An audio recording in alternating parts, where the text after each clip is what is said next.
Ladies and gentlemen, the story you are about to hear is true. The names have been changed to protect the innocent. Dragnet is brought to you by Chesterfield, made by Liggett & Myers, first major tobacco company to give you a complete line of quality cigarettes.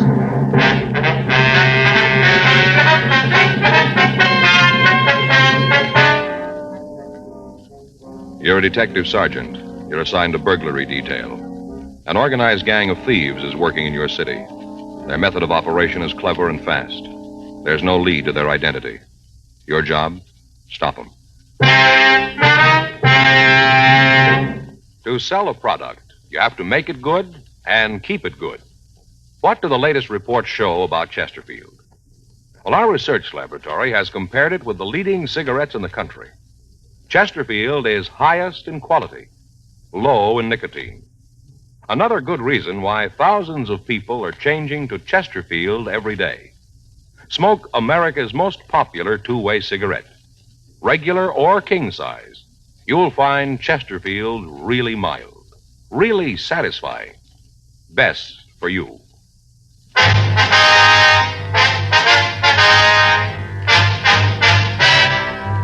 Dragnet, the documented drama of an actual crime.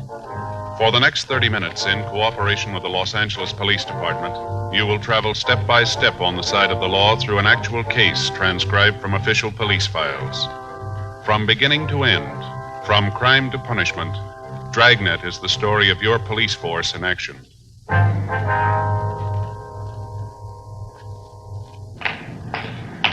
It was Tuesday, May 7th. It was warm in Los Angeles. We were working the day watch out of burglary detail. My partner's Frank Smith. The boss is Captain Bernard. My name's Friday. We were on our way out from the office, and it was 9:46 a.m. when we got to the corner of Beverly Boulevard and Fountain Streets. The Brighton Arms Apartments.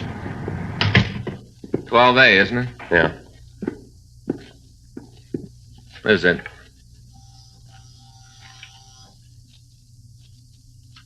Want to try it again? Yeah. Just a minute. Yeah? Miss Anderson? Yeah, that's right. Police officers. This is my partner, Frank Smith. My name's Friday. Oh, yeah, come on in. Thank you. Thank you very much, ma'am. Sit down, I'll put some coffee on. All right.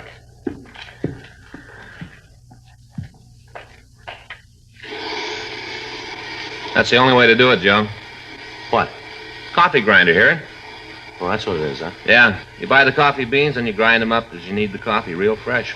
I'm going to get Fay one of them. Great gadgets. Yeah, guess so. You never tasted coffee that fresh, Joe. Whole different flavor. Well, if you say so. Yeah. Wait till I get Fay one. You'll be asked over for the first pot of coffee. That's nice. You got a match? Yes, ma'am. Here. It's about the burglary, isn't it? Yes, ma'am. A couple of questions we'd like to ask. Go ahead. We've got the report you gave the officers last night. Now, this list of stolen property, I wonder if you'd look at it and see if it's right. Here you are. Diamond watch. Yeah. The mink. Yeah, that's it. It's the mink that's important. Took me 3 years working to get that. Sure hope you bring it back. Yes, ma'am. We'll try. Have you got any ideas as to what time the theft might have occurred? Well, near as I can figure, it must have been around midnight. Why do you say that? Well, I got home from work about 11:30. I'm a hostess in a restaurant downtown. Go on, please.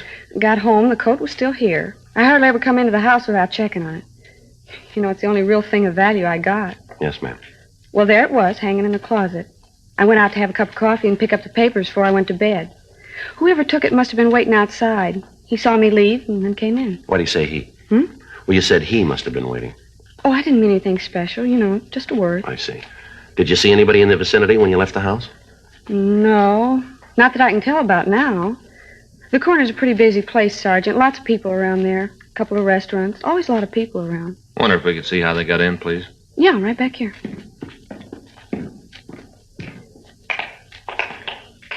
Here, you see, they cut the screen on the porch door and then just reached in and opened it.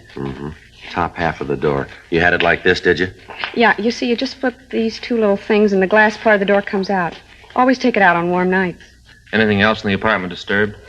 Not that I could tell. Seems that they just went into the bedroom and took the coat. That and the watch and the other stuff, but it's the coat that's important. Yes, I understand. A mink coat means something special to a girl. I told you it took me 3 years of saving before I could buy it. It's a long time to do without things, Sergeant. An awful long time. Yes, ma'am. I only had the coat 3 days, and this happens. Just 3 days. Hardly even had a chance to wear it. Is the coat insured? I think so. Ma'am? Well, I just got it. I think it's insured. I have to check with the salesman. I told him I wanted the coat covered. Boy, I just hope it's in effect. Beautiful coat. Just beautiful. Silver blue. Cost me almost $4,000. Come right down to it, that's about $1,000 a day. We have the serial number here for the watch. Now, is there any way you could identify the coat for us? Certainly. All I have to do is look at it. I can tell. Well, yes, ma'am. But is there any mark, any type of label that would help us in identifying? Oh, yeah, I see what you mean. Well, there's a store label. You could tell by that. Oh, that's probably one of the first things the thieves will take off. Well, I suppose so. Well, there's my initials. They can't get those out. Ma'am? I got my initials on some of the pelts. Had it done when I got the coat.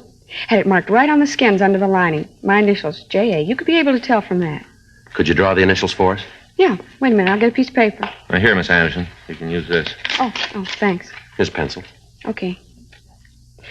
Well, you see, it's sort of like this. J.A. Like that. Mm-hmm. Would you draw the coat and show us where the initials are? Sure. You see, here's the sleeves.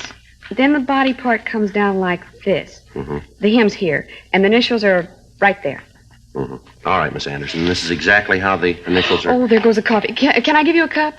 No, thanks, no. No, thanks, ma'am. Well, excuse me a minute, huh? Yes, ma'am. You really think you're going to get it back? Well, we're going to try. Did the men who were here last night get any clues? Beg your pardon? The men who were here last night, did they find anything that'd help? Not a great deal, no, ma'am. Well, I sure hope they find my coat. I just hate to think about it. What's that, ma'am? All that time. 3 years working to save for a coat. Then just to have it 3 days. You know how the models in the magazines kind of drag a mink coat along the ground? You know, sort of over their shoulders? Yes, ma'am, I guess so. Well, I just had it 3 days, you know. Yeah. I didn't even learn how to do that.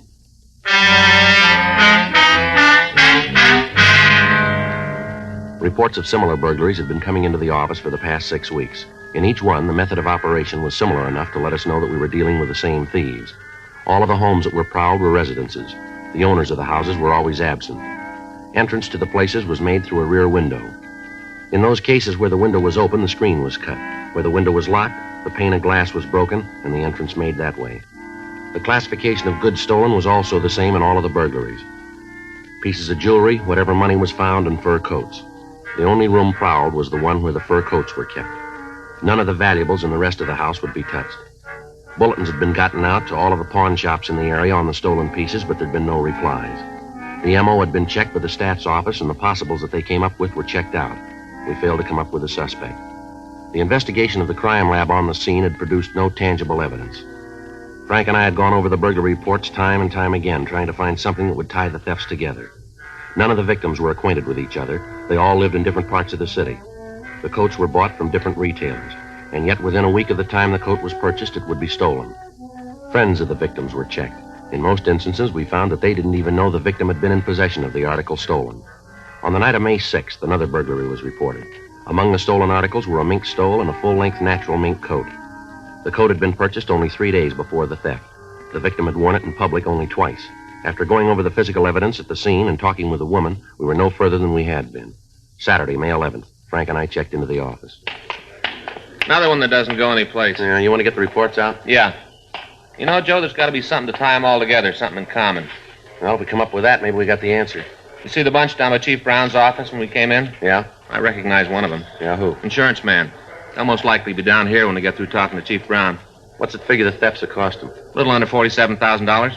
Well, you stand that kind of loss, you'd do some yelling, too, wouldn't you? Suppose. Funny none of the stuff's turned up. Well, it isn't doing them any good unless they sell it. I get it. Burglary Friday. Yeah, it is. Mm-hmm. What's your name? What? Oh, where are you now? Mm-hmm. All right. No, we'll be right over. Right. Well, maybe we got one. Yeah? Woman says she wants to talk to us about a stolen fur coat. The woman gave the name of Wilda Chandler. She said that she had some information for us and asked us to meet her in a bar at the corner of St. Andrew's Place and Las Palmas Avenue. It took us 23 minutes to get there. See her? No, we'd better ask the bartender. Yeah. Yeah? Is there a Miss Chandler here? Chandler? That's right. She just called. Said to meet her here. Might be her in the back booth. Didn't give no name. Back booth. Thank you. Hey, wait a minute. Yeah. If it's her or your friend, will you do me a favor? What's that? Try to get her out of here. What do you mean? Get her out of here. All she's been doing is sitting back there playing that song. Playing the song, ordering doubles. We ain't got a girl in here this time of the morning. I gotta carry the orders back to her. Got a lot of other stuff to do. All right, we'll see about it. Well, if you can't get her out, at least talk her into sitting up here at the bar. Says I don't have to walk, huh? Yeah, sure. Thanks. Miss Chandler? Sit right down, boys. Been expecting you. All right. This is my partner, Frank Smith. My name's Friday. You just betcha. Glad to meet both of you. Talked to you on the phone, didn't I? Yes, ma'am. Yeah, never forget a name. How about a drink for you two boys? No, ma'am. Thank you. You should have a couple. Seems to make everything a lot better. I may have several more. You said something about some information on some stolen fur coats, is that right? Yeah, and I got it. Oh, Max, he's gonna be sorry. Old Max? Hear that on the jukebox? Melancholy mood. Hear it? Yes, ma'am. Our song. Is that right? You just betcha.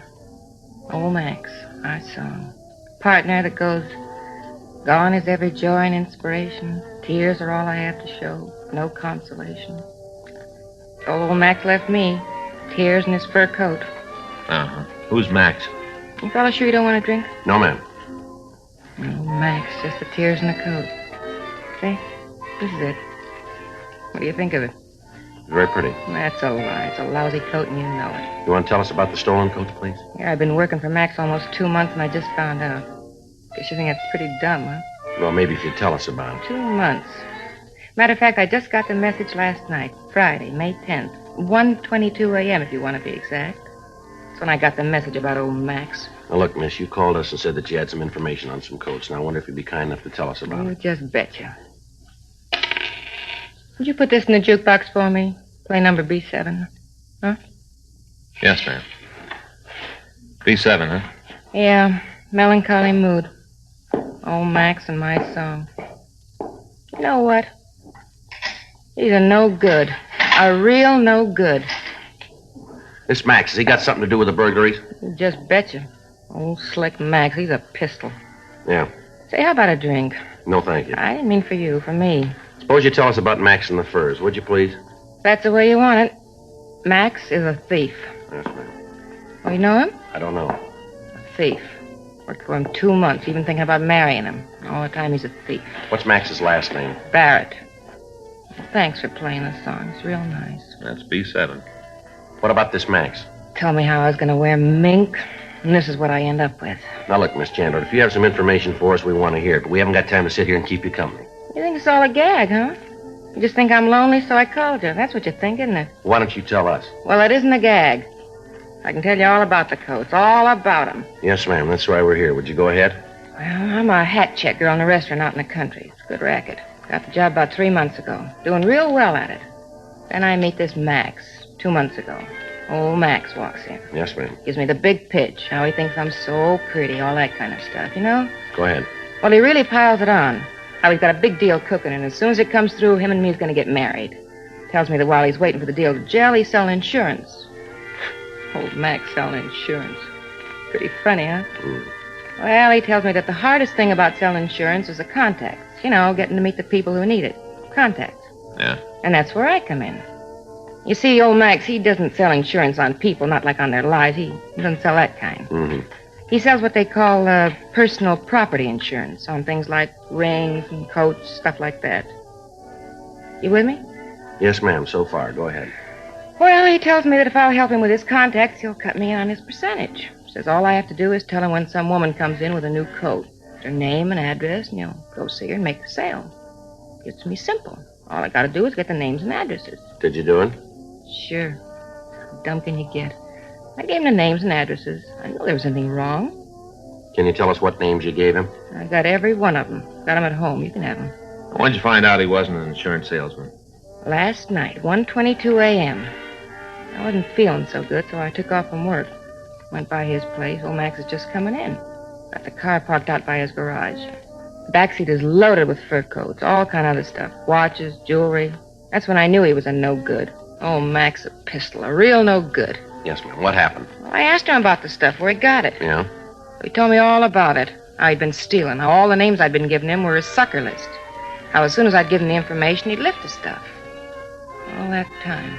2 months, and I figured he was an insurance salesman. You know what he's doing with the coats? What? Well, is he selling them?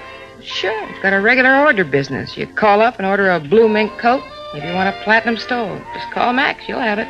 Is he disposing of it here in L.A.? Not old Max. He's too smart for that. Ships the stuff east. Is that right? Didn't I just tell you it was? You just betcha. Max gets an order, and he goes out and he fills it. Then he gets a hold of some young kid and offers him a trip to the east. Maybe Chicago, Detroit, New York. Wherever the delivery's supposed to be made. Gives the kid a plane ticket and sends him on the way. The carrier know what he's doing? Oh, no. Max just gives him the suitcase and tells him where to deliver it. How'd you find out about the operation setup? Old Max, he told me. Said that since I found out, he'd have to cut me in. Give me all the scoop. Barrett ever been arrested? I don't know, maybe. You any close friends in town, do you know? I guess. Never saw none of them myself. You want to show us where he lives? Sure. I want to see him get his. After the way he lied. Ain't nothing too bad for him. Oh, Max, a pistol. You sell all the stolen goods? What do you mean? Well, do you know where the stolen coats are and the rest of the things? It must be in his apartment. Can't think of any other place it'd be. Gotta be there. Do you know if he's there now? He should be. He don't ever get up before noon. Should be there. I just want to see you get him. Lousiest trick in the world what he did to me. Yeah, what's that? Oh, that time him stealing those coats. Oh, that beautiful mink. Look at this. Yes, ma'am. That's a very pretty coat. I thought so, too. Take a close look. Old Max gave it to me to show he was on the level. Take a good look. Yeah? All that mink, and he gives me rabbit.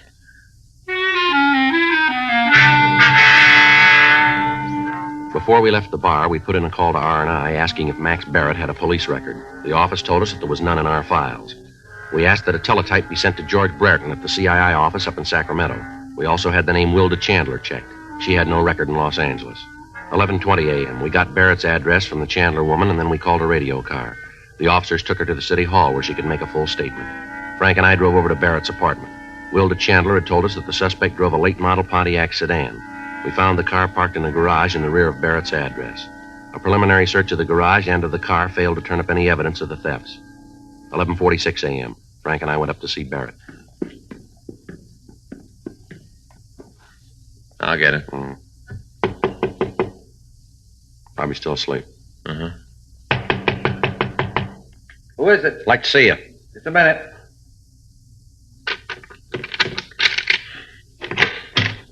Yeah? You Max Barrett?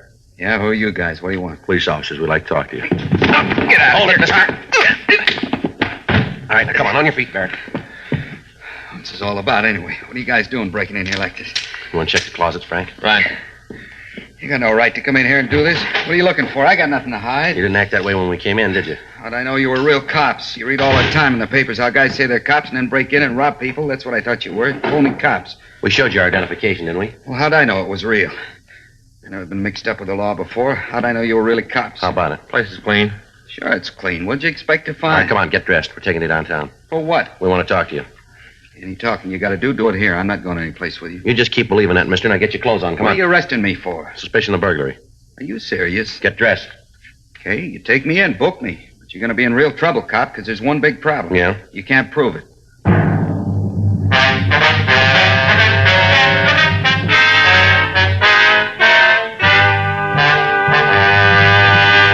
You are listening to Dragnet, the authentic story of your police force in action.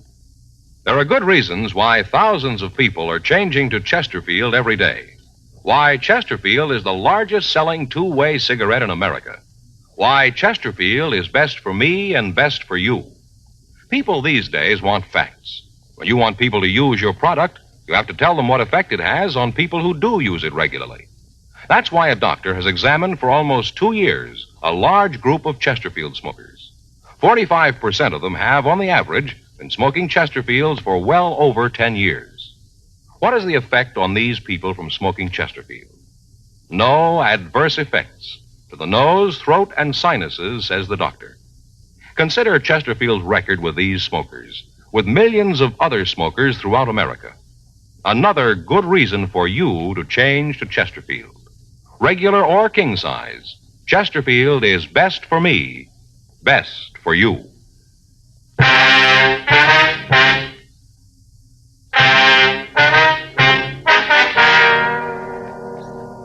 12:10 p.m. We called the office and arranged for a stakeout on Barrett's apartment in the event any of his associates contacted him. We asked his landlady about his friends. She told us that as far as she knew, the suspect was an insurance salesman. She said that he told her that because of his type of business, it would be necessary for him to keep late hours and that he didn't want to be disturbed during the day. We searched his apartment and his garage, but we were unable to turn up any of the stolen merchandise. We took him down to the city hall and got off all station radiograms with special attention to the police departments in Chicago, Detroit, and New York, giving them descriptions of the suspect and of the stolen property. We asked that their pawn shop details check the outlets in their cities. 3:15 p.m. We had Barrett brought to the city hall, and we talked to him in the squad room. Okay, you made the boo-boo. Now, how are you going to get out of it? What do you mean? Well, you've had the chance to check my record. You know I'm clean. How are you going to get out of having me sue you? You got a job? Yeah. Where do you work? I'm an insurance salesman. What's the name of your company? What do you want that for? We want to talk to him. I don't want you calling them. They find out I'm down here. Before I get a chance to tell them about it, I'll lose my job. You kind of got this thing a little mixed up, haven't you? What do you mean? You've been trying to sell us how innocent you are all morning. Yet every time we ask a question, you give us a smart answer. Now, if you haven't got anything to hide, why don't you come off it and tell us the truth for a change? I'm doing that. When? What company you work for? I'm not going to tell you. This rate book we found in your car. This the one? Great Southwestern Life, that it? Why don't you call them and find out? We did. They say they never heard of you. Then it isn't them, is it? What are you doing with the rate book? That illegal, too? Where'd you get it? Friend of mine. I like to check the prices of other companies, keep abreast of things. What's the friend's name? You know I'm not going to give you that. Hey, who put you on to me anyway? You said it yourself. We're not going to tell you. But it was that Wilda broad. Who? Who's playing cozy now? Wilda Chandler. She's the one who told you to pick me up, isn't she? Does she have a reason to do that? She might think so. Why don't you tell us about it? I tried to help her out, give her the chance to earn some extra money. Told her I'd give her $5 for every prospect she turned over to me who bought some insurance, and it worked good for a while. And she started boozing it up. Got to be a real lush. Couldn't trust her anymore. She was giving me a list of bad names, making them up. I had to get rid of her. Yeah? Give her a coat and called it quits. How about these names she gave you? You got a copy of them? No. Turned out they weren't any good, so I threw them away. Frank? Yeah. You got that list? Yeah, here you go. Listen to these. See if they sound like the people Wilda told you about. Pauline Bunnell, Myrtle Briggs, Mrs. Mildred Carlson, Miss Jane Anderson, Alice Beckworth. How about it? You recognize any of them? She's the one, isn't she? Lousy lush. She's the one who told you, isn't she? Recognize the names? Yeah. Every one of those people have had a burglary in their house in the last month. There's a lot more names. Why don't you cop out and tell us the truth? I got nothing to say until I see a lawyer. Joe, see you a minute. Yeah, Olson, right away. What do you got? Kid says his name's Jim Nelson. Picked him up out at Barrett's place. Anything on him? Suitcase. Here it is. A couple of fur coats inside of him. What about Nelson? Checked him. Got a record listing 2 burglary arrests, 1 conviction. Where's he now? Got him over in an interrogation room. Who's with him? Rubles. Any trouble? No. Walked in and we took him. Says he wants to see Barrett. Thought maybe you'd want to talk to him first. Yeah, I do. I'll be right back, Frank. Okay. Let's go.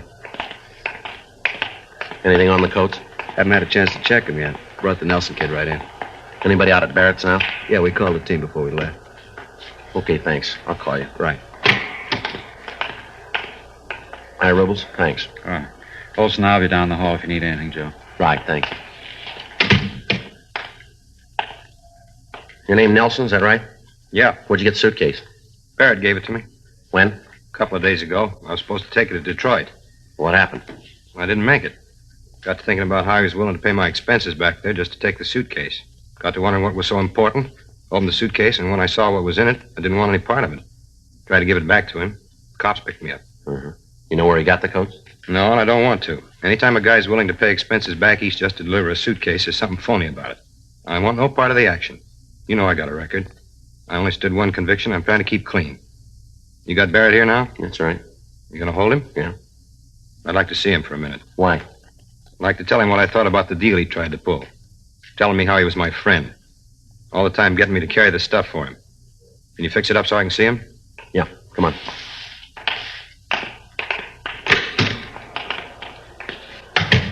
You gonna be able to nail him? We will now. Imagine a guy'd pull a stunt like that on his friends. A guy'd do that, do about anything. Yeah. You willing to testify about how Barrett gave you the suitcase? I sure am. I want to see him nailed good. Barrett? Yeah? Turn around here. A friend of yours wants to see you. What are you doing here? Thought I'd be in Detroit by now, didn't you, Max? Just keep your mouth shut. They got nothing on us. Watch him while I get the suitcase, Frank. Yeah.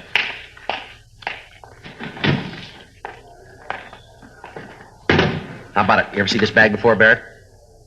He should. He gave it to me. Beautiful coat here. Let's take a look at the lining, shall we? I don't know anything about those. A guy sold them to me. I don't know where they came from. How about it? It's right there, initials J.A. You want to tell us now, Barrett? Barrett? Lousy kid. I should have known better than to trust enough you. of that. Come on, let him go. Let him go. Bust his Come on, knee. sit down, both of you. Sit down, Barrett. Punk kid. Going good until he stuck his nose into it. All going good. How lousy can a deal get? Well, I wouldn't worry about it. What? You're going to find out.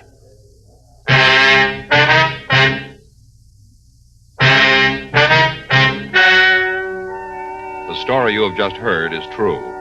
The names were changed to protect the innocent.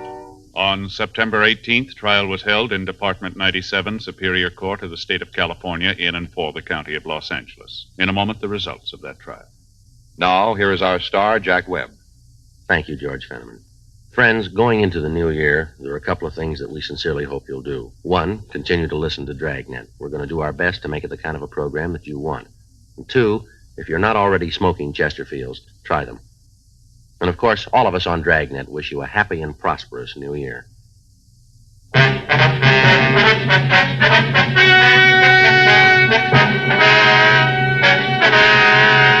Max Rudolph Barrett was tried and convicted of burglary in the first degree, 4 counts, and received sentence as prescribed by law. Burglary in the first degree is punishable by imprisonment in the state penitentiary for a period of not less than 5 years. His associates in the burglary ring were tried and convicted of receiving stolen property, which is punishable by imprisonment in the state penitentiary for a period of not more than 10 years. Because of the cooperation she gave authorities in apprehending the suspects, Wilda Noreen Chandler was released from custody.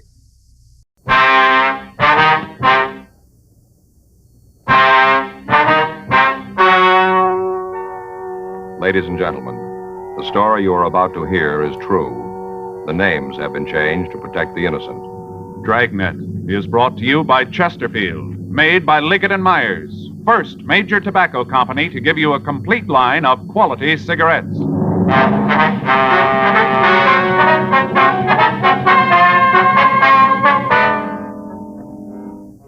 You're a detective sergeant.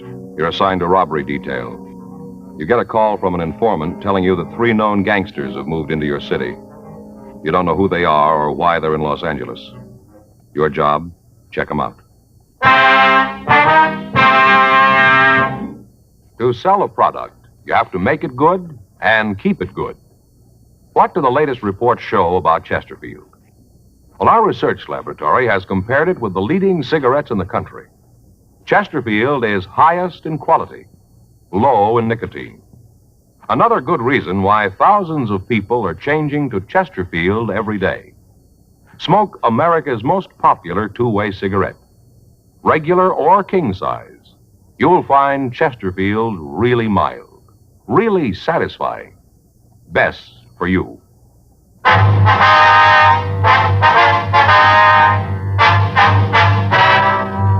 Dragnet, the documented drama of an actual crime. For the next 30 minutes, in cooperation with the Los Angeles Police Department, you will travel step by step on the side of the law through an actual case transcribed from official police files. From beginning to end, from crime to punishment, Dragnet is the story of your police force in action.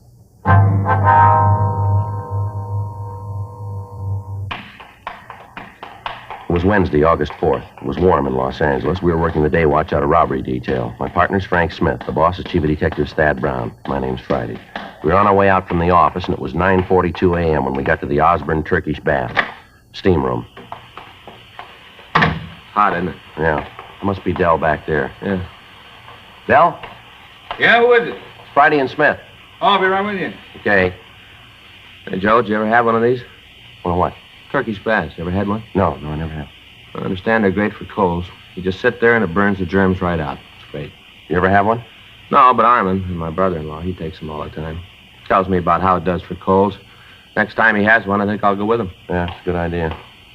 Hi. Sorry to keep you waiting. We've been having trouble with the boiler. Got to keep a close check on the steam pressure in here. That's okay. Let's get out of here, huh? It won't make me unhappy. It sure is hot, Dell. Go on upstairs. We can talk there. Okay. What do you got for us, Del? Might not go anyplace, but I thought I ought to fill you guys in on it. Mm-hmm. Fella rolled in here last night. Must have been about 10:30. Night man's out with a cold, so I had to fill in. A cold? Yeah, some kind of virus or something. Oh, yeah. Come on, we can talk in the office. Sit down. You mind if I go over some of these bills while we talk? No, go ahead. Well, this bimbo pulls in here last night, really carrying a load. I registered him and had Jimmy take him upstairs. Guy's kind of loud, rolling all over the place. I wanted to get him upstairs to a room, figuring he'd sack out and we wouldn't hear no more from him. Yeah. Well, he had a different idea. A couple minutes later, he comes downstairs, wants to know what's going on. What do you mean? Wants to know where the steam room is. Says he's not going to sit in the little room all night. He paid for a steam bath. That's what he wants. Yeah. When he starts to talk about his high-powered friends and this deal they're out to pull, I kind of figure there's something wrong. He tell you who the friends were? No, not right now. Just mentioned a guy named Bud. Kept talking how Bud was going to be sore at him because he got drunk. Must have said it 100 times, how Bud was going to be real sore. Sounded to me like this Bud is the big man in the deal. I see. No idea what the deal is, though, huh? No, most he said was that when they left town, they were all going to have a lot of money. More money than I'd ever seen. You got the name on this guy? Oh, here's the register here. Let's see. Yeah, you can see right here. Vernon Carmichael, Los Angeles. Didn't give an address, huh? Once he mentioned he had to meet Bud at a hotel down on South Flower. Didn't say which one, though. Well, Flower's a long street, Del. That doesn't help much. Didn't give you any ideas at all of what the deal was going to be, huh? No, must be a good one, though. Why do you say that? Well, when I took him up to his room last night, I could see his clothes hanging on a chair. Yeah. On top of his coat, he had a shoulder holster. Looked like a .45 automatic in it. The way I look at it, a guy that's carrying that kind of muscle is figuring on scoring heavy. You make any phone calls while he was here? No. Anybody had the room since he left? No, I told the cleanup man to leave it alone. Figure you'd want to go over it. It's a good idea. What time did he leave this morning? Jimmy says it was about 7:30. I figured sure he'd sleep most of the morning. If I'd have known he was going to leave that early, I'd have called you last night. Mm-hmm. Well, we better take a look at that room, Del. Might be able to come up with something that'll tell us who he is. I got something else for you. Yeah, what's that? I mentioned this Carmichael to Jimmy last night. Told him that I thought there was something wrong. Yeah?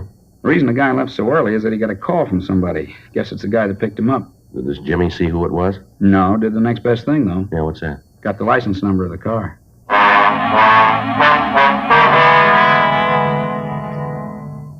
10:15 a.m. We got in touch with Leighton Prince, and Harlan Stahl sent a crew out to go over the room.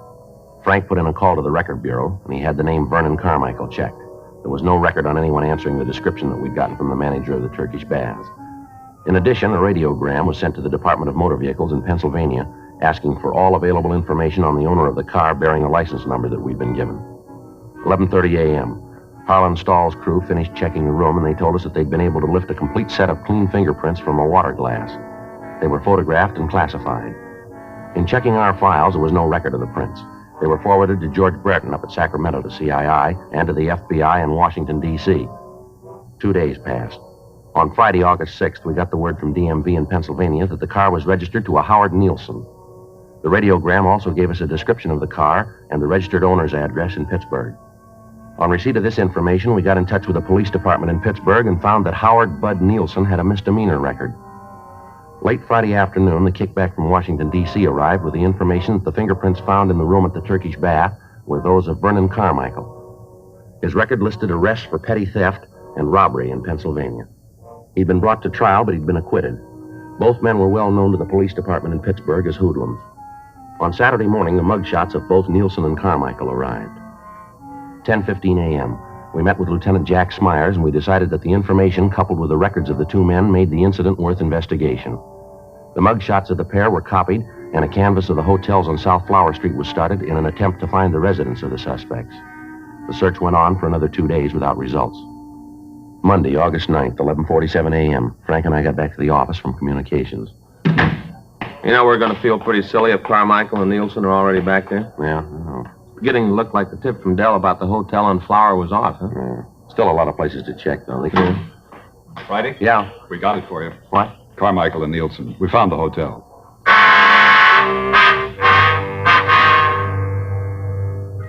At 10:30 that morning, officers Murphy and Rafferty had gotten the first affirmative answer to their questions about the suspects. A room clerk in a small hotel at the corner of South Flower Street and Bunker Hill Avenue had recognized the mugshots of Carmichael and Nielsen.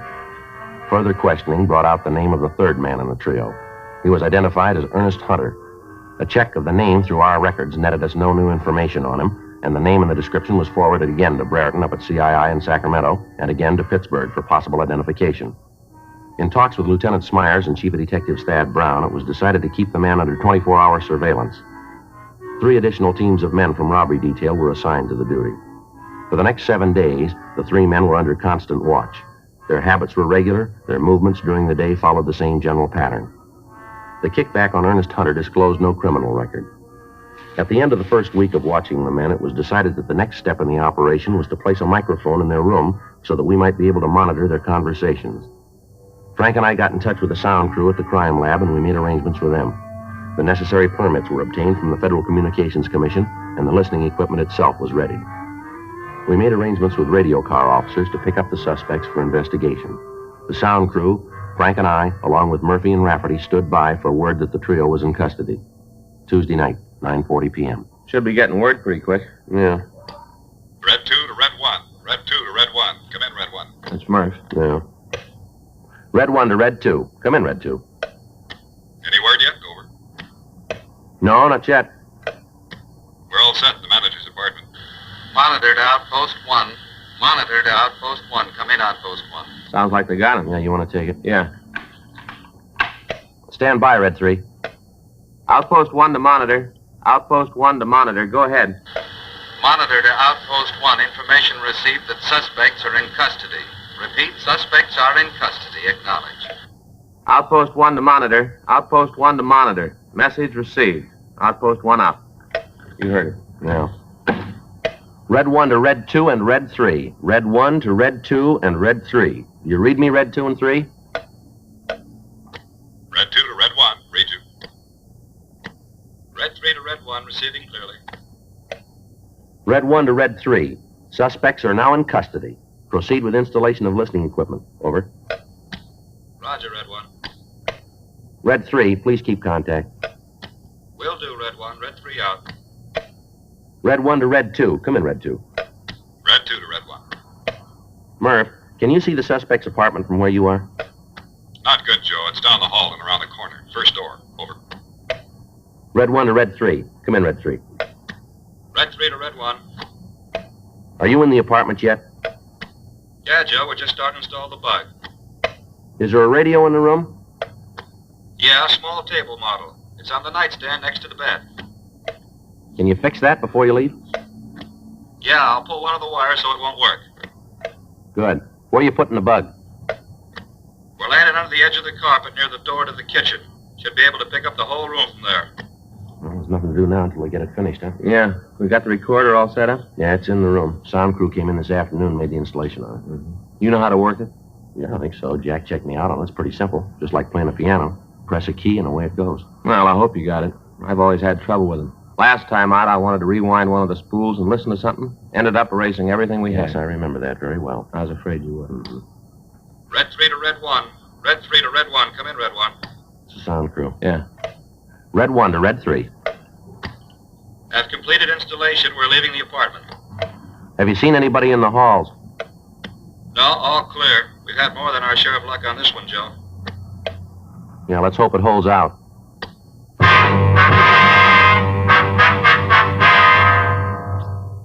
11:15 p.m. The installation of the listening equipment was completed, and Frank and I, along with Officer Pat Murphy, took up our positions in the room we intended to use as a monitoring post. Officer Rafferty went back to the city hall and told them that we'd finished and we were ready to have the suspects released. In the meantime, Carmichael, Nielsen, and Hunter had been fingerprinted and mugged. A search of their persons had failed to reveal any incriminating evidence, and the time that they'd been held had allowed us to make the necessary installation. After the trio had been released, we received information that they were proceeding toward the hotel. Frank, Murphy, and I waited for them at the monitor post to come into their room. 12:35 a.m. That's them. Get the recorder, huh? Right. You want to take care of the log, Frank? Yeah. See, it's 12:36 a.m. That's it. Lousy deal, boy. Just wanted to ask you some questions, that's all. That's what you think. They had a reason. You're so smart, you tell me why. Ah, shut up. Will you, Carmichael? You weren't such a big man when he started asking you the questions. You all the time saying how he was going to tell them all. Why don't you shut your Probably mouth? when you got tanked up in that Turkish bath, that's probably what tipped him. What tip? A couple of uniformed cops stop us on a routine investigation. They got nothing. Anything on us you think you'll let us go? Well, do you? You think you'll let us go? Oh, why don't you dry up? Hunter? Yeah? Turn on the radio, will you? Get some music? Yeah. And next time you get tanked, come back here, huh? Don't go roaming all over town. That's why they picked us up. You said something. What'd I say? You know what I said, man, do you? You being a big man, you tell me what I said to him. They picked me up. Go ahead, tell me. You said something. I don't know what it was, but you shut up your mouth. Hey, Hunter, what's the matter with the radio? I thought you was going to turn it off. I'm fine, Chief. I'll keep moving. Don't worry. That doesn't make any difference. I'm going to hit the sack. Nice to have you shut for a while. You open your mouth anymore, you got more trouble you can handle. That's the way it looks to you. Yeah, it does. You guys don't shut up, I'm going to throw one of you out of here. Now shut up and get some sleep. Good night. Good night. Good one, we got the radio on the And that's the way it went for the next 5 days. When the men were in the room, they argued continually. They talked about the deal they were working on, but from their conversation, there was no way of learning what they planned. When they left the room, they were constantly under surveillance, but their movements were routine. They took their meals in the same restaurant. They went to movies. They sat in bars, always together. During the time they were out of the apartment, they made no local contacts. They received no telephone calls. They made none. We knew that they were planning something, but there was no way of knowing what it was. All conversation in the room was recorded and listened to over and over again in the hope that we could come up with some kind of a lead. But the time spent in replaying the recordings netted us nothing. From what they'd said, we figured that whatever they were planning would take place on either Tuesday, August 17th, or on Wednesday, August 18th. On Tuesday, three-way cars were assigned to the streets in front of the hotel, but the suspects acted as usual. On Wednesday, they didn't leave their room. Frank, Murphy, and I continued to wait. On the streets outside, three other teams of men were standing by in undercover cars. 9:30 p.m. That's their telephone. Get the recorder, Murph. Yep. 9:31 p.m. Yeah. I'll get it. Hello? Yeah. When? Right, okay, we'll leave right now. Yep. What? Yeah, that's the word we got. Right, we'll see you in about 30 minutes. Right. Hey, how are we going to know you? Yeah. Mm-hmm. Yeah, I got it right. Hey, who was that? The contact? Yeah. So the stuff just got in. We're supposed to pick it up right away. Oh, looks like maybe we got to work now. It's too soon for me. Let's go. That's it. I'll get it out. Outpost 1, the units 1K89, 1K88, 1K87. Suspects are leaving room. Suspects are leaving room. Outpost 1 out. All right, let's go. I wish we knew what it was. Sounds like it might be narcotics. Well, it could be. Doesn't make a lot of difference, does it? Yeah? At least we know it's something.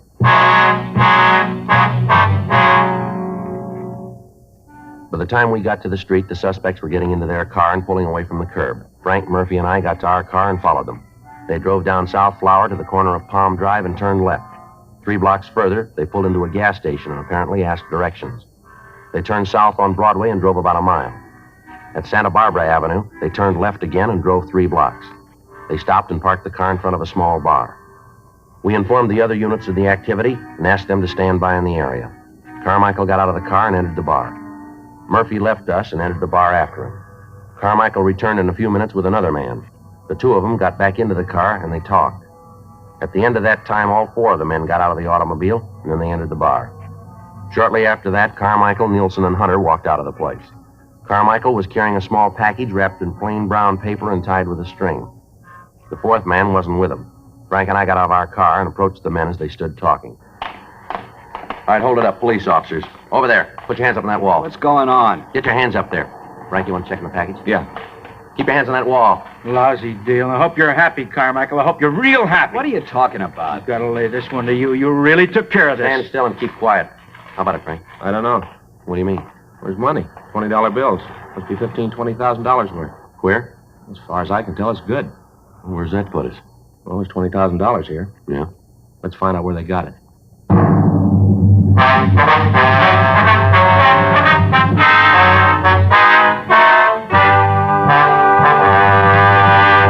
You are listening to Dragnet, the authentic story of your police force in action. There are good reasons why thousands of people are changing to Chesterfield every day. Why Chesterfield is the largest selling two-way cigarette in America. Why Chesterfield is best for me and best for you. People these days want facts. When you want people to use your product, you have to tell them what effect it has on people who do use it regularly. That's why a doctor has examined for almost 2 years a large group of Chesterfield smokers. 45% of them have, on the average, been smoking Chesterfields for well over 10 years. What is the effect on these people from smoking Chesterfield? No adverse effects. To the nose, throat, and sinuses, says the doctor. Consider Chesterfield's record with these smokers, with millions of other smokers throughout America. Another good reason for you to change to Chesterfield. Regular or king size, Chesterfield is best for me, best for you.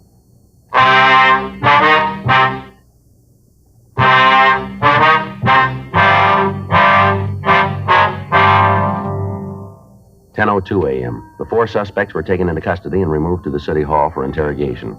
We got in touch with the Secret Service and asked them to come over to the office to check on the currency. The agent arrived and, after looking at the money, pointed out several minute mistakes that had been made in the engraving of the plates. He went on to explain, however, that this particular printing was one of the best that he'd ever seen. He told us that the paper used in the bills would be analyzed and that we'd receive copies of the reports as soon as they were finished. 12:14 a.m. While Murphy, Rafferty, and the Secret Service man questioned Nielsen in the interrogation room, Frank and I talked to Carmichael in the squad room. We questioned him for about an hour, but he refused to say anything that would help us get a lead to the source of the counterfeit. 1:30 a.m. How long you figure you can keep this up, Carmichael? I don't know what you're talking about. Oh, now, come off it. We're getting tired of playing kid games here. We want to know where the queer came from now. Who says it's queer? Guy that printed it was pretty sloppy. He made a lot of mistakes. Joe? Yeah, Murph. See you a minute? Yeah. Be right back. Yeah. How you doing? Nothing. Nielsen won't say a word. Gives it to us that he didn't know what was going on. Says he just went out there to pick up a package. They say who they were running the errand for? No, tells it just he went along for the ride. The whole thing was Carmichael's idea. Mm-hmm. We thought maybe we'd go to work on Hunter, see what we can get from him. Okay. You going to stick with Carmichael? Yeah, I guess so. From what we heard in the room, if there's going to be a break, I got a hunch it's going to come from him. Okay. You got anything, let us know, huh? Right away. Oh, the big man's back again. Your friend there tell you all about it? No, but yours did. Hmm? Nielsen just laid the whole thing in your lap. You're kidding. You want to talk to him? What'd he say? The way he tells it, he was just along for the ride. You're the big wheel in the whole thing. He said that? I said you could talk to him if you want to. Well, he ain't gonna make it. He ain't gonna lay it on me. You want to tell us your side of it? Yeah, I'll tell you the way it happened. That lousy bum. How do you like that, him saying I'm the wheel? I'll tell you. All right, now where'd the queer come from? I don't know. I thought you were going to tell us. I'm doing that. I really don't know where it came from. You turn up with $20,000 in $20 bills and you ask us to believe that you don't know where it was printed. I'm not asking you anything. I'm telling you what I know. That's it. Well, tell us about your part. Nielsen, Hunter, and me were approached in Pittsburgh. By who? I don't know. We're going that way again, huh? All right, so you don't believe me. That's the way it happened. The guy who approached you, he just walked up and said, here's $20,000, just like that, huh? No, the deal was that Nielsen, Hunter, and me were supposed to come out here. We were supposed to check into a hotel and wait for a call. Guy who called us would have the queer. He'd turn it over to us and we'd pass it. You bought the counterfeit? Yeah. What'd you pay for it? 2.5. For $20? Yeah, 2.5 for 20. You paid the other man we picked up? Yeah, we gave him $2,500. You ever seen a man before? What? The man you bought the queer from. Do you know him? No, never saw him before. He's not the man who made the original contact in Pittsburgh. No, a guy back east was an old man. How old? I don't know, maybe 55, 60, around in there. Not the fellow you met tonight. I told you that before. It's not the same man. Hear him use a name of any kind? No. Just to call him Pop, that's all. Pop. Give us a description of this man, Pop? What's in it for me? Well, what do you got now? Nothing. All right, it'll stay that way. You're in big trouble, Carmichael. If you're smart at all, you're going to cop out to the whole thing and cooperate with us. Lousy Nielsen. Him all the time yelling about how it was all set. All the time saying we had it made. Sure, I'll go with you. I just want to see Nielsen get his, that's all. Just want to see him get his. We're going to want you to look at some pictures, too. I told you I'd go the route. You just tell me what you want to know. If I got the answer, so have you. All right. What'd he tell you? What? That lousy Nielsen. What'd he tell you about how it happened? He tell you the way I did? He tell it that way? Pretty much, yeah. Sure, that's the way it happened. Can't be told any other way. Well, Nielsen might give you an argument there.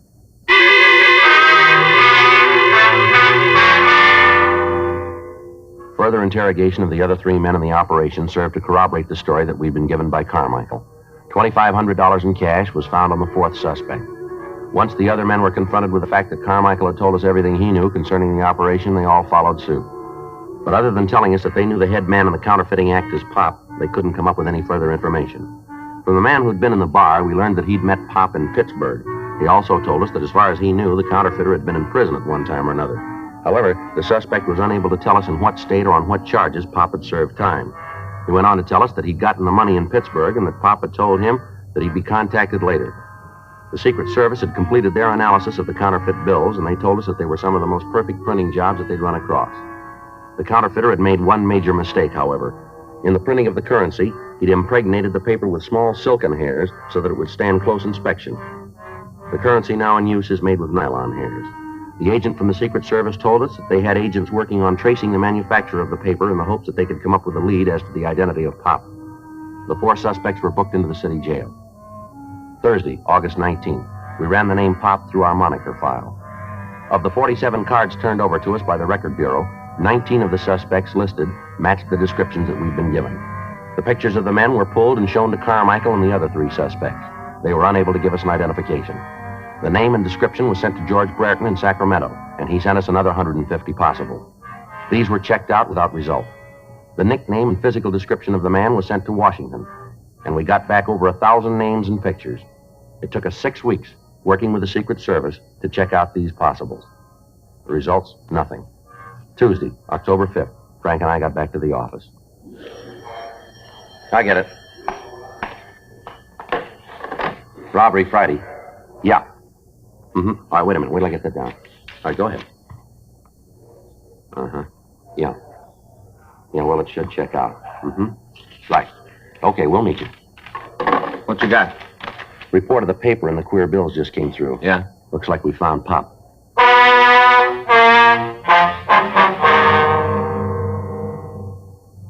In checking the manufacturers of paper similar to that used in the counterfeit $20 bills, the Secret Service had come up with the name of a small print shop in the eastern section of Los Angeles. The paper used was of an unusual type, and there were not many orders for it. This particular shop had ordered large quantities of it in the past and was continuing to use it. In checking out the name of the man on the order blanks, the Secret Service had found that he'd been convicted of robbery and had served a term in the federal penitentiary in Atlanta. He'd been released and had come to California and opened a small print shop. We spent the next 2 days checking the suspect out. His name was given as Stanley Jackson, age 47. For the next week, the print shop and Jackson himself were kept under constant surveillance. On Thursday, October 14th, at 11:50 p.m., the suspect was followed to his print shop. I'll cover the front of the shop, Joe. Right, Murph. Come on, Frank. Yeah.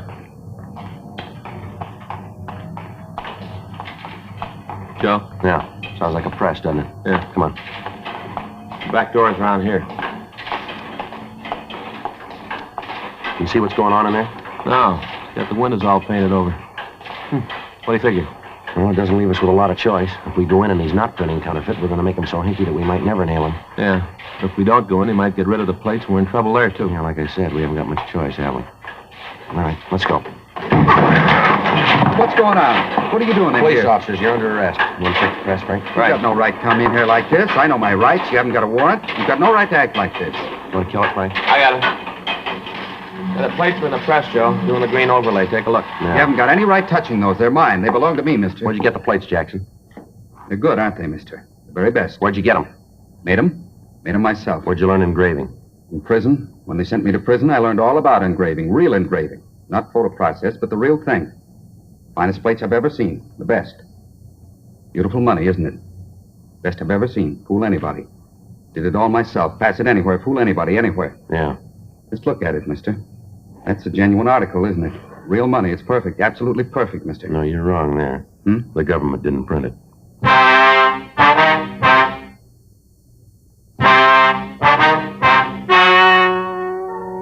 The story you have just heard is true. The names were changed to protect the innocent. On January 11th, trial was held in federal court, Southern District of California. In a moment, the results of that trial. Now, here is our star, Jack Webb.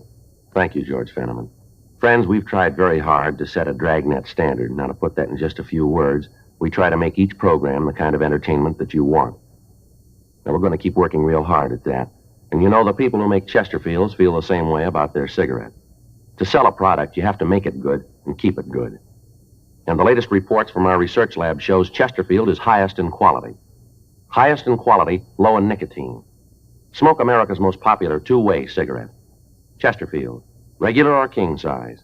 They're milder, they're satisfying, they're best for me, best for you.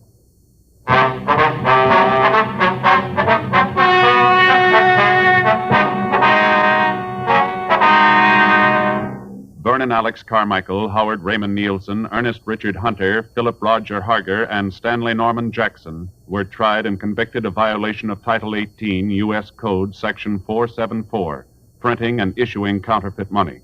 Violation of this title is punishable by a fine of $5,000 and imprisonment in a federal penitentiary for a period not to exceed 15 years.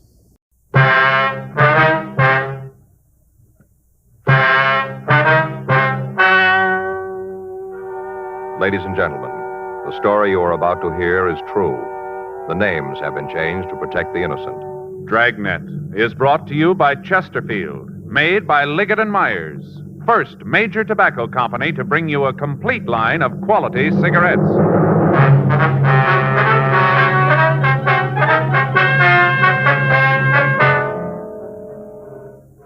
You're a detective sergeant.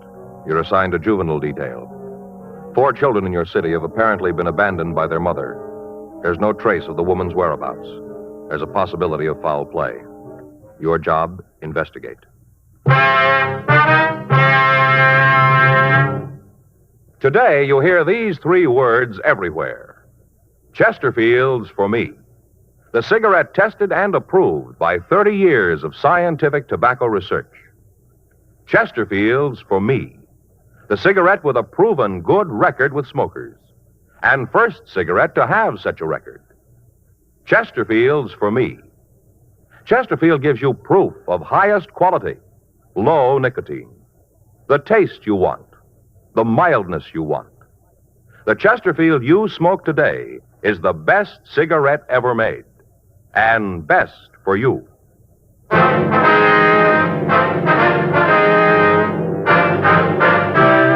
Dragnet, the documented drama of an actual crime. For the next 30 minutes, in cooperation with the Los Angeles Police Department, you will travel step by step on the side of the law through an actual case transcribed from official police files. From beginning to end, from crime to punishment, Dragnet is the story of your police force in action. It was Friday, February 8th. It was raining in Los Angeles. We were working the night watch out of juvenile detail. My partner's Frank Smith. The boss is Captain Powers. My name's Friday. I was on my way back from juvenile hall, and it was 7:46 p.m. when I got to 1335 Georgia Street, the office. Joe, Yeah, Irene. you talked to Captain Powers? Yeah, the way it looks, Frank's going to be tied up in court for a couple of days. Going kind of hard. Gang war, isn't it? Yeah, seems like everybody in town's climbed on this one. Really making a big thing out of it. Uh-huh. Fellow skipper said I was supposed to give you a hand on anything that might come up. Then you just made it. Hmm? Woman in the next office. You better talk to her. What's it about? It'll be better if you got it straight from her. Was she a crank? I don't think so. See what you can figure. All right. Mrs. Eggers? Yes, Miss Gardner. You ready to do something about this? Yes, ma'am. I'd like you to meet Sergeant Friday. Joe, this is Mrs. Eggers. Now, how do you do? Miss Eggers? If you'd give him the story the way you told it to me. You bet I will. Sit down, young man. I'll tell you all about it. All right. Get your book out. I beg your pardon? Your book. You're going to take some notations, aren't you? Well, if you'll just tell us what this is all about. Yeah. Well, I don't want you to get the idea that I'm the nosy type. I'm not. It's just that I take an interest in the things that go on around me. Civil-minded's the way they put it in the papers. Uh-huh. Of course, there are people who say that I pay too much mind to their business, but it isn't true, not a bit of it. If you'd tell the sergeant what happened. Oh, yeah. Well, these people moved into the house about 6 months ago, the 5 of them. Yes, ma'am. Stevie, Pamela, Carol, Martin, and the mother, Rowena. 4 kids and the mother. All right. Would you like to go on? Well, now, right off, I could spot this woman. Seen a lot of them. How do you mean that, Miss Eggers? You can make it crystal if it's any easier. Yes, ma'am. What did you mean? That you've seen a lot of them? Alkies, you know. Drunks. Mm-hmm. Well, she's one. I could spot it right off. Her and those 4 beautiful children. Yeah. Well, the first few months they lived there, I'd maybe see her a couple times a week, you know, going in the house or coming out. Just a couple times a week. I see. Last week, 10 days, I hadn't seen her at all. Not even a little sight. Mm-hmm. So right off, I figured that something was wrong. That's the way it looks to me. All right, thank you, Miss Eggers. We'll check on the house right away. Well, that's what I wanted this policewoman to do. I told her I'd go right along with you. Well, that won't be necessary. Now, listen, young man, if there's anything wrong with them kids, I want to know about it. I want to do my part. The whole neighborhood's talking. Is that right? Sure. Little Stevie's been to all the houses looking for something to do, asking for work. It just seems to me that there's something wrong about the whole caboodle of them. Not seeing the mother and the way the boy don't eat the lunch plate, not seeing the other kids. There's something that don't fit over there. All right, ma'am, we'll look right into it. You just do that. We'll see what I say is true. Thank you, Mrs. Eggers. Don't go thanking me. Just trying to be civil-minded, that's all. Mm-hmm. Just seems that there isn't anybody who cares about those kids. Well, that's not true, Miss Eggers. What? We do. 8:14 p.m. Policewoman Irene Gardner and I left the office and drove over to the address the Eggers woman had given us. The house was a small one-story clapboard building located on the rear of the lot. The front yard was overgrown with weeds, and there were neighborhood advertising papers lying around. When we arrived, there was a faint light on in one of the front rooms. Irene and I went up to the front door and we knocked.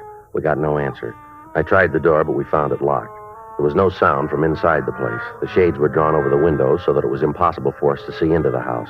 We walked around to the rear and tried the back door. It's locked. Yeah, doesn't look like there's anybody home. Mm-hmm. Well, let's talk to that Agers woman again, huh? All right. Doesn't make a lot of sense, does it? From the story she gave us, the kid should be at home. Well, she might be seeing things, Joe. You know, trying to figure out some way to get attention. Yeah, might be. Didn't seem like that to me, though. Joe? What? What do you got there? The front window. There, you see it? Yeah, there's somebody in there. Come on, let's go.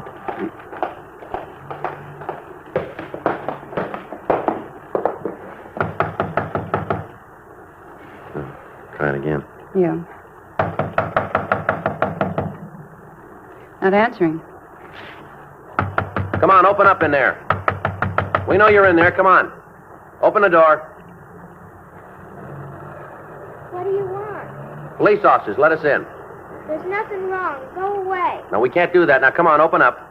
Who are you going to arrest? Nobody. We just want to talk to you. You sure that's all? That's right. Okay. Just a minute. What do you want? You Pamela Telford? I haven't done anything wrong. Well, we didn't say you did. Then what are you doing around here? What are you looking for? Is your mother in? What? Is your mother home? Well, yeah, she's here. Well, we'd like to see her if it's all right. You can't see her. Well, afraid we're going to have to. She's lying down, asleep.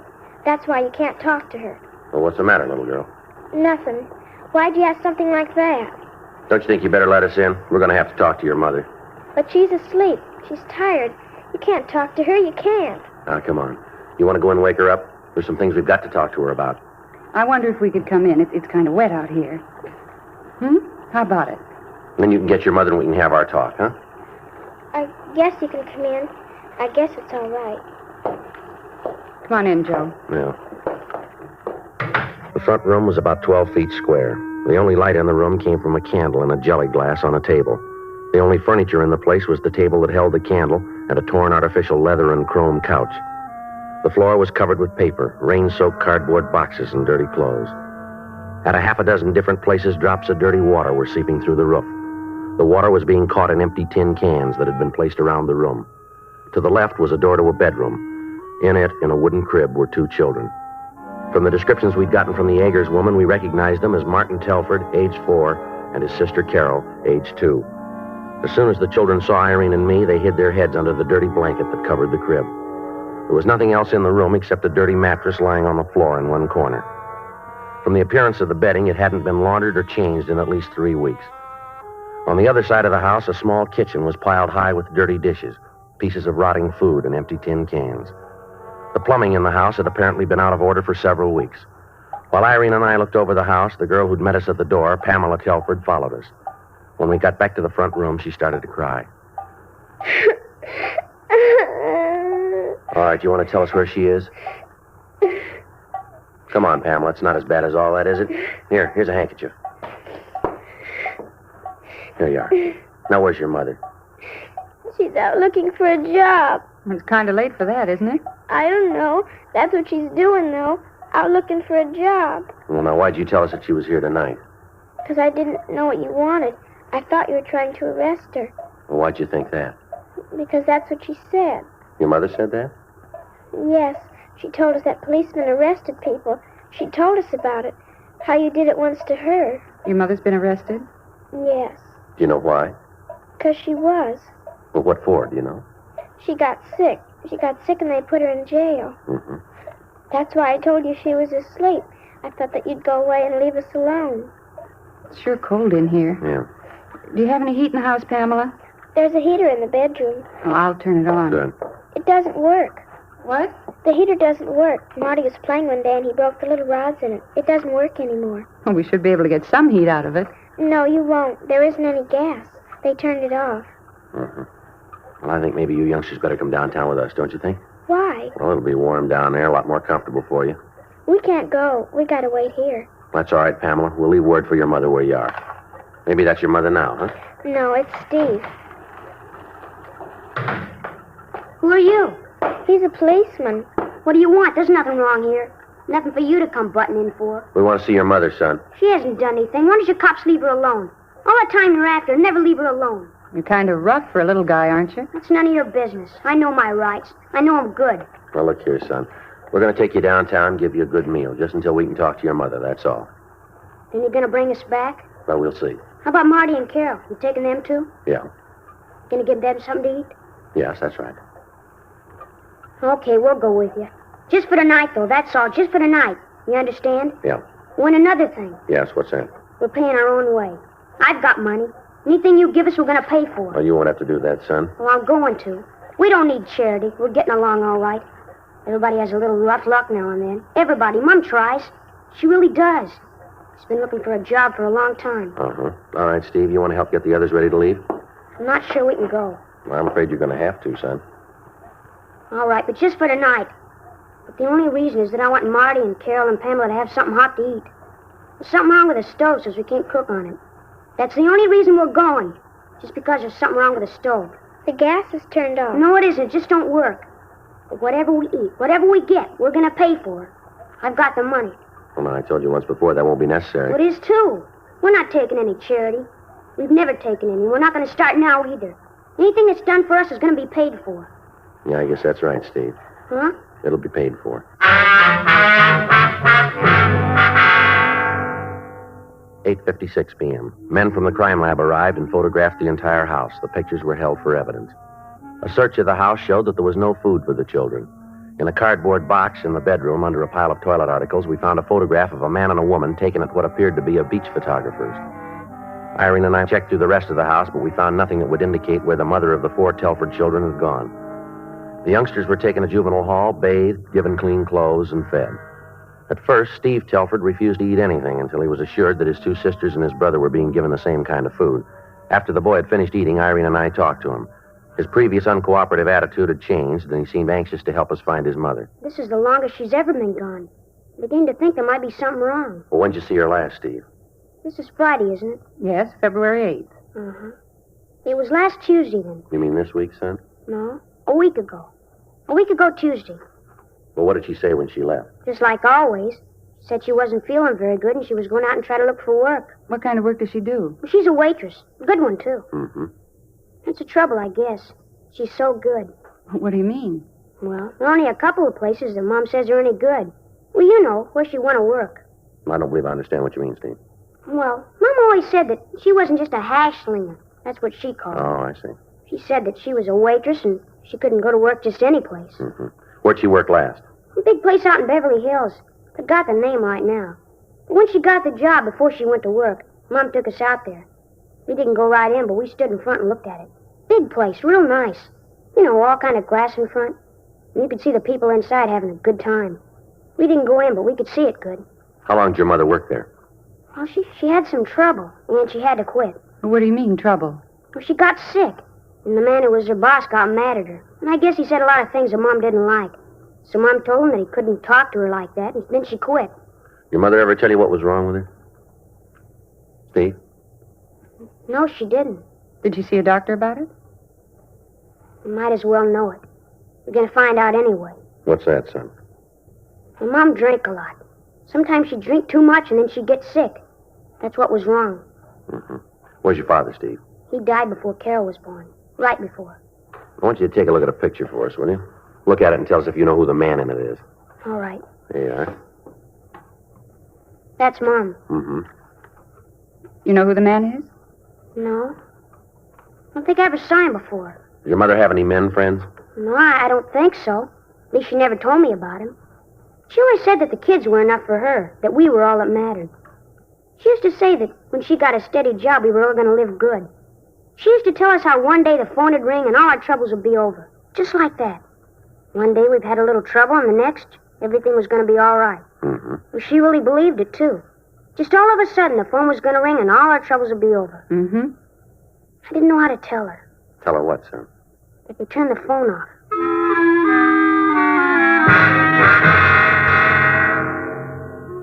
We had the name Rowena Telford checked through R&I. We found that the boy's story was true. The woman had been arrested once on a charge of 4127A LAMC, being drunk in a public place. Irene put in a call to the waitresses' union and asked them to check to see if the woman was working any place in town. They came back with the information that the last job she'd held had been 6 months before, and that she'd been fired for insubordination and for being drunk. We showed the picture of the man and woman that we'd found at the Telford home around the department in the hopes that one of the officers might recognize the place where it was taken. None of them did. The next morning, we had several copies made, and we began a search of the bars along 5th Street. We asked each bartender if he'd ever seen the man or the woman. In the first 4 places we checked, we got yes answers to the query about the woman, but none of the people we talked to could tell us anything about the man in the picture. 2 more days passed without results. In the meantime, a warrant had been issued ordering the arrest of Rowena Telford, charging her with child neglect. A local and an APB were gotten out on her. On the 3rd day after we'd started our search for the missing woman, we talked with a bartender who was able to give us the name of the man in the picture. He described the man as a fry cook in one of the smaller restaurants down on 5th Street. We checked the restaurant, but we found that he'd been fired on Monday, the 28th of January. A check of his home address gave us no indication as to where he might be. Irene and I went back to the office and checked the name through R&I. Joe? Yeah? Did you come up with anything? Check the name. He's registered as an ex-convict. Uh-huh. Where'd he fall? Back in Pennsylvania. Did time for ADW. Well, we better talk to him, huh? Right now he looks awful good. Why do you say that? What he was arrested for. Yeah. He tried to beat a woman to death.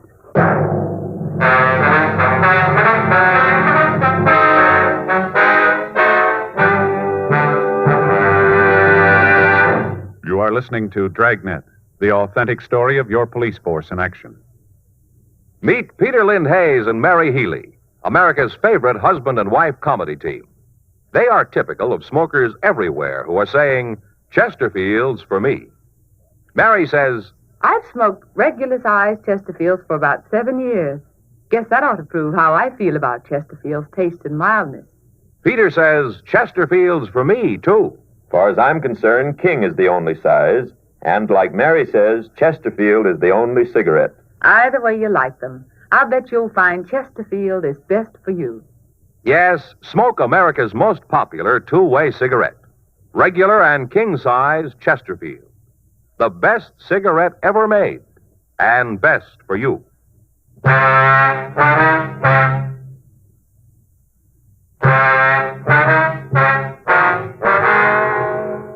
An immediate search was started for the man in the picture with Rowena Telford. From friends of his, we found that we might be able to locate him at a hamburger stand down at Santa Monica. Tuesday, February 12th. Policewoman Irene Gardner and I drove down to the beach. Should be it up there, huh? Yeah. Go ahead. Thanks. It's warm in here. Yeah. Yeah? You like to see Willis Thatcher? What for? Police officers. You're Thatcher, aren't you? Yeah, what do you want with me? A couple questions we'd like to ask you. Sure, I got nothing to hide. No reason to give you any trouble. What do you want to know? You know a woman named Rowena Telford? Why do you ask that? It's a simple question, Thatcher. Can you give us the right kind of an answer? How about it? Yeah, I know her. Why? What's she done now? When did you see her last? I don't know, a couple of weeks ago. Narrow that down, will you? Why? Listen, anything she did, I had no part of. We understand you were pretty friendly with her. That's not true. Sure, maybe I had a couple of dates with her, not more than a couple. That's it. And anybody in the world could put up with her for more than that. Why do you say a thing like that? You ever know her? No, we're looking for her. You? No, I've never met her. That's how come you can ask that kind of question. And if you knew her, if you spent any time with her, you had to know what I mean. Well, suppose you tell us. She's a lush. A real lush. All the time boozing it up. Wasn't so bad that she got loaded, but she was real loud when she was tanked up. Real loud. Is that right? Sure, check around. Ask her friends. Talk to them. They'll all tell you the same story. Every one of them. First off, she'd have a couple of drinks. Next thing you know, any fella with her be trying to get out of a place without getting his head knocked off. She's always starting trouble. Sit down, order a drink. The next thing you know, some guy was asking you outside. Well, I ain't built to go outside too often. I get hurt bad when I fight. Mm-hmm. Does she have any other boyfriend? You don't listen very good, do What's you? that? I told you, and anybody around here had much to do with her. As far as I know, there wasn't nobody who went with her. How'd she seem the last time you saw her? All right. She had a little hangover. She always had one of those. Seemed depressed about anything? Not that she talked about. Mm-hmm. Did you say anything about leaving town? Not to me. Listen, how about giving me a break and telling me what this is all about? What are you after Rowena for? These fights you told us about. Do you ever have any arguments with Ms. Telford? I don't think that's any of your business. We're writing it down that it is. Now, how about an answer? Well, we had a couple of beefs. I told you couldn't go around with her and not have a little trouble. Did you ever hit her? We're back to that, huh? What do you mean? You know the record, the time I did. You figure maybe I did something to Rowena, isn't that it? You think I hurt her? We're asking you. Well, you're way off the road. I ain't gonna try to con you. Sure, maybe I had a lot of reasons to want to belt her. I used to think a lot of Rowena. Awful lot. But that's all over. All I want her to do is to leave me alone. Stay away from me. I didn't ever hit her. I didn't hurt her, no matter what you think. All right. You gotta believe that. I guess it sounds funny. I ain't trying to fool anybody. I'm ready to admit it. I'm a bum. Mm-hmm. But she didn't have to keep telling me, not all the time. I knew it. Yeah. Nobody likes to be called a bum. Mm-hmm. Even if you know it's true. 1:47 p.m. We drove the suspect over to his rooming house and we checked the premises. We found nothing that would definitely tie him in with the disappearance of the Telford woman. After leaving his room, we took him downtown where he was held for further investigation on a charge of suspicion of murder. We checked communications, but we found that there'd been no word on the missing woman. Her name and description had been checked through the files in Missing Persons Bureau without results. 3:40 p.m. Frank came by the office and said that the trial he was attending was dragging on and that it would be a couple more days before he'd be back on duty with me. A petition was filed on behalf of the children charging violation of Section 273 APC, unfit home, asking that they be made wards of the juvenile court. Policewoman Irene Gardner put in a call to the next-door neighbor of the Telford woman, but we'd found that there'd been no trace of the missing woman since we'd removed the children. 5:12 p.m. We finished up the log for the day and we were leaving the office. I got it. Juvenile Friday. Yeah, that's right. Yeah, what's that address? Yeah. Mm-hmm. Yes, sir, we'll be right there. Right, thank you. What do you got? Bar over on East 6th. Yeah? Rowena Telford just walked in.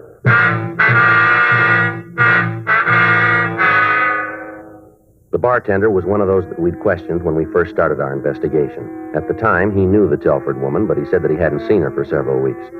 On the phone, he told me that she just walked into his bar. Irene Gardner and I left the office and drove over to the East 6th Street address, but the woman had just left. We had her description and a description of the clothes she was wearing. We put that out to all cars in the area, but she was not picked up. Irene Gardner and I went back to the office and we put out a supplementary bulletin on the woman. At 8:14 p.m., we got a call from the woman who'd made the original complaint, Mrs. Crystal Eggers. She told us that the Telford woman had just walked into her own home. Irene and I left the office and we drove out to the house on Vallejo Street. Light on. She must still be home. Yeah. Who is it? Police officers, we'd like to talk to you. Just a minute. It's about time you got here. You got 'em yet? I beg your pardon? You got the little brats? They all run off, all of them. Get my hands on them, and they're going to get what for. Where are they?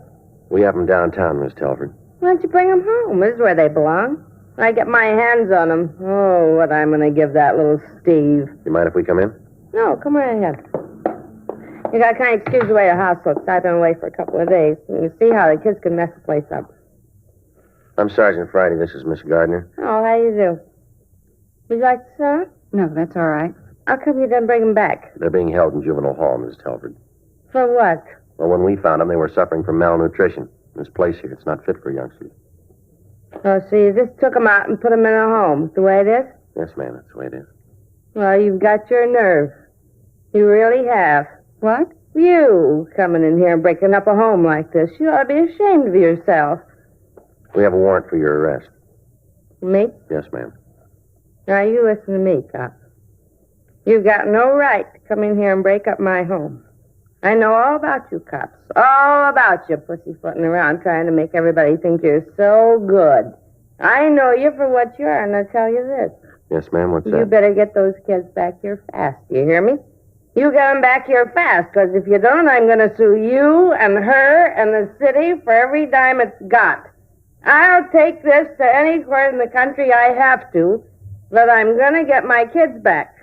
You ain't half as good as you think you are. You want it plain, real plain, so you can understand it. You stink, that's what. All of you stink. All right, ma'am, I think that's enough of that. Where have you been for the last 2 weeks? It's the most terrible thing that ever happened to me. To anybody.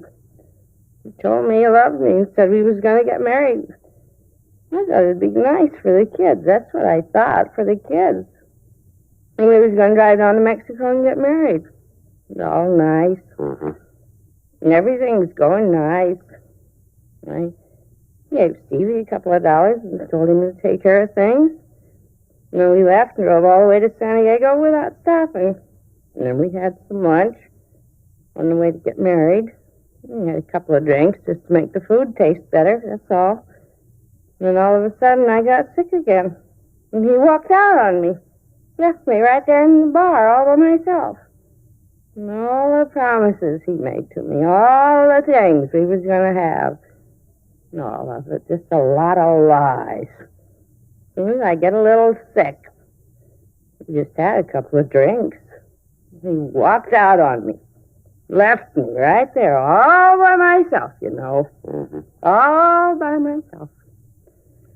I didn't have no money. No way to get back. What was I going to do? I believed him. I really thought he was going to marry me. I believed all he said, how things were going to be better. I believed it all. The dirtiest trick I ever heard of, walking out on a girl like that. A dirty trick. I got one to beat it. Hmm? The one you pulled on your children.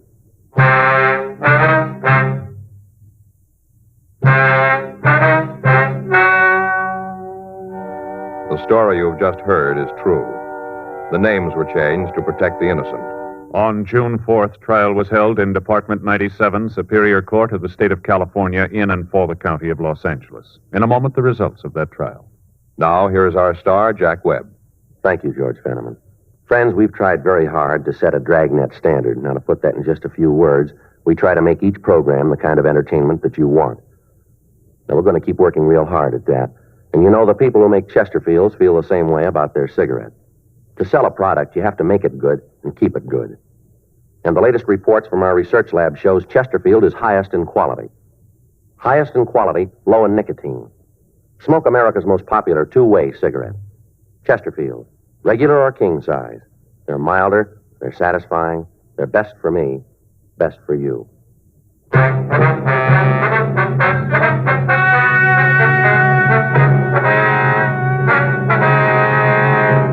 Rowena Esther Telford was tried and convicted of violation of Section 273A PC, endangering the life and safety of a minor, which is punishable by imprisonment in the county jail for a period of not more than 1 year.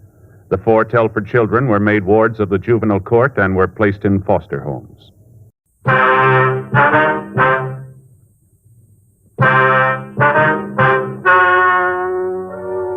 Ladies and gentlemen, the story you are about to hear is true. The names have been changed to protect the innocent. Dragnet is brought to you by Chesterfield, made by Liggett & Myers, first major tobacco company to bring you a complete line of quality cigarettes.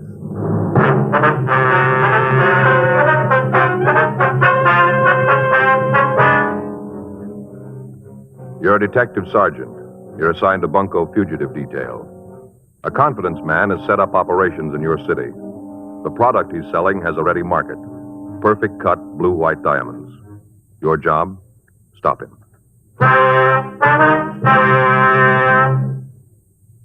Today, you'll hear these 3 words everywhere. Chesterfields for me. The cigarette tested and approved by 30 years of scientific tobacco research. Chesterfields for me. The cigarette with a proven good record with smokers. And first cigarette to have such a record. Chesterfields for me. Chesterfield gives you proof of highest quality, low nicotine. The taste you want, the mildness you want. The Chesterfield you smoke today is the best cigarette ever made, and best for you.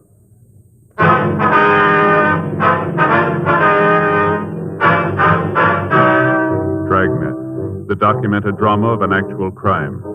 For the next 30 minutes, in cooperation with the Los Angeles Police Department, you will travel step by step on the side of the law through an actual case transcribed from official police files. From beginning to end, from crime to punishment, Dragnet is the story of your police force in action. It was Tuesday, November 9th. It was warm in Los Angeles. We were working the day watch out of Bunko Fugitive Detail. My partner's Frank Smith. The boss is Captain Didion. My name's Friday. I was on my way back from the record division, and it was 11:40 a.m. when I got to room 38. Bunko Detail. Did it check out? Yeah, there's 3 possibles. Descriptions don't match too well. We'll have to check them all out, I guess. Uh-huh. The better was just in, said he'd give us a hand. That's good. Shall we get on it? Yeah. Any call? No, let's go. I got it. Bunko Fugitive, Friday. Yeah. Yes, ma'am. Well, I'm not sure. No, the officer that handled the case isn't here right now. I wonder if I could take a message. Yes, ma'am. He'll call you when he gets in. All right, uh-huh. Yes, all right. If you'll wait just a minute, I'll transfer it just a minute. Hold on, please. Would you give this call to 2949, please? Thank you. Oh, excuse me. Yes, sir. This the fraud department? Was Bunko fugitive? Yes, sir. Then I guess this is what I want. I'd like to report a swindle. All right, sir. I'll check with the better Joe. You can go to work on this list. Right. I'll be right back. Okay. You want to come in, sir?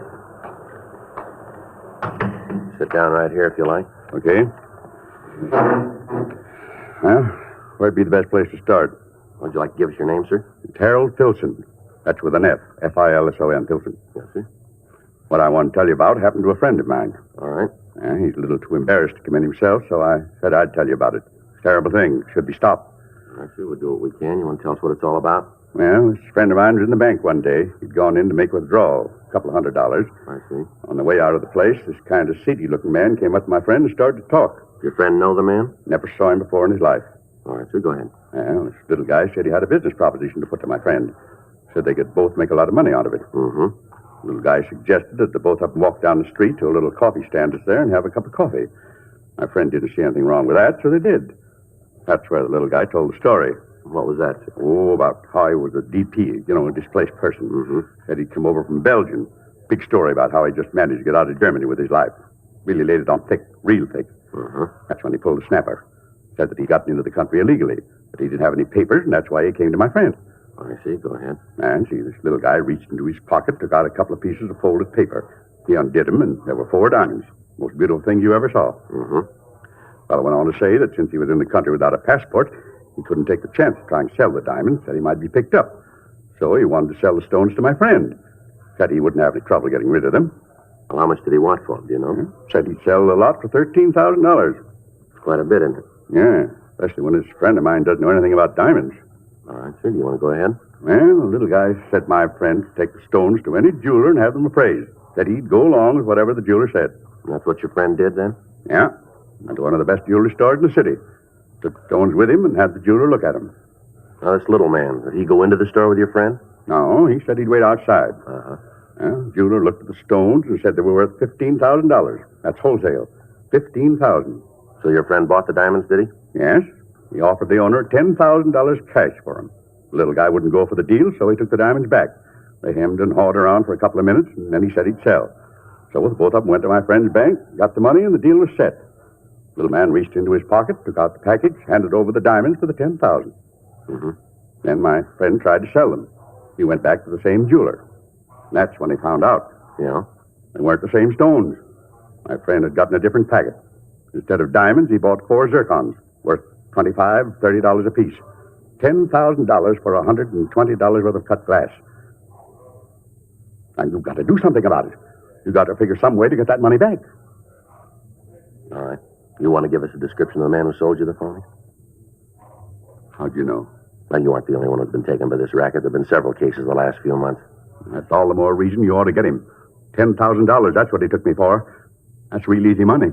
Well, the only difference is the amount, isn't it? What do you mean? You tried to take 5 the same way.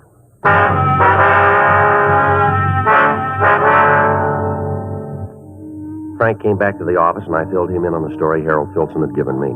The victim gave us a complete statement and a description of the man who'd victimized him. He also gave us the address of the bank where he'd been approached. After that, Filson was taken down to the mug room and shown photographs of known confidence men who had used the same M.O. A local and an APB were gotten out, carrying the description of the suspect as well as a complete description of the clothes he wore and the method he used in approaching the intended victim. We got the name of the jeweler who had appraised the diamonds, and we asked the victim if we could keep the stones until we'd finished our investigation. He gave us his consent, and we signed a receipt for the zircon.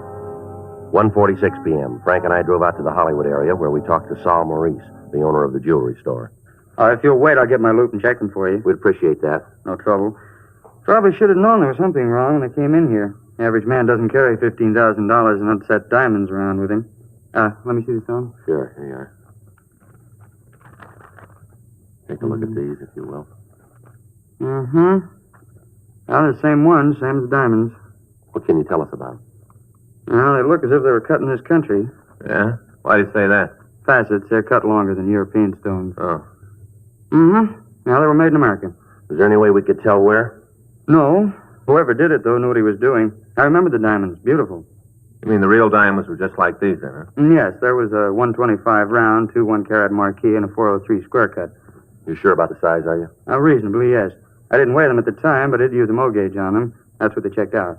You can't give us any idea, then, where the zircons might have come from? No, I'm sorry. I can give you a list of the men in Los Angeles who might have done it. We'd appreciate it. No trouble at all. You want to take these with you? Yes, sir. Say, I don't understand. Why would a legitimate diamond cutter make these imitations? Well, if a person ordered them copied, there'd be no reason not to. Quite often, people don't like to wear genuine stones. Occasions when good imitations do just as well. That's what probably happened here. Uh-huh. Whoever it was probably ordered a melange lot. I went ahead with it. Well, now the stones he brought in the first time were real, weren't they? Yes, fine, high color, beautifully cut. Especially this square. I'll get those names for you. Thank you. Say, I wonder if you'd tell me something. Well, what's that? Well, my wife's been looking for something to clean her engagement ring. You know, it gets dirty down the little prongs that hold the diamond. I wonder if you could recommend something to clean it. I'll tell you what, next time you're in the area, bring the ring in. I'll be glad to clean it for you.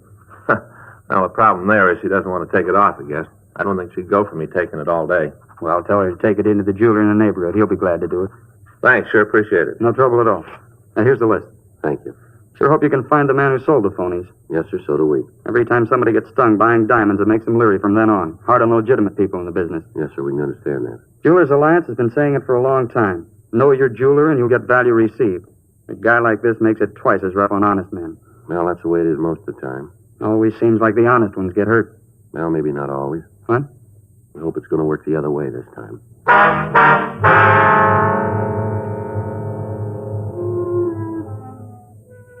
3:15 p.m. Frank and I returned to the office and got out a supplemental bulletin on the genuine diamonds that were being used.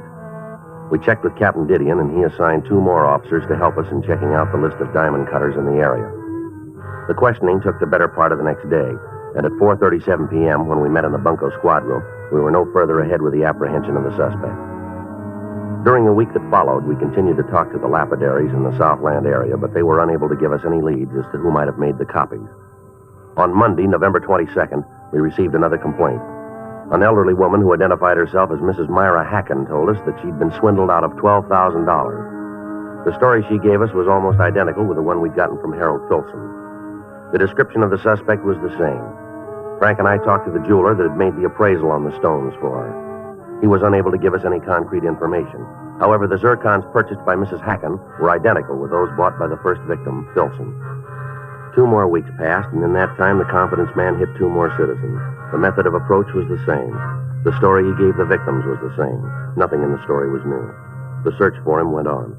On Wednesday, December 1st, Captain Didion called a meeting in his office. Come in. Sit down. Right. Thanks. Now, what's it about, Skipper? You know what it is. Where are you on it? Oh, the diamond switch, huh? That's it. Going slow, Captain. Well, what's the score to date? About $45,000, isn't it? Yeah. You're no closer to the guy than when he started. Well, we got a description. We can't book that. We're doing everything we can, Captain. We talked to all the victims, all the people in town who might know who he is. There isn't a rumble. He must be playing it single. None of the usual sources know anything. How about the money?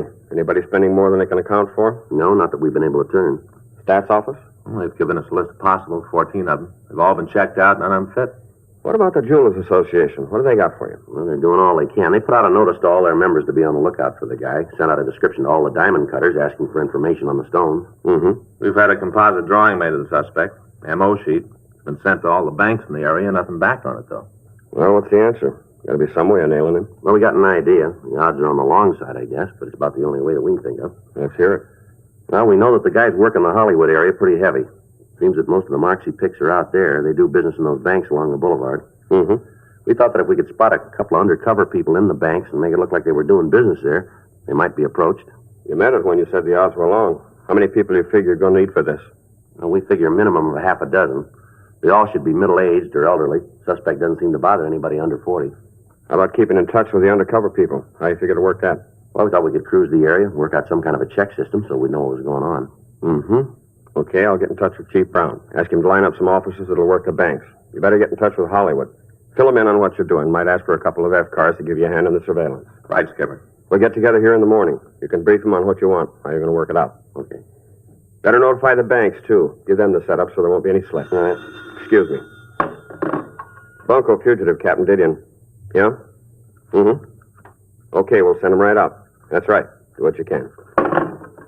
Here's one to move on. Bank on Hollywood Boulevard. Head cashier says there's been a man loitering in the place for the last 30 minutes. Yeah. Matches the description of your suspect right down the line.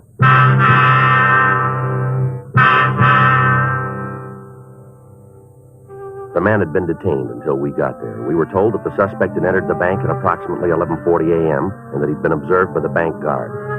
When the man's movements had aroused the guard's suspicions, he'd notified the cashier, and he in turn had called us when he noticed the similarity between the suspect and our bulletin.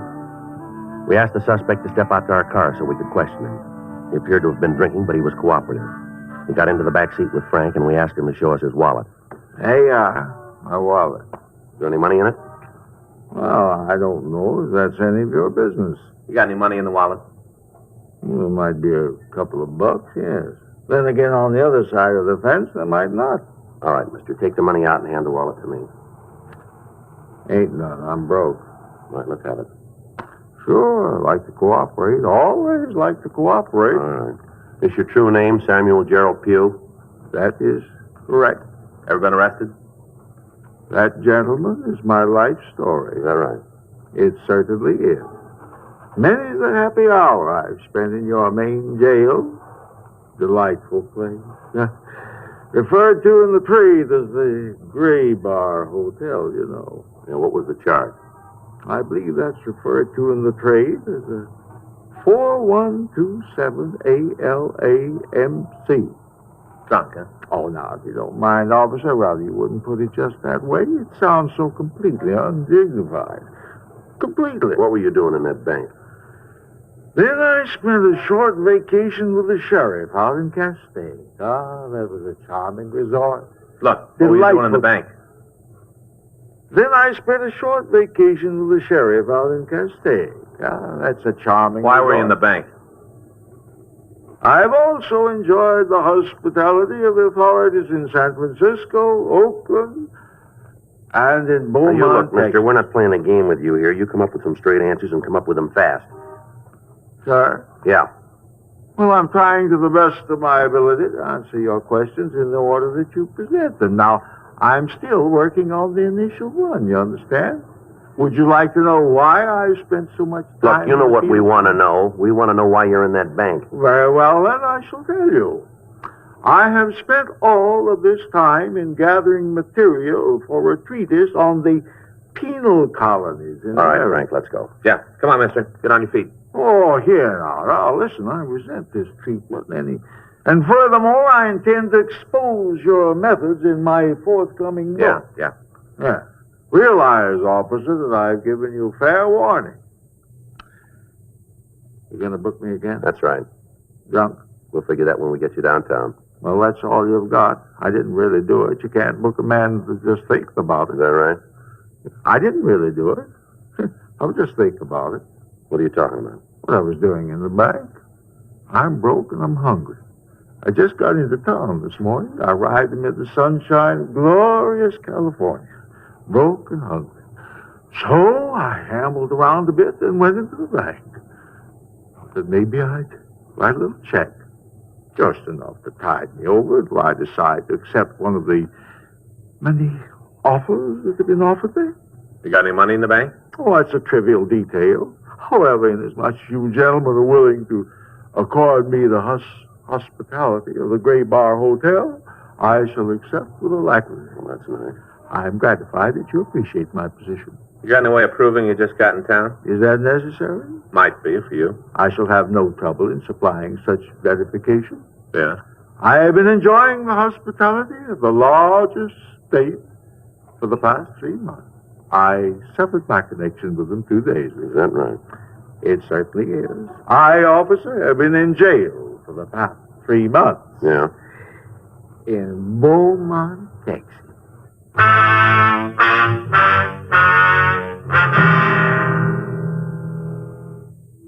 The suspect was taken to the city hall and held for further investigation. Teletypes were sent to the authorities in Texas, and they verified the story that we'd gotten. The suspect was booked in violation of 4127A LAMC. The following morning, Frank and I, along with Captain Didion, briefed the police officers chosen by Chief Brown. We told them the suspect's M.O. We gave each of them copies of the composite drawing that had been made. At 10:30 that morning, the plan was put into operation. It continued through the weekend without result. During that time, we received no new complaints regarding the confidence man. Wednesday, December 8th, Frank and I checked into the office. I want to call Faye. Tell her what time I'll be home. Okay. You want to check the book while you're there? Yeah. I got it. Local fugitive, Friday. Yeah. Okay, where? Yeah, we know where that is. Right. See you there. Guess you'll have to call Faye later. What do you mean? Suspect. Yeah? He's setting up a mark in a coffee shop out on Hollywood Boulevard right now.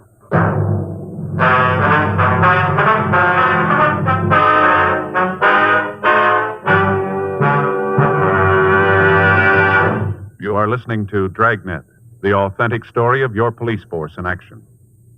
Meet the Tom Harmons. You know Tom as an All-American, and now a top sports announcer. Mrs. Harmon is the motion picture and television star Elise Knox. They're typical of people everywhere who are saying, Chesterfields for me. I like regular-sized Chesterfields. Have for years. They're best for me, at least I think so, because of that Chesterfield quality. That's the way I feel about them, too. I've always smoked Chesterfields. Now I go for the king size. Guess I like a longer smoke. So whether you smoke regular size like Elise Knox or king size like Tom Harmon, enjoy America's most popular two-way cigarette. Chesterfields for me. You hear it everywhere.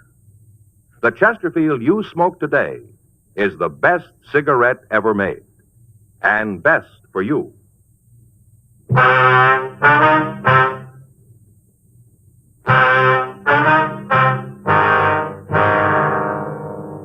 The call had come from one of the undercover people that we'd planted in the banks on Hollywood Boulevard.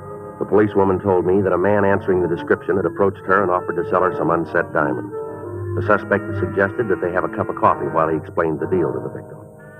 After they'd reached the coffee shop, the policewoman excused herself and put in the call to us. It took us 18 minutes to drive to Hollywood and Vine Streets and to get to the coffee shop. When we entered the place, we could see the policewoman at one of the rear tables. Frank and I walked back and sat down in the adjoining booth. They'd evidently been talking for several minutes before we got there. You can understand my position. I don't want to have to let them go, but I have no choice. I'm still not sure why you don't sell them yourself. There is some trouble about my passport. The authorities are checking it over. If I try to dispose of the diamonds in the usual channels, there are bound to be questions I can't answer. I'm not sure I want to be mixed up in a thing like this. I've never had any trouble with the law. My husband would be pretty angry if he knew about this. But there will be no trouble. None. The reason I decided to even bother you with this is that I have seen you several times in the bank.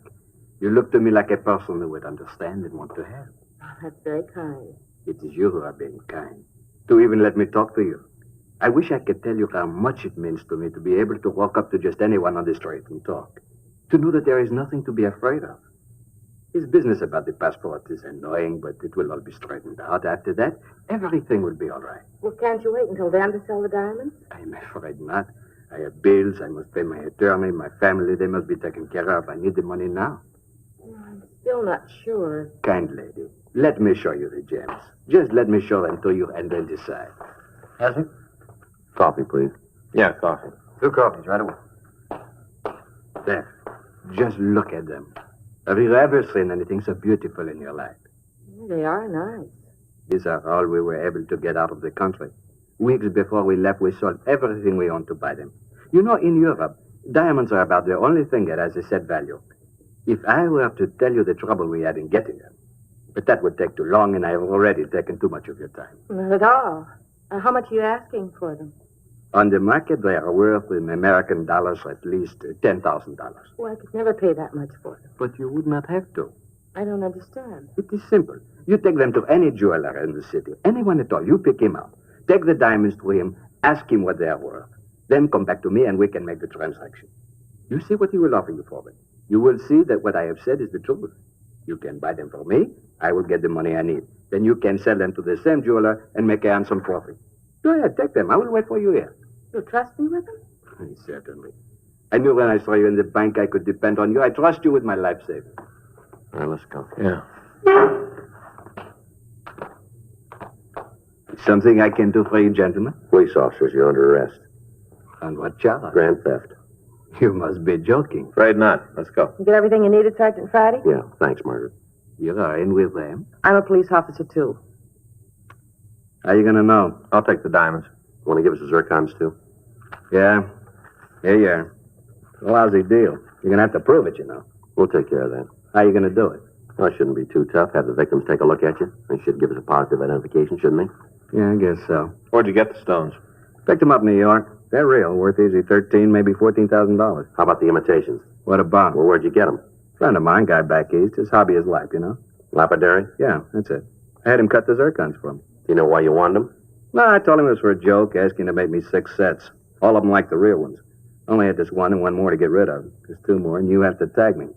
Yeah, rough go. You need me for anything more, Sergeant? No, thanks, Margaret. We'll take him in. I'll go on then. Right. Thanks again. Glad to help. Thanks, Margaret. Yeah, see you downtown. Right. Tell Chief Brown we'll be in to see him, will you? Okay. All right, mister, let's go. Mind if I finish my coffee? All right. Make it fast. Okay, thanks. What's your name? Nathan Kroner. You ever fallen before? Couple of times, small beefs. Where? Midwest, Colorado, Kansas. Big time? Burglary. Served 3 years in Colorado, 2 in Kansas. Thought you had it figured this time. Sure way to make it pay. Never know, do you? What's that? How it's going to turn out. Take this dodge, for instance. Yeah. Hey, you got a cigarette? Yeah. Here you go. Here. Thanks. I got a match.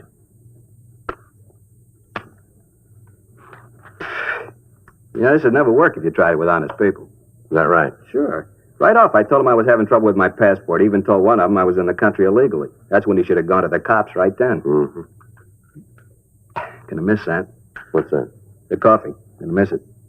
Anyway, if every one of them didn't have a little thievery in them, isn't a con game in the world it'd work. You ever think of that? Yeah, once in a while. I hand over a bunch of diamonds. Now, I know they're worth a minimum of $15,000. Worth that anywhere in the country. Mm-hmm. So what happens? The mark takes them into a jeweler and finds out they're worth that much, and right away he's out to try to make a fast buck for himself. He comes back, tells me they're only good for $10,000. You see? Thieves. Mm-hmm. You about finished with that coffee? Yeah. Now, the mark stands to make himself a couple of $1,000 going in, but that isn't enough. He's going to take me for more. It wouldn't work if they weren't thieves at heart.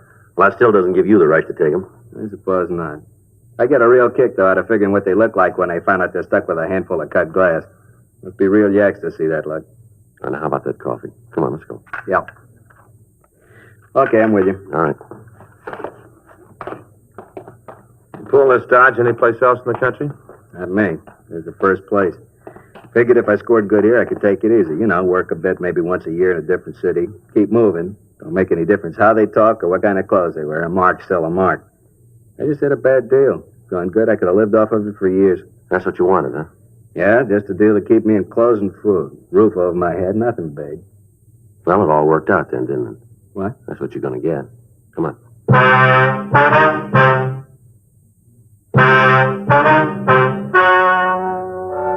The story you have just heard is true. The names were changed to protect the innocent. On April 15th, trial was held in Department 98, Superior Court of the State of California, in and for the County of Los Angeles. In a moment, the results of that trial. Now, here is our star, Jack Webb. Thank you, George Fenneman. You know, the Chesterfield you smoked today is the best cigarette ever made, and best for you. Now, that's a fact. And to my way of thinking, it's the very reason for you to change to Chesterfield. Try 'em either way, regular or king size. If you try 'em, I think you'll say with all of us, Chesterfield's for me.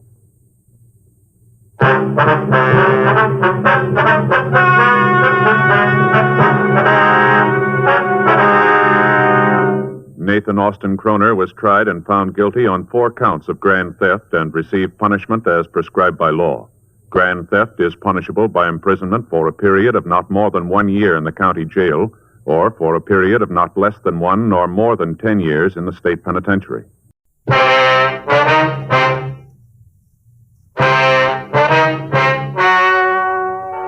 Ladies and gentlemen, the story you are about to hear is true. The names have been changed to protect the innocent. Dragnet is brought to you by Chesterfield, made by Liggett & Myers, first major tobacco company to bring you a complete line of quality cigarettes.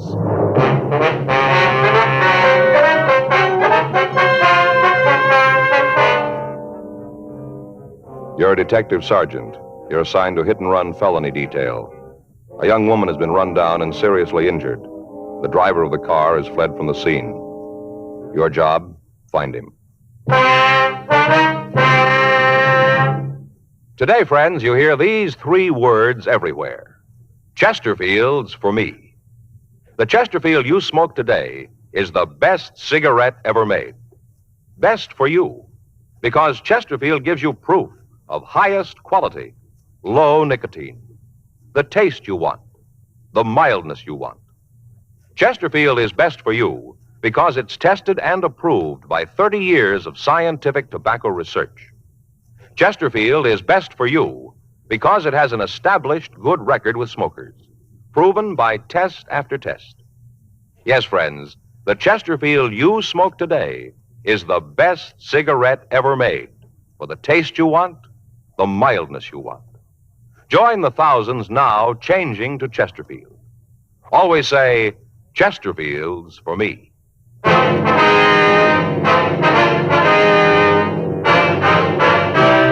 Dragnet, the documented drama of an actual crime. For the next 30 minutes, in cooperation with the Los Angeles Police Department, you will travel step by step on the side of the law through an actual case transcribed from official police files.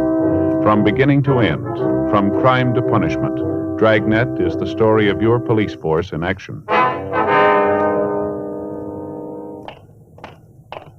It was Tuesday, April 7th. It was cold in Los Angeles. We were working the day watch out of traffic bureau, hit and run felony detail.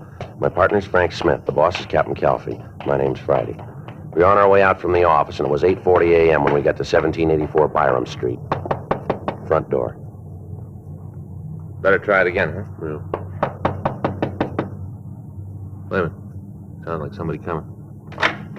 Yeah? Something you want? Miss Hunter? That's right. What do you want? Police officers. We'd like to talk to you. Oh, about the thing last night, huh? Yes, ma'am, that's right. Well, come on in. I can't stand around for long. I'm going to be late for work as it is. Come on. Thank you. This is my partner, Frank Smith. My name's Friday. How do you do? Hi. Sit down there. I got to get ready to leave. There's some coffee there in the carafe if you want some. No, thank you. No, ma'am, thank you. Would you mind pouring me a cup? You'll find everything right there on the table. 2 sugars. All right. What do you want to know about last night? I told the officers who were there all I know. Yes, ma'am, we know. We read their report. We'd like to go over it with you if it's all right. Seems like a waste of time to me. Spend a little more of it trying to catch the kid that hit the girl. It'd be better all the way around. Yes, ma'am, there's your coffee. Oh, thank you. Ooh, still warm. Either one of you got a cigarette? Yes, ma'am, here you are. Here's light. Thanks. What do you want to go over? Well, according to what you said to the officers last night, you saw the accident, is that right? I saw it, yeah. I don't think it was an accident. If you ask me, I think the kid deliberately hit the girl, deliberately. Now, why do you say that? Well, just the way it looked, that's all. Kind of feeling. Way came barreling around the corner. He must have seen her. She was right under the light, didn't even make an attempt to stop, none at all. Mm-hmm.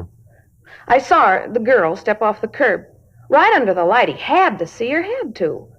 Anyway, she stepped off the curb and started to cross the street. Harry and me saw her. She started to cross, and then all of a sudden, this kid in the hot rod was coming right at her. Was there anything she could do? Yes, ma'am. She kind of looked up at the car and then, well, like she was going to run.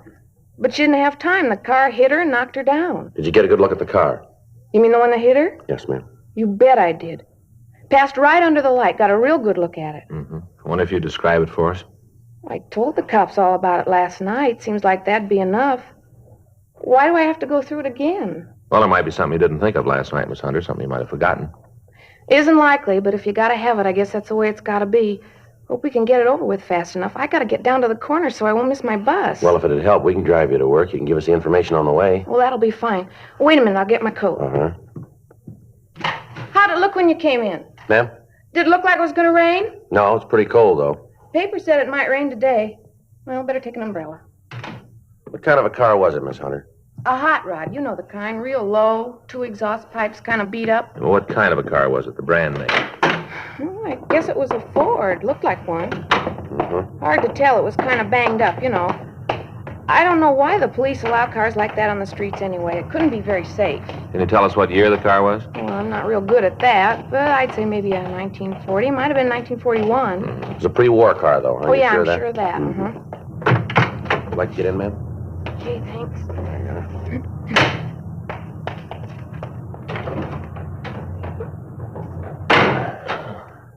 Where can we drop you, ma'am? Near First and Broadway will be fine, just on the corner there. Okay. Miss Hunter, was there anything about the car that'd make it easier to identify? Not especially. Black Ford, all beat up. I'm sure I'd know it if I saw it again, any place. Did you get a good look at the driver of the car? No, not too good. All I could see was that he was a kid, maybe 19, 20 years old. Uh-huh. You'd like to see you get that kid. Is the girl all right? She looked pretty bad last night. Well, she's still in a critical condition. Doctors aren't sure yet whether she'll be all right. Sure hope she is. Have you talked to her? No, we haven't. Not yet. It's a terrible thing. Kids like that running around in hot rods, barreling around the city. Person's not safe on the streets anymore. Well, just because a car's got twin tailpipes, Miss Hunter, doesn't have to be a hot rod. Well, this one was. Even had the little sort of license plate hanging down from the back bumper. You mean a state license plate? No, one of those with a club name on it. You know the kind. There's not a notation of that on the report that we remember. I guess I forgot all the excitement and all. I must have forgot. Well, did you see the name on that plate? Yeah. Not real good, but I saw it. Think you can remember it? Not all of it. The last part was wheels. Something wheels. 2 words. You're pretty sure of that, are you? Yeah, wheels. That's the word I saw. Didn't remember it last night. Guess it didn't seem important then. Must be a lot of cars that have those plates on them all over town. Yes, we know. Don't seem like it's going to help much. A lot of cars with those plates on them. Lots of them. Yes, ma'am. Even if you do find the kid with one of them, how are you going to know if he's the right one? Well, it's not going to be too hard. Huh? His car will tell us. According to the report, an automobile driven by one male occupant had struck a woman while she crossed the intersection of Olympic Boulevard and Connecticut Street the night before. When the ambulance arrived at the scene, the victim, who was identified as Mrs. Helen Chapman, was unconscious and was removed to Georgia Street Receiving Hospital for emergency treatment. Members of the crime lab had arrived at the scene and gathered what physical evidence they could find. All citizens in the vicinity were interrogated and their statements were taken. Photographs of the coroner were made and held for evidence. Because of the hit-and-run aspect of the case, Frank and I had been assigned to investigate it. At 1:14 p.m., we drove over to Georgia Street Receiving Hospital to talk to the attending physician, Dr. Sebastian. He said the patient's condition was so critical that she couldn't be moved to her own hospital. He told us that the victim hadn't recovered consciousness to the point where she could be questioned. He went on to tell us that she'd been administered serum albumin to counteract shock. He listed her injuries for us. Compound fractures of the femur, rib fractures, and associated internal injuries, including a punctured lung and brain concussion. It was not expected that she'd live. Frank and I left the doctor and walked down the hall. In the waiting room, we met a tall, thin man who looked as if he hadn't slept in several days. On the floor in front of him was a small pile of half-smoked cigarettes. He identified himself as the victim's husband, Carl Chapman. I don't know. I came home from work. They told me about it. I didn't even know. Didn't they try to call you at work? No, I guess they called the house. There wasn't anybody home. I just walked up to the door, and there was a note telling me to call her. Didn't even know about Helen. I see. You like a cigarette, Chapman? Thanks.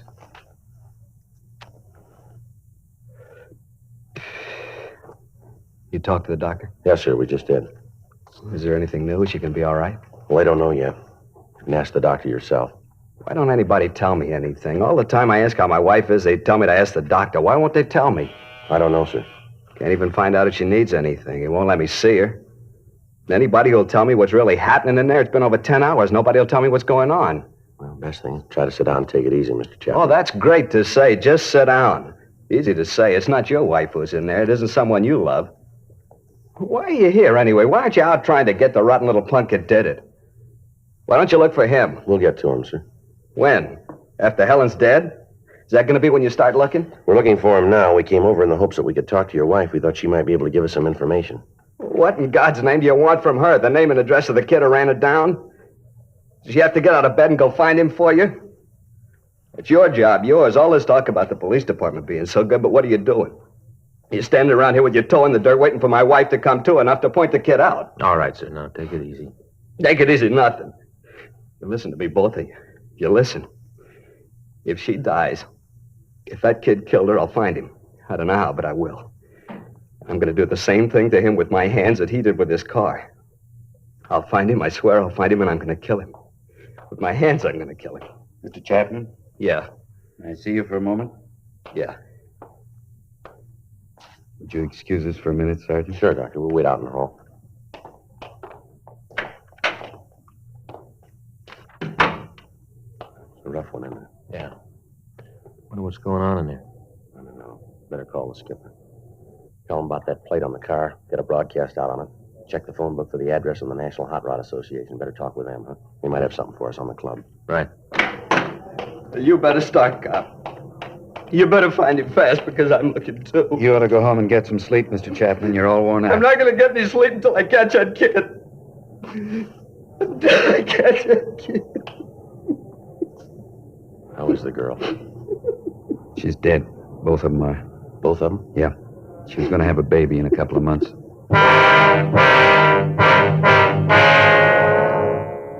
3:15 p.m. Frank and I drove out to the offices of the National Hot Rod Association on Hollywood Boulevard.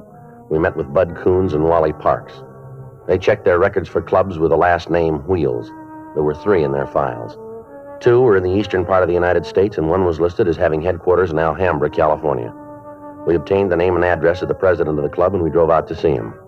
We found him in the garage behind the house working on a 1941 Ford. We introduced ourselves, and he asked us to sit down. What do you want to see me about? We understand that you're the president of the Square Wheel, is that right? Yeah, that's right. Why? How many members do you have in the club? 18. 18 actives. There's a couple of guys in the service. What's this all about, anyway? How come the questions? All your members have the metal plates with the club name on their car? Yeah. Get them when they pay the initiation fee. Why? Anybody else have them? Not legally. What do you mean? Well, a couple of them out. Been stolen from members. Any of the fellows in the club drive a black pre-war Ford? Yeah, I guess we got about 5 of them. I got one myself, as a matter of fact. Listen, why can't you tell me what this is all about? Figure if I knew what you wanted, I could help you out. Well, a woman was run down by a hot rod last night. One of the witnesses saw a plate on the car that might have been from your club. No kidding. That's the way we get it. What did it look like? Well, they say it had twin pipes, pretty well beat up, white sidewall tires. It's not one of ours, then. You sound pretty sure. What about the plate? Well, I told you, we've had a couple of them stolen. Must have been one of them. Well, how come you're so sure it wasn't one of your members? Oh, I know the cars in the club. There isn't a yo-yo in the bunch. What's a yo-yo? Well, yeah, you know, a shot rod, junk heap. Oh, I see. I don't know. Seems like every time there's any trouble with a car over 5 years old, it's a hot rod. Sure not fair. That's so. Yeah. Hey, come here, I'll show you. Now, take a look at that. I've been working on it for 3 years. Got over $1,200 in it. Take a look at it. It's a lot of motor. Yeah, it's a good car, but what's it prove? The car that ran that woman down wasn't a hot rod. Well, how do you figure that? You said it was a wreck, didn't you? That's right. We haven't got a wreck that's allowed on the streets in this club. I don't know a legal club that has a yo-yo in it. We got a safety check every month. Any car that isn't safe has to be fixed or the guy's out. A lot of clubs operate that way. Yeah, we know. Our kids build rods for 2 reasons. Because they want the cars to run better, be more efficient, or else they want something a little different than you can buy in a showroom. Yeah, well, all this sounds good, but a woman was killed last night by a kid driving a hopped-up car of some kind. Maybe it had twin pipes, a loud muffler, but I'll give you odds from here to Bonneville that it wasn't a hot rod. I know how you guys feel. We're always getting it. Every kid behind the wheel in a second-hand car is a potential killer. The way the papers picture us, we just roam around looking for somebody to run over. That's not true. You check the records. I think you'll find that the ratio between tickets given out to members of hot rod clubs, members of the NHRA, and any other group of drivers will make the hot rodders look pretty good. There hasn't been a ticket in our club in the last year and a half. The one before that was for overtime parking. Oh, I'm sorry, fellas. That car last night wasn't one of our guys, and you can bet he wasn't a hot rodder either. You got any way of knowing who could have gotten the plaque? Well, not right off, but we'll find him. How? There's only so many streets in Los Angeles. We'll find him. Guys like that make things rough on the clean drivers in this town. We'll find him for you. Well, we'll appreciate any help you can give us on this, but it's police business. If you find him, give us a call right away. Don't worry, we will. How do I get in touch with you? I'll leave you one of our cards. Anytime. You call us. All right. I'll get on the phone and get the fellows rounded up. If you turn anything, call us right away. Don't try to take care of it yourselves. Only one thing we're interested in. Yeah, what's that? Proving to you it wasn't one of us. That's what's important. Showing you we're on your side. Well, that shouldn't be too hard. Huh? There's a lot of room. We got the names and addresses of the members of the Square Wheel Club, and we talked to them. We checked their cars, and each of them volunteered to assist us in attempting to locate the hit-and-run vehicle. 6:40 p.m., Frank and I got back to the office. During the afternoon, the broadcast on the car had gone over the state wire, and every police officer in the state of California was looking for the hit-and-run car. When we checked with communications, there'd been no replies to our broadcast. 7:15 p.m., we put in a call to Georgia Street Receiving Hospital, and we talked again to Dr. Sebastian. He told us that the victim's husband, Carl Chapman, had been placed under the care of his family doctor and had been given sedatives to make him sleep. While I checked with Lieutenant Wolfram on the developments, Frank went over to the crime lab and talked with Lieutenant Lee Jones. 8:47 p.m. We met back in the squad room. Any word yet? No. Got a call from Al Gibbs. Hot Rod Club? Yeah. He says all the clubs in the area are looking for the car. They divided the city up in sections. Members are checking all the streets. No luck, though, huh? No, nothing. Well, they turned a couple of cars, but they don't check out. How'd you do? Pretty good. Got the report here. Uh-huh. Had a couple sandwiches sent in. Got you Swiss on rye. Good. In the bag there. Where's coffee? Right there, carton. Oh. The lab sure did a good job on this stuff. Here. Mm-hmm. Here's the scene. Victim was found 10 feet 4 inches from the northeast corner, 4 feet 8 inches from the north pedestrian crosswalk. And put it about here, wouldn't it? Yeah. They found particles of broken glass. Checked on him at the lighthouse. Lenses from a 1940 Ford. Yeah, here's a picture of him. Yeah. In the gutter of the southwest corner, they found this. There's a bumper guard. Yeah, I looked at it. It's new. Any brand name? Yeah, but it's not going to help much. Distributed all over the country. Well, how about skid marks? Any sign of them? No, not that they could find. Either the kid didn't have time to use them or else he didn't want to. He came up with this, though. Yeah, what's that? Well, some marks from a tire. Lee says he thinks they were made when the kid dug out to get away, spun the back wheels. Sure indicate that he didn't mean to stop at any time, huh? Well, that's the way Lee's got it figured. Well, it isn't much to go on, is it? They've come easier. Yeah. Well, let's go out and check the neighborhood again. We might still be able to turn up a decent description. We can start checking the garages in the morning. Try to turn a car with a broken headlight and a missing bumper guard. Okay. Better call communications, get out a supplemental on the tires. Huh? Yeah, I'll take care of it. I got it. Hit and run felony Friday. Yeah. Yeah, that's right. Mm-hmm. Anybody there? No. No, keep it under surveillance. We'll be right out. Yeah. Don't burn it. Right. Bye. What do you got? Well, it's beginning to go our way, maybe. Huh? They found the car.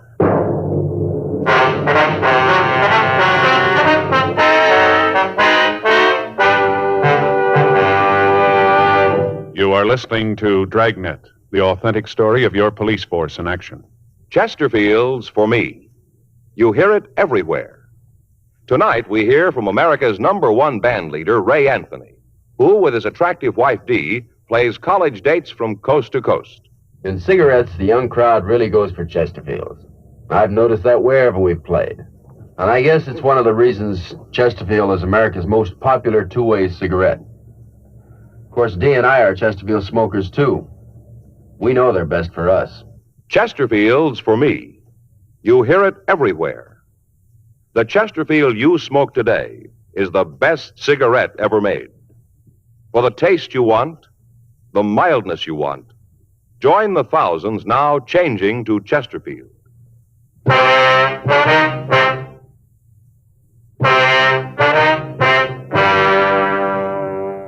During a routine patrol of the streets in East Los Angeles, a radio unit had come across a car parked at the curb on Vancouver Avenue. They'd stopped to investigate and found that it matched the description that we'd sent out. On the phone, I'd instructed the officer not to search the car, but merely to keep it under surveillance and check and hold anyone who approached it. Frank and I notified the crime lab of the find, and then we left the office and drove out to the location. We talked to the officers in the police car, and they told us that they hadn't seen anyone near the vehicle. We checked the registration and found that the registered owner was a Jack Moore. The white slip gave us an address in Hollywood. While the crime lab went over the car, we drove out to Moore's address to talk to him. He lived in a large house built in the mid-20s as a private residence. It had been converted into a boarding house. Frank covered the rear entrance. I rang the front doorbell.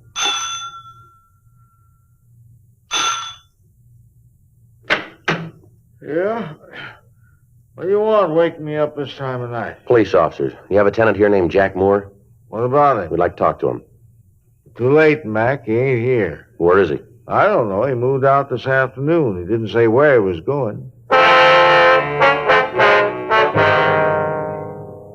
A thorough search was made of the suspect's room. The manager told us that Moore had come home that morning, packed his belongings, and left the house. We called the crime lab, and Lieutenant Lee Jones told us that they'd established that Moore's car was the one that had run down the Chapman girl. We talked to the other people in the rooming house. None of them could tell us where Moore might have gone. We put in a call to auto records, but the car was not listed as being stolen. Frank called his name into R&I, but we found that he had no felony record. From the occupants of the rooming house, we found that the suspect had no relatives in this state and no close friends that they could recall. Leighton Prince came out and went over the room, and in going over it, we found a wastebasket Moore had used to dispose of articles that he didn't want. In the basket, we found several match folders from a bar out on West 7th Street. We put in a call to the bar, but we found that it was closed. From the manager of the rooming house, we got a good description of the suspect, along with the information that he received no mail and that he was apparently unemployed. A stakeout was set up on the house, and at 3:36 a.m., Frank and I checked out of the office and went home for the night. The next day, Wednesday, April 8th, we contacted DMV and asked that they give us all information on the car. 9:15 a.m. We drove over to the bar on West 7th Street.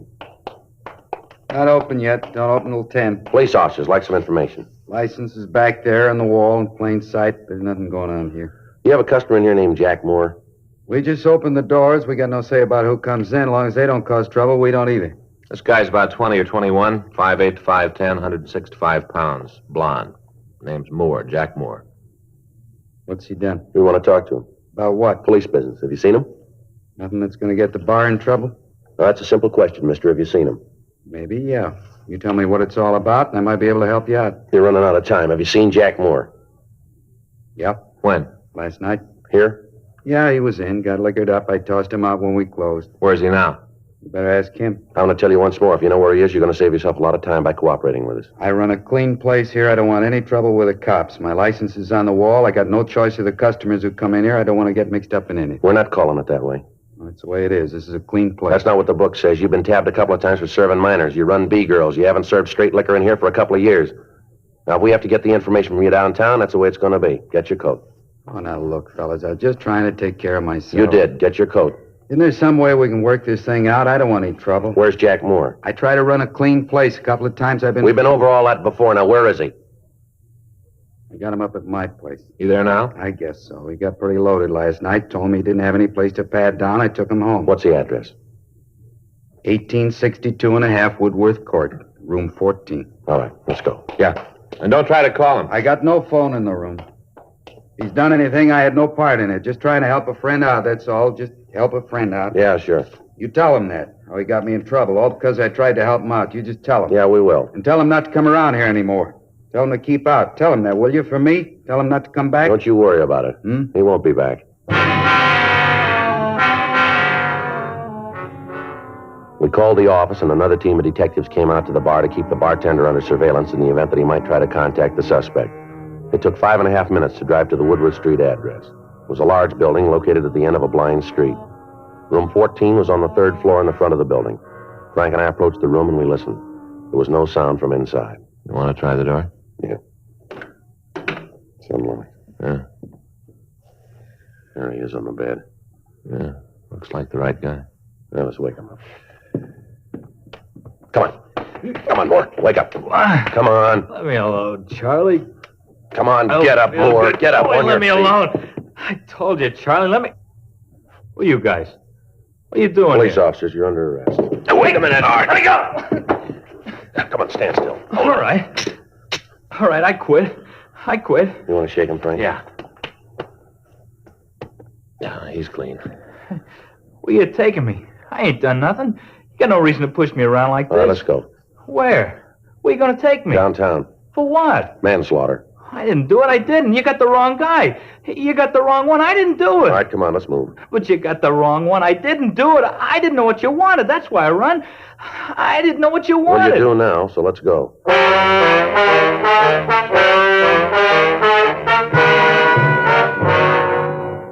The suspect was taken to the squad room where he was questioned. He refused to admit any part in the crime. He was confronted with the physical evidence and with the ownership of the hit-run vehicle. The witness to the crime came to the office and said that Jack Moore was the man that she'd seen at the wheel of the car when Helen Chapman had been run down. Throughout the interrogation, the suspect refused to say anything. At 1:47 p.m., the door to the squad room opened and Carl Chapman came in. Where is he? I know he's here. I want to see him. All right, take it easy, I Chapman. heard you caught him. I want to see him. I want to tell him. Is that the kid? Are you the one? You the one who killed Helen? Well, answer me. All right, take it easy, Chapman. Is he the one? The evidence points that way, yeah. Please. I want you to do something for me. What's that? Go away. Out of here, please. We can't do that, Chapman. He's in custody. Please leave me alone with him. Come on, Chapman. You better wait outside. Now, just a minute. Listen to me, kid. When they put you in that cell, you get down on your knees and thank God that they found you before I did. You understand? You thank him, and every day you live, you thank him. You do that because I would have killed you.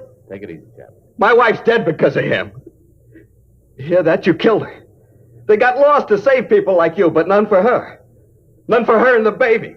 They didn't have any laws. None for them. All right, Chapman. Come on, take it easy. Frank, come on, sir. Yeah.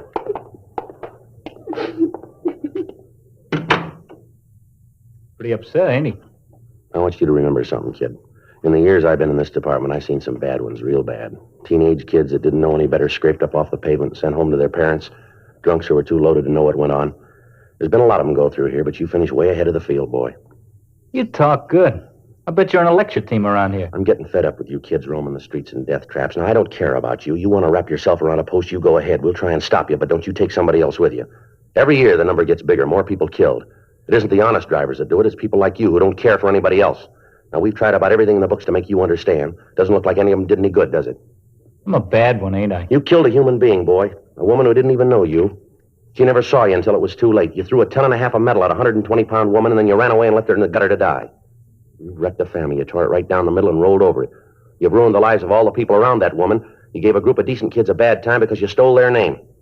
Now, you get on your feet, young fella, and you keep that smart mouth of yours closed. Do you understand? Can I ask you something? What's that? Hit and run. How much will I get? I don't know, but it won't be enough.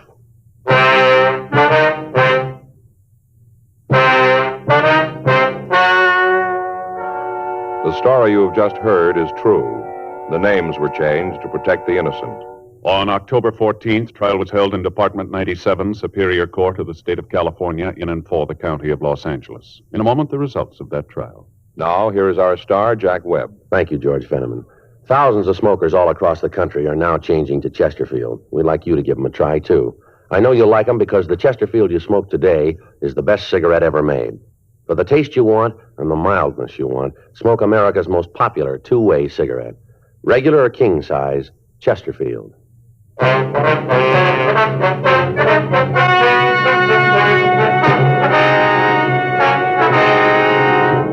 Jack Carlisle Moore was tried and found guilty of manslaughter, 1 count, and received sentence as prescribed by law.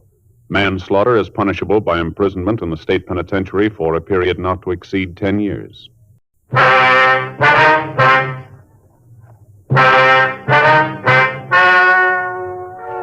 Ladies and gentlemen, the story you are about to hear is true. The names have been changed to protect the innocent. Dragnet is brought to you by Chesterfield, made by Liggett & Myers, first major tobacco company to bring you a complete line of quality cigarettes.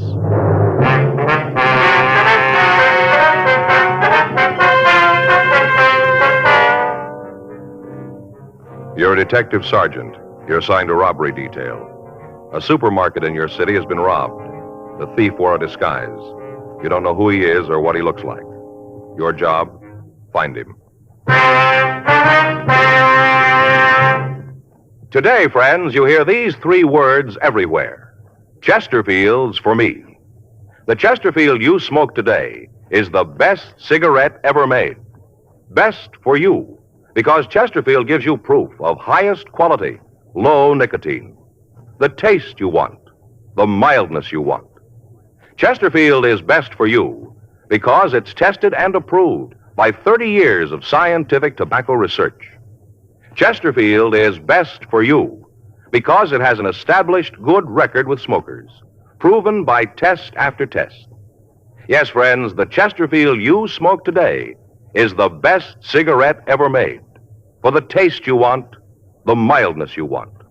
Join the thousands now changing to Chesterfield. Always say, Chesterfield's for me.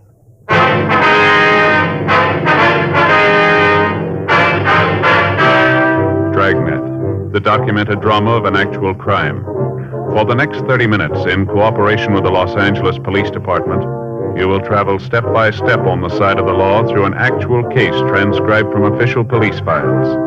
From beginning to end, from crime to punishment, Dragnet is the story of your police force in action.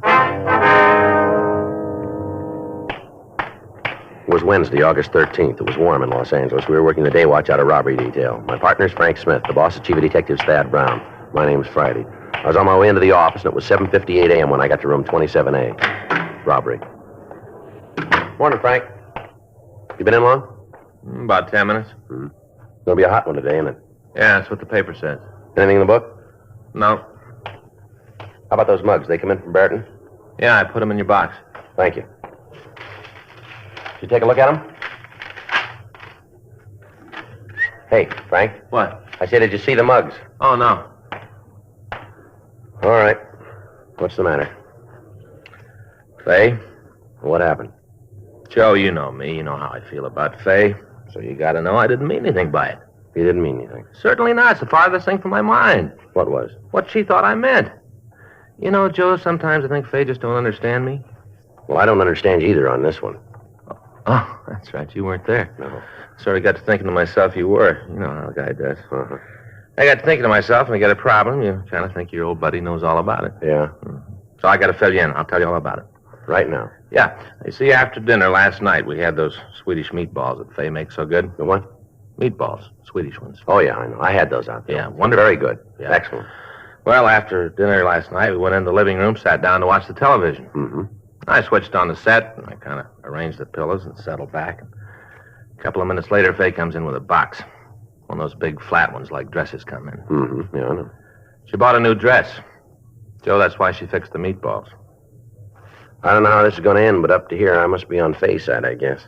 You are? Well, I don't understand any of it. Oh, well, I'll straighten that out. Mm-hmm. You see, whenever she wants me to go along with something she's already done, she always makes Swedish meatballs. Well, I could figure that part out. What was in the box? A dress, Joe. She bought a dress. Oh, it was a dress? Yeah. She opened up the box. She shows it to me. Told me how she bought it on sale. Mm-hmm. You ever notice how every time a woman buys a dress, it's always on sale? No, I can't say as I ever have. Well, believe me, buddy, it always is. On sale? On sale. I don't want you to go through the whole day with this on your mind, but if you don't get to the point, it'll be time for us to sign out. And then we can talk about it. Well, I didn't mean anything by it. Nothing. She held the dress up for me to see, and all I did, I just said, what size is it? You know how you do. Mm-hmm. Want to look at these mug shots now? No, wait a minute. I want to finish. You asked me what I was mad about. I wanted to tell you. I asked her what size the dress was. She told me it was a 12. A 12. A 12? Yeah. Mm-hmm. So I just kind of casually mentioned that when we got married, she wore a 9. That's all I said, that she wore a 9. Want to look at the mug shots now? No, wait a minute. Will you help me with this thing? It's the use of being partners. If you can't help a little, we'll look at the mug shots. When we were married, she wore a 9. And she just flipped her wig, Joe. She got real mad. Walked out of the room. Right out of the room. Yeah. I guess she thought I meant she was getting fat. Yeah, I guess she did. Boy, she was mad. Mm-hmm. Hot shot, I'll get it. Let's go. Corner of Grandview and Union. Yeah? Hold up. By the time we got to the supermarket, a broadcast carrying the description of the suspect had been gotten out to all cars in the city. A small crowd of people had gathered in front of the store, and the officers from the radio unit were attempting to keep them back from the entrance. An ambulance had been called, and when we got there, the attendants were giving emergency treatment to the day manager of the store. He'd been struck on the left side of the head just above the ear by the suspect when he'd made his getaway. The attendant told us that the man was suffering from a mild concussion. Frank and I entered the store and talked to one of the policemen who was there. He led us back to a small office in the rear of the place where we met the other 2 victims. One was the cashier of the store, Irma Watson. The other was the man who had the meat concession in the store, Tom Spence. We asked him to tell us what happened. First thing I saw of him was when I parked my car out in the lot. The guy was standing right beside the door. That's right, just standing there, calm as could be. I saw him when I opened up the place. Mm-hmm. You want to go ahead? Well, I unlocked the door and we all came in. The man did too, just walked right in. We don't normally let people come in 4-8, hardly ever. But since Gerald was there, we figured he could take care of the man. What do you mean Gerald's the man in the ambulance? Yeah, that's right. Hold up, fella, give him an awful clout on the head. Give him concussion. Concussion to the head. Tell you something about that, too. What's that, Miss Watson? I don't really think Gerald's hit that hard. I think he's just putting on to get sympathy. Now, Irma, that ain't right. Not good to say things like that. Maybe not, but I tell you, you remember the time he cut his finger when he was moving the cases of empty soda pop bottles? Yeah? Well, you were there, had to rush him to the hospital, have his hand sewn up. A lot of foolishness, piece of adhesive would have taken care of it. Sympathy, that's what he wants. Can we go on with what we were talking about? What happened after you came in the store, please? Well, I went upstairs and I turned on the lights. Have to turn them on from up there. Officers up there. That's where I work. Mm-hmm. Turned on the lights, then come down to open the safe. Is that your job, to open the safe in the morning? Yeah. And she's a cashier. Yes, sir. What happened then? Well, Gerald was going out back to open the delivery door. I was over in the meat section, kind of straightening up. Where was the holdup man during this time? We were just kind of strolling around, looking at the different displays up and down the aisles, just looking. Gerald opened up the back door and come back. Asked the fella if there's something special he's looking for. Well? Guy said he wanted to know where the fella at the Van Chovies was. Gerald told him. Fella went back to get some. That's what Gerald thought, but we know different now. Yeah, a lot different. All right, would you go on, please? Well, I was upstairs counting the receipts from yesterday, getting the bank statement ready. Irma's a cashier. Yeah. Yeah, we know. Would you go on, please? Well, first thing I know, the man's standing right behind me, holding this gun pointed right at me. You can just bet he liked to scared me out of my wits. Must have been terrible, Irma. It was. I just turned around, and there he was with this gun, just about scared me to death. That's when he asked you for the money, did he? He didn't ask. He just told me to put it in a wooden box he had. Just put it in the box. What did he say? What were his exact words? Well, he just kind of walked over and said, "Put the money in the box and don't cause no trouble. This is a stick-up." Like that, he said it. Irma did just what he said. Yes, sir. I gave him the money, dumped it all in the box, just like he said. Then he told me to lay down on the floor. Just told me to lay down and not to make any noise or he'd come back and kill me. I think he'd have done it, too. I think he would have, Irma. That's why I did what he said, flat on the floor. Did he have the box when he came in? Yeah, I had it under his arm. I was down behind the meat counter, and all of a sudden I heard this scream. That was me. Nice, man. I let out a yell, and Tom here heard it. Yeah, so Gerald. We kind of looked at each other, and then I grabbed a meat cleaver and started up the stairs. I didn't know what was wrong, but I did know Irma was in trouble. I appreciate that, Tom. And I knew you were in trouble, and I came running. Got the stairs, come up to the office, and then I saw him. He was just coming down. He still had the gun, did he? Yeah, had the gun in the box. I didn't know what was in it at that time, but I had an idea. I just hefted the cleaver and started up the stairs. He stopped when he saw me. Stopped right in his tracks. Tom's awful brave. Yes, ma'am. So he told me to get out of his way or else he'd kill me. The way he was pointing that gun around, kind of believed him. So I backed down the stairs and him right behind me. All the time he had that gun pointed at me. Where was the manager all this time? You mean Gerald? Mm-hmm. I don't know. I was upstairs. No, I saw him. He was down by the cash register in front. He saw this guy coming down the stairs, and he ran for the phone to call the police. Fella saw him, and he took off after Gerald. I thought he was going to shoot him, but he didn't. Just hit him. Give him a concussion to the head. He's after sympathy, that's all. Oh, now, Irma, you're wrong. I seen it. He gave Gerald an awful hit, right along here. Real hard. Now, which way did the man go after he left the store, please? He ran down that way, down Union. Uh-huh. Now, will you describe the man for us? Well, he was about 5 feet 6, and he was... It'd be a little better if you told us one at a time. Huh? I guess you'd never get it that way. Be a little difficult, sir, yeah. You go ahead, Irma. Well, I told the other policeman he was about the funniest-looking little man I ever saw. Real little. Oh, not really. I think he just kind of hunched over. Well, he looked little. About how tall was he? Oh, about 5'8", maybe 9. Guess that's about right. Tell him about the way he was dressed. Oh, yeah. Had on this black overcoat and a hat, all pulled down over his eyes. The hat, I mean. What color was his hair, do you remember? Well, what I could see of it was kind of blonde, light-colored. Yeah, that's right, and he had a mustache. Yeah, real big. Looked like the old-fashioned kind, like people wore when I was a kid. You know, handlebar, black. Real black. Mm-hmm. When he left the store, did you notice if he got into a car? Yeah, he did. I saw him run down the street and jump in one, a dark color. I'm not sure what kind it was. I think it might have been a Hudson, late model. I saw that. I was looking out the side window upstairs, and I saw the same thing. Did you tell the other officers about it? Well, I didn't. And neither did I. I guess we better get out a broadcast on it. Yeah. Did you happen to get the license number of the car? Yeah, that's where I went to work. Got it written down right here on my apron. See? Numbers ain't too plain, but you can make them out. No, sir, I can't. You'll have to help me there. I got it, too. Right here. I saw him get in the car, and I wrote it down. Uh-huh. Yeah. Thank you. Having the number of the car is going to make it easier to catch a fella, ain't it? We should make it a snap. Just find out who owns the car, and that's the man. Well, it's not going to be that easy, I'm afraid. What? Both numbers are different. A supplemental broadcast was gotten out carrying both the license numbers that the victims had gotten. Frank put in a call to DMV asking him to forward all information on the numbers. The crime lab crew came out and went over the place for fingerprints, but they were not able to turn up anything that we could use. We continued to question the butcher and the cashier. We got a complete description of the thief. The one outstanding thing that both of them agreed on was the mustache. Both said that it was a direct contrast to the color of the man's hair, and said that it might have been darkened with shoe polish or some kind of grease. People in the vicinity were questioned, but none of them were able to supply us with any new information. The injured manager was removed to Georgia Street Receiving Hospital for emergency treatment and then referred to his own doctor. Frank and I talked to him, but he only verified the story that we'd gotten from the other two people in the store. 12:45 p.m. We returned to the city hall and asked the stats office to start a run on the MO for us. The victims were asked to go through the mug books, but they were not able to identify any of the photographs. Frank and I spent the rest of the day talking to the other storekeepers in the vicinity of the robbery. We asked each of them if they'd seen anyone loitering in the area, anyone who looked suspicious. From each of them, we got the same answer. None of them could help us in establishing the identity of the suspect. The kickback on the license number came in from Sacramento, but when we checked out the information, we were no closer to apprehending the thief. The next morning, Thursday, August 14th, Frank and I met in the squad room. Hi, Joe. Morning. How's my old buddy this morning? I'm all right. You sound happy. The problem with Faye straightened out? Oh, yeah, sure. Got home last night. Everything's great. Is that right? Hey, we started last night. What's that? Faye and me, we're going on a diet. Both going to lose a little weight. Well, that's nice. Yeah, lose a little weight. Anything new in the market holdup? No, the stats office should finish the run for us this morning. We can start checking out the possibles. Yeah, it's a good thing I wore my walking shoes, huh? I get it. Robbery Friday. Yeah. Mm-hmm. No, that's right. No, that's all right. We'd like to hear it. Mm-hmm. Yeah, sure. All right, we'll be out and see you. No, right away. All right, thank you very much. Bye. What do you got? Cashier out at the market, that Irma Watson. Yeah? Might have something for us. What's that? Well, she says she thinks she knows who the suspect is. Frank and I drove out to the market. We went upstairs to the office in the rear of the store and met Irma Watson. She was seated at a desk with a large ledger book opened in front of her. I got to thinking it over last night after I got home about the hold-up man. Yes, ma'am?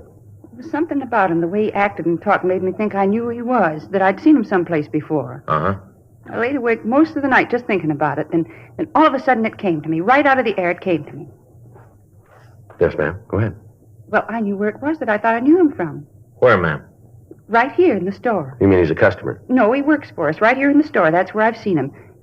That mustache kind of fooled me for a minute, but not for long. I remembered. What's the man's name? I didn't remember that. Oh, okay. Not last night, but I came down here this morning and started through the books and came upon it. Got it right here. Take a look for yourself. See? Right there. It's Jed Ellsworth? That's him, I'm sure of it. Does Ellsworth work here now? Well, yes and no. Ma'am? Well, he does and he doesn't. He's still got the job, but he ain't working right now. Got a leave of absence. He's got ulcers. Said he wanted to get him taken care of. Said he had to go out of town and see a specialist, get his ulcers fixed. I see. When did he leave? Last week. See, I got it right here. Last day he worked was Wednesday, August 6th. That was the last day. Do you have his home address? You just bet. Got it right here. Wrote all the information out for you. Thank you very much. It's him. I'm sure of it. All right, Miss Watson, we'll check into it. Only thing I can't figure out is that mustache. What's that? The mustache. I can't figure out how he could have grown it so fast. Takes longer than a week to get a mustache like that, doesn't it? Well, it depends, doesn't it? On what? Where you buy it. Frank and I returned to the office to run the name Jed Ellsworth through the record bureau. While Frank went through the packages, checking the description we'd gotten of the suspect, I went down to the stats office and picked up the list of possibles that they had for us. 10:26 a.m. I met Frank back at the R&I counter. Hi, how's it going? Well, looks like we got a live one. Got a Jed Ellsworth here, pretty close to the description. Yeah. Record in the East, St. Louis. Done big time back there, nothing locally, though. What'd he fall for? Armed robbery.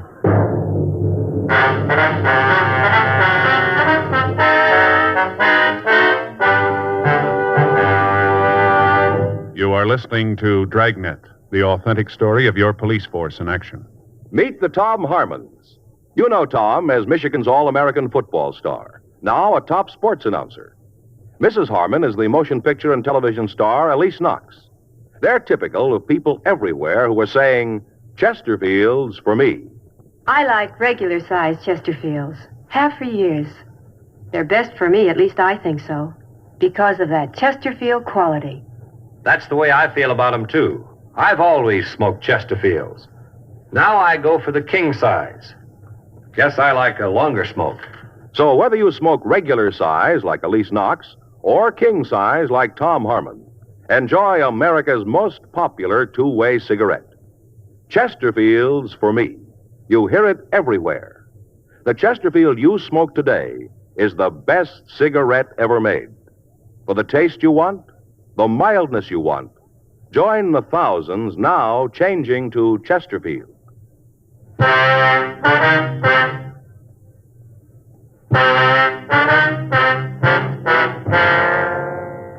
We sent an immediate request to the authorities in St. Louis asking that they forward all available information on their suspect, Jed Ellsworth.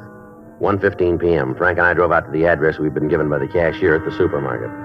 It was a one-story redwood house in the Beverly Glen area. We rang the front doorbell. Yes? We'd like to see Jed Ellsworth. He's not here. Well, do you know where we can reach him? What's this about? He in trouble again? Ma'am? Jed in trouble again? We'd like to talk to him, please. You cops? We're police officers. Uh-huh. Figures. What's he done this time? Well, it's just routine. We want to ask him a couple of questions. Where is he? I don't know. Well, he lives here, doesn't he? Yeah, I don't know where he is. Haven't seen him since day before yesterday. He's packed up and left. I don't know where he went. Well, didn't he give you any idea where he was going? None. Went through my purse, took what money I had, and shoved off. Don't much matter to me if I never see him again. I'd probably be better off. Wonder if we could see his things. You mean what he left? Yes, ma'am. Sure. Come on in. They're in his room. I'm about to throw him out. I don't want him, and I don't think he'll be back for him this time. Down the hall, this way. Thank you, ma'am. What are you after him for? It'll be a little better if we talk to him. Sure. Don't matter to me. I'm through with him. Nothing but trouble with cops since we've been married. I didn't know he had a record when I met him. It wasn't until after we got married I found out he was a jailbird. Right after we got married, the cops started coming around asking questions. How long have you been married? 18 months. Got him back in St. Louis. Must have been right after he got out of jail. I didn't know it then. Wished I did. Wouldn't have nothing to do with him. Didn't mean nothing but trouble. Would you know if he has any people in California? That I ever saw. He never talked about him. Does he drive a car? Jed? Yes, ma'am. No, he didn't own one. Whenever he needed one, he'd go to one of these rental agencies, rent one. Here's his room. Stuff's there on the bed. Thank you. I'll check it. I'm going to throw it all out. Anything there you want, just take it with you. I don't think that'll be necessary.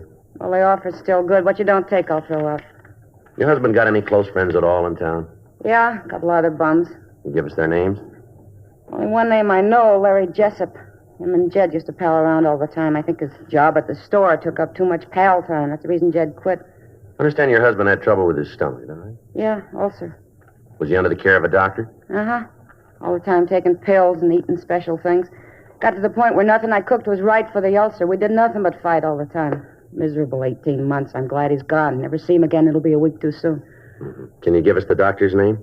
Yeah, it's on one of the bills there. Got it in with the rest of them. Reminds me, can you answer me something? Well, what's that? Am I responsible for his bills, the ones he ran of himself without my help? I gotta pay him? Well, ma'am, that's not a police problem. You better check with a lawyer on that. Oh, are you? Yes, ma'am.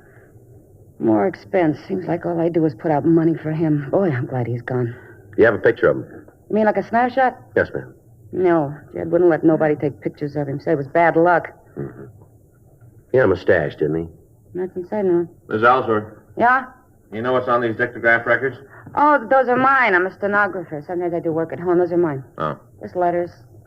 It's the one thing he ever did for me. What's that? Made that box for records. Real big thing. Took him all day to make it. Just a plain, simple wooden box. You'd have thought it was a Taj Mahal. Only thing he ever did for me. I see. Your husband get many phone calls here? No, not that you'd notice. Larry'd call once in a while. I told you they was real pally. Yes, ma'am. You ever hear any of the conversations by any chance? Just on this end. You know what they were talking about? Not too good. They used to get real secret. You know, low voices. They were planning something, though. I don't know what it was, but they were planning something. Well, this fellow Jessup, he drive a car? Yeah. You know what kind? Yeah. New Hudson.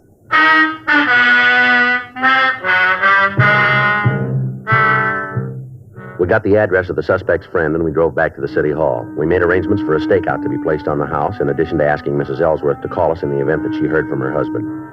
We ran the name Lawrence Jessup through R&I, and we came up with a criminal record for him. It listed several arrests for burglary and auto theft. According to his package, he'd never been convicted in California. We sent a teletype up to George Brereton, CII in Sacramento, asking for further information on the man. 4:50 p.m. Frank and I left the office and drove out to the address given us by the suspect's wife. It was a large boarding house in the Hollywood Hills area. We talked to the landlady. She told us Jessup wasn't in, but that she expected him by 6 p.m. We asked if she'd ever seen a man answering Jed Ellsworth's description. She said that such a man was a frequent visitor in Jessup's room. 5 p.m. Frank and I, in the company of the landlady, checked the room.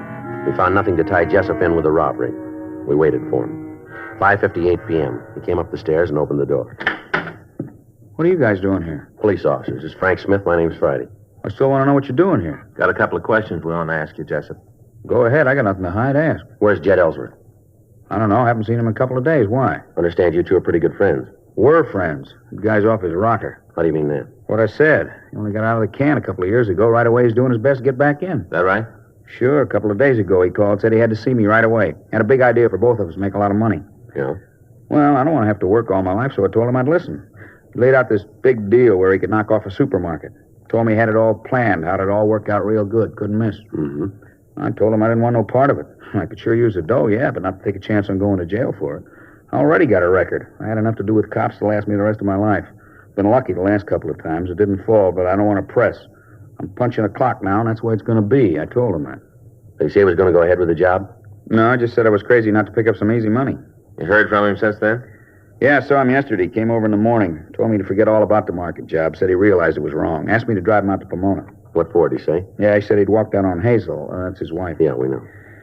Said he left her and was going to Pomona, had a job out there. You drive him? Yeah, to a motel there. I can show it to you if you want. Is he still there? I don't know. As far as I know, he is. That's where I left him, sitting out there counting his money. What money?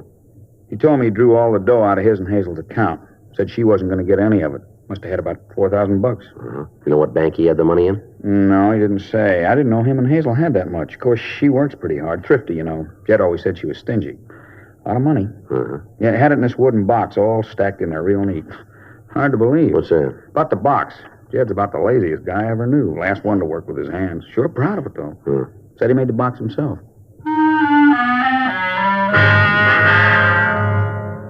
Larry Jessup, Frank, and I drove out to the motel in Pomona. We checked with the manager, but found that the suspect had checked out that morning. Fortunately, the room had not been cleaned yet, and we went over it. On a shelf in a closet, we found the wooden box that Jessup had spoken of. It was a duplicate of the one that we'd seen at the suspect's home. We told the manager we were taking it with us and asked her to notify us in the event Ellsworth returned. We asked if he had a car when he left. The manager told us he didn't, but that he had asked for the name of some automobile rental agencies in Pomona. Jessup and I went out to our car and waited for Frank to come back from the suspect's room. Sure looks like he pulled a robbery, huh? It seems to fit him real good, doesn't it? Joe? Yeah. Look at this. Found it under the bed. Phony black mustache. We checked with the automobile rental agencies in the area. None of them had seen a man answering the suspect's description. We asked them to call us if such a man did come in. We drove by Ellsworth's house and picked up the wooden box that he'd made for his wife's dictograph records. Both of the containers were taken to the crime lab for comparison. We drove to the market that had been held up. All three of the victims were shown the false mustache that we'd found in the motel. All three said it was identical with the one that the holdup man had worn. After his investigation, Lee Jones said that the two wooden boxes were cut from the same piece of 3-ply wood. Paint particles on the wood matched. The nails used were made by the same machine. The box we'd found at the motel was shown to both the butcher and the cashier. They said that it was the same one that the thief had carried. A local and an APB were put out on the suspect, asking that he be picked up for suspicion of robbery. For the next 3 days, the surveillance on the suspect's house was maintained. All of Mrs. Ellsworth's activities were observed. Sunday, August 17th, we got a call that the suspect's wife had left the house carrying a suitcase. The officers on stakeout followed her to the subway terminal in downtown Los Angeles. We met them there. Mrs. Ellsworth walked down to the landing and appeared to be waiting.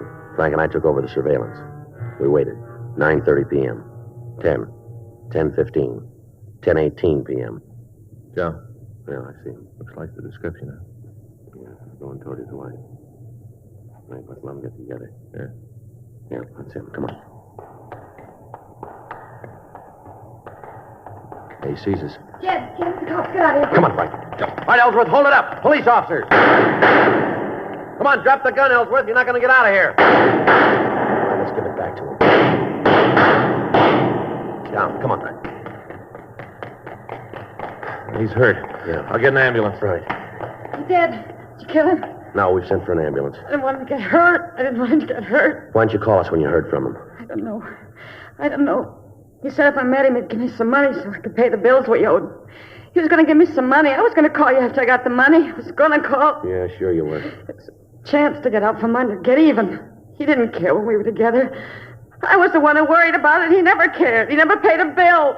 Don't worry, he's going to pay this one.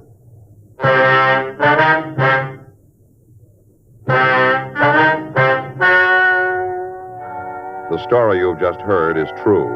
The names were changed to protect the innocent. On January 17th, trial was held in Department 97, Superior Court of the State of California, in and for the County of Los Angeles. In a moment, the results of that trial. Now, here is our star, Jack Webb. Thank you, George Fenneman. You know, the Chesterfield you smoked today is the best cigarette ever made, and best for you. Now, that's a fact. And to my way of thinking, it's the very reason for you to change to Chesterfield. Try them either way, regular or king size. If you try them, I think you'll say with all of us, Chesterfield's for me.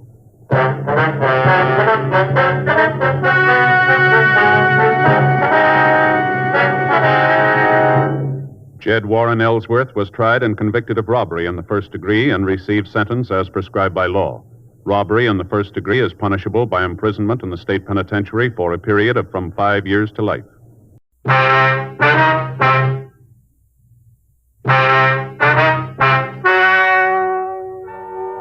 Ladies and gentlemen, the story you are about to hear is true. The names have been changed to protect the innocent. Dragnet is brought to you by Chesterfield, made by Liggett and Myers. first major tobacco company to bring you a complete line of quality cigarettes.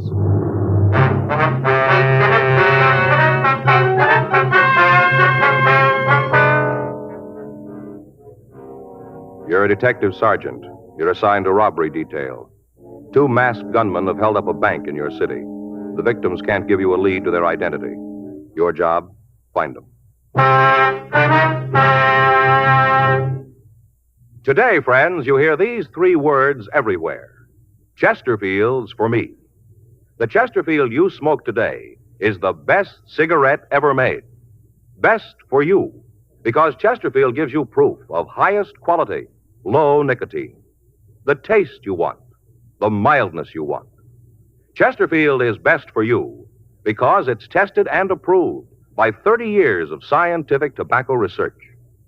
Chesterfield is best for you because it has an established good record with smokers, proven by test after test.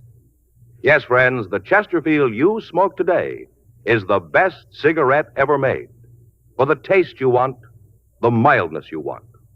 Join the thousands now changing to Chesterfield. Always say, Chesterfield's for me.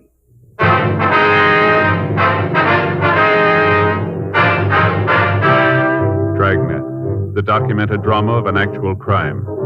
For the next 30 minutes, in cooperation with the Los Angeles Police Department, you will travel step by step on the side of the law through an actual case transcribed from official police files. From beginning to end, from crime to punishment, Dragnet is the story of your police force in action. It was Tuesday, June 3rd. It was warm in Los Angeles. We were working the day watch out of robbery detail. My partner's Frank Smith. The boss is Chief of Detectives Thad Brown. My name's Friday. I was on my way back from the street, and it was 8:47 a.m. when I got to the rear of the bank, the manager's office. I'm not a young woman anymore. I can't take this kind of excitement. Yes, ma'am. You checked with them? Yeah. They got the broadcast out right away. Long shot if it pays off. Yeah. Not much of a description, huh? I hope you're not saying that for my benefit, young man. I gave you all I could. It was hard to see their faces with those scarves on. Maybe you could have done better, but I couldn't. We're not trying to say that you didn't do good, ma'am. We understand the handicap that you were under. I should hope so. Terrible thing. I'm not a young woman anymore. Yes, ma'am. Now, would you tell us just exactly what happened now, right from the beginning? You mean starting when I come in this morning? Yes, ma'am, that's right. 8 o'clock, just like always. That's when I got here. Uh-huh. Opened the door with my key and came right on in, little suspecting what was waiting for me. I tell you, I was pretty surprised when they popped out at me. You didn't see them at first, then, huh? Of course not. You think I would have come in if I'd have seen them? No, ma'am. Certainly not. Never would have come in. When did you first see the 2 men? I came in and locked the door behind me. Rules say you gotta lock the door. I did, and then I went back to the clothes closet to hang up my coat and umbrella. I see. Go ahead. Kind of silly, I guess, carrying an umbrella on a day like this, but I always do. Never know. Yes, ma'am. People always kind of smirk at me for carrying one, but whenever it rains out of a clear sky, they don't smirk then. I'm always the center of a crowd, you just betcha. Yes, ma'am. Would you go ahead with what happened, please? Well, I hung up my umbrella and my coat, and then I came out the main part of the bank, right out where those 2 assassins were. And that's when you saw them, is that right? Oh, no, they were cagey. They waited until I was away from the alarm system. They were real sly. I see. Go ahead. I walked out the tables. You know where the deposit slips are out in the center? Yes, ma'am. Out there. Mm-hmm. I walked out straight and up. Really isn't my job, but I didn't have anything else to do, so I thought I'd maybe just check and see if any of the points needed new nibs. I like a neat place. You know, all the slips in the right place, blotters all clean and new. Neat. Yes, ma'am, I understand. When did you see the thieves? As I was straightening up the counter. That's when they stepped out in the open. Where were they, ma'am? Over in the escrow department, hiding behind the desks, I guess. That's the direction they came from. I see. Now, what'd they say to you? The big one. He looked at me with his steely eyes and told me to be quiet and nothing would happen. Said to be just quiet. I'm not young anymore, Sergeant. A thing like that can be a tremendous shock. Yes, ma'am. Were both of the men together at that time? I don't understand. Well, did they both come out from behind the counter? Oh, yes. The big one had a machine gun, and the other, the little scrawny one, had a pistol. Now, you're positive the big one had a machine gun? Listen, young man, I've seen enough movies and television to know a machine gun when I see it. Don't you think I don't? Now, about the pistol. Was it a revolver or an automatic? What? Well, look here. Did it look like this gun of mine? No. No, it wasn't like that. It was more the kind you see in movies. More mean-looking than that. Real mean-looking, kind of flat-like. I see. It was an automatic then, huh? Well, I don't know what it was, but it was real mean. And furthermore, I wouldn't be surprised if there were real bullets in it. Not in the least. All right. Now, after they came out from behind the counter, what happened? They asked me what time the rest of the staff came in. Mm-hmm. I told them, any time. That seemed to make them happy. Why do you say that? Because one of them, the big one, turned to the little runt and said, just like clockwork. That's what he said. Just like clockwork. I'm going to tell you something. Sort of a clue. Yes, ma'am. What's that? These fellas been planning this a long time. They knew all about how the bank works, what time everybody comes in and all. They even knew about the keys. What keys? The ones to the bank door. They knew who had them. Uh-huh. First thing they wanted to know after they asked about the staff was where my key was. You have a key to the vault? No, not to the vault itself. Just to the doors in front of it. You know the barred doors in front of the vault door? Yes, ma'am. To those. Uh-huh. Did you give the men your key? I didn't have much to say about it. I told you, I think they might have had real bullets in those guns, and I wasn't about to make sure. Yes, ma'am. After all, I pay my taxes. Catching those fellas is your job, not mine. If you want to cash a check, I can take care of you. But I'm not about to go out and apprehend no thieves. Yes, ma'am. What happened then? You mean after I gave them the key? That's right, yeah. They made me get off to one side of the front doors and wait for the rest of the staff. As they'd come in, the hold-up men would make them get into the closet in the rear of the bank, where I hung my umbrella. Yes, ma'am. But they let you stay outside, did they? Oh, yes, they had me right up in front, with those guns pointed at me every second. Every second. I guess they wanted me to act as kind of a decoy. Ma'am? Well, when the other people who work in the bank came up to the door, they could look inside and see me standing there. That way, I guess they thought there wasn't anything wrong.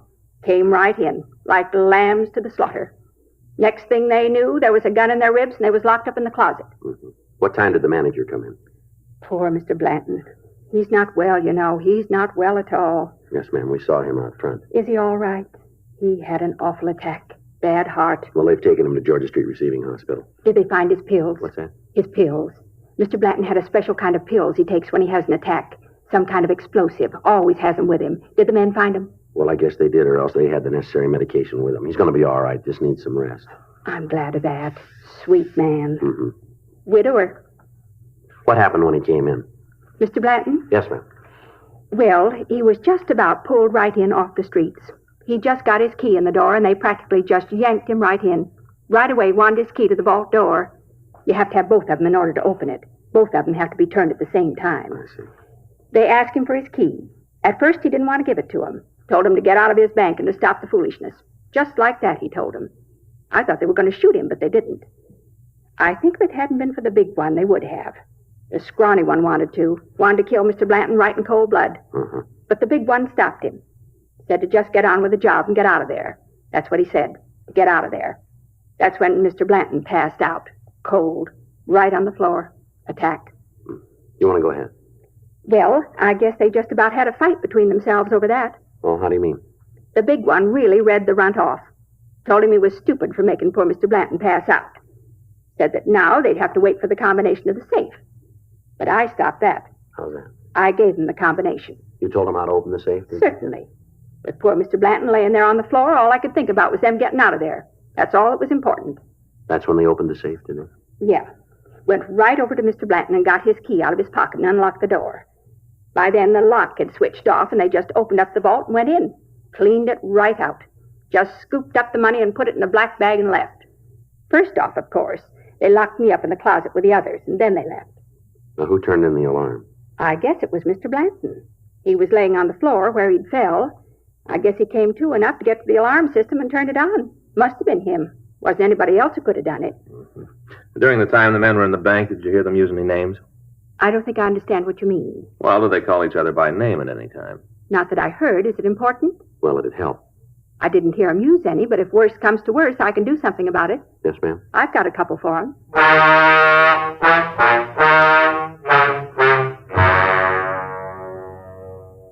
We obtained a complete description of the hold-up pair, and a supplemental broadcast was put out. The crime lab crew came out to the scene and went over the premises for physical evidence. From their investigation, we found that the bandits had made their entrance through a rear window. They'd sawed through the steel bars and broken the glass.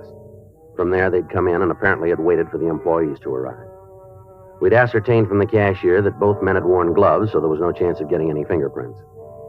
In the dirt on the alley pavement, Lee Jones was able to find several good impressions of footprints. These were photographed and booked as evidence.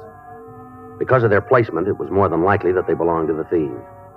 Also in the alley, he found several broken hacksaw blades. These were booked, their numbers noted, and a request sent to the manufacturer for the name of the store that had sold them. The other employees of the bank were questioned, and they verified the story and the description that we'd gotten from the cashier.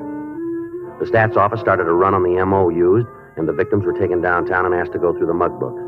They were not able to give us an identification of the thieves. That afternoon at 3:47 p.m., Frank and I met back in the squad room.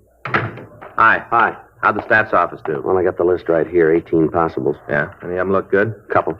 Skipper around? No. You went over to the inspector's office. Anything special? Well, I wanted to check with him on who's going to work with us on this thing. We left word. Murph and Gaffney are with us. We can use Pinky and Stromwell if we need them. Is Murph around? No, I went down to R&I. He had a hunch this might tie in with a heist they worked on last month.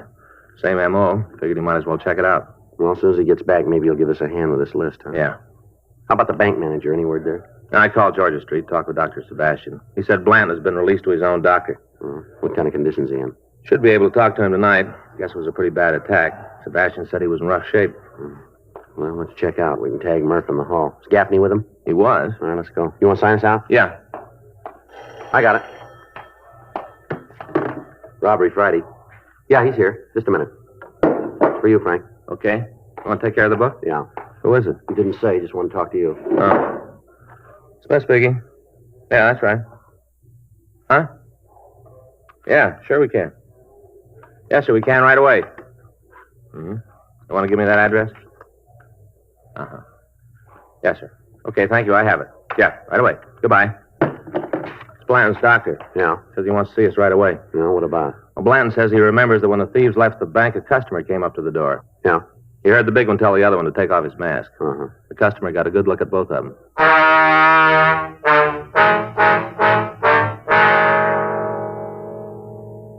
We left the office immediately and drove over to the bank manager's home. We talked with his doctor, and we obtained permission to ask a few questions.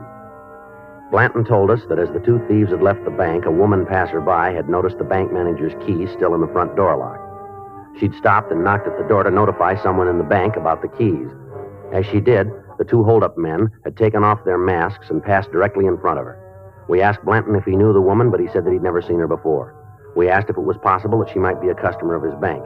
He said it was possible that he'd just never seen her before. He gave us her description, and we started to check with the bank employees in the hopes that one of them could identify her.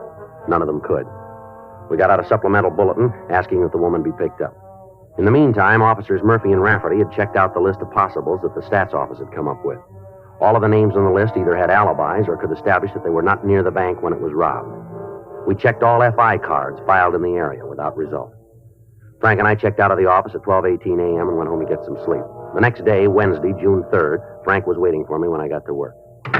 Don't sit down. We got a call to make. Yeah? Marie Logan called. You remember the rental car agent out in the valley? Oh, yeah. She gave us a hand on the identity of that young fellow that knocked over the liquor store out at Tilden and Ethel, wasn't it? That's the one. Well, what she got? Might be nothing, but we ought to check it out. Uh-huh. Says there's a woman who hangs around the local bars mooching drinks. Never got a dime. Yeah? She came in to see Marie yesterday afternoon. Wanted to rent a car to drive to New York. Where do we fit in? She wanted to pay in advance. Yeah. Offered Marie brand new $100 bills.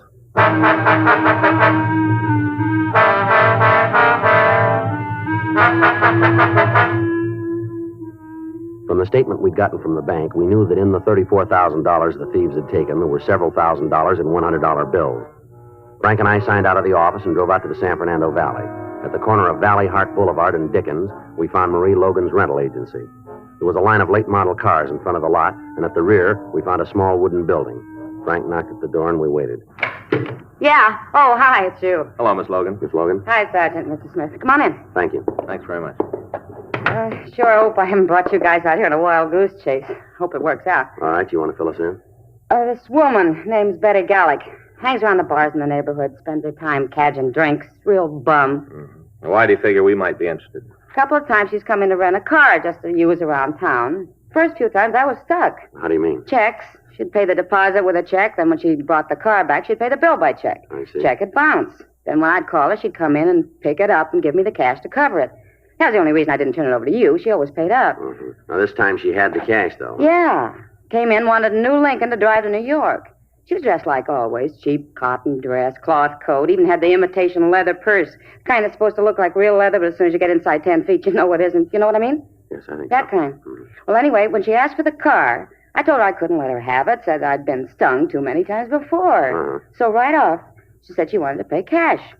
That's when she opens his crummy purse and the dough almost fell out. Must have had a couple of $1,000s in there, maybe more. Well, you said something on the phone about $100 bills. Yeah, she pulled out a couple of them to show me she could pay cash. I asked her where she got them. What'd you say to that? Said it wasn't any of my business. Told me as long as she had the money and a driver's license, I should ought to rent her the car. I thought I ought to check with you first. Mm-hmm. Now, you got an address on this Gallic woman? Yeah. After I called this morning, I checked through the records. Got her home address and her driver's license number. She got any friends you know of? Just about on every bar stool where she hung out. I mean anyone special. Oh, I don't know. I saw her a couple of times with the same guy in the place down at the corner. Hot days, I sometimes go down there for a beer. Mm-hmm. Well, I've seen her there with this one guy a couple of times. You know who he is? No, not his name. I've seen the two of them drive away together a couple of times. He's got a flashy convertible. Guess he drove it out here. What do you mean? The car's got a New York license plate. Oh, excuse me. Yes, ma'am. Go ahead. Logan Rental Service. Yeah. Uh-huh. Yeah, I know her. Yeah. You sure about that? Sure. Okay. Thanks. Goodbye. That tears it. What's wrong? There was a rental agency in Hollywood. Called to ask me about Betty Gallic. Seems she gave me as a reference. Yeah. Came into their place and rented a car from them. Paid cash for it. Was she there now? No, she left for New York this morning.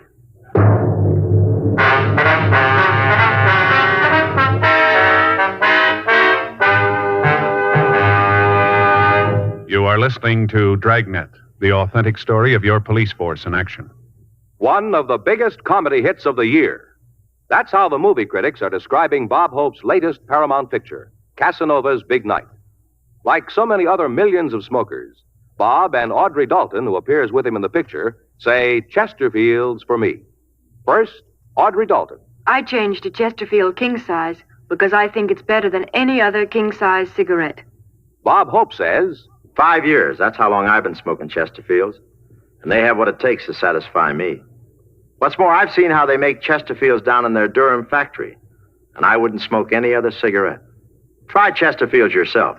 You'll find they're best for you, too. yes, either way, regular or king size, smoke America's most popular two-way cigarette. Join the thousands now changing to Chesterfield.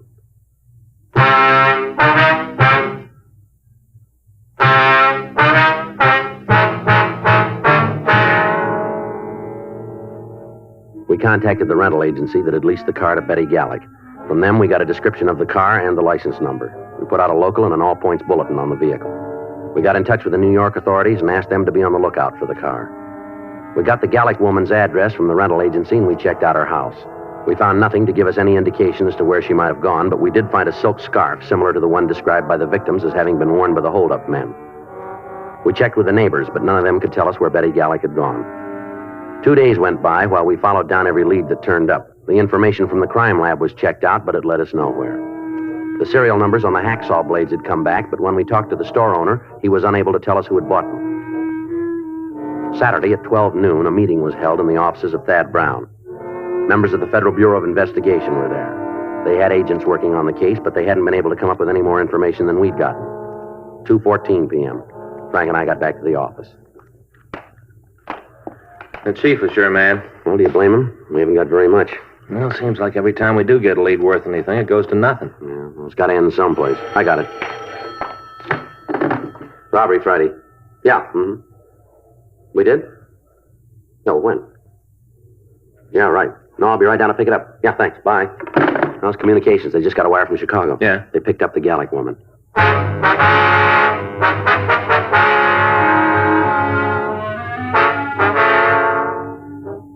Betty Gallic had been picked up south of Chicago and held in answer to our communication. However, when she was picked up, she was in the company of 2 other women. They were identified as her sisters. We made arrangements to talk to her by long-distance telephone. As soon as we started to ask her questions regarding the bank robbery, she admitted being the driver of the getaway car. She told us that the theft had been planned by a man she knew only as Dean. She was unable to tell us any more about him.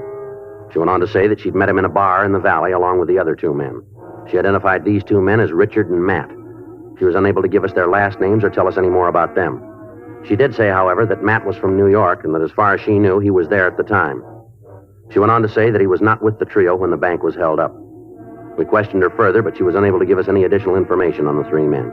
She did, however, tell us that they had stayed at a motel located on Sepulveda Boulevard. She gave us the name and the approximate location. She was detained pending extradition in Chicago. Saturday evening, Frank and I drove out to the motel that the Gallic woman had mentioned. We rang the bell and waited. Yeah? Lights on. We got no vacancies. Police officers, we want to ask you some questions. What about? A couple of men who stayed here. Anybody in this place who's got trouble with the cops has to get out. You tell me who they are, and I'll throw them right at you. I don't want no trouble. Now, who are you looking for? One of them's tall, the other's short. Named Dean and Richard. What about the last name? We haven't got that. I don't need it. I know who you mean. Yeah. Sure, Dean Franklin, Dick Norton, a couple of no goods. They ain't here no more. You know where they are? I'm not sure. I think maybe I got an address in my desk. Come on in. Thank you. I'm Jim Allison. Well, this is Frank Smith. My name's Friday. What have the boys done? Just routine. We want to talk to them. You won't tell me, huh? It'll be better if we talk to them about it. Well, have it your own way. I don't want to get mixed up in anything. Those boys got themselves a bucket of trouble. I want no part of it. While they was here, they paid their rent and didn't cause much trouble. That's all I was interested in, as long as they didn't cause any trouble. Yes, sir. How long ago did they leave? I guess it's about a week ago. I got it in the books. I can check it for you if you want. Yes, sir. We'd like to have the information. Sure, I'll get it for you. They have any visitors while they were here? A couple of guys come around in the morning. That's about it, though. Look like bill collectors. The boys never let them inside. Used to talk on the porch. Mm-hmm. The three of them move out at the same time? No. Matt left a couple of days before. Said he was going back east. I think he had some kind of a job back there. They wasn't real chummy, you know. Kind of kept to themselves. All right, sir. Would you see if you got that address where they might be? Oh, sure. Forgot all about it. It's in the desk, I think. Always running into this kind of thing with a motel. Yes, sir. What's that? Wrong people renting rooms. We got no way of checking on them. Seems like whenever somebody's got trouble, they pick a motel to have it, and it never ends. Now, let's see. Yeah, here it is. They left this in case I got any mail for them. Said just to send it on. Here you are. Thank you. It's a place out in West Los Angeles. Thank you very much, sir. Glad to help out. You can't tell me what this is about, huh? No, sir. It's police business. You figure you're going to have any trouble with them? Well, it's hard to say. It'll depend on how they want it. Well, if I was you, I'd take it easy picking them up. Why? Because I know Franklin's got a gun.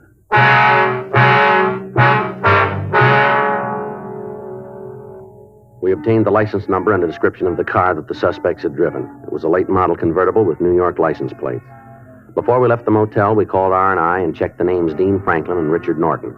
We found that both of them had long felony records. We talked to Captain Donahoe and had two more teams of men sent out from the office to meet us at the address that we'd gotten from the motel manager. From what we knew of the two men, taking them into custody would be difficult. Frank and I left the motel and drove out to the address in West Los Angeles. It was a one-story wooden building set well back on a weed-filled lot. A late model car was in the driveway. 10 minutes after we got there, Officers Murphy, Rafferty, Meade, and Leitner met us. Murphy had brought two sawed-off shotguns loaded with double-aught buck and several tear gas grenades. The only chance we had of taking the men without bloodshed was to use the one element on our side. Surprise. Murphy and Rafferty went around to the street at the back of the house, and Leitner took the other. When all of us were in position, Frank and I prepared to move up to the front door. You all set? Just a minute. All right, let's go. I don't see anything. Well, they might have seen us. You better take it easy. Right.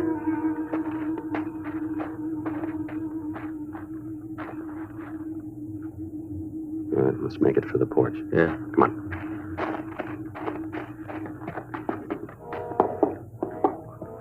You okay? Yeah. All right, now I'll take the door. When we get inside, you go to the left, I'll handle the right side.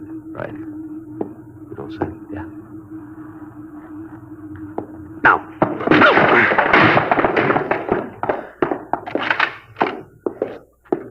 How about it? Nothing. Place is empty.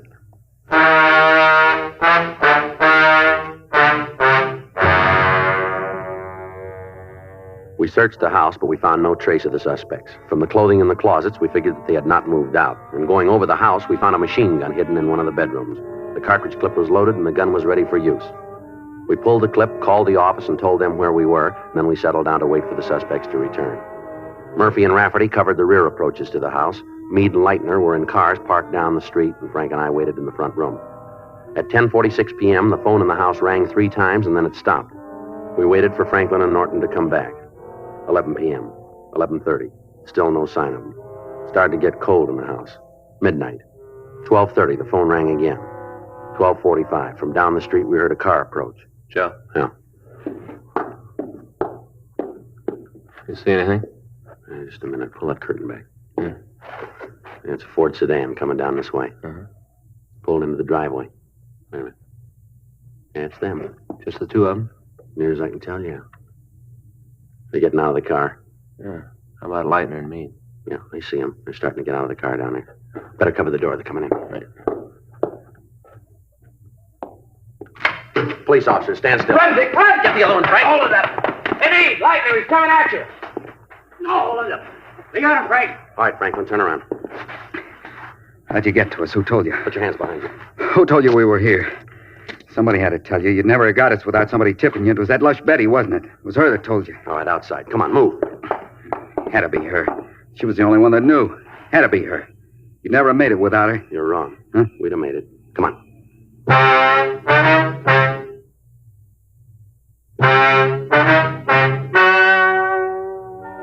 The story you have just heard is true. The names were changed to protect the innocent.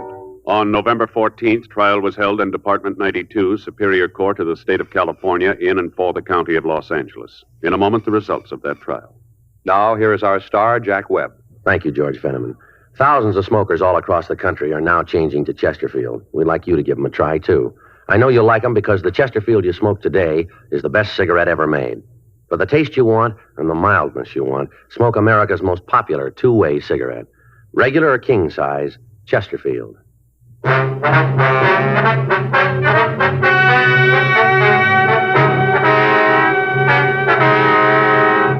Dean Roger Franklin, Richard Henry Norton, and Betty Elaine Gallick were tried and convicted of robbery in the first degree.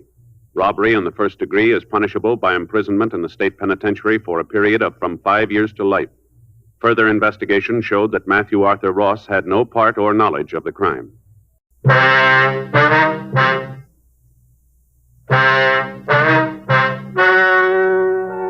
Ladies and gentlemen, the story you are about to hear is true. The names have been changed to protect the innocent. Dragnet is brought to you by Chesterfield, made by Liggett & Myers. First major tobacco company to bring you a complete line of quality cigarettes.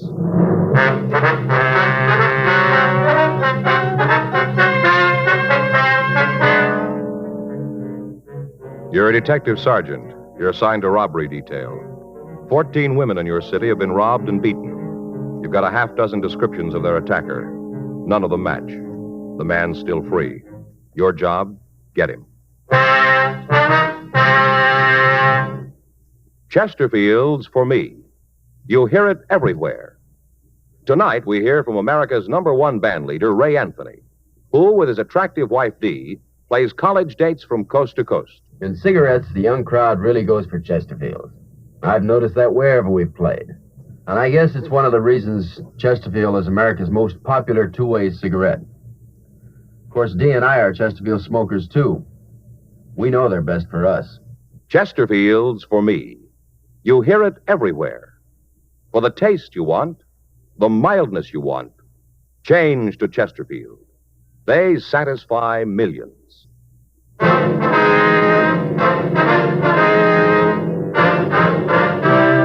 Dragnet, the documented drama of an actual crime. For the next 30 minutes, in cooperation with the Los Angeles Police Department, you will travel step by step on the side of the law through an actual case transcribed from official police files. From beginning to end, from crime to punishment, Dragnet is the story of your police force in action. It was Wednesday, November 26th. It was cold in Los Angeles. We were working the day watch out of robbery detail. My partner's Frank Smith. The boss is Chief of Detectives Thad Brown. My name's Friday. I was on my way back to the office, and it was 2:34 p.m. when I got to room 27A. Robbery.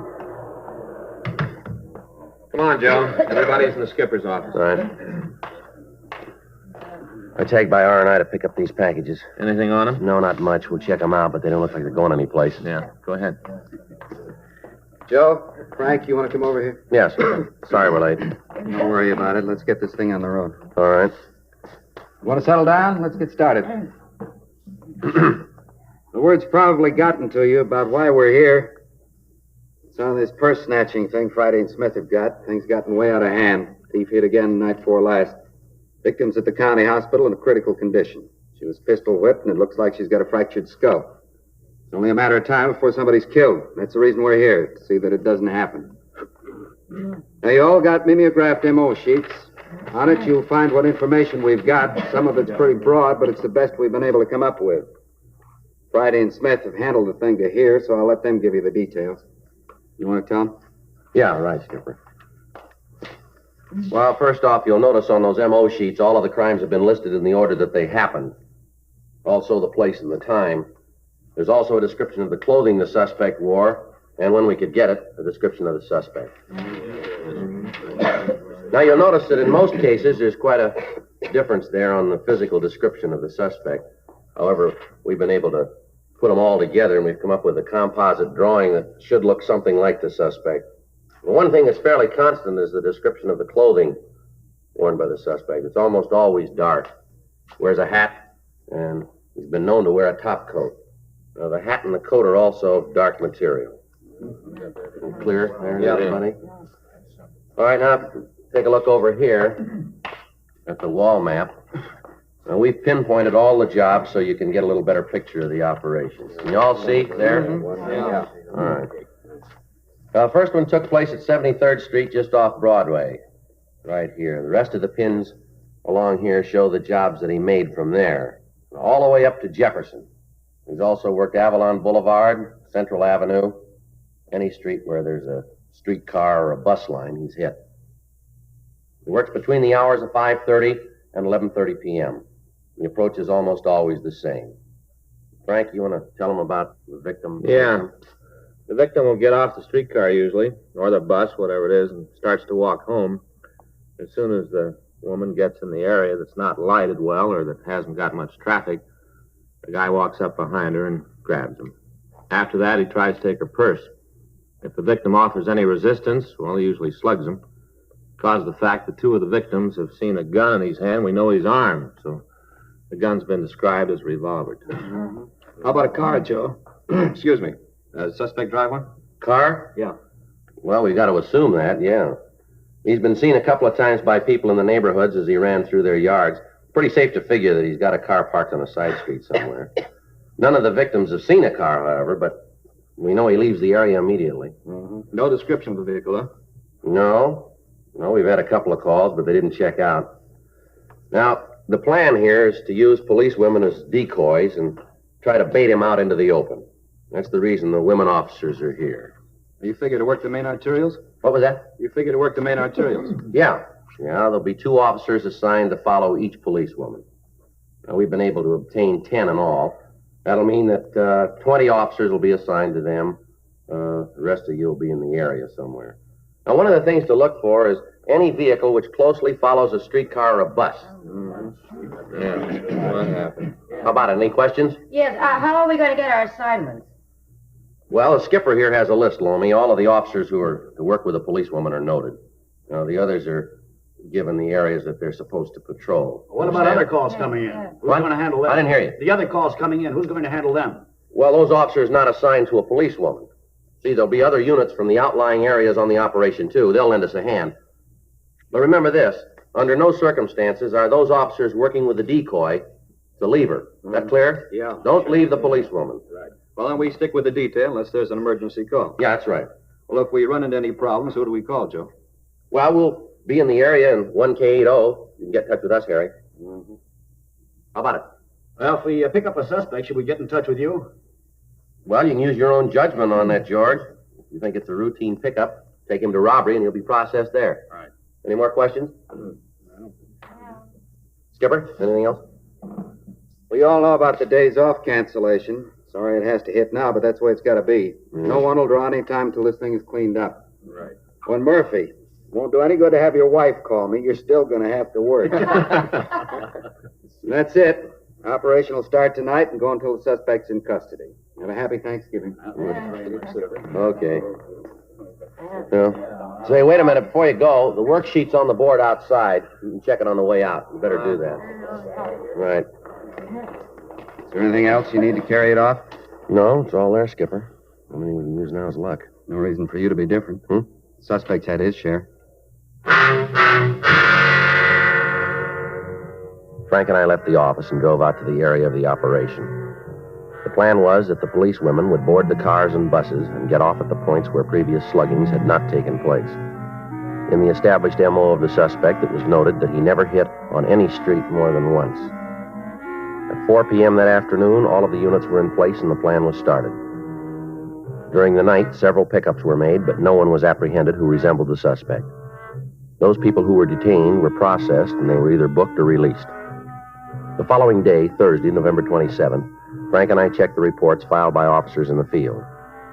At 3 p.m., we stopped at a small restaurant, and we had a plate of sliced turkey, cold gravy, and some lumpy mashed potatoes. We wished each other a happy Thanksgiving. We went back to Unit 1K80 and cruised the streets marked for surveillance. Another night went by without the suspect hitting.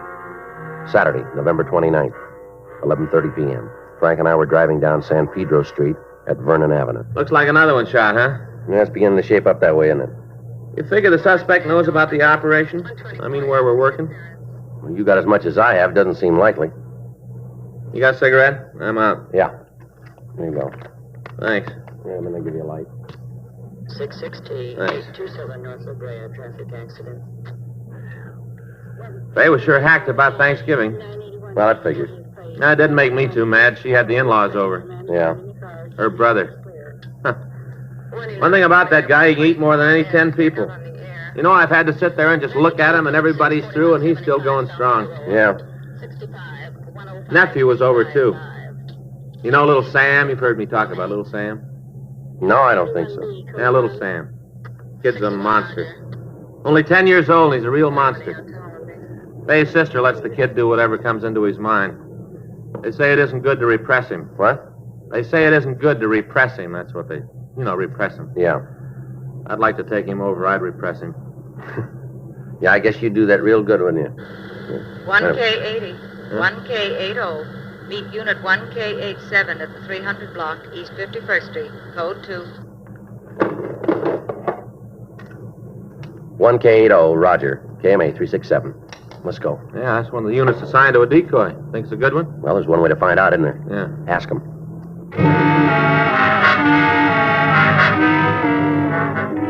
South Park is located at the corner of San Pedro and 51st Street. One of the policewomen had gotten off a streetcar at the corner of Main Street and 51st. She'd walked east, and as she passed the park, a man had approached, blocked her progress, and demanded money. The man was pretty drunk, and when the officers following the woman arrived at the scene, he was struggling with a policewoman. He was taken into custody, and we were called. We took the man to room 27A, and from there to the interrogation room. Physically, he matched the description of the suspect as we'd gotten it from the victims. 12:15 a.m. That's the dirtiest thing I ever heard of, putting me in here like this. All right, what's your name? I don't think I'm going to tell you. Let me see your wallet. Nothing in there. No juice. Empty your pockets on the table. Did you have a copy of the L.A. phone book? Come on, mister, empty here? your pockets, will you? All right. Come on, everything. How about your wallet? Hey, young man. No juice. Take the money out. I told you there's no juice. No money in the wallet? No. All right, how about it? This your true name, Victor Nathaniel Roberts? You think I use alias? Now, don't be smart. Where do you live? Well, I have no pad. Where you been sleeping? Wherever I can. You got a job? What? Do you work? No. You ever hold a job? Nope. Never had a job? Can't remember one. What were you doing on 51st Street tonight? Oh, I was just looking around. At 11:30 at night? The sun hurts my eyes. All right. I was just walking along the street when this young woman stopped me. She stopped you? She tried to pick me up. That girl was a policewoman. You're telling me. Now, what were you doing out there? I'm never going there again. Ever been arrested? I am now. Before? I'll tell you the truth. Yeah, you do that. I have. Where? Oh, all around. What were you arrested for? Bag. Have you done time in California? Come on, have you done time in California? Have you? Yes. I'll check the record, Joe. All right. Is he going to look me up? What's that? I say, is he going to look me up? He's going to check your record, yeah. Officer, you mind a little constructive criticism? Now, you listen, mister. Your funny time's running out here. You must feel a little sneaky about this whole thing, don't you? What's that? I mean, this whole business about the policewoman. Don't you think that's going too far? How long you been in Los Angeles? Oh, sometime this year. What do you mean by that? Oh, checked in about a year. What? I said I checked in about a year. A year ago, you mean? Yeah, about a year ago. Well, if you haven't got a job, how do you manage to live? Haven't got a little drink, have you? Joe. Yeah. See you a minute. All right. You sit still. What do you got? Checked R&I, got the word on Roberts. Yeah, what about him? Been tagged 67 times for drunk. All in L.A.? Total's 92. Doesn't look like he's our man, though. Why? Well, he's been in Camarillo for the last 3 months.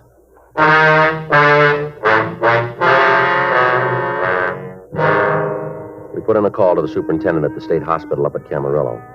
He told us that Victor Roberts had only been released 10 days before.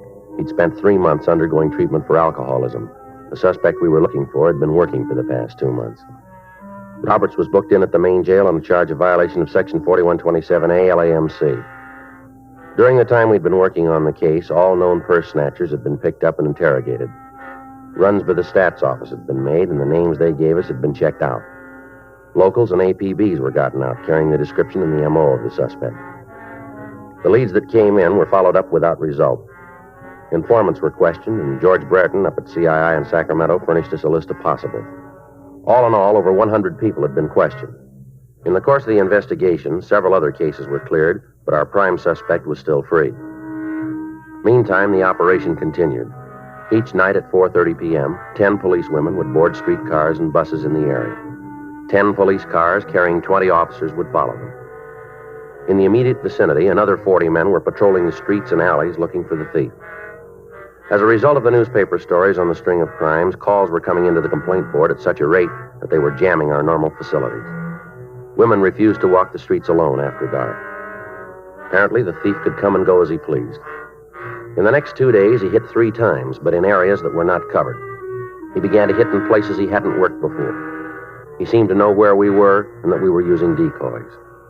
The search went on. Tuesday, December 2nd, we got a call from the manager of a cheap hotel in the Skid Row area. We drove out to see her. Right down this way. He's not in. Well, just what is it you want us to see? You wait. When you get a good look, you'll know. Yes, ma'am. Here we are. I'll get the door. You just come on in. Thank you. Yes, ma'am. Over here. I was cleaning up this morning. My girl's sick. Had to do it myself. Mm-hmm. And just cleaning up, and I found them over here in the closet. Yeah. Up on the shelf.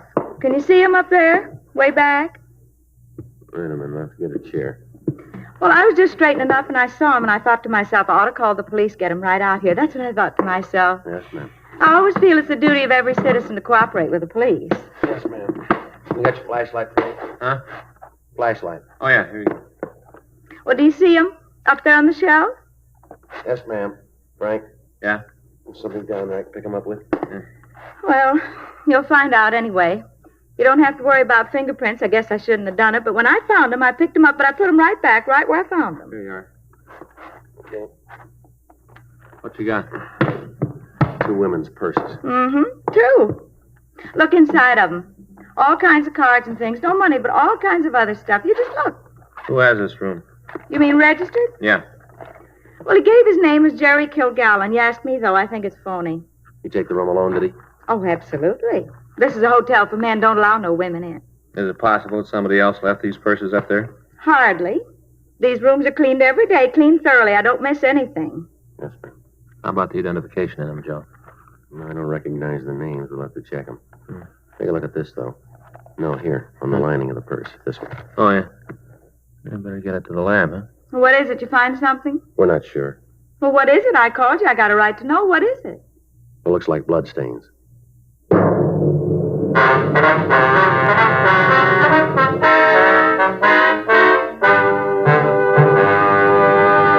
You are listening to Dragnet, the authentic story of your police force in action. Tobacco has been one of man's basic pleasures for over 400 years. And the Chesterfields you smoke today are the best cigarettes ever made. When I say that, I mean Chesterfield regular, I mean Chesterfield king size. Remember, Chesterfield is the cigarette that is tested and approved by 30 years of scientific tobacco research. The cigarette that gives you proof of highest quality. Yes, friends, the Chesterfields you smoke today are the best cigarettes ever made. For the taste you want, the mildness you want, change to Chesterfield. They satisfy millions.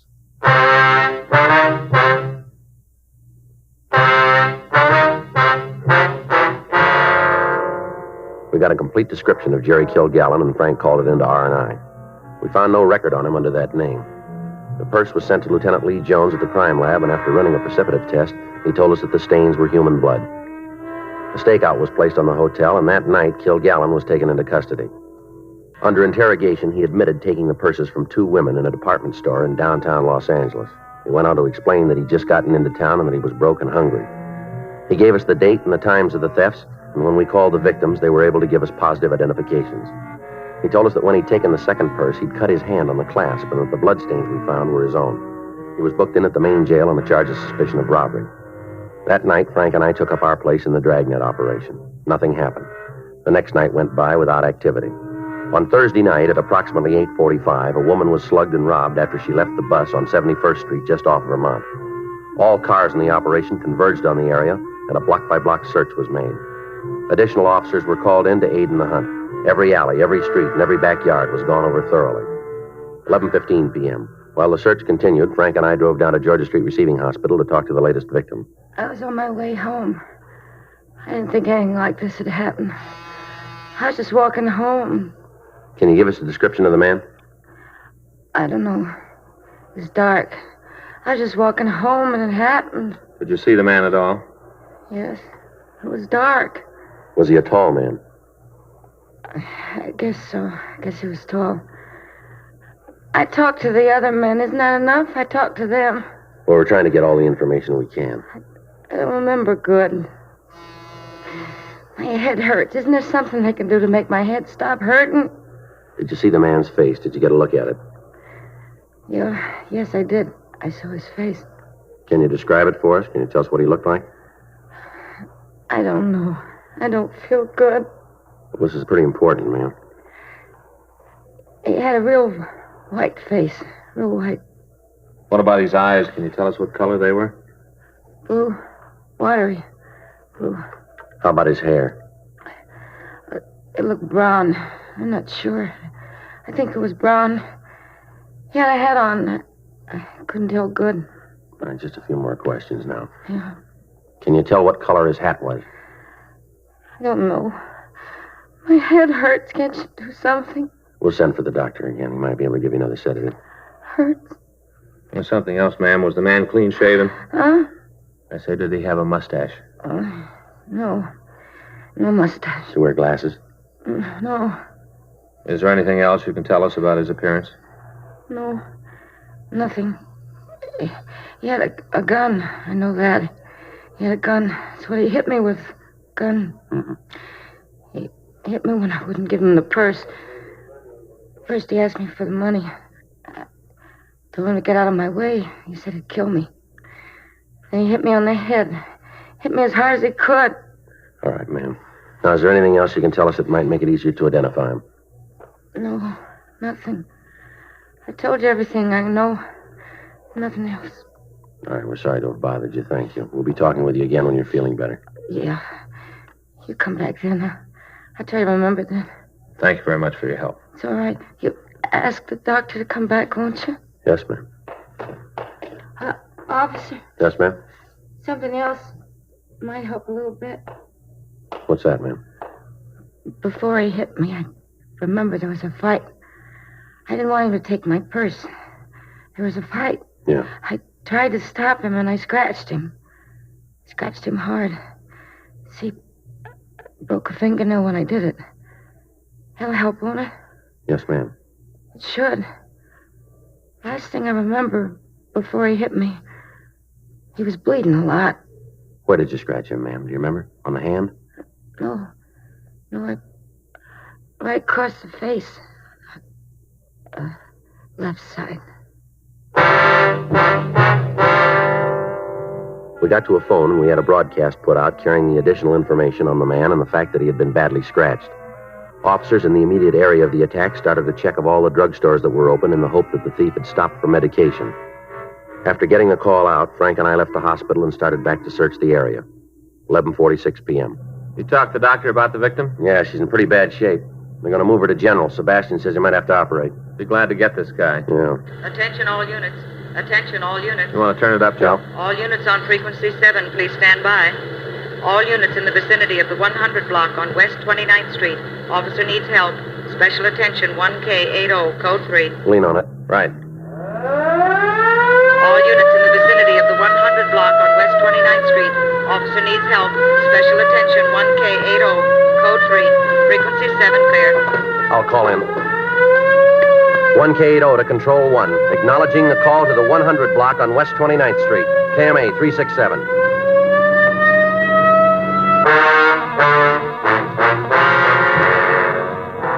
It took us 2.5 minutes to get to the location. At the curb on the side of the street, we saw a parked police unit. Standing next to it was a woman officer. We pulled up next to the unit and talked to her. She told us that our suspect had tried to attack her, and on the arrival of the two officers had fled the scene. At that moment, Officers Sluter and Murphy were in pursuit. While Frank got additional information from the policewoman, I went back to the car and got on the radio. 1K80 to Control 1. 1K80 to Control 1. Control 1 to 1K80. Go ahead. Suspect is now on foot being pursued by two plainclothes officers through backyards in the area of West 100 block between 29th Street and 30th Street. Dispatch units to block intersections of Broadway and 29th Street, Broadway and 30th, Broadway and 28th Street, Broadway and 27th, intersections of Main and 28th, Main and 29th, Main and 30th Streets, Main and 27th Street. Control 1 to 1K80. Roger. KMA 367. I got the story. You set? Yeah, let's go. Policewoman says they're headed west. Through the back of the house down there. All right, let's move. Attention all units. Attention all units. 1K80. Policewoman says the suspect ducked into a driveway. That one right up there. All right, take it easy. Right. West 29th Street, now being pursued. Looks like we got a live one this time, huh? Well, let's hope we can keep him. In the backyard pull up here. between 100 block, 29th Street, and 100 block West 30th Street. 1K82. Block the intersection. Flashlight's over there, Joe. Let's take a look. You see who it is? No. Ducked back behind the garage. Come on. Sluter, what do you got? He's back there. Murphy's with him. You guys all right? Yeah. All right, let's take a look. You want to call an ambulance, Frank? Right. How is he? Well, you better stop Frank. Yeah. Tell him to cancel that ambulance. He opened up first, Joe. Murph and I gave him every chance. Well, that's more than he gave those women.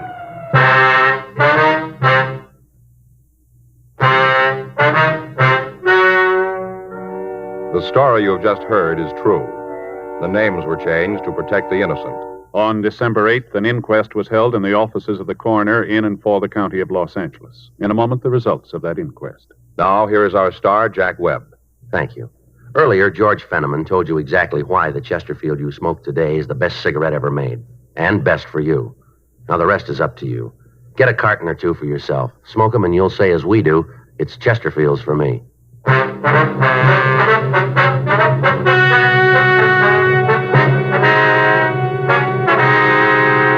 At the inquest, the coroner's jury returned a verdict that the suspect, Kenneth Neal Stewart, died as a result of gunshot wounds inflicted by police officers in the line of duty. The death was listed as justifiable homicide.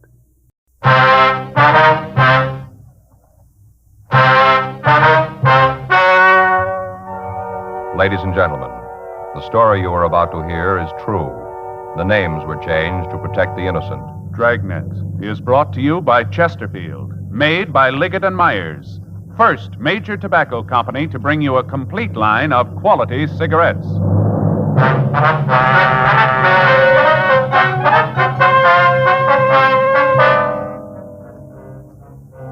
You're a detective sergeant. You're assigned to forgery division, shoplifting detail. An organized gang of thieves has started operating in your city. In spite of the precautions taken, the thieves are still working. Your job? Stop them. Today's Chesterfield is the best cigarette ever made. It's the cigarette tested and approved by 30 years of scientific tobacco research. The cigarette proved highest in quality, low in nicotine, best for you. Chesterfield gives you the taste you want, the mildness you want, a really refreshing smoke every time. It all adds up to Chesterfield's world-famous slogan, they satisfy. Buy Chesterfield today, regular or king size. Just light up, relax, and enjoy America's most popular two-way cigarette. Chesterfield. They satisfy millions.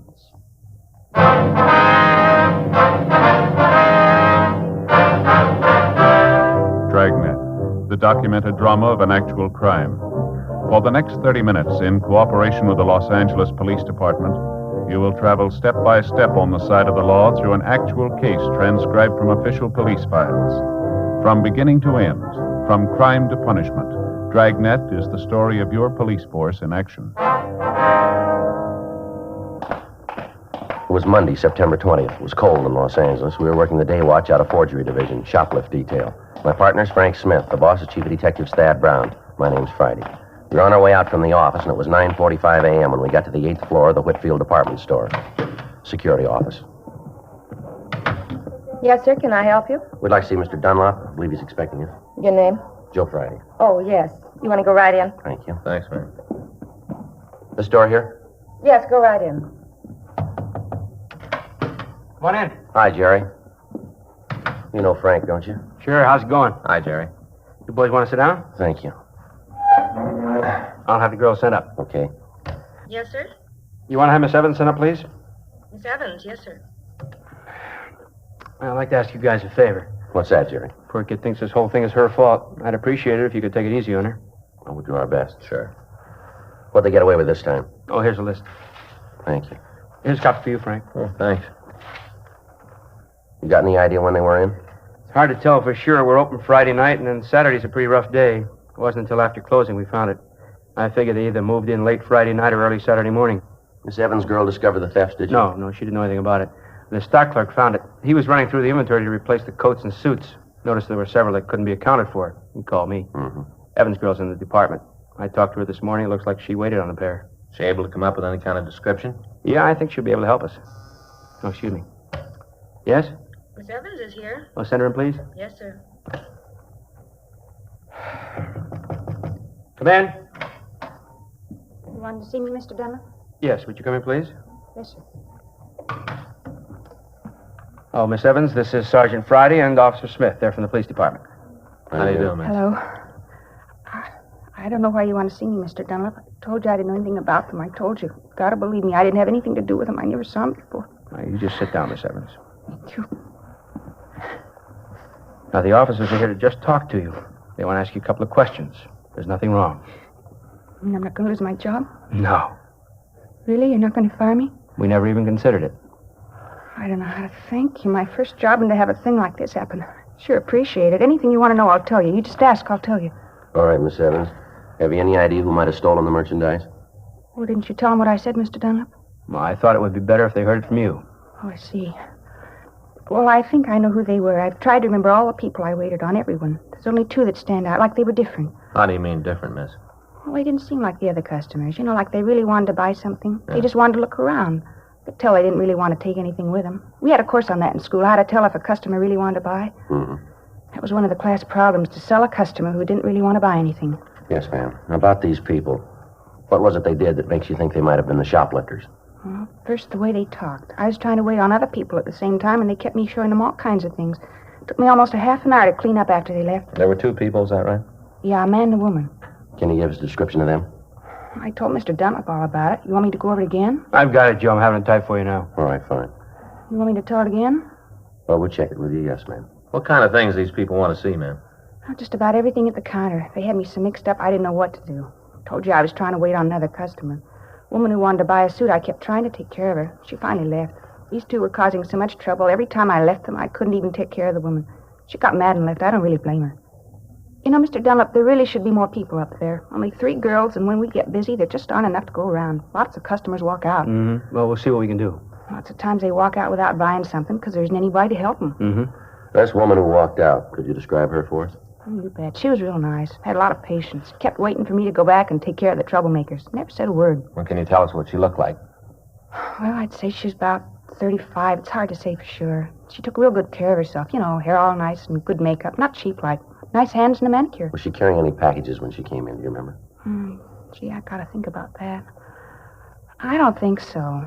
Oh, you know, a couple of paper bags like from the notions department. Maybe face cream or cologne, things like that. No large boxes? No. I don't see why you're so interested in her. The other two were the ones who caused the trouble. They're the ones who must have taken things. Why are you asking about the lady? How was she dressed? Do you remember? Oh, just beautifully. Had on a gray suit with large lapels. Kind of peplum that came out like this. Rhinestone buttons, beautifully good taste. She wearing a coat? Long. Had a stand-up collar, real full skirt, tight bodice. Where was she looking at the suits? Over by the counter. She'd hold them up, you know, in front of the mirror. She knew what she wanted, looked at the material, the way they were made. She'd have bought if I could have spent a little time with her. She liked the merchandise, liked everything I showed her. How many things did you take off the racks for? I guess she looked at a dozen styles. You know, a dozen real high-style suits. That seemed to be all she was interested in. You don't think she had anything to do with the stealing, though, do you? Well, looks like she was the one who did the actual taking of the merchandise. The other two were there to keep you busy. I can't believe that. She was so nice, never seemed to get upset, even when I couldn't spend more time with her. Real nice. Didn't get upset at all when she couldn't find what she wanted. I'm afraid you're wrong there. She found it.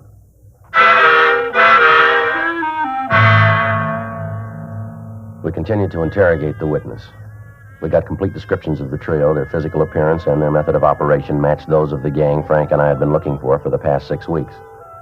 Alice Evans was shown mug shots of known shoplifters, but she was not able to give us an identification. We made arrangements for her to come down to the office and check additional mug files. The average citizen looks at shoplifting as a petty nuisance, which businessmen are expected to endure. This is not entirely true. Shoplifting is big business. Last year, hundreds of thousands of dollars worth of merchandise was stolen from stores in the Los Angeles area alone. Most of the goods stolen by organized gangs is sold to fences for final disposal.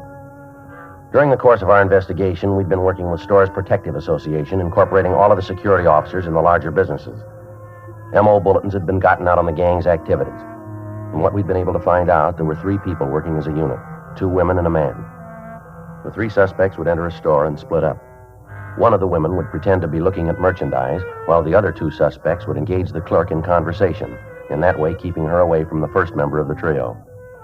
The articles stolen were almost always either coats or suits, and we noticed that one line of merchandise seemed to attract the criminals more than others. Monday, 3:46 p.m. Frank and I went down to a second-hand clothing store on 5th Street to talk to the owner. Be right with you. Toby? Yeah. Hi, fellas. What's going on? Oh, we got some things we want to talk to you about, Toby. Sure, just having a cup of coffee in the back. Come on, I'll pour you a cup. Fine, thank you. In here? Yeah, sit down. Get you some java. Thanks.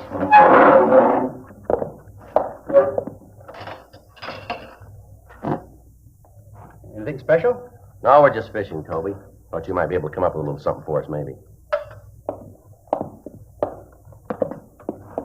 And here you go. Either of you want sugar? No. Oh, thanks. Don't use it.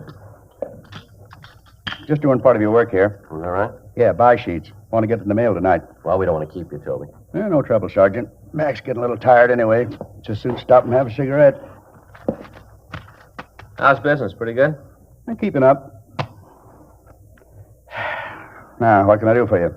You got anything on a boosting gang working around? Nothing more than usual. Why? Well, we got a bunch that's giving us a little trouble. We're trying to come up with something that'll hang together on them. 2 men and a woman? Yeah. You got anything on him? Oh, nothing worth repeating. Rumbled around about the 3 of them. That's about it. If I had any more, I'd have called you sooner. Where's the information coming from? Well, you know how it is, Sergeant. You hear something here, something else there. You put them together, you come up with a story, but no way to trace it. Yeah, I know. You got any idea where the stuff is being sold? Same answer. Rumble's got it that all the loot's being shipped out of town. Some of it back east, some goes up north. I got a piece the other day that some of it's going to Mexico. Mexico, huh? Yeah. Most of it's ending up in the east, though. You know any reason they'd be hitting one brand more than the others? Got a word, that's about all. What's that? The gang's laying it out around town that they'll pay up to $25 for a suit. You know, the going price is around 5, maybe 6.5. Mm-hmm. Figures that if you can do better with one line, that's what you're going to boost. Huh. Why's the price gone up? Yeah, the only way I can figure it is that they're worth more on the market. Anybody approached you? Nah, if they had, you'd have been called right away. You know that. Yeah. You got any idea where we might be able to pick up anything on the trio? Not right out, but I'll tell you one thing. What's that? The way I got it, there's 4 of them. Yeah? 2 men, 2 women. A man's a gun. He sets up the deals, makes a shipment. How are they getting the stuff out, Toby? Do you know? Pick up a kid and offer him a trip. Ask him to deliver a suitcase. Works out good for him. Carrier doesn't know who he's working for. Can't lead the cops back to the operation. Mm-hmm. About the only way I can figure it. You say none of the stolen stuff showing up down here? Nothing so far. Well, thanks a lot, Toby. If you hear anything, we'd sure appreciate a call. Sure thing. Real good coffee, Toby. Instant. I make it in the percolator. Well, you mean that powdered stuff? You don't have to make that in a coffee pot. Habit, I guess. Well, thanks again. We won't keep you, Toby. Oh, hang on a minute. All right. Yes, sir? What can I do for you? Buy used clothes? Yes, sir. What have you got to sell? That's in the car. I just want to be sure you're buying stuff. Oh, bring it in. We'll take a look at it. Okay, Toby, we'll see you later, huh? Right, Sergeant. Give me a call. Right. I'll be right back. Excuse me. Yeah. Well, what do you think of that, Sergeant? Sure in a hurry, isn't he? Yeah, let's see why. Come on. You see him? Yeah, right up there. Hey, hold it up there. Huh? What do you want? What's the matter? Didn't you hear me? I asked you to wait back there. Oh, sure, I heard you. I didn't know you were talking to me. What do you want? Police officer. I want to step over to the car. I want to ask you a couple questions. Well, I haven't done anything. You didn't say you did. Well, why do you want to talk to me? What do you want me to come Come on, let's go. All right. I'm making a mistake. I haven't done anything. Mm-hmm. Got the wrong man. You got no reason to talk to me. All right. Get in.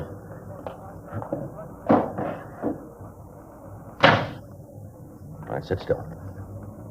What are you doing? You won't find anything. I don't know what you guys are after. I haven't done anything. Take your wallet out. Why? Take it out. Here. Take the money out of it. You always carry that much money, do you?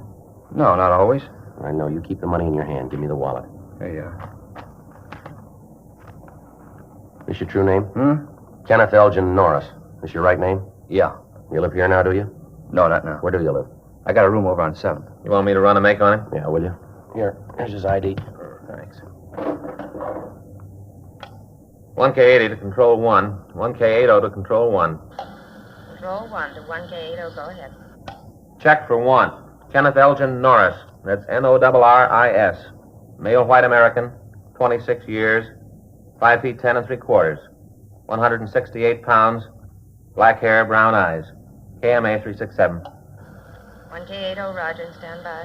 What's all that about? Checking to see if you're wanted any place. Oh. You ever been in trouble? Me with the cops? That's right.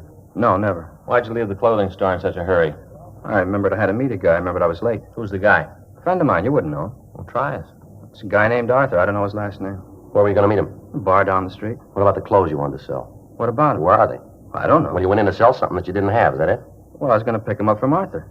And you don't know his last name? No. How come you were going to sell the clothes? Huh? Why were you going to sell the clothes? Well, that's a silly question. Why does anybody sell anything? Because I needed the money. You look like you're sitting pretty good. Well, I got to leave town. I'm selling all my stuff. I thought you said the clothes belonged to this Arthur guy. Well, they do, but I'm going to sell them for him. He said he'd give me a piece of the profit. Why doesn't he sell them himself? Well, I don't know. You better ask him. We'll try to. Now get the rest of the stuff out of your pocket. Come on, everything. You guys are making a big mistake. You know that, don't you? A real big mistake. Well, if we're wrong, we'll tell you. Yeah. Here it is. Comb, change, cigarettes, and a lighter. That's all there is. You sure? Well, why would I lie? Turn your pockets inside out. What? Turn them inside out. All right. All of them. The other one, too. Told you I gave everything I had. There isn't anything else. Oh. What's that? Huh? Move your foot. What's this? Looks like a key. What's it for? Well, I don't know. It isn't mine. Well, maybe it belongs to Arthur. It could be. It isn't mine. Looks like a check locker key, doesn't it? It might be. I never saw it before. Came out of your pocket, didn't it? No, it didn't. Must have been on the floor all the time. It isn't mine. 1K80, your suspect has a felony record including burglary and is now wanted for parole violation. 1K80, roger. KMA 367. Thought you said you'd never been in trouble. I made a mistake. Looks like you made more than one, doesn't it? What? Maybe you were wrong about the locker key. I told you. I never saw it before. Oh, sure. You want to sit with him, Frank? Yeah. I'll get to a phone. Right. It's just a key. What does that prove? I don't know. Let's find out what it opens. We got the location of the locker, and with the suspect, Frank and I drove over and removed a large black suitcase. The locks on the case had been broken, and inside we found 11 women's suits of the same type that had been stolen from the Los Angeles stores. All identifying labels had been removed, but we were able to find the tag issued by the National Recovery Board inside the seams of the suits. We got in touch with their Los Angeles office, and they told us that the serial number had been issued to a San Francisco company. On the way back to the city hall, we stopped and searched the suspect's room thoroughly, but we found nothing. When we got to the squad room, Frank went to the business office to arrange a phone call to San Francisco, and I took the suspect to the interrogation room. 6:20 p.m. You guys got to believe me. That stuff's not mine. I don't know where it came from. Where'd you get the key? Well, it's not mine. I never saw it before. That's kind of hard to buy. Well, I don't care if you want it or not. That's the way it is. Tell us a little more about this Arthur, will you? I told you everything I know. Where'd you meet him? In a bar down on Main. I told you that before. Now, what's the matter? Don't you believe me? You're making it tough to believe. I'm telling you the truth. Where'd the suits come from? I don't know. All right, here. Take another look at them. Might help you remember, huh? They were in the suitcase when Arthur gave them to me. That's all I know. Where'd he get them? I don't know. Did he steal them? Well, I don't know. Why'd he give them to you? He just said he wanted me to take care of You them. told us before he wanted you to sell them, didn't you? Well, he did. Where were you going to make the payoff after they were sold? He said he'd get in touch with me. Where? Around. He said he'd find me. He gave you over $500 worth of suits, and he said he'd get in touch with you, huh? That's right. When? Sometime. He didn't name a date? No, just said he'd look me up. How many times have you been arrested? You got the record. Why asking me? We want you to tell us. I don't know. I forget. We'll take a guess. Oh, a few times. 5? You got the record. When's the last time you checked with your parole officer? I forget. You know your package is tabbed? No, I didn't know until I heard it on the radio. You had no idea, huh? No. You went up for burglary, is that right? Yeah, they sent me up to the joint. You know you're going back, don't you? Yeah, I guess. It's not going to look good to have another charge marked on you. What do you mean? Burglary. How'd you dig that one up? These suits, if you can't explain them, it isn't going to look too good, is it? Look, I told you, Arthur gave them to me. And he said he'd get in touch with you. Yeah, that's right. Sure. Come up with the answers yet? Says he doesn't know them. Yeah? Maybe we can help. Just got through talking with a Georgia writer up north. Yeah. He checked the records. Code numbers from a shipment to the Whitfield department store. Looks like the bunch we're after. Now, who's Arthur? You mean the suits were stolen? You called it. Who's Arthur? Look, I don't want to go back to the joint on a beef like this. We don't decide that. But if I help you guys, you'll take care of me. You'll talk to my parole officer. Can't make any deals with you. Yeah, but I don't want to fall this way. That's up to you, mister. You're sitting in the middle. Now, which way do you want to go? Nobody can help you but yourself. Miss Arthur must be a fine friend, leaving you with a bunch of stolen merchandise. Might be the way he figured it. What's the matter? Doesn't Arthur like you? Okay, I'll go the route. No. I'll tell you where to find him.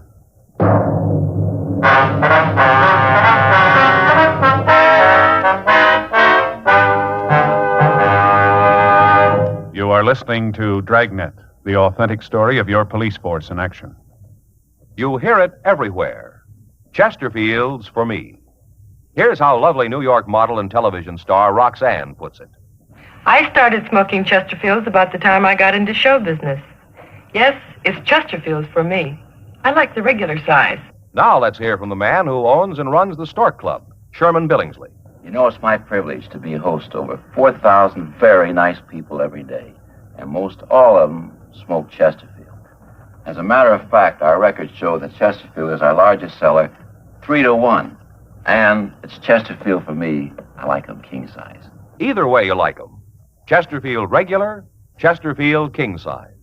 For the taste you want, the mildness you want, a really refreshing smoke every time. Always say, Chesterfield's for me.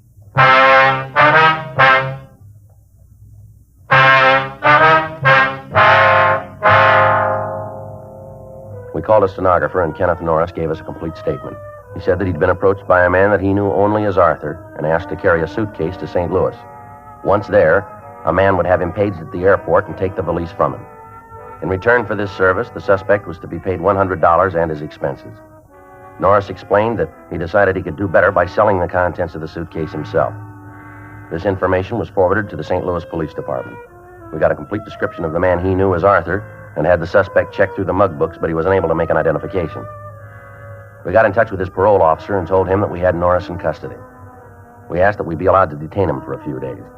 The following morning, we met with Chief Detectives Thad Brown and Captain Welsh. It was decided that Norris would take us to the bar where he'd met the thief and he'd point him out.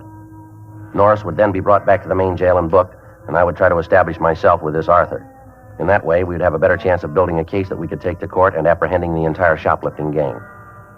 On Wednesday morning, September 22nd, Norris, Frank, and I drove over to Main Street. We checked the bar, but the suspect wasn't there. We waited in our car, which was parked down the street. Arthur failed to arrive. He didn't show up at the bar on Thursday or Friday. Saturday, 12:40 p.m. Norris pointed down the street. There, that's him just going in the place. Fellow in the gray suit there? Yeah, that's him. You sure? I got no reason to lie, have I? All right, Frank. Yeah. You want to take Norris back to the office? I'll go on in. Okay. I'll be right back. All right. Sergeant? Yeah. I'll give you something for free. Yeah, what's that? Take it easy with Arthur. Don't press. How do you mean that? He's a pretty rough guy. That's so? Yeah, I hear he carries a gun. Be a lot of trouble if he's got it with him. Not unless he tries to use it.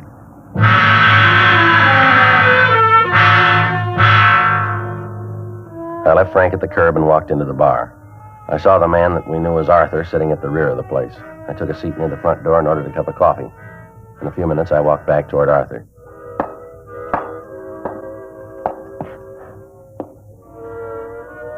Something you want? Yeah, I wondered if I could have one of your cigarettes there. There's a machine up front. Well, if I had the price, I'd have bought a pack coming in. All right. Here. Got a match? How you fix for breath? Look, I just asked you for a cigarette. If you don't want to give me one, say so and I'll shove off. Never mind. Here's your match. Thank you. Hey, you. Yeah. You're broke, huh? All the way. Just got in town? This morning. Where from? Up north. Narrow it down. Look, mister, here's your cigarette bag. Give me one of these doesn't entitle you to my life story. You hungry? I haven't eaten for 2 days. Here. Thanks. Appreciate this. How long you gonna be in town? Well, it depends on how things work out. You got a job? Well, I'm gonna look. What do you do? Whatever pays. Tell you what. No? I got some friends around town. Might be able to use you. Check with me in a couple of days. Might be able to do something for you. How do I get in touch with you? Meet me here. I tag the place a couple times a week. Just ask if Arthur's around. What's your name? That's what I'm using this season. You look me up, kid. We'll work something out. Yeah, I'm sure we will.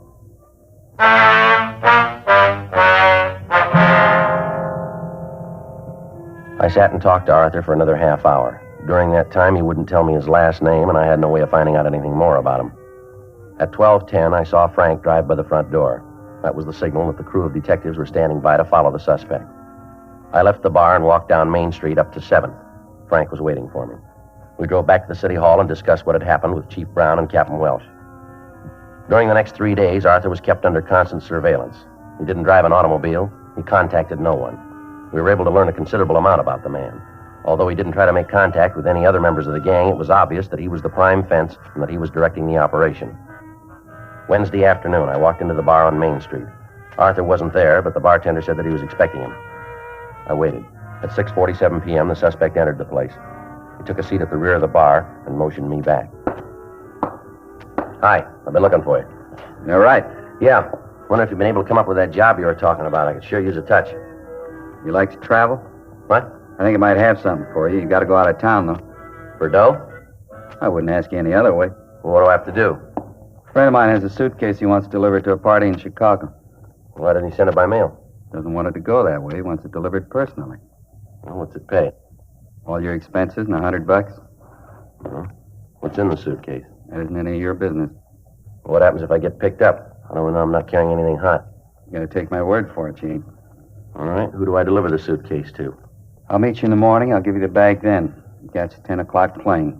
When you land at Chicago, go to the coffee shop. You'll be paged. Meet the man and give him the suitcase.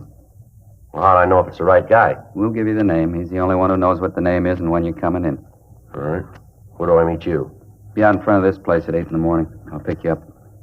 Just one more thing. How about the money? You won't need any going back. When you turn over the suitcase to my friend, he'll give you the 100. You already have your ticket.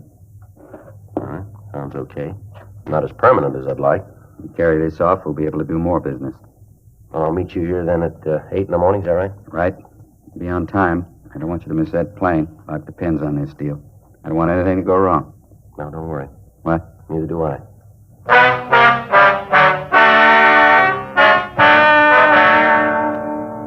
I left the bar and met Frank. We stood by the front of the place, and at 9:56 p.m., the suspect came out. He called a cab, and we followed him. He went out to the apartment where we knew he lived. Frank and I waited out front. At 11:20, a car pulled up in front of the place, and 3 people got out. They matched the description of the thieves in our shoplifting operation. They were carrying a large suitcase. We waited for 10 minutes, and then Frank and I went up to Arthur's apartment. Number 408, huh? Down this way. Uh-huh. I get the door. Wait a minute. All right. Yeah. Who is it? A minute. What are you doing here? What's this all about, Art? Police officers, you're under arrest. Stand still. Cop, a lousy cop. Should have known. I thought I could trust you. I thought you were honest. You sure pick him, a cop for a messenger boy. You're real smart. I thought I could depend on him. I thought he was honest. You don't know what the word means. How about it, mister? Huh? Do you?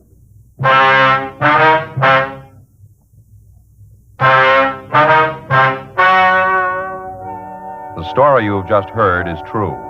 The names were changed to protect the innocent. On January 18th, trial was held in Department 97, Superior Court of the State of California, in and for the County of Los Angeles. In a moment, the results of that trial. Now, here is our star, Jack Webb. Thank you, George Fenneman. You know, the Chesterfield you smoked today is the best cigarette ever made, and best for you. Now, that's a fact. And to my way of thinking, it's the very reason for you to change to Chesterfield. Try 'em either way, regular or king size. If you try 'em, I think you'll say with all of us, Chesterfield's for me.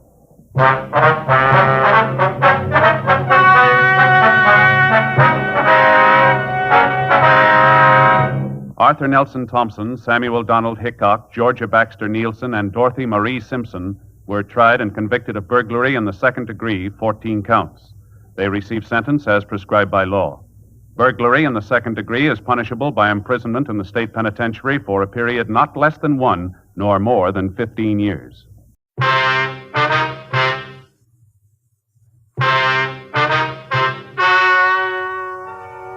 Ladies and gentlemen, the story you are about to hear is true. The names have been changed to protect the innocent. Dragnet is brought to you by Chesterfield. For the taste you want, the mildness you want, a really refreshing smoke.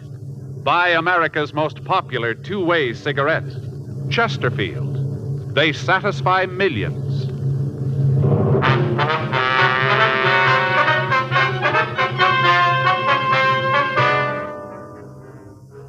You're a detective sergeant. You're assigned to homicide detail. A killer's loose in your city. You don't know who he is or where to find him. You don't know who his victim will be. Your job, stop him. You hear it everywhere. Chesterfield's for me. Here's how television star Robin Chandler puts it. There's so many reasons why I like Chesterfields. I like the pack. It's smart looking. And I like the way they taste. All in all, I'm convinced Chesterfields are best for me, and I prefer the regular size. Now let's hear from stage and movie star John Hodiak. It's Chesterfield for me, all right. I've smoked them for 9 years. Now I like a longer smoke, so I go for the king size. They're great. Yes, no king-size cigarette satisfies like Chesterfield king size. So join the swing to Chesterfield King. Get the taste you want, the mildness you want, a really refreshing smoke every time. Change to Chesterfield, regular or king size, America's most popular two-way cigarette.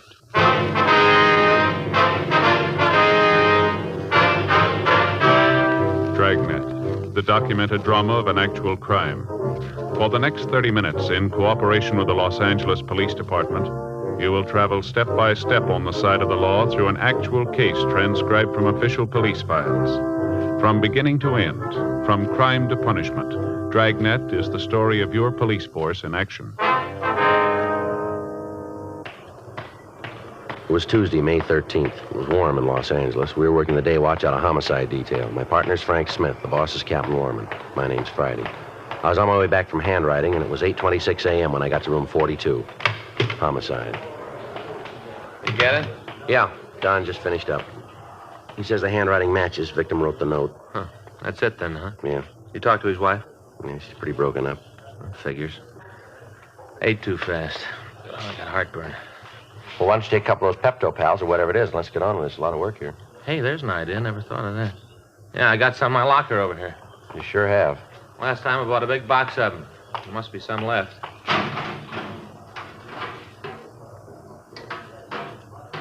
Yeah. Find them?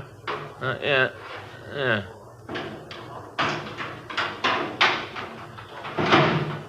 He thinks the husband fits in, huh? Yeah, all the way along the...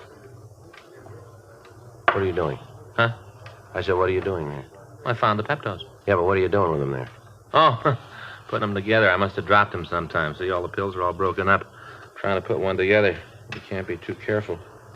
Can't take too much. What is this? Wait a minute. Oh, there. One pill. That's all you're supposed to take, just one. Uh-huh. I don't understand. What do you mean? How you can come in here, no sleep, upset stomach, and feel so good. Yeah. You know something, Joe? What's that? Suppose. I really don't. You don't, huh? Nope. That ought to be about right, I guess. Does that look like one pill to you? I don't know, Frank. I hope so. It's too important a decision for me to help you with. Oh, Pepto, pal. Good for what ails you. Potent, Joe. Real potent. Mm-hmm. I just wondered if you were all through now. Oh, as soon as I scrape the crumbs away. Okay, No, I'm here, with wait you. a minute. Here's one you missed. Thanks. Oh, you're half gone. Mm-hmm. Okay, for Okay. two, yeah. Well, are you all through now? You've had your pill and everything? Joe, I took my pill. I've got the Pepto Pals all worked out now. What can I do for you? Hot shot. I'll get it.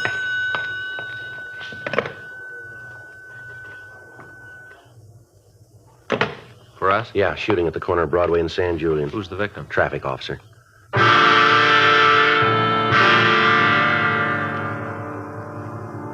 We left the office and drove to the scene of the shooting. Traffic at the intersection had come to a virtual standstill. 18 feet from the northwest corner, lying in the middle of the pedestrian crosswalk, was a uniformed traffic officer. He was wearing the white cap of the traffic division. There was a large blood stain on the right side of his chest, and his service revolver was still in his holster. By the time we got to the scene, the ambulance had arrived, and the wounded officer was being given emergency treatment. Other officers were trying to get the traffic moving again, and additional men were throwing up a blockade around the immediate vicinity in an attempt to apprehend the person who'd shot the policeman. Captain Lorman and Chief Detective Thad Brown arrived and took charge of the search. Frank and I checked through the crowd that had gathered, and we found a witness to the shooting. I saw the whole thing, officer, right from the beginning. I saw it. Just about the most awful thing I ever saw. All right, sir, if you'll just give us your name. Roy Hickok. It's Hickok. All right, Mr. Hickok. Now, if you'll tell us what happened. Well, I was on my way to work, walking down the street. I got to the corner here, Broadway and San Julian. I got to the corner and I stopped for a light. Go ahead. I just stood there waiting for it to be time to cross. All of a sudden, this car came up and slid to a stop. The light changed and he had to stop. He must have been going pretty fast because he went clear out into the intersection. And the officer, the one who was shot, held up his hand. I think that was the only reason the driver didn't run the light. The officer held up his hand. All right, sir, go ahead.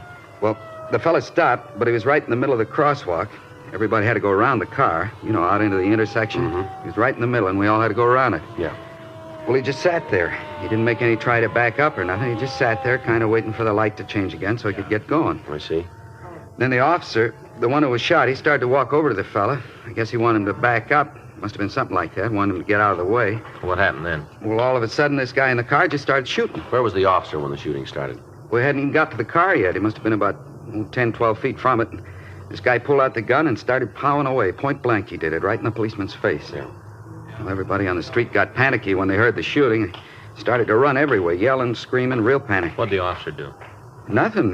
He stood there and looked surprised. And then he tried to get his gun out of the holster, but, well, before he could do it, the fellow in the car shot a couple more times and the policeman fell down. What'd he do then? You mean the guy in the car? Yeah, that's right. Well, he took off, drove right through the people and drove down San Julian. It's a wonder he didn't kill somebody the way he drove off. Just didn't care about anybody. Barreled south on San Julian. Did you talk to the other officers about this? Well, not too much. Seems like as soon as it happened, there were so many people around, there wasn't much time to talk to anybody. I called down where I worked, and I told him I'd be late. I told him to expect me when I walked in.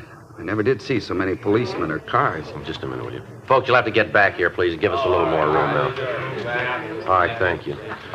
Can you give us a description of the car? The one the killer drove? Yes, sir. Well, you bet I can. I can tell you all about it. All right, would you go ahead? Well, it was a dark-colored sedan. A dark blue. What kind of car was it? You mean the brand? Yes, sir. Well, I'm not real sure about that. It all happened so fast. All of a sudden it was over. I only got a kind of a quick look at it because I wasn't paying much attention to it. Now, look, folks, you'll have to stay back here, please. Frank, hold them back over there, will you? Now, what kind of a car was it? Well, I think it was either a Plymouth or maybe a DeSoto, but I'm not sure. But you're pretty sure about the color, are you? Oh, yeah. It was blue, dark blue. Now, what about the man driving the car? Did you get a good look at him? Yeah, I guess just about everybody did. Sitting out there in the middle of the street like that. Everybody that went by him had a look at him. Could you give us a description of him? Well, what do you want to know? Well, how about the color of his hair? It was light, not real blonde, but a light color. How about his eyes? It looked like they was blue. About how old would you say the man was? Oh, I don't know, maybe 24, 25, around in there. He wasn't real old. Was he clean shaven? Yeah. How about glasses? Do you remember? Was he wearing them? No. Was there anything about him that'd make it easier for us to identify him? I don't think I know what you mean. Well, was there anything about him, a scar, maybe a birthmark, something like that you might have seen? Not that I remember. Might have had something like that, but if he did, I don't remember. Did you have the chance to see what the man was wearing? Well, just that he had on a white shirt and a jacket. It looked like the ones they issue in the Army. The kind of windbreaker type, light material. Did the man say anything? If he did, I didn't hear it. As soon as he started shooting, it seemed like the roof come off. All the noise, everybody yelling, trying to get out of the way of the bullets. If he said anything, I sure didn't hear it. I see. Now, is there anything else that you can give us on the man? Well, there is, Sergeant, but I feel a little silly about it. Well, what's that, sir? What's about the car? I told you I didn't pay much attention to it, not at first. Well, after the shooting started, then I got as good a look as I could. Mm-hmm. I got a pretty good look at the back of it when the guy took off. Just a minute, I didn't hear you. I say I got a pretty good look at the back of it when the guy took off. You know, when he went down the street. I see. I feel a little silly because I didn't get more. How's that? The license number. Yeah. I could only get 4 of the numbers.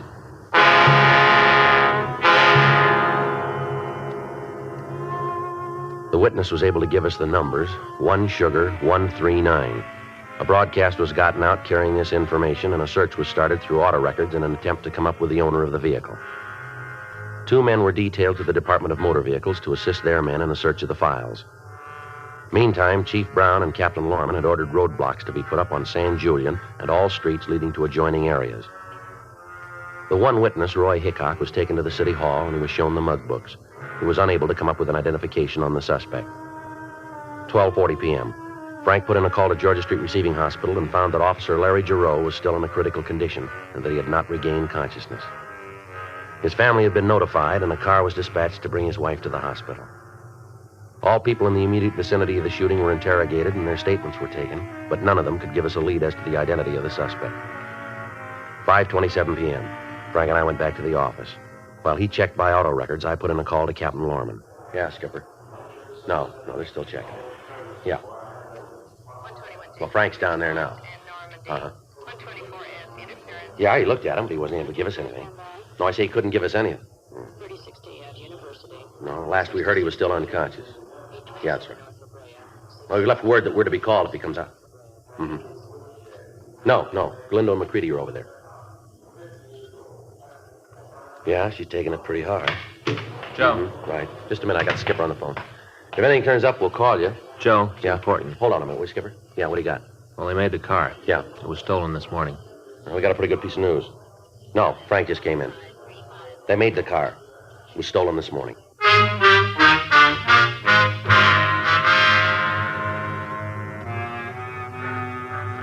We got in touch with the owner of the car and we talked to him.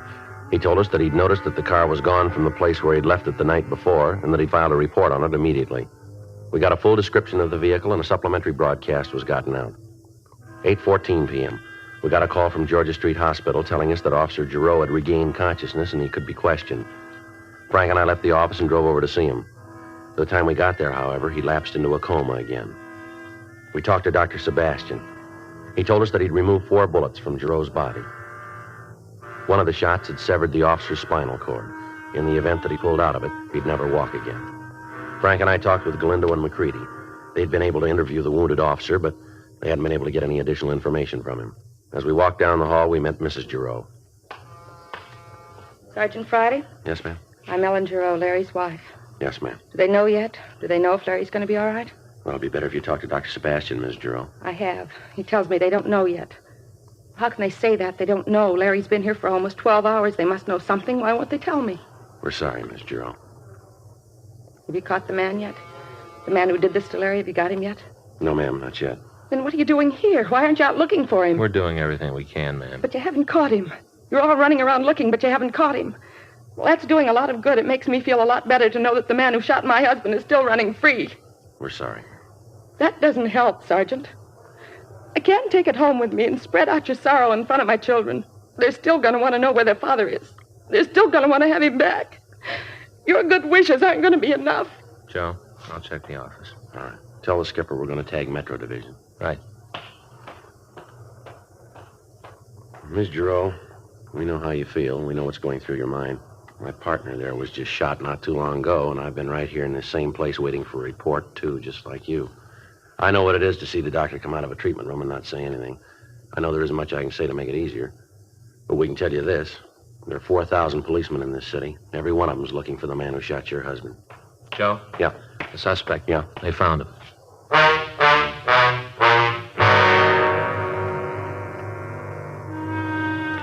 The tip had come in from a man who had phoned the complaint board and said that he knew where the suspect was hiding. The man wouldn't give his name.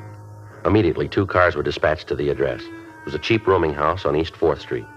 The manager of the place said that there was a tenant who matched the description of the suspect in a room on the 5th floor.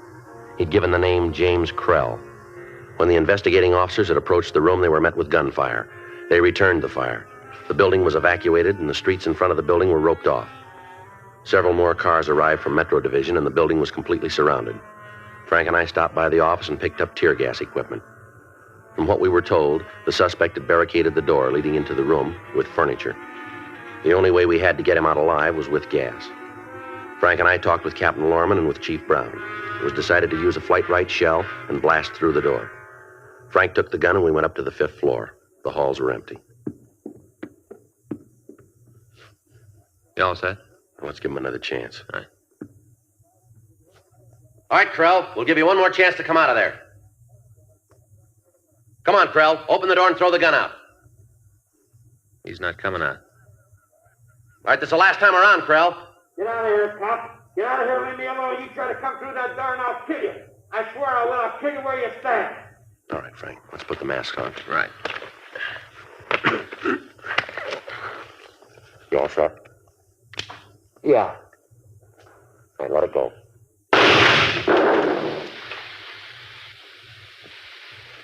Should be coming out. Yeah. He's moving that furniture. I'll cover this side. All right, watch it. I'm coming out. I give up. I quit. All right, throw that gun out here. Throw the gun out first, and then you follow it. Okay, I'm doing what you say. Here's the gun. I quit. Here's the gun. I got it. All right, Krell, come on out with your hands behind your head. Come on, move. All right, don't shoot. Don't shoot. I'm doing like you say. I'm coming. All right, come on, move. Down here.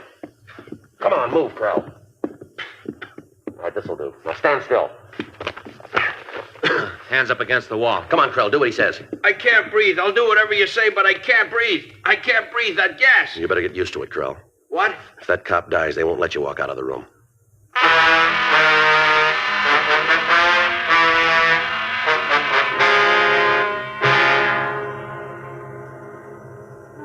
The suspect was taken to Georgia Street Receiving Hospital for treatment. When the investigating officers had approached the room that he was hiding in, Krell had shot at them through the door. They'd returned the fire, and one of the bullets had shattered his left wrist. We got his full name, and we ran him through R&I. We found that he had a minor record in California and was, at the time, a deserter from the Army. His wrist was taken care of, and then Frank and I talked to him in the treatment room. Lousy deal all the way around. Is that right? Sure, you guys had no right to come up there and shoot off that gas. We didn't call it. Lousy deal. Why'd you shoot that officer? I thought he was going to shoot me. It was self-defense. When they picked him up, his gun was still in his holster. Then somebody put it back. Why'd he want to shoot you? Who knows? Who can figure any cop? You're all sadists. Why'd you do it? Look, I'll tell you nice and plain. I drove up to the signal. I stopped. This wise cop come over, started rousing me about being in the intersection. I told him to shut up. I don't have to take that kind of talk from nobody.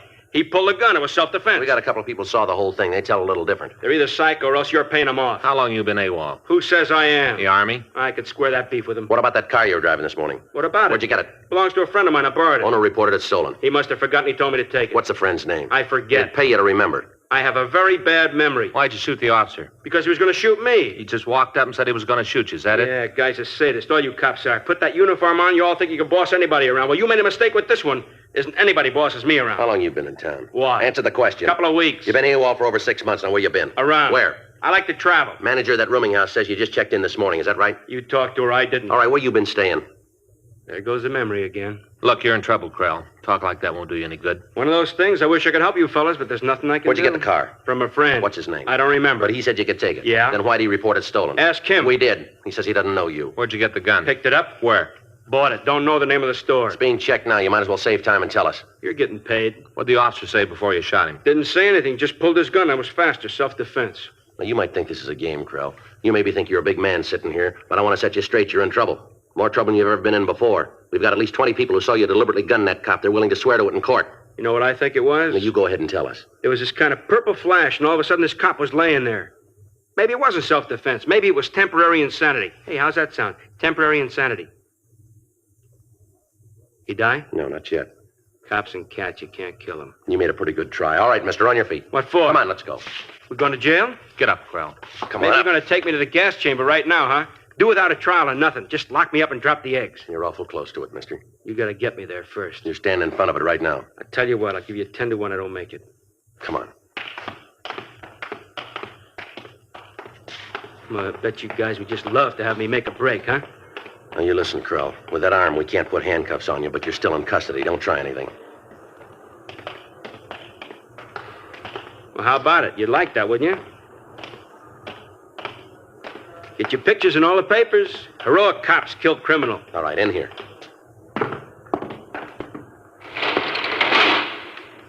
Yeah, you guys would really like that. Now, I'm going to give you something for free, Krell. Oh, yeah? What's that? You talk a lot, but you don't say anything. Always happens. Put a guy in a uniform right away, he's a big man. A bum on the outside, but just give him a badge and a suit, right away he's big. Yeah, sure. Come on. Hey, how's about a cigarette? Here. Well, thanks. Got a match? Come on, move. Car's back this way. Hey, wait a minute. What do you want? A cigarette. Not doing me much good without a match. All right, here. Grab him, Joe. Hold it up, Krell. All right, Krell, hold it up. Hold it up or I'll shoot. It's down. Come on. How about it, Joe? Well, I guess he was right. Huh? That bet about the gas chamber? Yeah. He won't make it.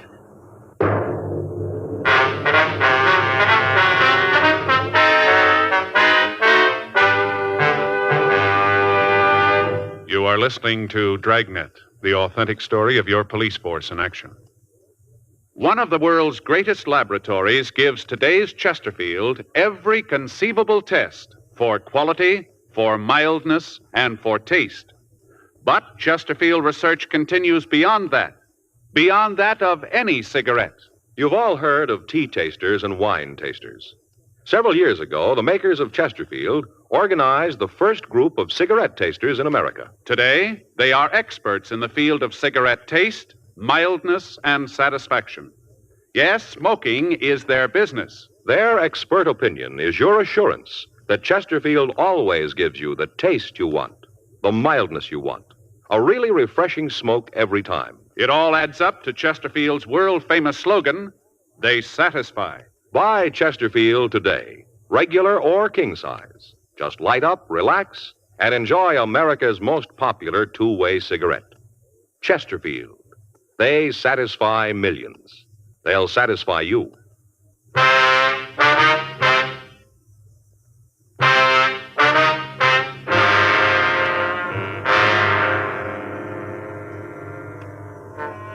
A doctor was called down from the hospital, and the suspect, James Krell, was pronounced dead.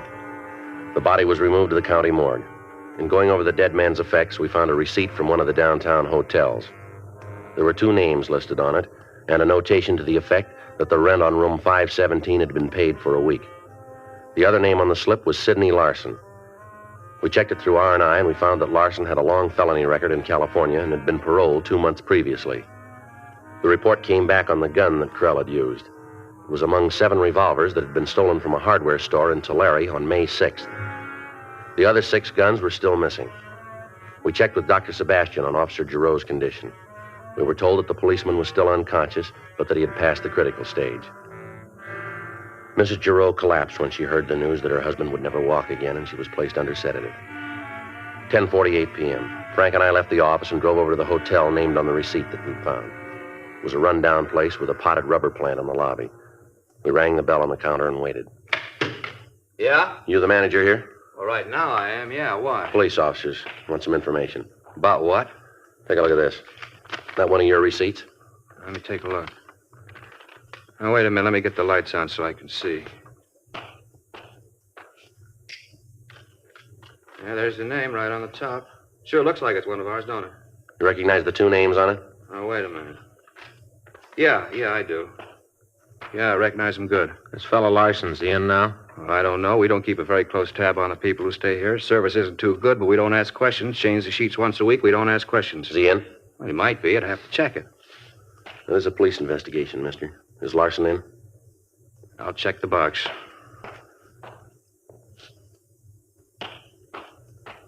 Oh, key's gone. Must be upstairs. He alone? Can't say. Might be. I didn't hear nobody go up, but then I don't listen too good. Show us the room. You mean I gotta go up with you? Come on, mister. Let's go. Look, we got a nice, quiet hotel. We don't cause no trouble. There's no reason for you cops to come snooping around. You got the pass key? Yeah. Let's go. Have to take the elevator up. I can't go the stairs. All right. Go ahead. Mm-hmm. Fifth floor, isn't it? Mm-hmm. That's what they paid for. How long the two of them been here? Huh?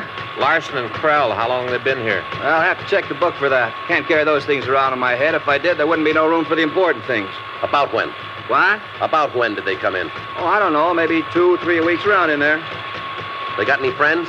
Well, most everybody's got a few friends. Any of them come around here? No, not that I've seen. We're not Snoopy like some. I'll get the door.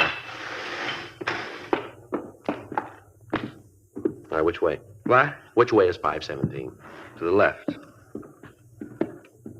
I don't want no trouble here now, huh? We're not going to make any. Look, this is a quiet hotel. We don't want any of the tenants to get sore. You guys are going to walk out. I got to live here. I don't want no trouble. Here it is. All right, give me the key. Yeah. I'll take that side, Frank. Yeah.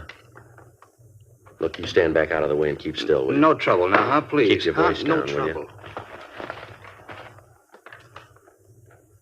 All set? Yeah.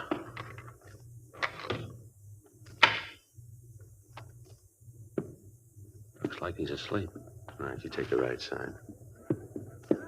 He's got a gun. Get out of here, cop! All right, come on. Out of here. Watch it, Frank. Yeah.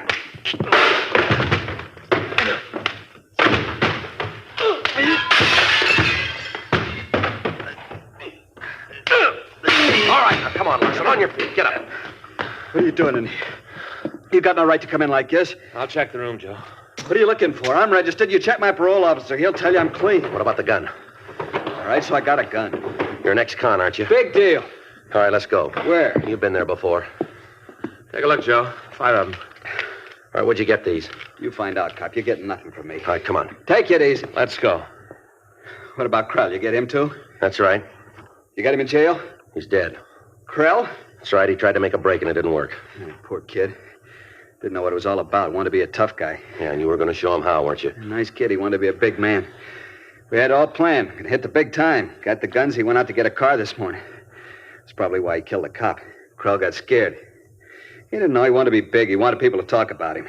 Don't worry about it, mister. Huh? They will.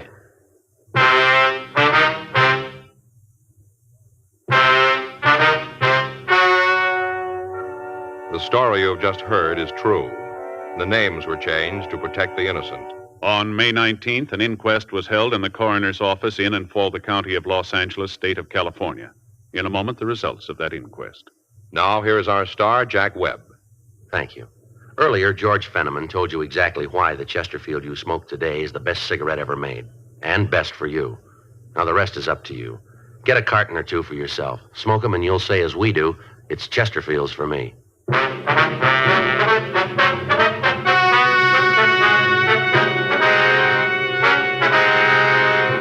The coroner's jury returned a verdict that the death of James Edward Krell was justifiable homicide.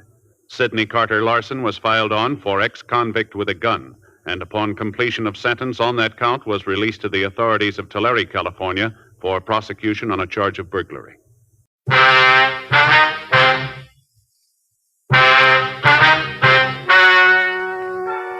Ladies and gentlemen, the story you are about to hear is true. The names have been changed to protect the innocent. Dragnet, brought to you by Chesterfield. For the taste you want, the mildness you want, a really refreshing smoke. Buy America's most popular two-way cigarette, Chesterfield. They satisfy millions.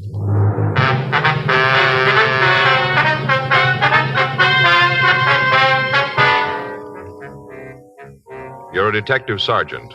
You're assigned a robbery detail. You get a call that a woman has been badly beaten. She can't describe her assailant. He's still at large. Your job, find him. For the taste you want, the mildness you want, for a really refreshing smoke every time, you should change to Chesterfield. On every count, they satisfy millions. They'll satisfy you. Chesterfield is the cigarette proved highest in quality, low in nicotine.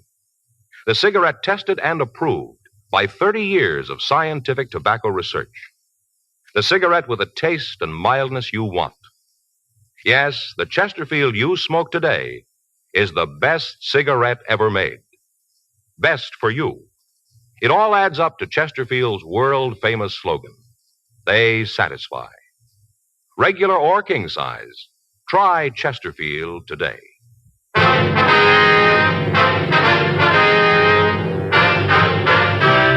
Dragnet, the documented drama of an actual crime. For the next 30 minutes, in cooperation with the Los Angeles Police Department, you will travel step by step on the side of the law through an actual case transcribed from official police files. From beginning to end, from crime to punishment, Dragnet is the story of your police force in action. It was Monday, January 14th. It was raining in Los Angeles. We were working the night watch out of robbery detail. My partner's Frank Smith. The boss is Chief of Detectives Thad Brown. My name's Friday. We were on our way out from the office, and it was 11:47 p.m. when we got to 7982 Oakwood Avenue. Front door. What is it? Police officers. We'd like to see Miss Griffin. How do I know? Beg pardon? How do I know you're cops? Here's our identification. Hand it here. Pardon? Pass it through the door. I want to see it good. All right, here you are. Yeah. What do you think? Well, your guess is as good as mine. Come on in. Thank you. Hurry up. Don't let all the rain in. Yes, ma'am. What if I have my identification back, please? Take your coats off right here. I don't want you tracking water through the house. All right, could I have that identification card, If you don't please? mind my being so careful about what's happened here. Got to take all precautions, you know. Yes, ma'am. Come on into the sitting room. I'll take that card. Thank Which you. one of you is Sergeant Friday? I am. You're the one who called. That's right. Who's he? This is my partner, Frank Smith. Uh-huh. Well, sit down. Here's your card. Thank you. Get you anything? Cup of coffee? Maybe some hot cocoa, No, thank you. Well, suit yourself. Now, what is it you want? We understand you know Mrs. Kieran. We're neighbors. Mm-hmm. Maybe you can tell us what happened here tonight. Seems like you'd have the story, being cops and all. Well, we'd like to hear you tell it, ma'am. All right. I was here tonight watching the TV, just gone out to the kitchen to get a plate of snacks for the late show. You know, kind of like to munch. Mm-hmm. Well, all of a sudden, I heard this scream real loud. I wasn't watching the television right then, so at first I thought it was from the set, you know, like a drama. Yes, ma'am. Didn't think nothing about it right then. Got myself all settled for the movie, and then I heard another scream. That's when I knew there was something wrong. How's that? There was a quiz on the television. No reason for any screams. Right then, there was another one. Then I knew it was from next door. Yeah. So I got my coat and umbrella and went over there. I see. Knocked on the door, but didn't get no answer. Well, I went into the house. All dark, not a light on. Went right in and called to Mrs. Kieran. Called to her. Mm-hmm. Didn't answer, but I could kind of hear something off to the back of the place. Uh-huh. Sounded like somebody crying. Sounded like a whimper, soft. Yeah. It came from the back of the house in the bedroom. You didn't see anybody else in the house when you went in, did you? If I had, I'd have told you before this. Go ahead, please. I got to the bedroom and opened the door. I couldn't see anything at first. Uh-huh. Then I was about to go on in, and this man jumped out at me. He was in the bedroom, was he? Yeah, must have been hiding in the dark and heard me coming, and he got back so I wouldn't see him. Then when I opened the door, he jumped right out, almost scared me to death. Well, what did he do? Just jumped at me and ran out of the house. Right through the front door, I heard it slam. Mm-hmm. And then I heard the crying again.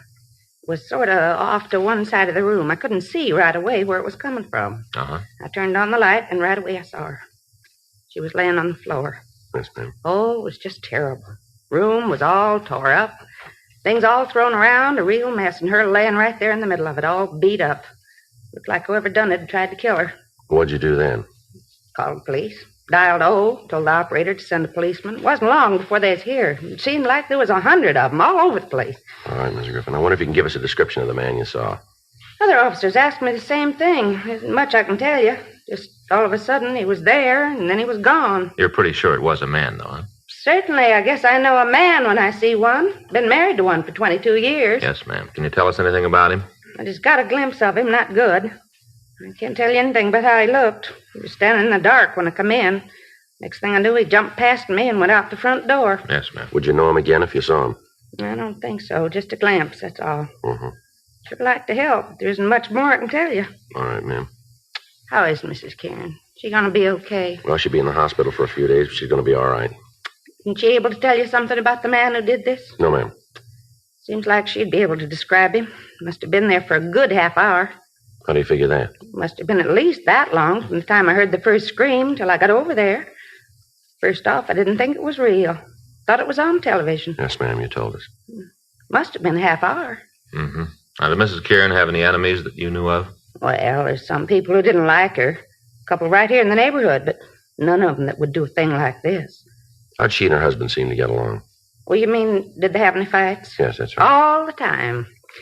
Seemed like they was always battling about something. Would you know what caused the arguments? Oh, mostly about her and other men. He thought she was running around on him. He used to fight about it. A couple of times he said if she didn't stop, he's going to kill her. Was that true? You mean about her and the men? Yes. Well, might have been. For all I know, I didn't pay much mind to their troubles. Seems like I had too many things to keep me busy without getting mixed up in their problems. All right, Miss Griffin, we'll leave our card with you. If you remember anything you think we'd be interested in, we'd appreciate a call from you. If I think of anything, you get one. Thank you, ma'am. Don't it seem kind of funny to you? Well, what's that? How Mrs. Kieran can't tell you anything about the fella? Don't that strike you kind of odd?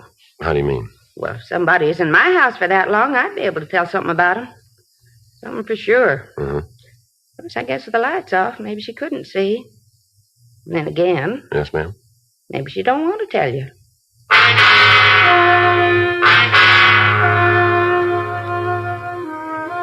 Frank and I drove back to the office and put in a call to Georgia Street Receiving Hospital. We talked to Dr. Sebastian and found that the victim had recovered to the point where she could be moved to her own hospital. We also talked with the officers who were with her. They told us that the woman hadn't given them any new information and that they still hadn't been able to contact her husband. While I checked the crime lab, Frank went down the hall and ran the names Irene and Tom Kieran through R&I. 2:14 a.m. We met back in the squad room. How'd it go in the crime lab? Oh, I got it all here. You want to take a look? Yeah. Beginning to look like we got a good case against the husband. Yeah? Now, here. Here's a picture of the room. The woman was found about here. See? Mm-hmm. You can see the way the stuff's scattered all around the place, all through here. Yeah. It looks like robbery. Huh? Well, he wanted it to look that way, maybe. What do you mean? Well, in the dresser drawer here, the boys from the crime lab found $120 in cash. All the thief had to do was open the drawer, and he'd have seen it, too. Oh. Well, how about the entrance? That's something else that doesn't seem to gel. They checked all the windows and doors. There's no sign of any breaking. She must have opened the door for the thief. Well, that means it was somebody Mrs. Kieran knew, huh? Yeah, it kind of looks that way. Anything else we can use? Well, take a look here. Here's a picture of a footprint Lee Jones found in the earth beside the path. The way it looks, the thief left the path when he ran from the house and stepped in the soft dirt. Do us any good? No, not much. The ground was wet. Must have been a good impression, but the rain broke down the walls. It's not much good to us now. That's it, huh? Yeah? Leighton Prince didn't come up with anything. How'd you do? Well, nothing on the woman. Husband's got an arrest record. Yeah. Got it right here.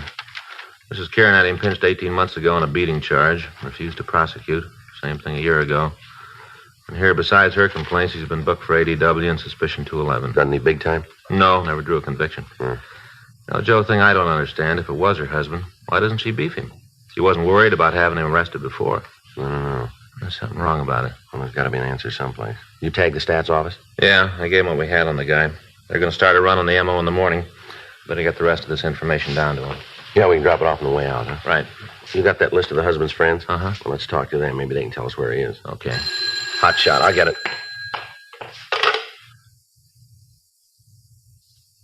What is it? Stats office are going to have to wait, I guess. Huh? 1824 Studio Court. Well, that's a couple of blocks from Kieran's. What's the call? Woman slugged.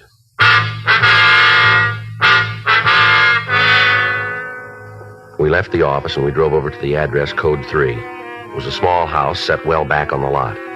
When we got there, a felony car out of Hollywood Division had already arrived and the crime lab had been called. The victim was identified as a Mrs. Milo Hudson, age 42. An ambulance was dispatched from Hollywood Receiving Hospital and she was given first aid. She'd been beaten about the head and shoulders. As soon as the attendants had finished, Frank and I talked to her. If you'll just tell us what happened, please. Awful thing. Most awful thing ever happened to me. Yes, ma'am. Did you get a good look at the man? Pretty good. Not real good, but I did see him. Could you describe him for us? How do you mean? Well, how tall was he? I guess about as tall as you. Be about 5'11"? If that's how tall you are. Yes, ma'am. How about his weight? Was he heavy or light? About like him. That'd be about 180, huh? I guess so. I don't know, but I guess that's about what it is. What about his face? Did you see that? Yes, sir. Got a good look. You'd know him again if you saw him, would you? I certainly would. Never forget that face. Not if I live to be 100, I'll never forget it. Now, could you give us a good description of him? Had dark hair, almost black, kind of curly. Little wave right here in front. Mm-hmm. Had blue eyes, dark blue, might have been kind of hazel color, dark. Mm-hmm. Was he clean shaven? You mean, did he have a mustache? Yes, ma'am. No, didn't have anything like that. Mm-hmm. Was there anything about him that might make it easier for us to identify him? I don't think I know what you mean. Well, did he have any scars, any birthmarks, anything like that? Let me think. Seems there was something, but I can't remember what. This man say anything to you? Not at first. When he came in, he didn't say a word, just pointed the gun at me and motioned back into the house, like he wanted me to get back there. Uh-huh, but he did say something to you later, is that right? Yes. When we got to the bedroom and he started to go through the place, I told him he better get out because my husband would be coming in any minute. I see. He smiled and said he knew George didn't get home till 4:30. He used your husband's name, did he? Yes. Come to think of it, he did. I didn't pay much attention to it before, but he did. Do you think you ever saw that man before? Not that I remember. But you're sure you'd know him if you saw him again? I sure would. See, I remember what it was about him. Yes?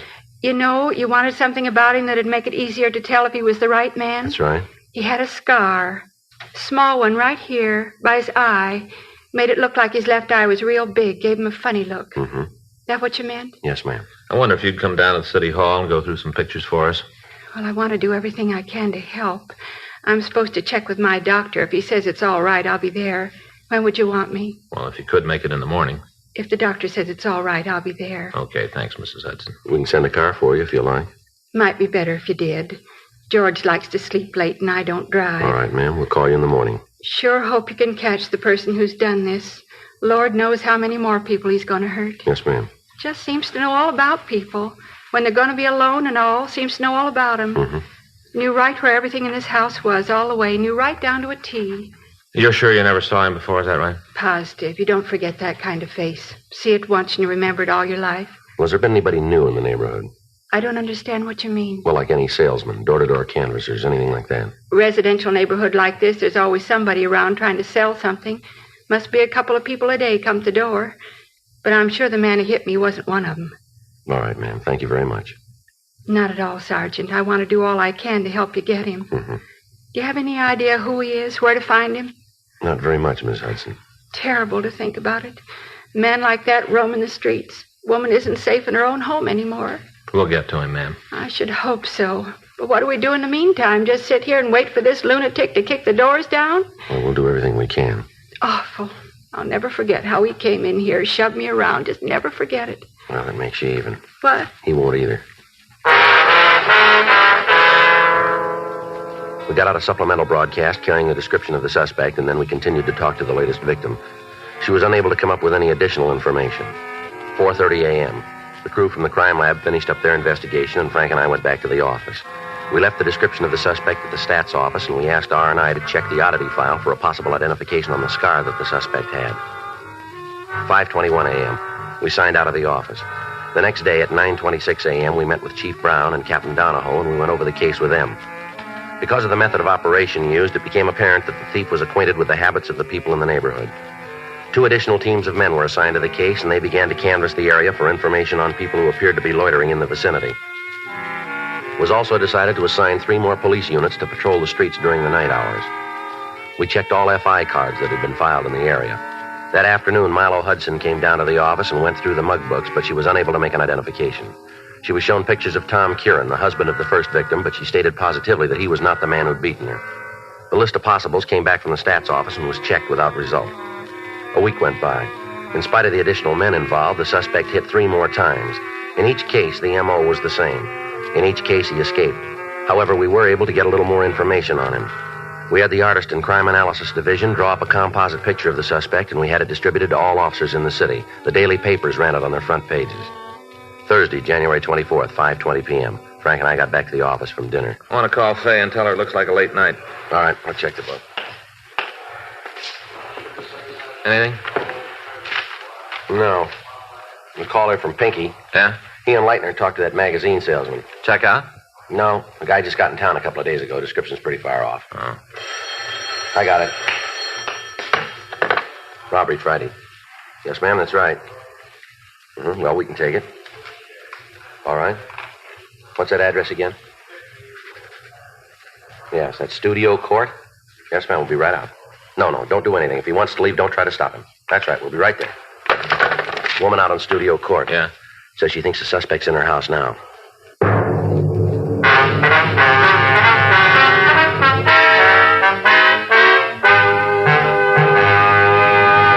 You are listening to Dragnet, the authentic story of your police force in action. Meet the Tom Harmons. You know Tom as Michigan's All-American football star, now a top sports announcer. Mrs. Harmon is the motion picture and television star Elise Knox. They're typical of people everywhere who are saying, Chesterfields for me. I like regular-sized Chesterfields. Have for years. They're best for me, at least I think so, because of that Chesterfield quality. That's the way I feel about them, too. I've always smoked Chesterfields. Now I go for the king size. Guess I like a longer smoke. No king-size cigarette satisfies like king-size Chesterfield. For the taste you want, the mildness you want, a really refreshing smoke every time, change to Chesterfield. Regular or king-size, America's most popular two-way cigarette.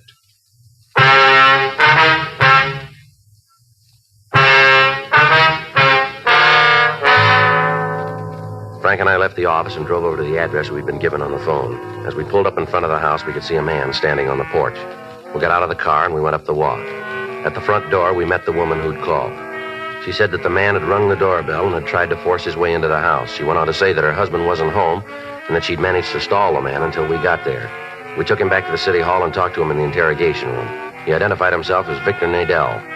Frank went down the hall to run him through records and identification. A lot of trouble you guys are causing me. No reason for all this. What were you doing at that house? Trying to earn a living. You have to force your way in to do that? That old broad's off her rocker. I didn't try to get into the place. She says you did. She's flipped. What do you do for a living? I work. You know another way? What kind of work? Salesman. What do you sell? Right now I'm selling lots. Real estate? Yeah. Where? Tract out in the desert. Who do you work for? I don't think I'm going to tell you that. You're not going to get them in no trouble. We're going to find out anyway. Now, why don't you save yourself a lot of grief and tell us? You get paid, you dig it out. You ever been arrested? A couple of times. Where? Oklahoma. What for? Call it hijacking. Robbery? Same thing. You ever do any time? No, they couldn't nail it down. Where do you live? Got a room down on East 5th, room and privileges. Who do you work for? That's your job. How long you been in town? A couple of months. You been working for this real estate company since you got here? Yeah, I got the job a couple of days after I got off the train. How'd you get it? Answered an ad. You ever see that woman out on Studio Court before? No. You don't know her? I told you. She'd have no reason to tie a bad beef on you, would she? She's doing it, ain't she? It's kind of silly without any reason, isn't it? Well, she's a woman. That's all they need. All right, empty your pockets out on the table here. Why? Come on. We're not playing games here. Empty your pockets. What's this all about? What are you guys trying to prove with all this strong We're trying stuff? to find out why you wanted to break into that house. I told you I didn't break into the house. That old harpy's out of her mind to tell you a thing like that. I don't know why, but she's got it in for me. Wants to see me get into trouble. You said you didn't know her. That's right. You never saw her before. That's what I said. And why'd she build a thing like this? I told you I don't know it's a lie. I walked up to the door and asked if I could talk to her. Just try to talk to her. Right away she starts yelling at me to get away, get off the property. Why didn't you leave then? I wanted to make a sale. You must have figured she wasn't interested. I needed to make a sale. I haven't been doing too good. I had to make a sale or I'd have lost my job. That's the reason to act like a tough guy, isn't it? All I did was try to talk to her, talk her into buying you a got lot. a funny way of doing it. I thought maybe she was going to call the police, make a complaint. If she'd have done that, I'd have lost my job, sure. And that's all there is to it. I'm telling you the truth. You got to believe me. You been working in the neighborhood before? No, it's the first time. I've been kind of sick the last week. This is the first time out for me. First time I've been around here. Where'd you work before? Westlake area. You ever have any trouble there? No, none. Why'd you make the switch then? Just thought I'd try a new territory, see if I could make up for the week I lost. Mm-hmm. You got anybody who'll back up this story for you? People at my rooming house, they'll tell you. They'll say I was there all week, some kind of flu, they'll tell you. Joe? Yeah. See you a minute. Yeah. You want me to wait here? That's right. Just sit there. What do you got? Well, looks like we nailed the wrong guy. What do you figure? Call just came in. Radio car picked up a fella out on Rosewood Avenue. Yeah. Caught him in a house trying to beat a woman to death. How about the description? Matches the suspect right down the line.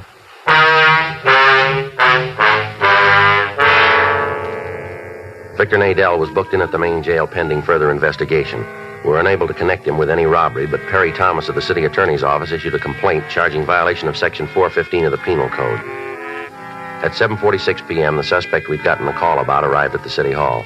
He was fingerprinted and checked through R&I. We found that he'd served a year and a day in New York State for breaking and entering. He'd served a sentence in the state of Washington on similar charges. Physically, he matched the description we'd gotten from the victims. While Pinky Meade and Dee Leitner contacted the women and asked them to come down to the office, Frank and I questioned the suspect. Rudolph Marnell, is that your true name? Yes, sir. Where do you live? My home's out in Hollywood. It's a big place. Narrow it down, will you? Ledgewood Drive, 2917. You ever been arrested? Yeah, you know that. It was a mistake, though. Both times? Well, the second time was because of the first. What do you mean by that? Now, once you've done time, it seems like anything goes wrong, the cops are on your back, just like this. Mm-hmm. You want to tell us what happened out there tonight? You mean on Rosewood? That's right. Big misunderstanding. Well, you tell us about it, will you? I wanted to use her phone. I don't know. I guess she got scared about something. All I wanted to do was make a call. How'd you ask her? Regular way. Told her I was in trouble. Asked if I could phone. Next thing I know, she's screaming up a storm. There's cops all around me. According to this report, you didn't stop when you were told. Is that right? I guess so. Well, is it or isn't it? Yeah. Why'd you run? Well, I didn't know what was going on. I got a record. I had enough to do with cops to last me the rest of my life. As soon as I heard the sirens, I took off. I guess I didn't hear that cop tell me to stop. Yeah. Kind of hard to believe. Well, you believe the woman who says I tried to slug her. You believe her, but you don't believe me. You see, that's what I meant. What's that? Well, as soon as you fall once, there's a dozen cops right behind you all the time waiting to stomp on you. You ever figure that you helped build it that way? Well, it reads good, but you ain't got nobody on your tail. All right. Now tell us again about tonight. I told the cops who picked me up. I told the cop who fingerprinted me. I already told you once. Now, how many times you want to hear it? Until we get it the right way. Well, how are you going to know? We'll find it. Come on. Go down to the interrogation room. Go ahead. Down this way.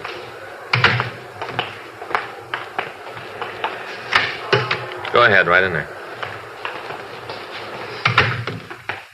Sit down.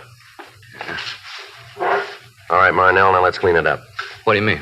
You know we're going to have no trouble making you on these things. We got the victims on their way down here now. As soon as they identify you, you've had it. So save yourself a lot of time and trouble if you cop out now. I'd like to give you a hand, Sarge. I really would, but there's nothing I can do. I don't know what you're talking about. All right. What were you doing on January 10th? 10th? That's right. What day was that? Thursday. Gee, I don't know. It's a long time ago. It's hard to remember. How about the 11th? Same. I don't remember. 14th? Yeah, I can tell you about that. All right, go ahead. I got through work and went home, met the wife, we had dinner, and took in a show. You can prove that? Well, sure. Ask my wife. She'll tell you. All right. How about Wednesday the 16th? Blank. You don't remember what you were doing on the 16th of January, huh? No. Is it important? It's going to be for you. How about the 17th? That'd be Thursday? That's right. I stayed home and watched the wrestling on television. You can prove that, can you? Sure. Had some people in to watch the matches. Give us their names, will you? Yeah. Who was wrestling that night? Oh, you want them all or just the main? Well, how about the semi-windup? Now, let me think. Yeah, it was a tag team match between the McLean brothers and the South Twins. You're sure? I'm positive. How about the 19th? What'd you do then? 19th. That would be Saturday. Well, I'm off Saturday. I don't remember too good. Probably came home, sat around the house, drank beer, and loafed. Mm-hmm. That was Saturday the 19th. Yeah, the 19th. How about Monday the 21st? I bowled that night. Where? Lane's out on Sunset. Bowl there all the time? Yeah. You bowl every Monday night? No, not every week. Usually it's on Tuesday. Why'd you change this week? Well, some of the guys couldn't make it Tuesday, so we changed the day. Mm-hmm. Anything special to you about January 14th, 17th, 21st? Now, what do you mean special? Well, your birthday, your anniversary, something like that? No. Just regular days. That's huh? right. Nothing to make them stand out. No. Then how come you can remember what you were doing on those days? You can't give us a story to fit January 10th, 11th, 16th, or 19th. I don't know. What are you guys trying to get me to say? What are you trying to get at? The truth. Well, I'm giving it to you. We can't see it. How come you remember those days? I don't know. I just do. It's kind of funny. I couldn't remember what I was doing last week. I'd have to sit down and think about it. You didn't even have to try to remember. You knew right away, didn't you? Like it was important for you to remember. You keep trying to build an alibi, don't you? Look, you asked me where I was. I told you. Let's have the names of the people you say you're with. You gonna talk to That's them? right. Well, maybe they won't remember. I think they will. But what happens if they don't? Then you're in big trouble. You're holding a lot of it right now. Let's have the names. Sure, I haven't got nothing to worry about. I'll give them to you. Here's a pencil. Paper there. I don't know all the addresses. We'll look them up. You're gonna have to talk to them, huh? Sure. What's the matter? You think they won't stand behind you? No, it's not that. And what is it? Well, just that they don't know I've done time. Maybe when they find out, they'll try to get me. You know, say they weren't with me. They might do that. Yeah, like that woman tonight. Yeah, just like that. People don't like you much, do they, Marnell? Seems like everybody's trying to get you in trouble. I want a lawyer. You want to check, Frank, see if the victims are here? Yeah. Well, what's going to happen now? Well, we got some people we want to see you. Who are they? The women you beat up. No, you can't make me on those jobs. We think we can. Yeah, well, you just try. You take this thing into court, and they're going to throw it right out. That's the way you got it figured, is it? That's right. Go ahead, Frank. Bring him in. All right. I said I want a lawyer. What? I said I want a lawyer. Yeah, well, you'll get one. Yeah, and a jury. I want a jury trial. You got a choice. You bet I have. You bring all these women down here to point me out, well, it isn't going to work. A bunch of people who don't like me, causing me trouble. People who don't like me. I want a jury trial, a judge and a jury. All right, you'll get them. I'll make you a bet. They won't like you either.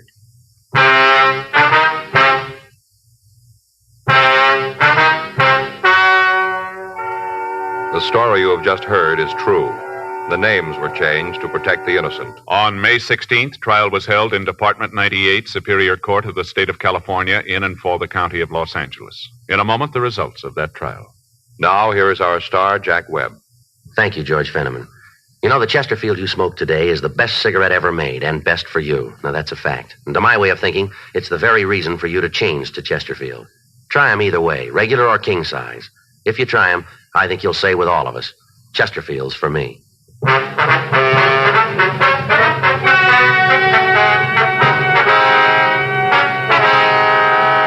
Rudolph August Marnell was filed on for 4 counts of robbery in the first degree, 5 counts of burglary in the first degree, and 5 counts of assault with intent to do great bodily injury. He was found guilty by a jury trial on all counts and received sentence as prescribed by law. Robbery in the first degree is punishable by imprisonment for a period of not less than 5 years. Burglary in the first degree is punishable by imprisonment for a period of not less than 5 years. Assault with intent to do great bodily harm is punishable by a term of from 1 to 20 years in the state penitentiary.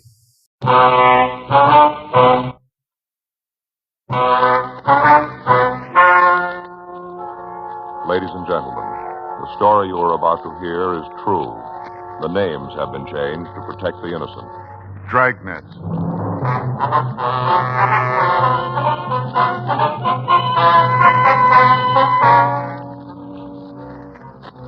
You're a detective sergeant. You're assigned a robbery detail. You've been looking for a suspect in a market robbery for 3 weeks. Finally, an informant calls you with information. Your job? Check it out.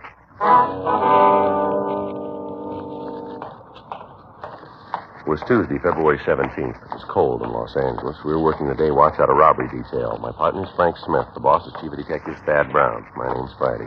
We were on our way out from the office, and it was 10:56 by the time we parked our car and got to 4278 Winona, the Balinese room. Hi, Joe, Frank. Van, how's Hi, it going? Van. I'm walking around, about all I can expect. Sit down. Thank you.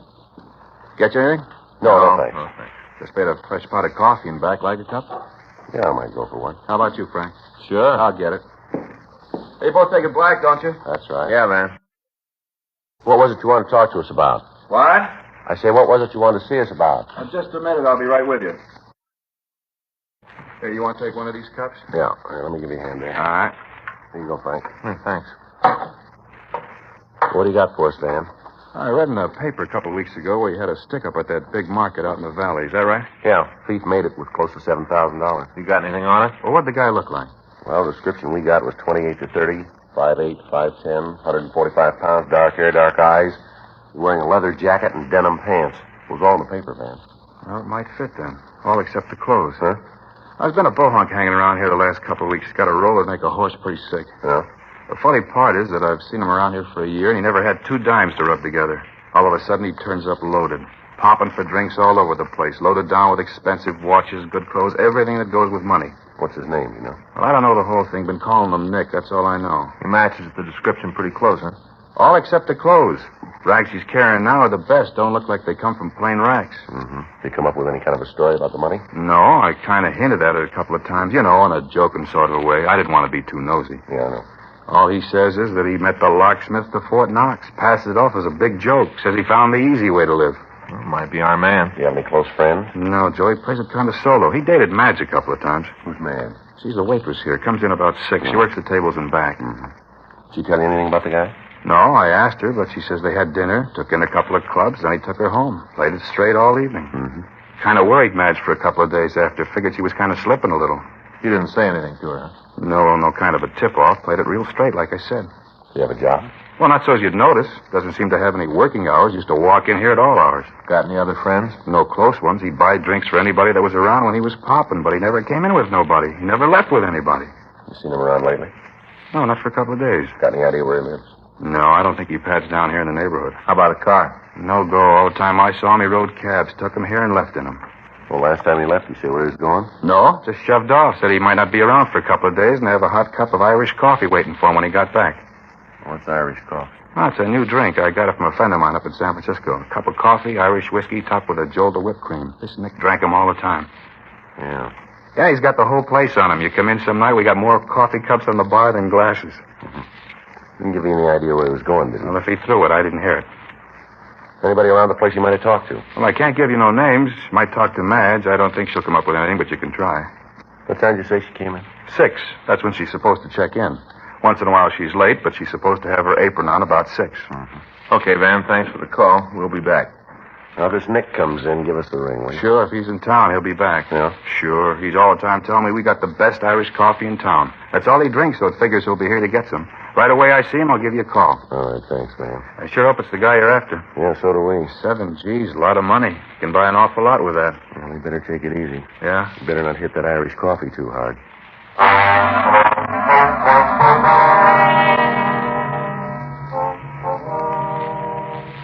3 weeks previously, on Monday, January 19th at 9:40 a.m., a masked man had walked into a supermarket at the corner of Laurel Canyon Boulevard and Camarillo Street and held up the store for a total of $7,367.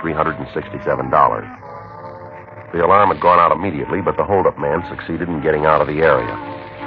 All routine procedure had been followed, but it resulted in no information to put us any closer to the thief. Local broadcasts and APBs had been gotten out. The description of the thief had been taken and checked through the stats office. All leads had been followed up without result. The phone call from the bartender appeared to be our first break in the case. Frank and I went back to the city hall and checked the name Nick and the description through the moniker file in R&I. There were only 4 possibles turned over to us.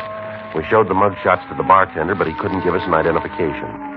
We got the home address of Madge, the cocktail waitress, and we went out to see her. Her landlady told us that she wasn't home and that when the girl had left, she said she'd go straight to work.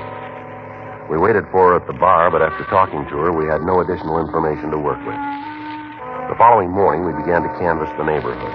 We talked to shopkeepers and store owners. In several clothing stores, we found clerks who thought they remembered the man, but they were unable to give us any information on him. Late that afternoon, we talked to a jeweler. We asked if he had a customer who might fit the description of the suspect. Yes, sir. Seems to me I remember a man like that. What can you tell us about him, Mr. Hobbs? Not much. Bought quite a bit of merchandise. What is it you want to know? Could you give us his name? I'm afraid not. How about receipts? Anything like that? No, sir. It was a cash sale. There was no reason to take his name. Uh-huh. Can you give us any information on him at all? Maybe if you could tell me what this is all about, I could help you out. Well, it's a police matter, Mr. Hobbs. You must understand, Sergeant, I want to do what I can, but it's rather difficult without knowing exactly what it is you're after. Well, we want to find the man. Any information you have that'll help us do that will be appreciated.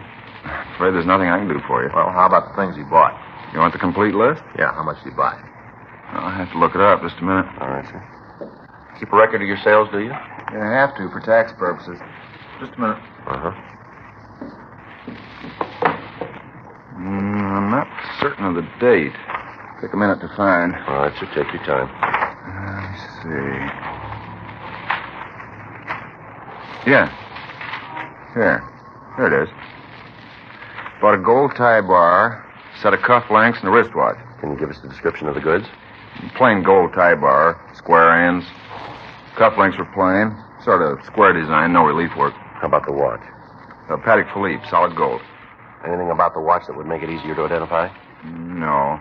You got a record of the case and movement number? Mm-hmm. You want that? Well, might help. Yeah, I can get it for you. All right, fine.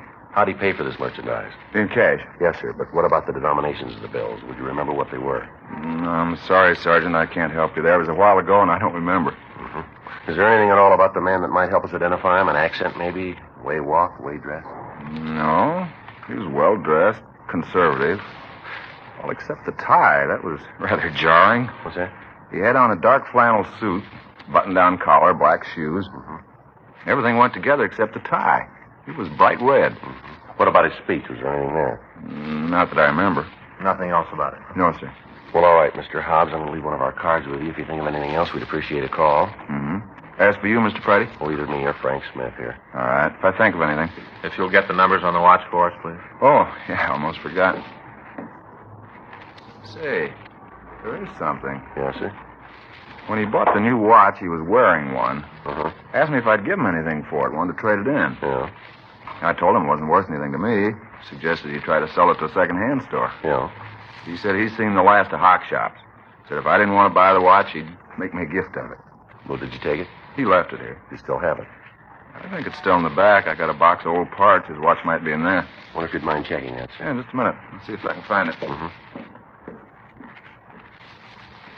What do you think? I don't know. Might be something. Well, we're due for a break. Yeah. We're going to tag the office after this? Yeah, I guess so. You going to go home for dinner? No, not tonight. Fay's got the girls from the bridge club coming over. I thought I'd go by Alan Lum's, get some shrimp and lobster. You want to go with me? Where? Alan Lum's. Oh, yeah. Good lobster place. Sure, I'll go with you. Hey, here. It is. Watch is in here now someplace. What kind of a watch is it, sir? Off-brand. Should be here someplace. But this one here, broken, huh? Let me see. Oh, yeah. Why? Oh, nothing special. Kind of nice looking. Thought if it worked, we might be able to make a deal. If I sold you that one, I'd be in jail tomorrow, sure. Huh. Oh, wait a minute. Yeah, here. Here it is. This is it? Yes, sir. Well, now, is there anything about the watch that'd make it possible to tell where it was bought? No, sir. It's a cheap brand. Most of the drugstores in town carry them. Uh-huh. What if you mind if we take it with us? We'll give you a receipt. That won't be necessary. I trust you. We appreciate it, Mr. House. We'd better give you a receipt. Well, all right. I'll get the book. Oh, I just thought of something. Might not work, but it's worth a try. Yes, sir. What's that? Just a minute. Yeah, he did. Sir? He had the watch repaired at one time or another. You see here? Let me see. No, I don't believe I see what you mean. Well, here. See the initials there and the numbers? It's RJ 10567, is that it? Yeah. That's the initials of a watch repairman who worked on the watch. That should make it pretty simple, shouldn't it? Yes, sir. It'll help. Yeah, simple. All you have to do is find RJ and get the name of the man who had work number 10567. He should be able to give you the name of the man you're looking for. Huh. Simple. Yes, it's not quite that easy, but it's a place to start.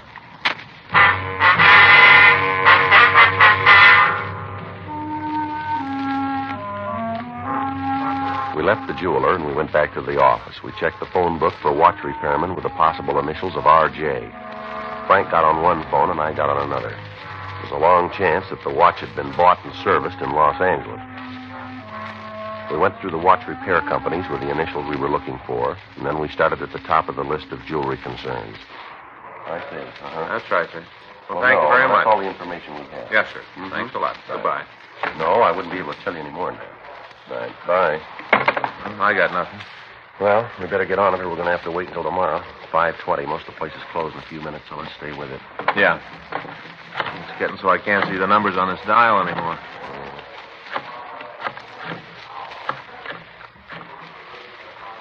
This is Sergeant Friday, Los Angeles Police Department. Hello. Yes, sir. Yeah, this is Officer Frank Smith. No, there's nothing Los Angeles wrong. Police Department. Do you have a watch repairman who uses Wonder the if you initials could give me some RJ? information.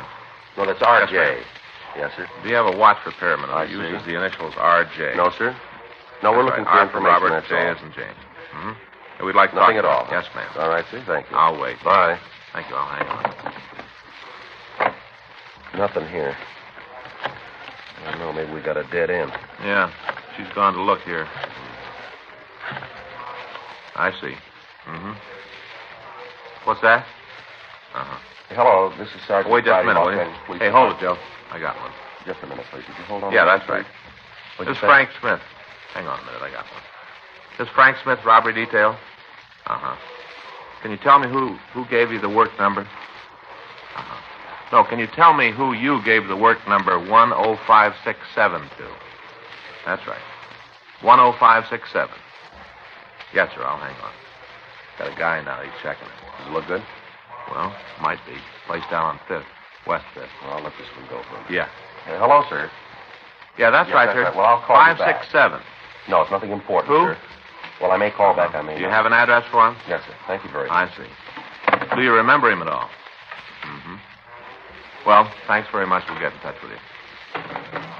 Well, according to this guy, the watch was brought in by Mike Langley. Well, maybe we know who we're looking for now. Well, there's another problem, though. Yeah. There's no address on Langley.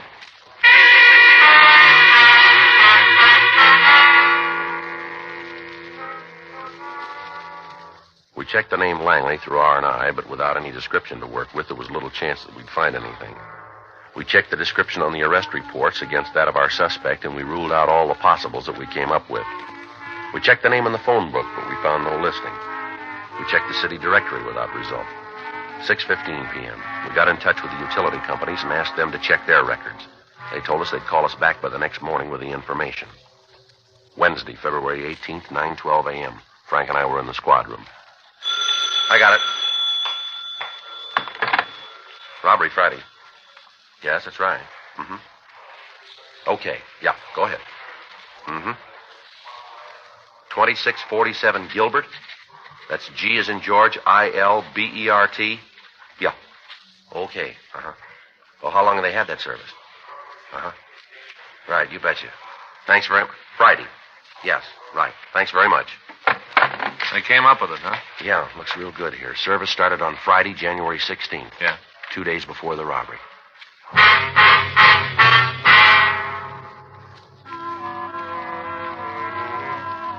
"9:52 a.m. We made another check at R&I, and then we left the office. We drove out the Hollywood Freeway, turned off at Vermont, and drove over to Gilbert. 2647 was the last unit in the Spanish-style court. Frank covered the back of the place, and I went up and rang the doorbell. The door was opened by a woman in her late 20s. She identified herself as Mrs. Pearl Langley. We asked about her husband. She told us he was at work. Frank and I got the address and drove over to the place. Mike Langley was a fry cook in a small restaurant on Spring Street. We took him back into the manager's office, and we talked to him. He matched the description of the suspect very close. You're way off base. Well, maybe you can tell us where you were on Saturday, January 17th, huh?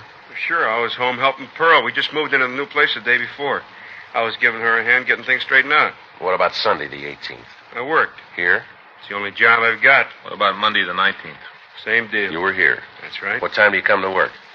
I get in about 6:30, line things up in the kitchen. We open at 7:30. You're pretty sure where you were on the 19th, huh? Positive. Any special reason you're so sure? What do you mean? Well, any reason you'd remember you were working on that day? Nothing besides I haven't missed a day since I took the job. When was that? About a year and a half ago. You have to check with the boss. He'd have a record on what days you were here, huh? That old skinflint, he's got a note on every minute I was in the kitchen. Probably tell you how many eggs I fried since I've been cooking for him. You want to check on that, Frank? Yeah. I want you to look at something here, Langley, and tell me if you know who it belongs to. Sure, what do you got? Right here. It's a cheap watch. It isn't mine. You ever seen it? I don't think so. You ever been arrested? Why you ask that? Have you? No. Never been in trouble with the police? Not in California. Where? Texas. Where in Texas? Galveston. What was the beef? Drunk driving and nailed me on the boulevard. What'd you draw? Paid a fine, did 10 days. That's the only trouble you've ever had with the police? That's it. You're sure about this watch? Yeah. Never saw it before? No. Joe? Yeah. Be right back, Langley. I'd appreciate it if you could step it up. The boss is going to start docking me if I'm off much more. Yeah. What do you got? I checked with the owner. Uh-huh. Looks like we're far out on this thing. Huh? Langley was working all day the 19th.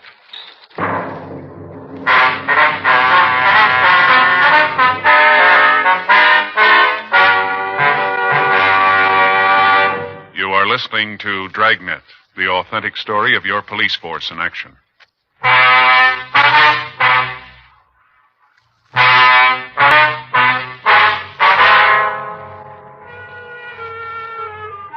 We contacted the authorities in Galveston and talked with officers Rex Torian and Reuben Guzman. They told us that Mike Langley had been arrested for drunk driving.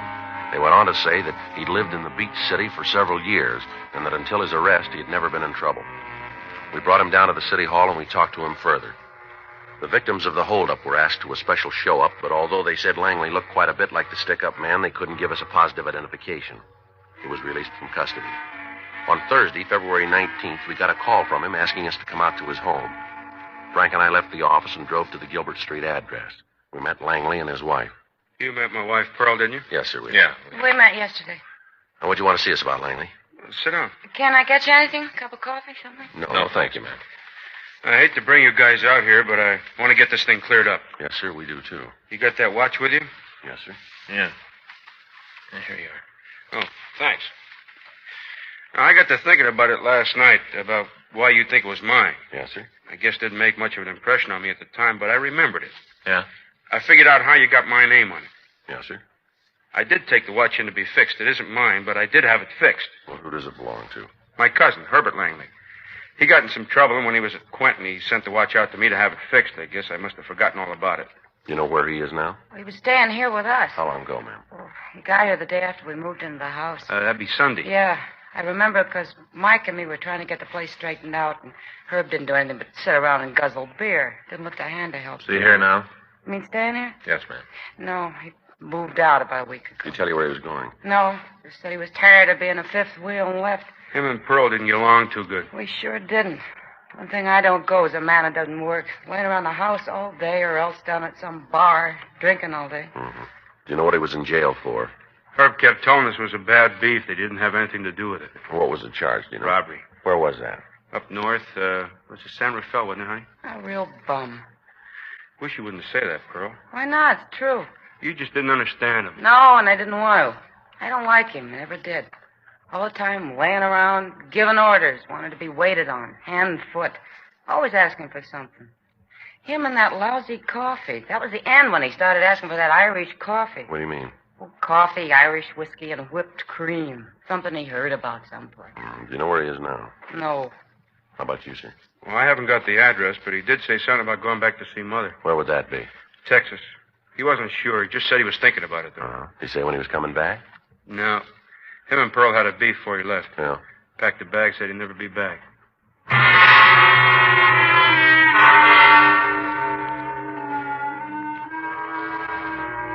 We got a complete description of Herbert Langley and a snapshot of him. Frank and I went back to the office and put in a call to Fred Galloway in the Adult Authority office. He contacted Sacramento and got Langley's prison number. We checked the coming out mug books and got a good picture of the suspect. This was shown to the victims, and they identified him positively as the holdup man. A local and an APB were gotten out on him, and a radiogram was sent to the authorities in Galveston, Texas, asking them to check on the suspect. We got a list of his known friends and other relatives. These were interviewed, but they were unable to give us any further leads on Langley's whereabouts. A week went by. On Friday, February 27th, Frank and I got back into the office from the main jail. Think he's telling the truth? Yeah, well, if he is, it's the first time. He hasn't had an honest job in the last 6 years. Better check the book, huh? Yeah. Robbery, Stewart. Yeah, just a minute. Joe, take one. Thanks, Stu. One? Miss Friday. Yes, ma'am. Uh-huh. Well, no, he won't hear it from us. Yeah. Well, how long ago was that? Yeah. All right, no, we'll check it out. Thanks for calling us. Right? Bye. Nothing in the book. It was Pearl Langley on the phone. Yeah? She just got a message from the suspect. Yeah? He's in town.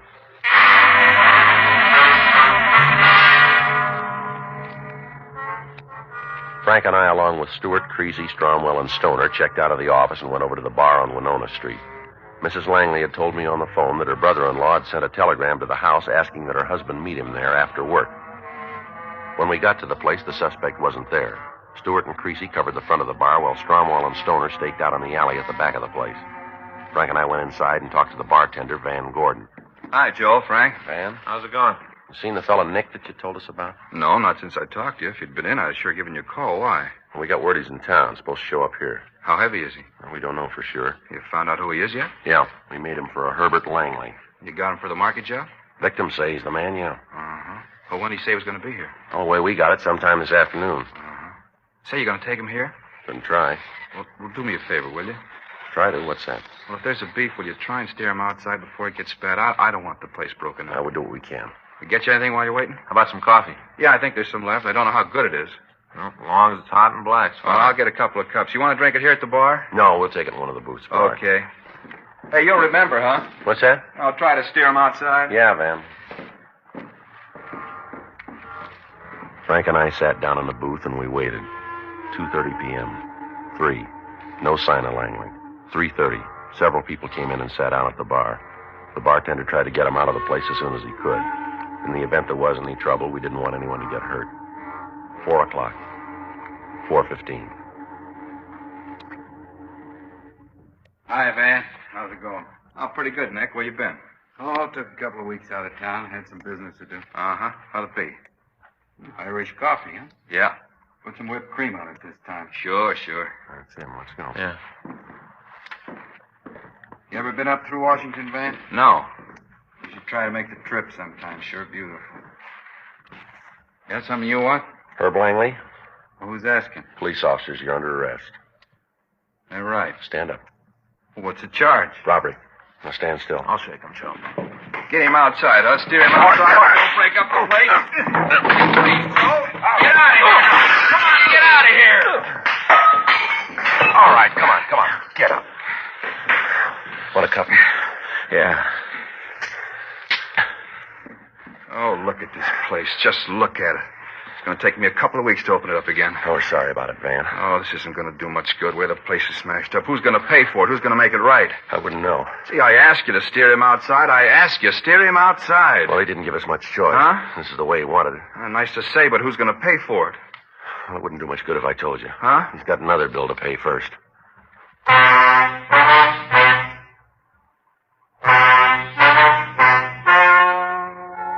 The story you've just heard is true. The names were changed to protect the innocent. On July 13th, trial was held in Department 92, Superior Court of the State of California, in and for the County of Los Angeles.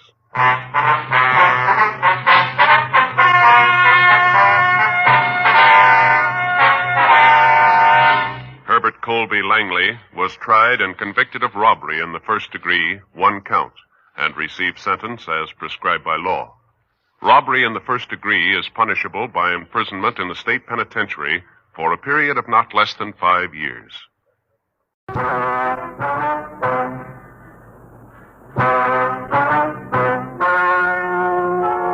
Ladies and gentlemen, the story you are about to hear is true. The names have been changed to protect the innocent. Dragnet.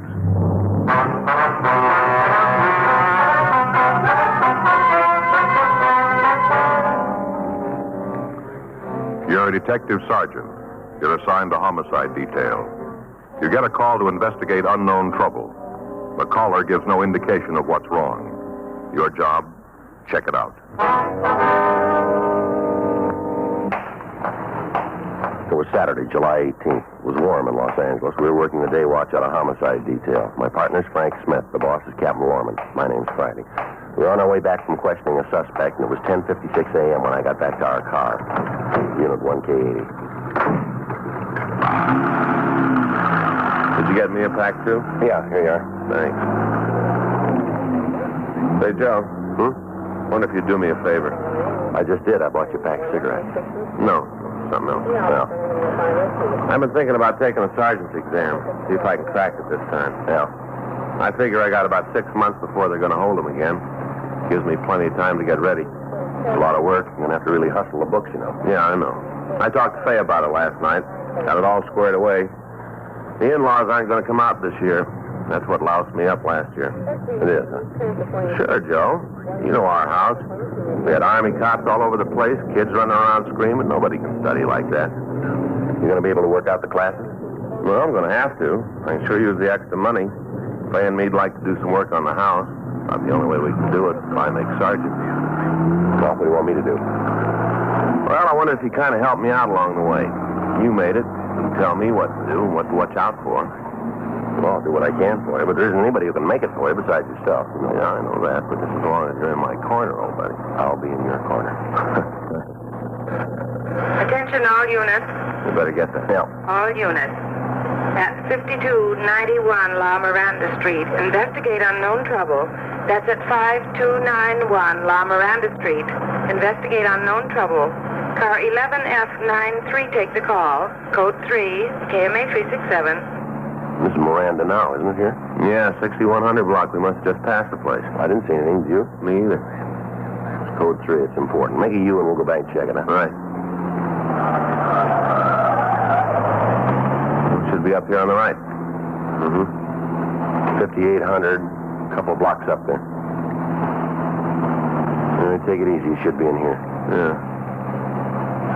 Doesn't look like there's any trouble. If this is it, you want to pull up? Yeah. At the back of the court. 5291. There's nothing going on. Yeah. Well, maybe I better verify that address, huh? Yeah. 1K80 to Control 1. Control 1 to 1K80. Go ahead. Would you repeat the address on the call to La Miranda Street? Stand by 1K80. See anything? No. There's probably some kids having a time. Yeah. Control 1 to 1K80. That address is 5291 La Miranda. 5291 La Miranda. Roger, Control 1. 1K80, code 6 at that address. KMA 367. Well, this is it. We better check it out, huh?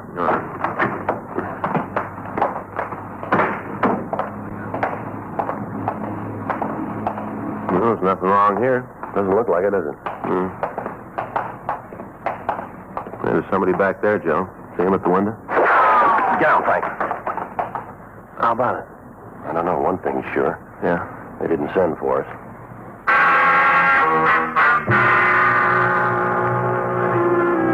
The 5 units of the court were arranged in the shape of a U. 5291 was the building at the far end. In the center, running between the 2 wings, was a grass area. Large palm trees were growing at either end, and there was a wrought iron table and 4 chairs in the center of the area. From what we could see of the building the shot had come from, the only door was the one facing us. Frank and I ducked over to the left side of the court to the unit occupied by the manager. We waited on the porch until the felony car that had been assigned to the call arrived. While the officers from the unit covered the house, Frank and I went to the manager's place and talked to him. He identified himself as Marshal Rice. He appeared to be nervous and upset. I don't know why it should be so tough. You get him out of there. That's all I care about. Just get him out. What'd you say the man's name was? Dudley Gray. You the one who called the police? Yeah, I called him right after he took the first shot. I wasn't going to wait around for no repeat performance. Mm-hmm. You have any idea why he's doing this? Only one that makes any sense. What's that? He's wigged. Sir? Flipsville. He's gone straight up. Did you talk to him this morning? Yeah, went back there about 8:30. Wanted to get some things straightened out. Hadn't had a cup of coffee with him and Charlotte. Who's Charlotte? His wife. Real doll. She sure don't deserve to come up with a flip like him. How'd he seem then? You mean when I talked to him? That's right. All right, I didn't notice anything. If I had, I'd have called you then instead of waiting for this to happen. And what'd you talk about? Well, different things. We've been planning on doing a little remodeling, painting papers. Yeah. Dudley's been helping me. Lost his job a couple of months ago. Since then, he's just been sitting around watching the TV. Not doing liquor work. So I asked him to give me a hand with the redecorating. Guy's already 6 weeks behind in his rent. Just goes to show. Well, you try to be nice to a guy, try to give him a hand. What happens? He kicks you. He's no good. He's no good at all. You'll find out when he comes out. You'll see then. How long have they lived here? It's been a couple of years. You need the exact date they moved in? No, sir, not right now. You ever had any trouble with them before this? Nothing like this, that's for sure. But you have had trouble, huh? Well, sure. Just try to live together and not have a little beef now and then. What were the disagreements about? Different things. Sounds kind of silly when you talk about them. Well, it might help us get him out if we knew what caused this. Well, like he likes one baseball team, I like another. He don't like to fish, I don't like to hunt, things like that. Lay him out in the sun, they just dry right up. Silly little thing. Anything else? Well, I guess I might as well tell you. You'll find out anyway. What's that? Oh, Dudley thought there was something between Charlotte and me. Of course, there wasn't, but you just couldn't convince him he was off base. Wasn't anything could convince him. He said something about that this morning, did he? Yeah, we were just sitting there talking about how he ought to help me out with a painting. Charlotte said he should. All of a sudden, he got this kind of wild look in his eye. Told me he knew all about me and his wife. Said I wasn't fooling anybody. Well, we just sat there. Didn't know what to think. Picked up his coffee cup and flung it across the room. Smashed it against the wall. Coffee all over the place. Streaming down the walls. Ruined the paint. Told me to get out of the house and leave Charlotte alone. Said if he ever saw me talking to her again, he'd make me sorry I did. Well, what about his family now? Are they in the house? I'm pretty sure they ain't. Charlotte took the kids and left right after I did. I saw them walk out. You know where they went? No, I can't help you there. Do you have any people or friends in the neighborhood here? Not that I ever heard. Got a sister down in National City, but I don't think she went there. Why say that? I didn't have no grips. She'd have gone there. She'd have taken clothes for the kids. Didn't have no grips when she left. Pretty sure she didn't go in National City. But you don't know where we can find her, huh? Not the least.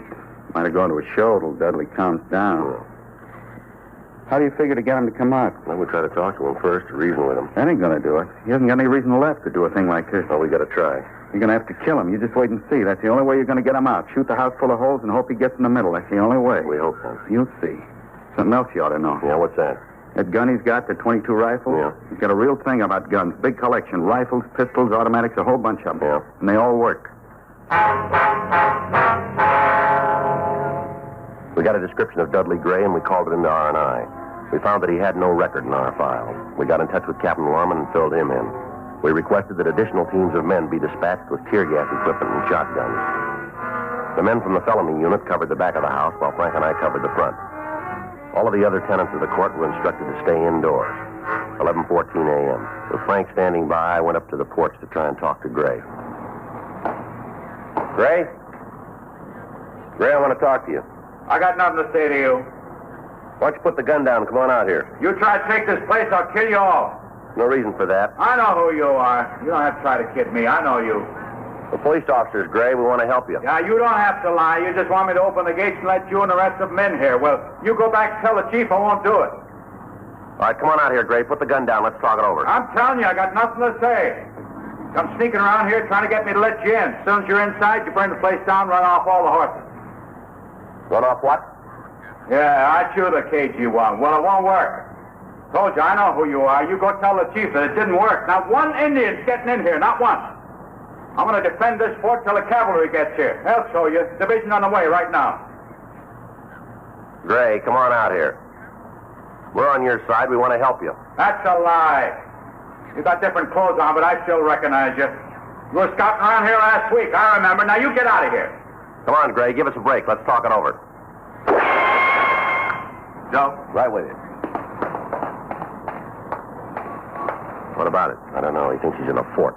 Told me he thought I was an Indian. You heard him. Yeah, I heard. From what the landlord says, he can hold out in there as long as he wants. Yeah. Maybe if we could find his wife, we might be able to come up with the answer. All right, I'll check with the rest of the neighbors, see if they can tell us anything. Okay, I'll go on back and try to talk to him. Wait a minute. Take it easy, Joe. He sounds pretty sick. Yeah. Check the boys in the back, will you, and see if there's any way of getting to him from there. Right.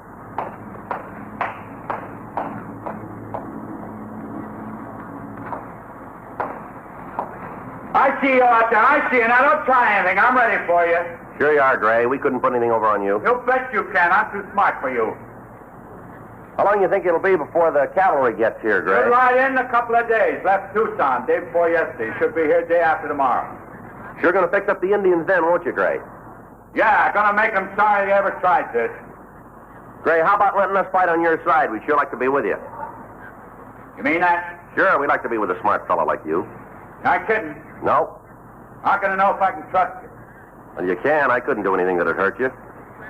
I suppose not. Okay, come on in. I can use somebody to watch if the Indians start using fire arrows. Come on in.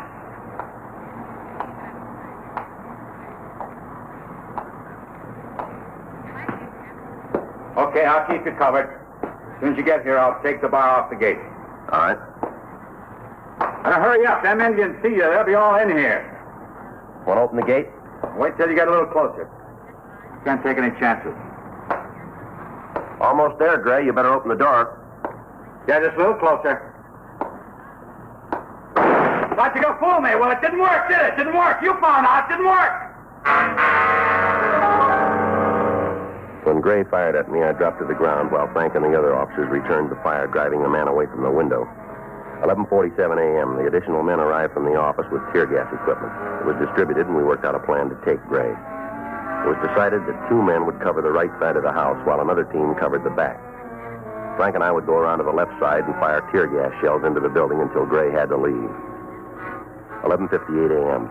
All of the officers were in position, and Frank and I started to move in to use the tear gas guns. All right. That's enough of that. Just get out of there. Other building, Joe. Yeah, I see her. You just get out of that garden. Go on now, out. Would you get back in the house, please? We don't want to get hurt here. Then you just better get right out of my azaleas. You knock down one more bush and you're in trouble. You don't understand, ma'am. There's a man in that house and he's got a gun. I don't care about Mr. Gray. What he does is his own business. I'm just telling you to get out of my flowers. All the year I've been worrying over it, trying to coax the blossom out of them. Now you come around here with your big feet and ruin it all. We're sorry about that, but we have to get Gray out of that house. Then do it without stepping all over my flowers. You're a cop. You're supposed to know how to handle things like this. And look what you've done to my tuberous begonias. 3 months I've been working with them. Just put them out last week, and now look, they're all broken. You just ought to be ashamed of yourself, big men like you doing a thing like this to my flowers. Ashamed. Look, ma'am, if we hurt your flowers, we're sorry. As you did. Think you better get inside now, lady? Are you telling me what to do? Yes, ma'am. That's a direct order. Yes, ma'am. All right. I'll go, but you just remember, you ordered me to go. You're going to hear about this young man. What's your number? Beg your pardon? What's the number on your badge? I intend to report you for this. You'll find out. Poor tuberous begonias. You'll find out. Now, what's your number? Frank, you want to handle it? Yeah. Come on, ma'am. We can talk right over here. Oh, you don't think you can soft-soap me out of it? I'm going to cause a lot of trouble, a lot of it. Nothing you can do to stop me. If you'll just go on inside, well, I'll talk to you later. All right, but I'll be watching you. I'll be right here watching you.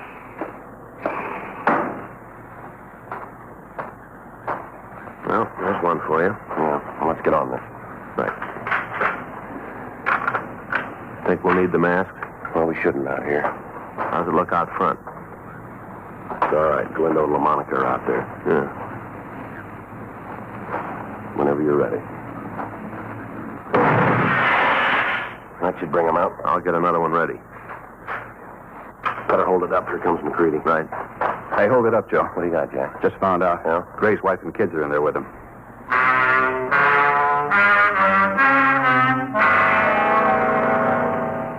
Sergeant Jack McCready was standing by in the manager's office when Mrs. Gray had telephoned from the house. With the possibility that innocent people might be hit, we were unable to fire into the home. We met with Captain Lorman and discussed the methods we could use to get the woman and children out of the place. We worked out a plan. It would depend entirely on being able to talk to Mrs. Gray and explain what we were trying to do. Frank and I went to the manager's place and put in a call to the house. How about it? It's just starting to ring. Figure it'll work? I don't know. The only way we can make it go is to talk to the woman, explain the setup to her. Did you get in touch with the office about the doctor? Yeah. They're sending a psychiatrist out. You might be able to talk to Gray. I hope so. Anything? No. Looks like we're in trouble. Yeah. She won't answer the phone.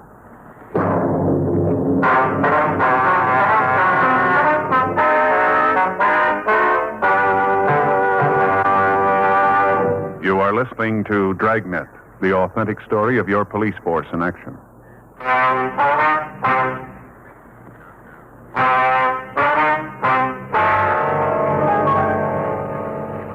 Without being able to talk to the woman, there was little chance that the plan for getting her and the children out of the house would work. 1:14 p.m. A large crowd of people had gathered on the street in front of the court. Additional policemen from Metro Division had to be called in to control them. From time to time, Dudley Gray would scream something at the bystanders and fire into the crowd. So far, we've been able to keep the curious citizens back far enough so that none of them were hurt, but it was only a matter of time before our luck ran out.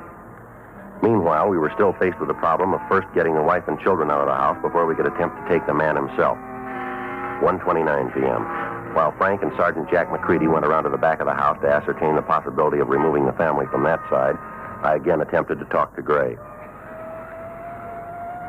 Gray? Gray? Come on, Gray, we want to talk to you. I thought I killed you, Indian.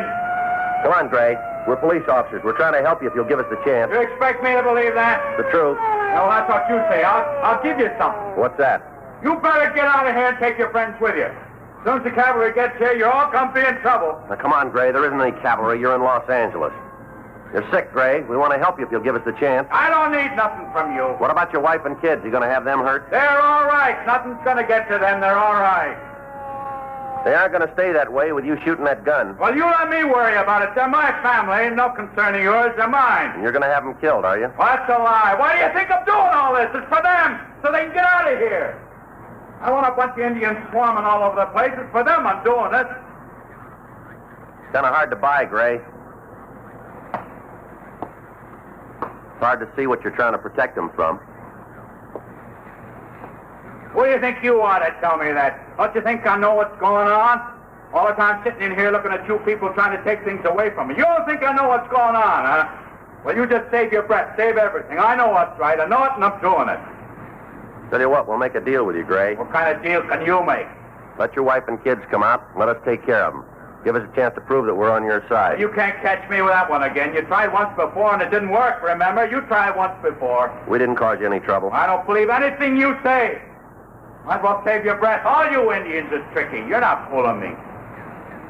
What about all the people out there in the street? Well, what about it? You want to hurt them, too? Be real honest with you. One you got coming, but I'll be honest. All right. I don't much care. They're dumb enough to get caught in the middle of an Indian war. It's their tough luck. You've come close to shooting a couple of them, you know. Now tell them to go back to their homes. Leave the fighting to the men. Come on, Gray. Let's get together and talk things over out here. What do you say? Nothing doing. You get me out of the fort and you'll try something. I'm not falling for that. What? And what are you trying to do? I don't know what you're talking about, Gray. Don't try that with me. You're trying to break into the back of the place. Well, it won't work. I'll take care of you all. Joe, get out of there. All right. How about it? We're getting the gas equipment ready now. Yeah. We've got his family out.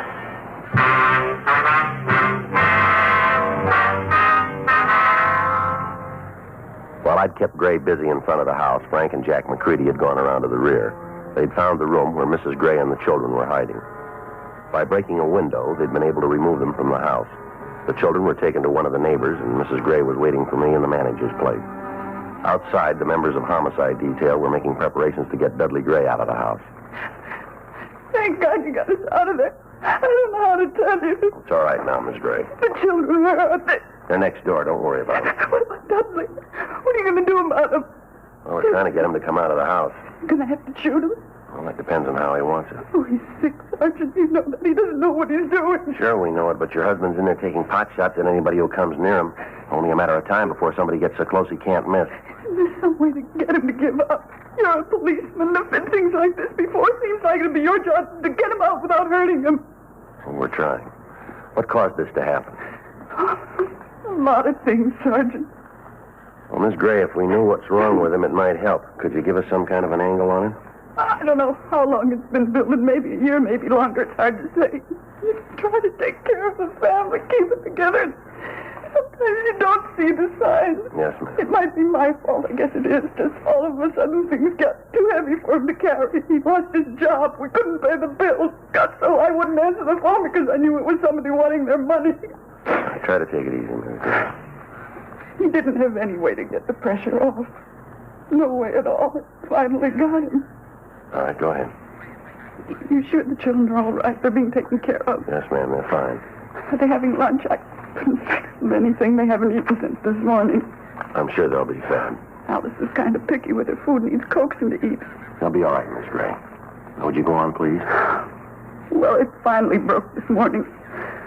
Once it started, there wasn't anything we could do. Marshall came over. That's the manager? Yes, he came over to ask Dudley if he'd help with the painting. Mentioned that it'd be a way to pay some of the back rent. Didn't mean anything. Dudley just took it the wrong way. What's that? When Marshall told him about the rent, I said it was nice of him to give Dudley the chance to make it up. I didn't mean anything by it. Yeah. Dudley got up from the table and went into the living room and turned on the television. Didn't say a word to me, just got up and walked out. Mm-hmm. Sat there watching a picture, one of those cowboy things. Just sat there and watched it. Yeah. Kids went in and tried to talk to him, so did I. Tried to bring him out of it. He didn't even know we were in the room, just sat there and looked at the picture. Has your husband ever been under the care of a doctor? You mean for his mind? That's right. No, I was afraid to ask him. I should have, but it just seemed that it'd mean another bill. That was causing all the trouble anyway. I told you I was trying to believe that it wasn't anything serious, that it'd go away. Yeah. It's been better to have the bill. Anyway, he sat there for a while, then he just got up and walked to the closet, picked up the rifle, and told me and the kids to get into the back bedroom. Said that they weren't going to take the place. Did you know what he meant? Well, no, not at first. I knew there was something wrong, but I didn't know it'd be as bad as this. Is there anybody your husband's particularly fond of? Well, we've been married for 8 years, Sergeant. I guess I could qualify That that. is what I mean, ma'am. Is there anyone that he'd listen to, a friend, maybe a minister or a priest? No, any friends he had have gone. They didn't understand his moods. There isn't anybody. All right, Miss Gray. Joe, see him here? Yeah. Excuse me. Yes. Yeah. We ran out of time. Huh? Gray just shot a cop. The officer was not seriously wounded. He was removed to Georgia Street Receiving Hospital for treatment. People in the adjoining units were evacuated. The streets were cleared as much as possible, and the men were in position to move in. Frank, Jack McCready, and I were opposite the front door of the house. From Mrs. Gray, we learned that her husband had several hundred rounds of ammunition for the rifle that he was using. In addition to this, he had several handguns and ample shells for them. She told us that the other guns were located in a closet in the rear of the place. It was decided to pour tear gas into the back windows and try to keep Gray away from the other guns. Frank was armed with a sawed-off shotgun loaded with double-aught butts. McCready had a .45 caliber machine gun. The officers were in position and the signal was given. There go the gas guns. Yeah. He should be coming out pretty quick. Hope we can take him without killing him. We'll try. Gas is starting to come through the front windows. Go in. I quit. All right, throw the gun out, Gray. Throw the gun out. They won't do it. Come on, throw that gun out. Lay out. Lay out. He's down. Come on. He still got the gun. Is he dead? No. You better get an ambulance. I'll take care of him. Is he dead? Did you kill him? No, ma'am. Oh, Dudley. I should have known. I should have seen. He's going to be all right, Mrs. Gray. The doctor's on the way. He's sick. He didn't know what he was doing. That's all. He didn't know what he was doing. Yes, ma'am. He knows we love him. That's all that counts. We love him and want to take care of him. He didn't think anybody cared for him. That's what was wrong. He just didn't know. Yes, ma'am. Maybe when he gets well, you know everybody wasn't against him. You know people care. Don't you think that's all it's wrong? I wouldn't know, ma'am, but he took the hard way to find out.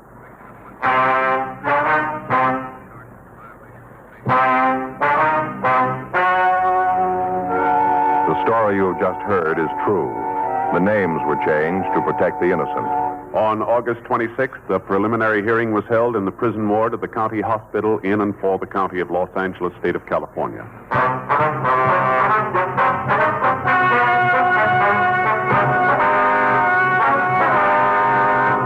Dudley Peter Gray was held to answer charges of assault with intent to commit murder. He was examined by 3 psychiatrists appointed by the court and found to be insane.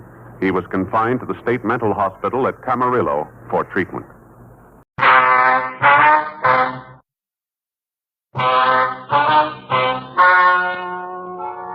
Ladies and gentlemen, the story you are about to hear is true.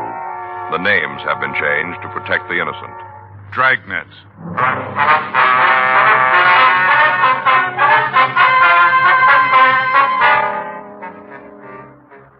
You're a detective sergeant. You're assigned to robbery detail. A holdup man has been hitting the banks in your city. After 2 months of following down leads, you get a possible identification. Your job? Check it out. It was Thursday, July 25th. It was warm in Los Angeles. We were working the day watch out a robbery detail. My partner's Frank Smith. The boss is Chief of Detectives Thad Brown. My name's Friday. We were on our way out from the office, and it was 10:42 a.m. when we got to 896 Duane Street. Front door. I'll get it again. Guess there's nobody home. Yeah. You see in that window? No, can't see anybody moving around in there. Now let's try the back. Right. Around this way. Uh-huh. Hey, sure pretty, isn't it, Joe? What's that? Rose tree there, Bella Portugal. Sure pretty. What? Faye's got one started out by the back fence. Isn't that big, but we got roses on it already. What'd you call it? Oh, those Bella Portugal rose trees. Oh. I'll pick a couple for you. Bring them in the office. Thanks, Frank. I don't know what I'd do with them, do you? Well, you can give them to Ann. She'd like them. Yeah. I get it. See anybody? No, looks like there's someone on the lawn chair over there, doesn't it? Huh. Miss Clark? Yes, who is it? Yeah, come on. You Miss Viola Clark? That's right. Police officers, Miss Clark. This is Frank Smith. My name's Friday. Well, how do you do? How you do, ma'am? What can I do for you? We'd like to ask you a few questions. About Louis? Yes, ma'am. Well, would you mind talking inside? I'd rather the neighbors didn't know all my business. All right, fine.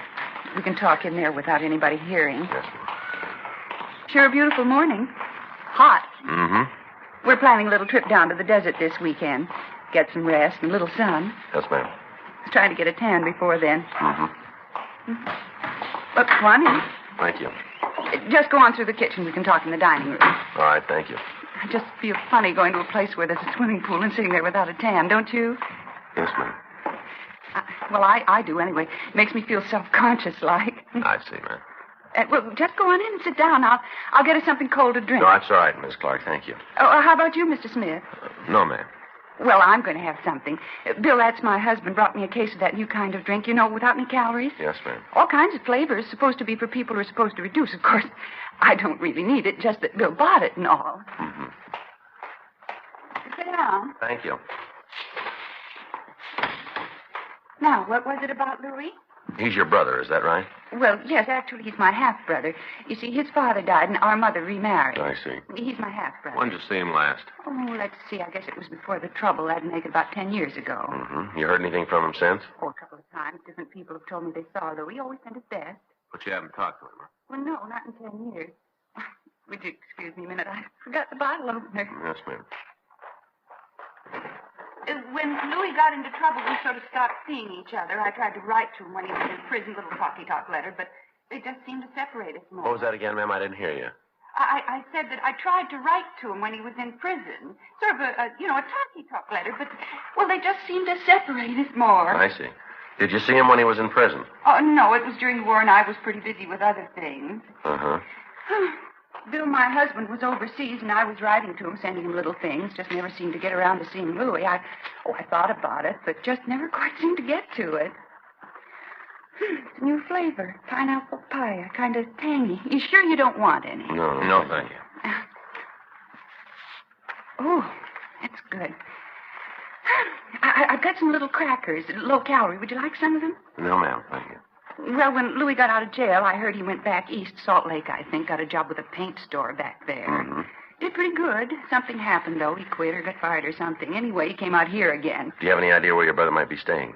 No, last I heard it was in some furnished room down on Pico. Would you have the address? I'm afraid not. Do you have any idea where we might be able to get it? Not the least. Mm-hmm. What's he done this time? Well, it'd be better if we talked to him about it, ma'am. Well, it seems to me I'm the sister. You should be able to tell me. I'm certainly going to cooperate with you. I think it'd be better if we talked to him, though. If that's the way you're going to handle it, there's not much I can do. Did your brother have any hobbies? Anything that he might try to work at? No, not that I can remember. Well, when he was a kid, I think he used to collect stamps, but then I guess every boy does that. Mostly, though, he used to read a lot, always had his nose in a book. Mm-hmm. Had a big collection of those books you could buy in the 5 and dime. You know, the little thick ones. Yeah, I think I know what you mean. I guess he had just about every one that was ever published. There was a big thing with the kids in the neighborhood. Well, Louis had about 100, all different stories. He built a case for them out in the garage out of apple boxes. I remember that, out in the garage. Yes, ma'am. Had a library going, little cards and everything. Charged the kids 2 cents to read the book. Real going business. Mm-hmm. Oh, he was a funny kid. Always trying to figure out how to get somebody else to do the work for him. He'd say that if he had his way, he'd get what he wanted without really working for it. Wonder if being in jail made him change. If he still feels like that. What's that? That he can live the easy way. He's still trying.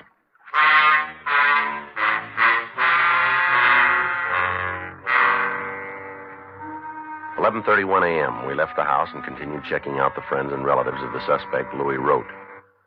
According to his book, he'd been arrested for the first time 10 years previously on charges of 459 burglary, 5 counts.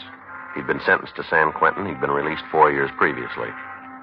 On June 11th, he walked into a bank at the corner of Reservoir and Montana Streets and robbed the place of $1,180. He'd hit again on June 19th, July 12th, and July 23rd.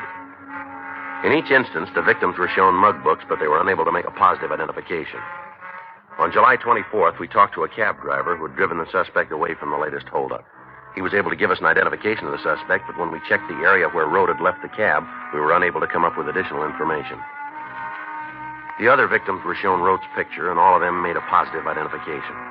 Locals and APBs were gotten out on him, and all places he was known to frequent were checked. Still, we couldn't take him into custody.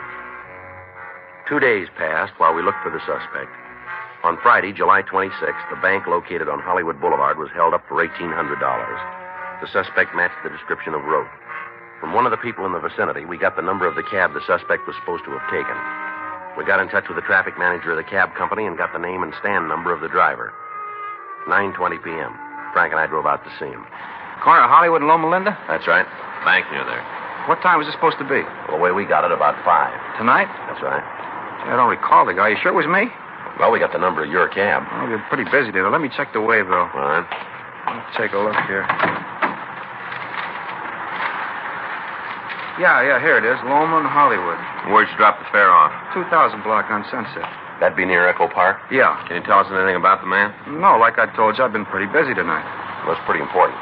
Well, what kind of things you want to know? Well, what'd he say to you when he got into the cab? Oh, not much. Seems to me he just told me to drive right down Sunset, and then he'd tell me where to let him out. Was there anything about him that stood out? An accent, maybe? Scar, birthmark, anything like that? No, it doesn't seem to me that there was. I could only get a glimpse of him in the rearview mirror. He was kind of sitting off to one side. Kind of hard to see. You don't remember anything about him then, huh? No, nothing that'd help. Did you say where he was going? Well, not that I remember. Just told me to drive right down Sunset until he told me to stop. When he got out of the cab, did you see where he went? I didn't notice. He said something about getting a drink and asked me if I could name a good bar for him. Did you? I couldn't.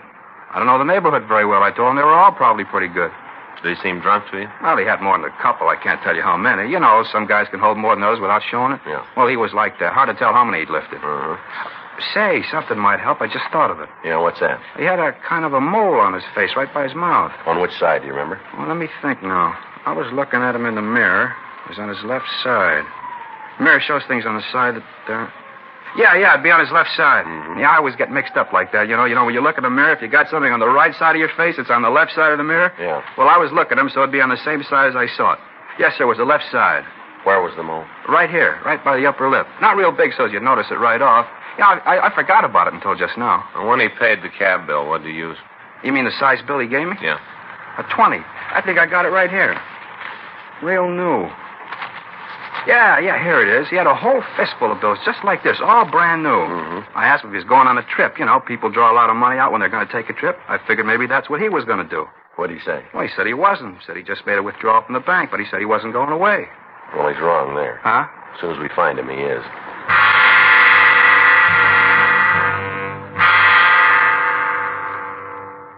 The cab driver identified Rote's mug shot, and at 10:08 p.m., Frank and I drove over to the 2000 block on Sunset Boulevard. We checked at several bars, but we were unable to find the suspect.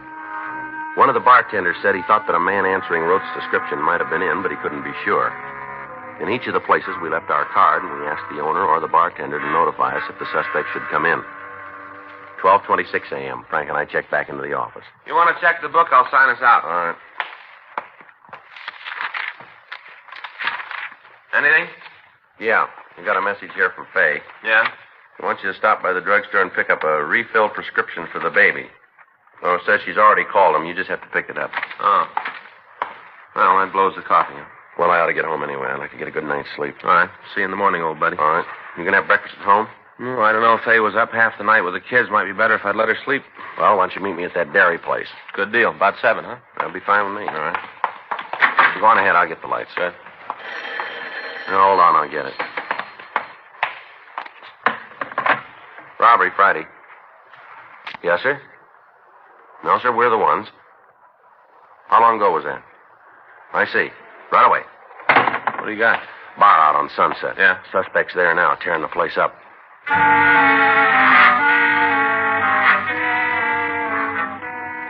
We left the city hall and we drove over to the bar on Sunset Boulevard. By the time we'd gotten there, a police unit had arrived and the disturbance was under control. The suspect had left the scene and a broadcast was put out to all cars in the area carrying his description and the description of the clothing he was wearing. When we walked into the bar, the bartender was sitting at one of the tables in the back of the place holding a stake to his left eye. The place itself was a mess. Bar stools were scattered over the floor, tables were upended. The back bar was smashed and the mirror that ran along the length of the bar itself was broken. Frank and I checked with the officers from the unit, and then we went back to talk to the bartender. Why didn't you guys tell me about him? Sir? Why didn't you tell me who he was? I didn't know. Look at this place. Look what he did. What started the fight? I don't know. Did you recognize him when he came in? No, right off. He sat down, ordered a drink. Next thing I know, the place is coming down around me. And when did you know he was the man we were looking for? After he belted the fella next to him, that's when I knew. Called you right away. You should have told me he was rough. You should have told me. And we told you not to try to take him yourself. But you didn't make a point of it. I just thought it was something you told everybody. Can you tell us what he said when he came in? We were having a nice night. Pretty good business. Sitting there watching the fights on the television. Nice and quiet. Pouring good. Looked like a good night for the till. Yeah. Door swings open and in comes this guy. I didn't pay any attention to him. Walked over and sat at the bar. Right there in the middle. Sat at the bar. Mm-hmm. Ordered a highball. He had a couple. I should have known right then. Had been in this business any time at all. You should be able to spot the ones that are likely to cause trouble. What did he ask for in the drink? Bourbon and ginger. I mixed it, collected for it, and then went back to watching the fight. I had a little bet on it. I always take the white corner with one of the regulars, you know, a couple of bucks. Mm-hmm. I'm standing there watching the fight. All of a sudden, there's one going on in the room. This new guy and the fella next to him. Going at it hot and heavy. All right, go on. This do any good, you know? What's that? Holding a stake on a black eye. Supposed to take swelling down. I wouldn't know, sir. Sure hope so. The guy laid a bottle on my cheek. Feels like he broke something. You want us to call a doctor for you? No, I'll check one later. Other cops asked me the same thing. I'm all right. Yes, sir. Would you like to go ahead with your story, please? Not much more to tell. The place just seemed to explode. I jumped over the bar. I got a billy club in the back. Grabbed that and jumped over the bar and tried to get the two guys apart. They were throwing everything they could lay their hands on at each other. Well, look at the place. You bet if I just put a lock on the door and open up someplace else, it'd be easier. Just to be sure, would you take a look at these? Just the man who caused the fight. Wait a minute. I can't see too good. Yeah, that's him. You're pretty sure, eh? Yeah, Louis Rote. That's the fella. This afternoon when we talked to you, you said you didn't know him. It didn't make much of an impression then. When I saw him in person, I remembered. Well, he was in here earlier then. Yeah, same guy. Did you hear him say anything at all that might help us find him? No, but you ought to talk to the guy you had the fight with. Yeah? He went to school with Rote.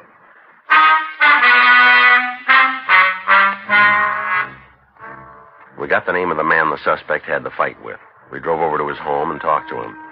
He explained that he'd been enrolled in a night class with Rote. He went on to say that they'd met at school when both of them were studying criminology at one of the colleges in the area. We got what information we could about Rote, and then Frank and I went back to the office. We tried to contact the school, but we were not able to reach anyone who could check the registration records for us. The next morning, we called the head registrar and asked her to check the records in the college night extension courses for a Louis Rote. 30 minutes later, she called back with the suspect's address. Frank and I left the office and drove out to the place, a 2-story boarding house out on Adams Boulevard. Rote had moved, but he'd left a forwarding address. We drove over there and found that he was still registered. We got the number of the room, we went upstairs. Frank stood on one side of the door while I took the other. Just a minute.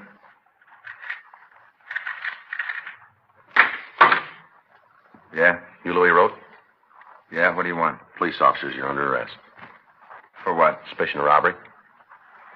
How'd you get to me? We did. Can I get a coat? No, you tell us where it is. We'll get it for you. Closet over there. I'll get it. There's a bottle of aspirin in the pocket there. Make sure you don't drop it. Hangover I got, I'm going to need something. Yeah. Don't think I ever had a headache like this one. Terrible. Well, you better get used to it. Huh? They're going to get worse.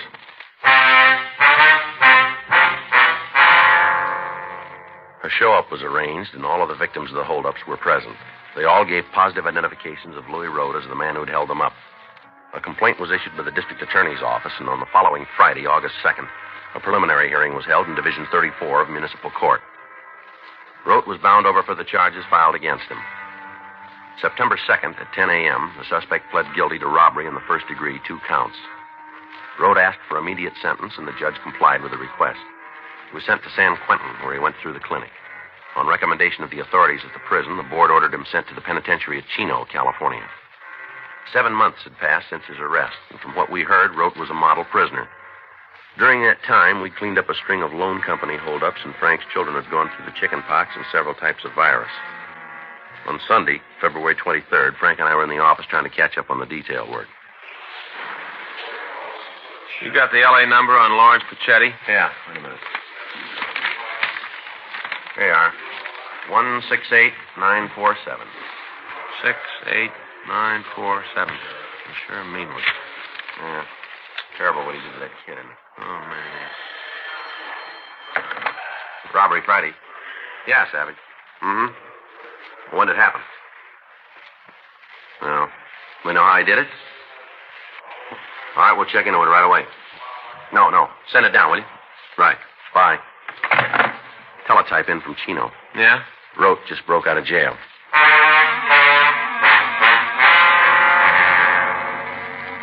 An immediate watch was put out on all the places Rote was known to frequent. All officers in the field were supplied with descriptions and pictures of the suspect. From the story as we got it from the prison officials, we were able to piece together the method of Rote's escape. Several months before he'd started on the bank robberies, he'd gotten work as a day laborer up at Chino. He'd managed to bury a gun and several $100s in a watertight container in the prison grounds. On his arrival at the prison, he'd waited for the right moment, and then he dug up the weapon and the money and made a break. He'd picked Sunday, a day when the prison grounds were crowded with visitors. Fortunately, there'd been no one hurt when Rote had escaped. However, we knew he was armed and he was to be considered dangerous. 2 days after his escape, a man answering his description held up a grocery store. From the clerk, we obtained a positive identification of Rote. The next day, he hit again. This time, he beat one of the clerks in the store when the man refused to open the cash register. Additional information was forwarded to all law enforcement agencies throughout the area. Rote's picture was carried on the police television show, and the daily newspapers cooperated and carried his likeness and description. Calls began to come into the complaint board from people who thought they'd seen the suspect. In each instance, the information was checked out, and several of the reports appeared authentic. On Wednesday, March 4th, we got a call from Calvin Niles, the bartender who'd given us the original information on Rote. Frank and I drove out to see him. I tried to hold him here, tried my darndest, but he wouldn't go for it. Mm-hmm. Did you talk to him at all? Yeah, I had a couple of words. What about? Mainly about the fight he had before he got him. You know, when he broke up the place? Mm-hmm. Talked about that. He said he was sorry about it. Told me the other fella caused it. Mm-hmm. Said he'd like to be able to pay for it, but he didn't have the money. I thought he was going to hit me up for a loan. The way he acted and all. Thought sure he wanted to make a touch.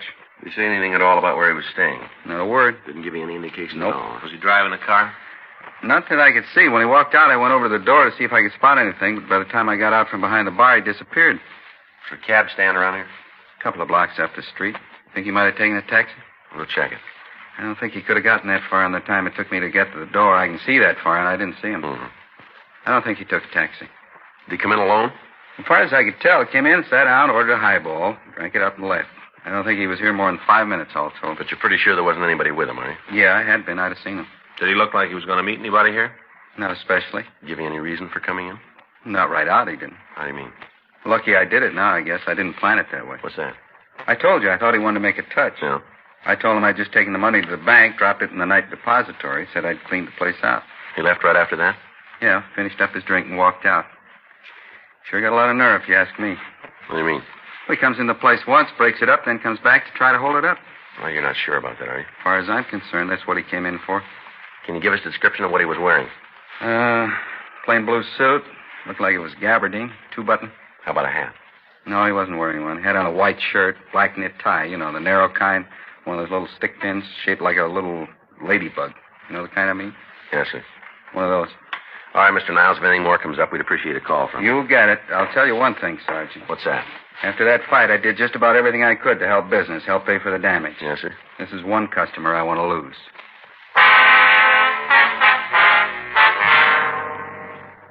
For the next 2 days, the search for the suspect went on. Roaming houses where he might have been staying were checked. Friends and relatives were interrogated. Al Gayton down in San Diego was notified, and he alerted the authorities at the border in the event Rote tried to escape into Mexico. In the meantime, a rolling stakeout was set up in the area where the thief had been hitting. 2 more days passed without activity. On Monday, March 9th, Frank and I were in Unit 1K80 cruising on West Pico. Sure is a quiet night. Yeah. Be glad when it's over. I'll get home and hit the sack. How you coming with the books? Huh? Oh, you mean for the sergeant exam? Yeah. Oh, pretty good. All units, attention, all units. A 211 has just occurred at the grocery store at the corner of Pico Boulevard and Ottawa Street. Unit 1R13, handle the call, code 3. Better hit it. Yeah. Attention, all units. A 211 has just occurred at the grocery store at the corner of Pico Boulevard and Ottawa Street. Unit 1R13, handle the call, code 3. 1K80 to Control 1. Control 1 to 1K80, go ahead. Code 6 at Pico Boulevard and Ottawa Street. Control 1 to 1K80, roger, KMA 367. Attention all units. Attention all units. Be on the lookout for the following described suspect wanted in connection with 211 at grocery store at Pico Boulevard and Ottawa Street. Suspect described as WMA, 40 or 50 years, 5 feet 8 and 1/2, 150 to 155, medium build, gray hair. Suspect was wearing a dark blue suit, no hat, white shirt, black tie, and black shoes. Suspect has a mole on the left side of his face just above the mouth. He is carrying a large blue steel revolver, Western type. Suspect believed to be driving a 1952 Chrysler sedan, dark in color, license number unknown. Vehicle has a damaged left rear fender. Use caution. Suspect is considered dangerous. KMA 367. Sounds like Rote, doesn't it? Yeah. Hang on. Here's Pico. The car that just passed us. Yeah? Dark Chrysler sedan, dented left fender. You better check it. Right. Hold it.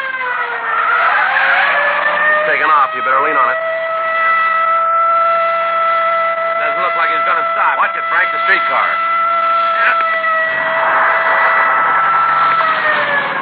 It's a close one. As long as they don't come any closer, huh? You see him? Yeah, up ahead. You going to try a shot at him? No, we can't. There's too many people around. Well, we're pulling up. All right, hold it steady. Pull over, police officers. He doesn't act like he hears you. It's Rote, all right. Yeah. Try to cut him off. All right, come on, Rote. Pull over. Nothing. All right, cut him off. Right. Hang on.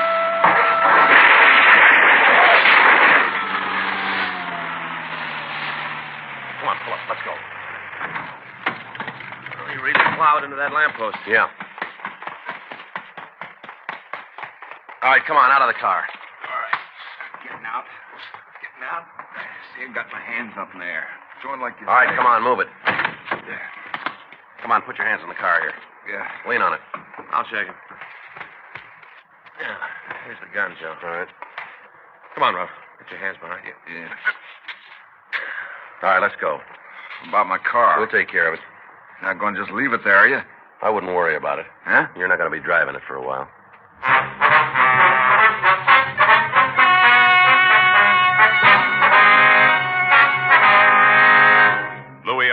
Filth was tried and convicted of robbery in the first degree, 4 counts, and violation of Section 4530 PC, escape.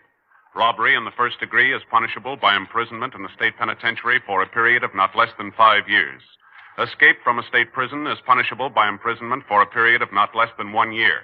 Said second term of imprisonment to commence from the time the prisoner would otherwise have been discharged from said prison.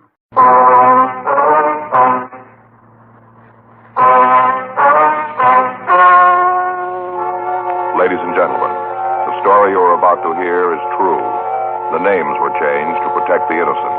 Dragnet.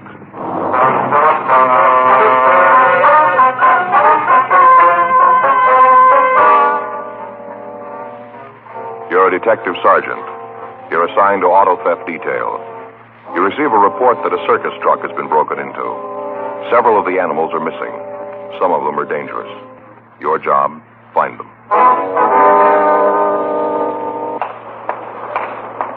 It was Monday, May 12th. It was cold in Los Angeles. We were working the day watch out of auto theft detail. My partner's Frank Smith. The boss is Chief of Detective Thad Brown. My name's Friday. I was on my way back from Superior Court, and it was 11:46 a.m. when I got to room 40. Auto theft. Hi. How'd it go? Well, his lawyer's got a continuance. Yeah, how come? I don't know. New evidence they want to introduce. What's the DA's office say? Well, there's nothing they can say. It comes under the heading of due process, you know. Yeah. You think you're going to nail him? Alex thinks so. The guy's admitted his guilt. Now he's claiming confession is a lot of bunk. Says we got it out of him by force. Why now? Prove he did it without the confession, I guess. Shouldn't be too hard. We got all the evidence. We get the chance to lay it out for the jury. Yeah. When you go back? Let's see. Set it off for a week, I guess, yeah. Anything come in? No, not big. Excuse me. Yes, sir? Something we can do for you? I'd like to report something stolen. All right, sir. Just come on in. Sure get service around here. All right, sir. Now, what kind of a car was it? Ain't no car. Beg pardon? No car stolen. Stuff in the car. All right. What was it? Well, it wasn't really a car anyway. A truck. That's where they stole it from, a truck. All right. If you'll give us a description. As far as I know, they might not have stolen it anyway. Might just open it and let them all out. Yes, sir. Well, the sooner we get this report filled out, the faster we can start looking for the stolen merchandise. Yeah. Just thought of that myself. Should have. All right, sir. Now, what's your name? Clarence Havill. Havill. No R. Most people put an R in it. Havill. It ain't. It's Havill. Where'd the theft take place? Corner Fountain, DeLongpre. Right on the corner there. Just south of the red zone on Fountain. All right, sir. What was taken? You see, I got this call from one of the drivers who works for my brother and me. Drives one of our trucks. Called and said the machine broke down. Wanted me to bring another tractor over. Well, we can get to all that later, Mr. Havill. Now, what were the stolen articles? Animals. Sir? Animals from our carnival. What kind of animals? Oh, a couple of monkeys, Cody Mundy, 2 raccoons. All right, sir. Anything else? Yeah, here comes the bad part. This is what I was afraid of. What's that, sir? It's the reason I waited so long to report it. I thought maybe he'd turn up. What's that, sir? A black panther. We got a description of the animals, and the local broadcaster's gotten out on them immediately. 12:18 p.m. We continue to talk to Clarence Havill. Friday night. That's when it happened. What time Friday night? About 7:05 or 7:10, right after the fights went on. That's when the phone rang. I see. I was kind of sore about being interrupted when the fights is on. Always watch them. Most of my friends know not to call me then. Yes, sir. Well, anyway, the phone rang. I got up and went over to answer it. It was Bert. Who was Bert? Bert Newell. He's a driver. Oh, I see. Said he had a breakdown at Fountain DeLongpre. Asked me if I had an extra tractor. Happened I did. Uh-huh. Bert asked me to bring it over. Said he wanted to use it to get the show to Nevada. So you drove over then, huh? Not right away. How's that? Well, it looked like the fight wasn't going to last much longer, and I wanted to see the finish of it. So I stuck around for a couple more rounds. After that, I left. Uh-huh. Drove over and found Bert right on the corner, just standing there, not trying to do nothing about the breakdown, just standing there. Yes, sir. Well, you just bet I read him off. Told him the least he could have done was get out a wrench or something, tried to find the trouble. And I read him off good. Yes, sir.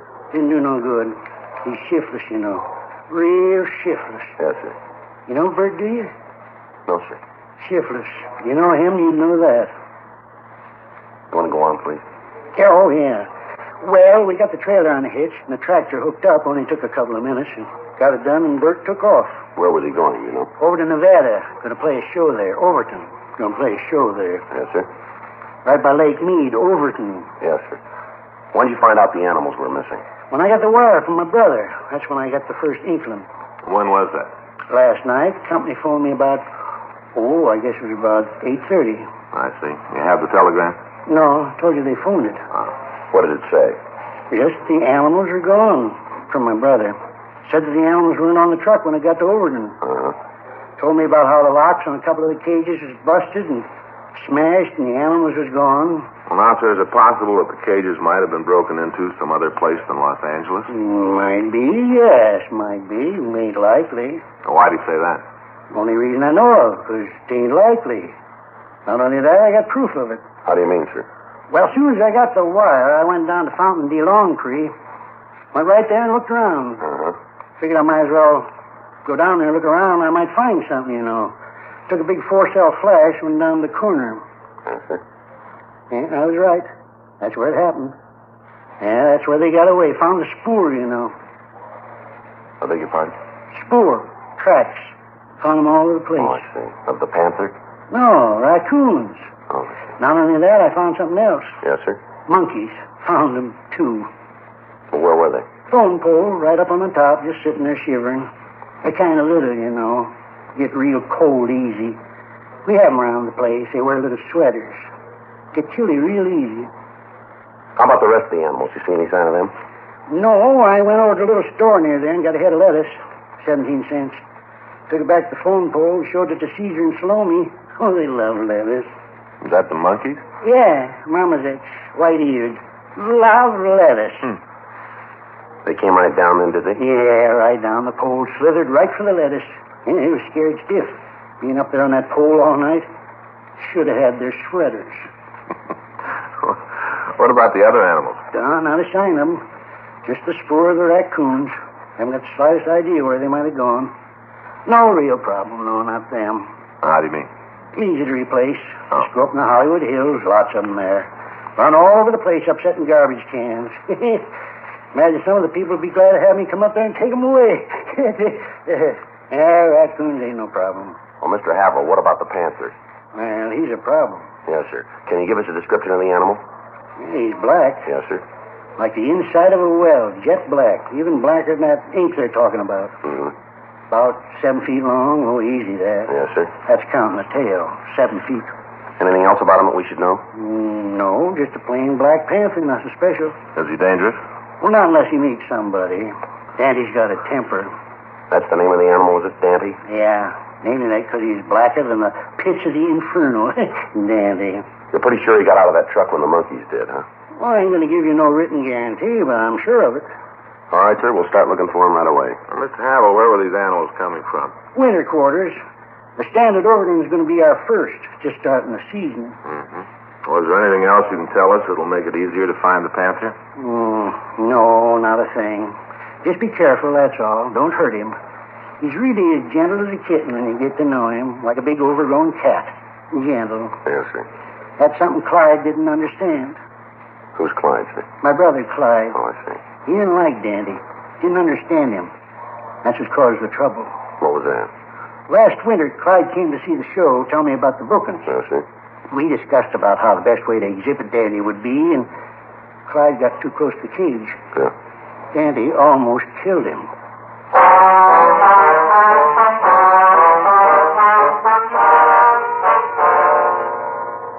All officers in the area where the panther had escaped were notified, and an additional team of men were called from Metropolitan Reserves to patrol the vicinity.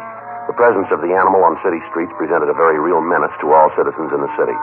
A team of detectives from Auto Theft Detail were dispatched to the corner of Fountain and DeLongpre to talk to the people who lived in the area. However, they were unable to come up with any new information on the escaped panther.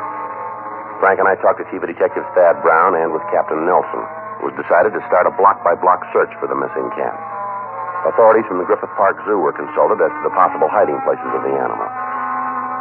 When the afternoon newspapers hit the streets, calls began to flood the complaint board asking for additional information on the panther. Local radio and television broadcasts carried stories about the escape, and the number of calls went up. Additional men had to be called to care for the switchboard. The search went on. Frank and I worked in the field along with the other men from Auto Theft Detail and officers from Metro Division. Every possible hiding place in the vicinity of Fountain and DeLongpre was searched without turning up any new information on the cat. It was the opinion of authorities that the Panther might try to hide in the brush of the Hollywood Hills, and the search was moved to that vicinity. Tuesday, May 12th, Frank and I got back to the office from the area. We'd been up all night looking for the animal. You want to check with the skipper?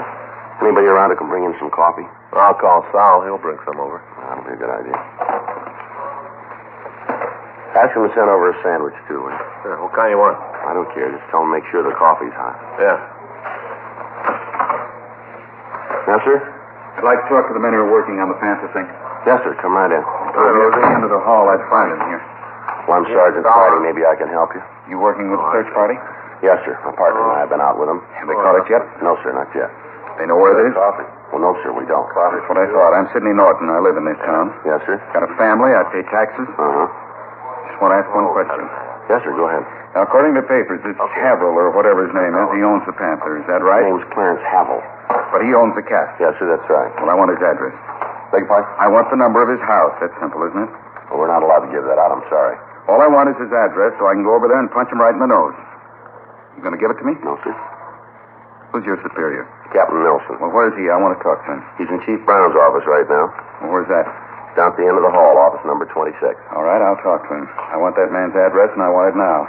Terrible thing for the law to allow a person to keep animals like that so they can get away and walk around killing anybody they meet. If you cops can't do anything about it, I can. You can just bet I can. Well, if you go out and cause Mr. Havel any trouble, you're liable for arrest, sir. By whom? Any policeman that he wants to call. Well, you protect him, but you don't care about me and my family, is that it? No, sir. You've both got rights of protection under the law. Now, if Havel's done anything, we'll take care of it. When? As soon as we find that Panther. Well, you may just be wrong. I've been talking around. There are a lot of people who feel like I do, a lot of them. Enough, maybe, to decide to do things our way. Well, I wouldn't try it, Mr. Norton. Too late, mister. You can't do anything about it. We will. Me and my friends. We'll take care of it. It's out of your hands. We'll take care of Havel. Take care of him good.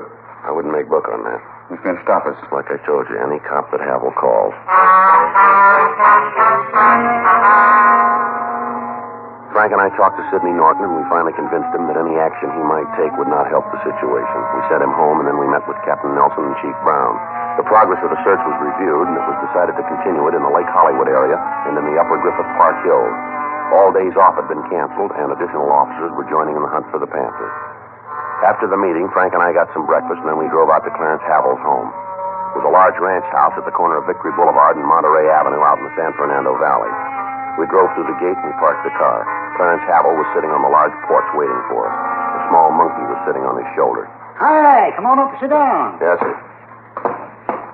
How's it going, Mr. Friday? Mr. Smith? All right, sir. Pretty good, sir. Get you anything? Glass of ginger beer, maybe? Got some cold in the icebox. No, sir. No, thanks. Heard from my brother this morning. All right? Mm-hmm. In Nevada. Got a telegram. Company phoned it to me again. Good news. What's that, sir? Well, beginning to look like it's all a mistake. Sir? The whole thing. Looks like the animals didn't get away here in Los Angeles. Why do you say that? Well, it's a telegram from my brother. Says they found the Cody Monday and one of the raccoons in Baker, California. Found them alongside the road. Tired and hungry. Guess they're sorry now they got out of the truck. Well, how about the Panther? Any word on him? No, not yet, but Clyde set some men out to look for it. Sure Dandy will turn up. How can we get in touch with your brother, Havel? Can't. What? Can't get in touch with him. Out in the desert looking for Dandy. Out of touch. Can you give us the address of your winter quarters here in town? I can't do that, Mr. Friday. Why not? You don't know him. Well, sir, you run a circus and you don't know where the animals are kept? Well, not really a circus, a carnival. Yes, sir, we understand, but what's the address? I don't know. You haven't any idea? Not the least. And you can't tell us where to reach your brother? He's out looking for Dandy. Well, how about it, Havel? Something that you're not telling us? Havel? Yeah? Well, is there? We haven't got no regular winter quarters. Not regular set up. That's why I can't tell you where it is. Mm-hmm. Ain't none. All right, go ahead. You see, the Havel Amalgamated Combined Shows is really a gypsy carnival. How do you mean that? Well, we ain't got no big operation. A couple of mangy animals. We don't have a license to keep them in the city. Only quarters we got are vacant lots. We set up and stay there until the neighbors start to complain, and we move on. Trucks for the show are registered in states where the fee is smallest, and We got about every deal we could to keep the cost of operation down. Now, what about the Panther? Dandy, Yes, sir. only real attraction we got. Man, killer. I told you about how I almost got Clyde, didn't I? I told you that. Yes, sir. Gotta understand, Dandy, or nothing works with him. Is that right? Might be something about Dandy. Could be our officer. We gave him this number. Yeah, just a minute.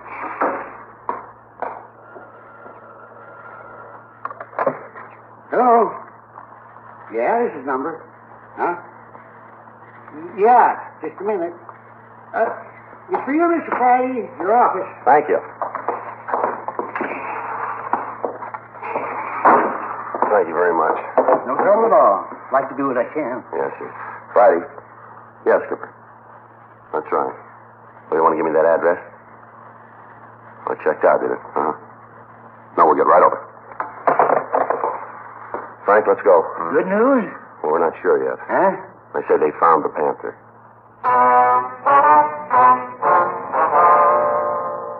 The address we'd gotten on the telephone was in the Hollywood Hills just off Beechwood Drive. Frank and I drove down the freeway, turned off at Gower, up Franklin to Beechwood, and we continued up to Ledgewood Drive. By the time we got there, other units had arrived, and the immediate vicinity where the animal had been seen was surrounded. From one of the officers, we got the story. The Panther had been seen by one of the civilians searching the area. The animal had run between two houses and jumped through a window into a ground floor garage. We checked the house, but we found that the occupants were not there. Because of the danger of the Panther's presence and the difficulty of taking it alive, it was decided to try to shoot it. The officers involved in the search were armed with large caliber weapons. Frank and I took two sawed-off shotguns, and we approached the door leading to the garage. Who's covering the window? Mac. All right. I'll hit the door. Stand back. We'll try to see what's inside. Okay. I can't see anything from the window. No, might be behind those boxes at the rear there. Yeah. You all set? Yep. No.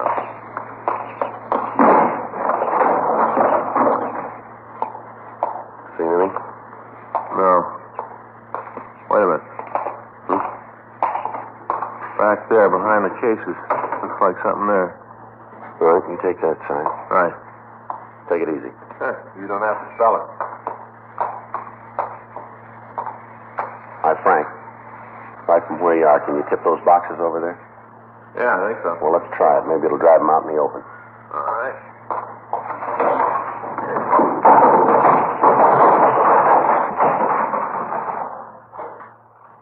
Well, there he is. Yeah. Looks pretty mean. Black tomcat.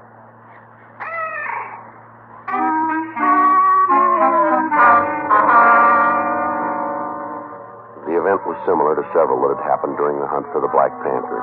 During the 20-odd hours we've been looking for the animal, there had been several reports that seemed authentic enough to be checked out. All of them turned out to be false. By this time, there were over 300 officers engaged in the search. Frank and I went back to the office and put in a call to the telegraph company in an effort to find Clyde Havel. They checked through their files, but they were unable to find any record of any wires. We then put in a call to the California-Nevada border station in an attempt to get information. Yes, sir, that's right. Havel Amalgamated Combined Shows. What? Sorry. A, V Victor, I, L, L. Havel. Mm-hmm. Well, from what we got, it should have come through Saturday the 13th. No, it might have been Sunday the 14th. You pretty sure about that, are you? Was it possible? All right, I understand. Okay, thank you. If anything turns up, will you call us? Friday, extension 2507. That's auto theft detail. Right. Thanks again. Bye. How about it? They got a record of the show going through? They never heard of it.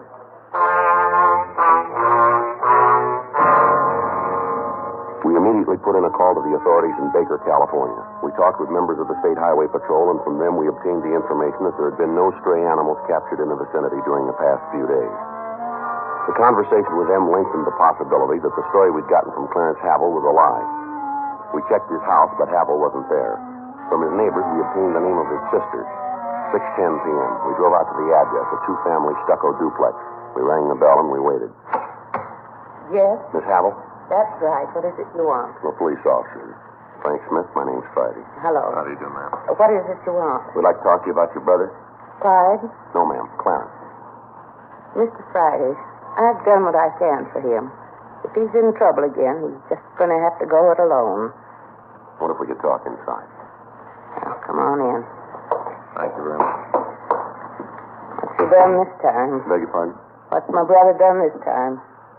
Does your brother own a circus? Is this a joke? No, ma'am. It's pretty serious, does he? Sure. Big one. Havel's Amalgamated and Combined Shows. Travels all over the country. Animals, concessions, even got a man-eating Black Panther. Yes, ma'am. That's one of the things we want to find out about. Dandy? You know the animal, do you? Oh, Clarence's friends do. Talks about him all the time. You know where the circus is right now? Same place it's always been. Ma'am? Never been any place else. Yeah. In Clarence's head.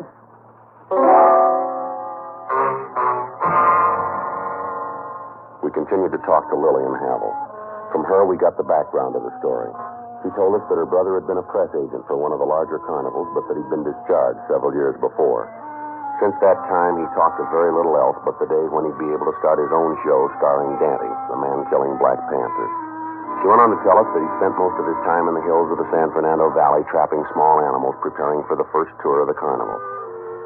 We called the office and notified them. The search for the Black Panther was called off. 8:46 p.m. We left the duplex and we drove out the freeway to the valley. When we got to Havel's, he was sitting on the front porch reading. The monkey was still on his shoulder. Hey, come back, huh? Yes, sir. Found Andy yet? Sure hope you come up with him. I hate to lose the main attraction. Ain't had any word of him yet, huh? No. He's a sly one, old Dante. Sly. He knows if you find him, he'll go back in the cage. You just keep looking, though. He'll turn up. Search has been called off, Havel. Called off? That's right. You mean you quit looking? That's right. Well, you can't do that. You can't. Dangerous animal like that loose in the city, all the people in dire danger. You can't call off the posse. Why don't you tell us about it? What do you mean? All right, Havel. Tell us why you did it. Huh? Why'd you report the Panther being gone? Because he was. Wanted to save all the people from dire danger. Why don't you tell us the truth? Huh? We've checked your story. It's a pack of lies, you know it. Now, just a minute. Ain't no man that says I tell lies. No man. You say you got 2 telegrams from your brother, is that right? Yeah, from Clyde. Well, we checked with the telegraph company. They've got no record of any such messages. Hey, it's a big company. They might have lost them. No, I don't think they lost them. Might have. You told us the carnival truck went into Nevada, didn't you? Is that right? Yeah. We checked at the border. They don't know anything about the show. Well, a lot of roads into Nevada. Maybe you called the wrong station. Well, we talked to the right one. Big truck, red and yellow, Havel's Combined Amalgamated Shows. Letters about this big on the side.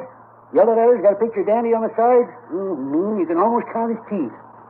You told us the truck was registered in your name. DMV has no record of it. Well, must be some mistake. It's got to be wrong.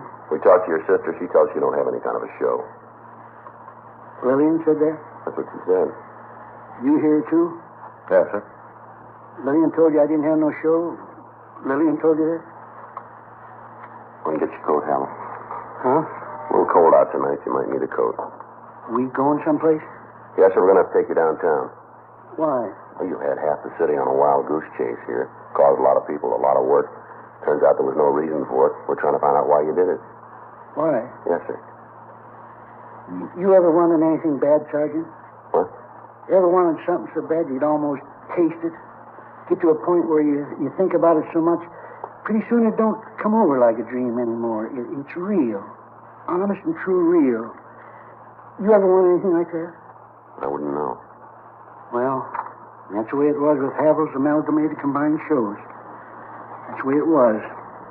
I was weaned on sawdust. Been around it all my life. The animals, sideshows, the alley, all of it. Been my whole life. When I left it, it seemed like I jumped into a big hole that didn't have no bottom. Wasn't anything to hang on to. Nothing to tie down to, you know? Always I had in the back of my head that I could do it again. I was a good publicity man. Good. Used to pack them in. Never no trouble getting the people in when I was there. When I left, I knew I'd be back. I knew it with my own show. Havel's Amalgamated Combined Shows, the biggest in the world. I guess I just got so that I believed it too much and lost the line between what's real and what I was dreaming. Knew it this morning when you was out here. Remembered and tried to stop you from going on with it. Tried, and then there was that phone call where they'd found Daddy. Didn't seem right to stop things then. It didn't seem right. Get your coat. Yeah. You gonna take me downtown in the police car? That's right. Gonna use a siren? For what, sir? Siren. There's no reason for any siren. Suppose not. Used to have sirens when I come to town. Me and the chief of police ride down the street, siren going. Everybody knew I was in town. Big to-do. Everybody knew I was there. Things have sure changed. Not very much. Yeah, things have changed. People used to know I was in town. They still do.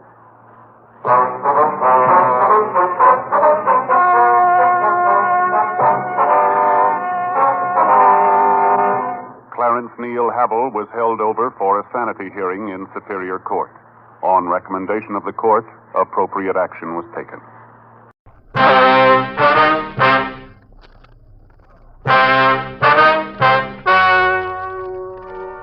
Ladies and gentlemen, the story you are about to hear is true. The names have been changed to protect the innocent. Dragnet, brought to you by Chesterfield, America's most popular two-way cigarette. Chesterfield King Size at the new low price, and Chesterfield Regular.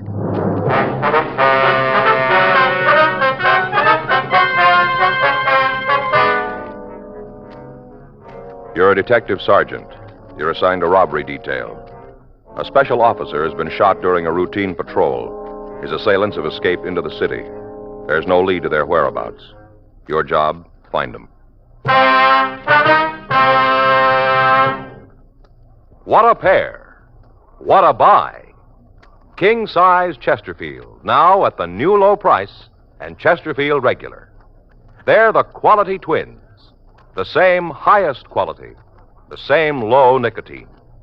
Either way you like them, you get the same wonderful taste and mildness.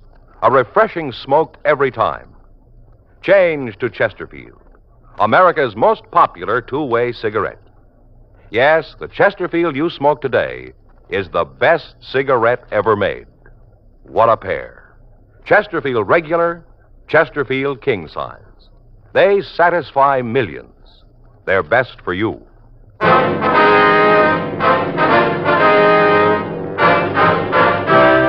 Dragnet, the documented drama of an actual crime. For the next 30 minutes, in cooperation with the Los Angeles Police Department, you will travel step by step on the side of the law through an actual case transcribed from official police files. From beginning to end, from crime to punishment, Dragnet is the story of your police force in action.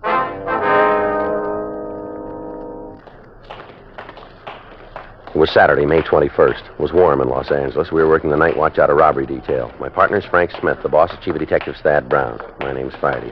We were on our way back from the scene, and it was 10:56 p.m. when we got to Georgia Street Receiving Hospital. Treatment room. That you, Doctor? No, ma'am. Police officers. Doctor said we could ask you some questions. About the robbery? Yes, ma'am. It's my partner, Frank Smith. My name's Friday. Hello, Miss Montgomery. You heard anything about Keith? Is he all right? Well, the doctor's still with him. Is he going to be all right? We better talk to the doctor about that, I think. He tried to stop the men from robbing us. Tried to throw him out of the store. Yes, ma'am. Now, can you tell us what happened? Well, I guess so, if the doctor said I could. Well, anytime you don't feel like going on, just tell us, please. All right. What time did the man come into the store? About 9:30, right around in there. Yeah. Keith and me were sitting in the back room playing cribbage. We usually play a couple of games before we close up, especially when business is kind of slow. Uh-huh.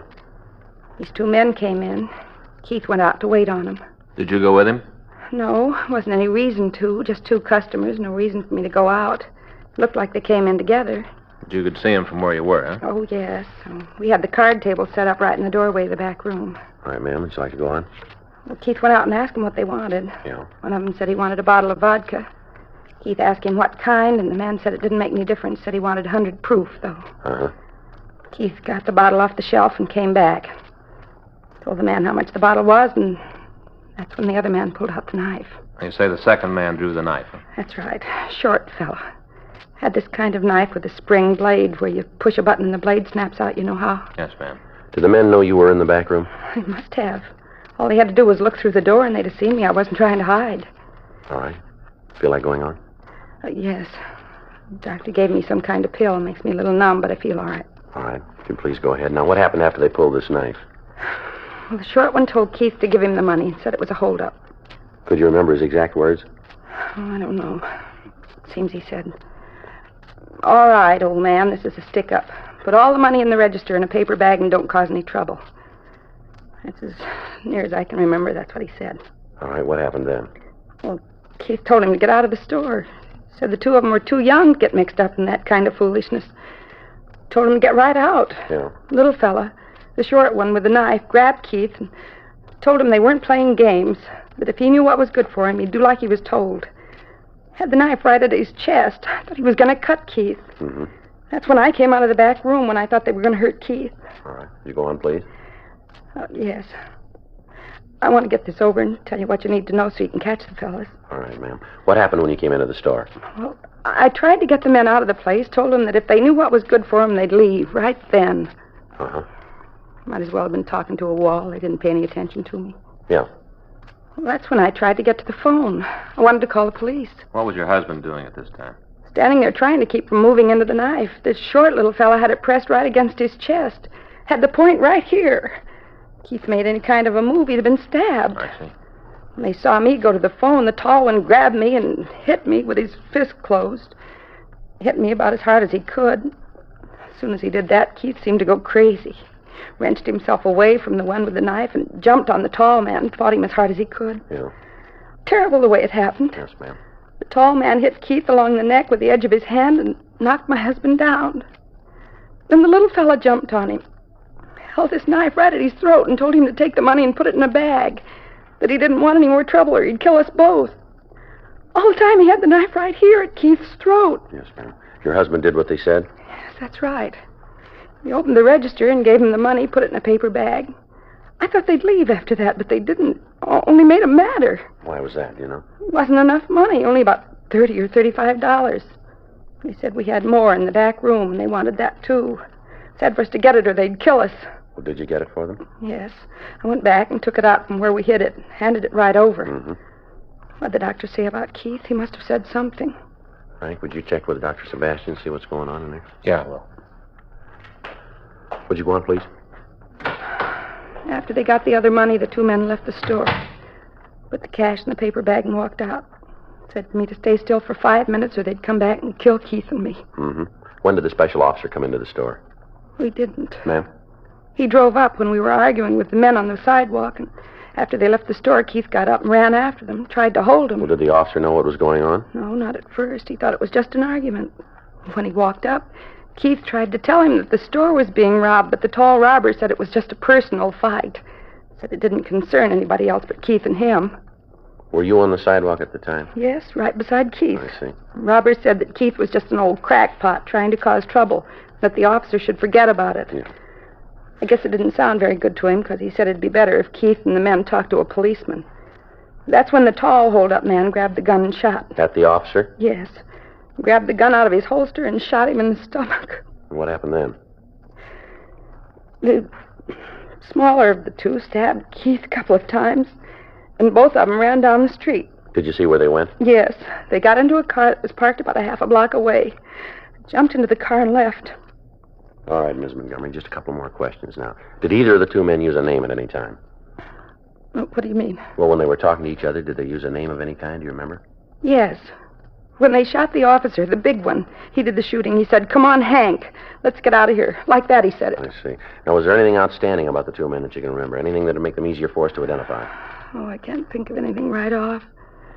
Just that one was tall and the other one was short. That's all I can think of. About how tall, do you remember? The big one? Yes, ma'am.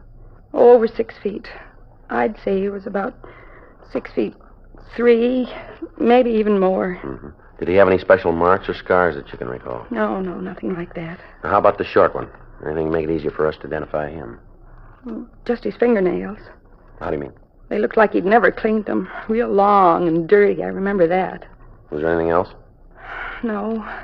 Did either of them speak with any kind of an accent, would you remember? No. Sounded just like anybody else. Nothing special about him. I see. Joe? Yeah, Frank? See you a minute. Yes. Did you find out about Keith? Did you talk to the doctor? He'll be right in to see you, Miss Montgomery. Is Keith going to be all right? Why don't you tell me what's happened? Try to take it easy, ma'am. The doctor will be right in. All right, but tell him to hurry, please, please. Yes, we'll do that. Did you call county? Yeah, they're operating on Holman. How's he doing? Well, as soon as they get the bullet out, he should make it. Wound's not serious. What about Keith Montgomery? He just died. Knife wounds.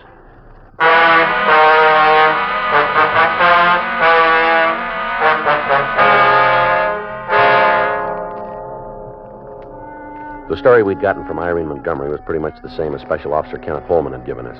Immediately after the robbery, a local and an APB had gone out on the suspects. In canvassing the neighborhood, the investigating officers had found 2 eyewitnesses to the shooting stabbing. A man and a woman had been parked in an automobile directly across the street from the Montgomery store. They'd been able to give us a description of the car that the suspects had driven away from the scene, along with the last 3 numbers on the license plate. While Frank and I had been talking to Mrs. Montgomery, Officers Benson and Herman from robbery detail had been going through the Department of Motor Vehicle records looking for the owner's name. Information on the method of operation used in the crime was sent to the stats office and the run was started. The moniker file at R&I was checked for a suspect with the nickname Hank, who matched the description of the smaller thief. The 2 eyewitnesses were brought into the city hall to go through the mug books for a possible identification. While Frank went to the office to check with Benson and Herman, I worked with the witnesses. No. No, on this page. How about here? No, I don't see him here either. All right. Oh, wait a minute. This fella here, see? This one? Yeah, it's not the hold-up man, but he's got the same kind of ears. Close to his head like... Yeah, same kind of ears. You're sure it's not the man, though? Uh-uh. This got ears like him. All right, Mr. Steele, would you go on, please, here? Mm-hmm. I remember those ears. I used to go to school with a kid who had ears like that. It's junior high school. Yes, sir. He's a mean kid. I'll never forget him. He's real mean. Don't guess I thought of him for at least 15 years. Never forget him, though. Mean. Yes, sir. He waited for me after school once. Had a big fight. I don't even know what it was about. Big fight. He really beat me up. Yes, sir. Sure like to meet him now. It'll be a different story. Yes, sir. Now, how about right here? Do you see either of the suspects on these pages? No. No picture in this book. You got another one? Yeah, I get it. All right. Say, how many more got of these things, anyhow? Quite a few. You can see them right here on the shelf. You want me to go through all of them? Well, we'd like to have you check the pictures, yes, sir. That's going to take a while. You and your wife are the only 2 people who can give us an identification. Well, how about the woman who was held up? What's her name, Mrs. Holman? No, Montgomery. Holman was the officer who was shot. Yeah. What about Mrs. Montgomery? Can't she tell you about the robbers? She's under the care of her doctor. Her husband died, you know. What, from being stabbed? Yes, sir, that's right. That's too bad. We didn't know what it was all about, you know? Yes, sir. Me and Harry were just sitting there. All of a sudden, there's this fight and a shot. We didn't know what the frakes was. Yes, sir. Now, what if we can go on with the books here? Oh, yeah. Now, how about right here? No, not here. All right. Mm-mm. Say, he's mean. What'd he do? Robbery. Yeah, you can tell. Look at the face. You can always tell. Yes, sir. No, I don't see him here. Perry. Sir? Perry Nicholson. That's the guy's name. One with the close ears. I remember it now. Haven't thought of him. 15 years. Perry Nicholson. Bully. Yes, sir. Sure like to meet old Perry now. It'd be a different story if he wanted to fight now. Oh, different story. Yes, sir. Joe. Yeah? A hold-up car. Yeah. I just found it abandoned.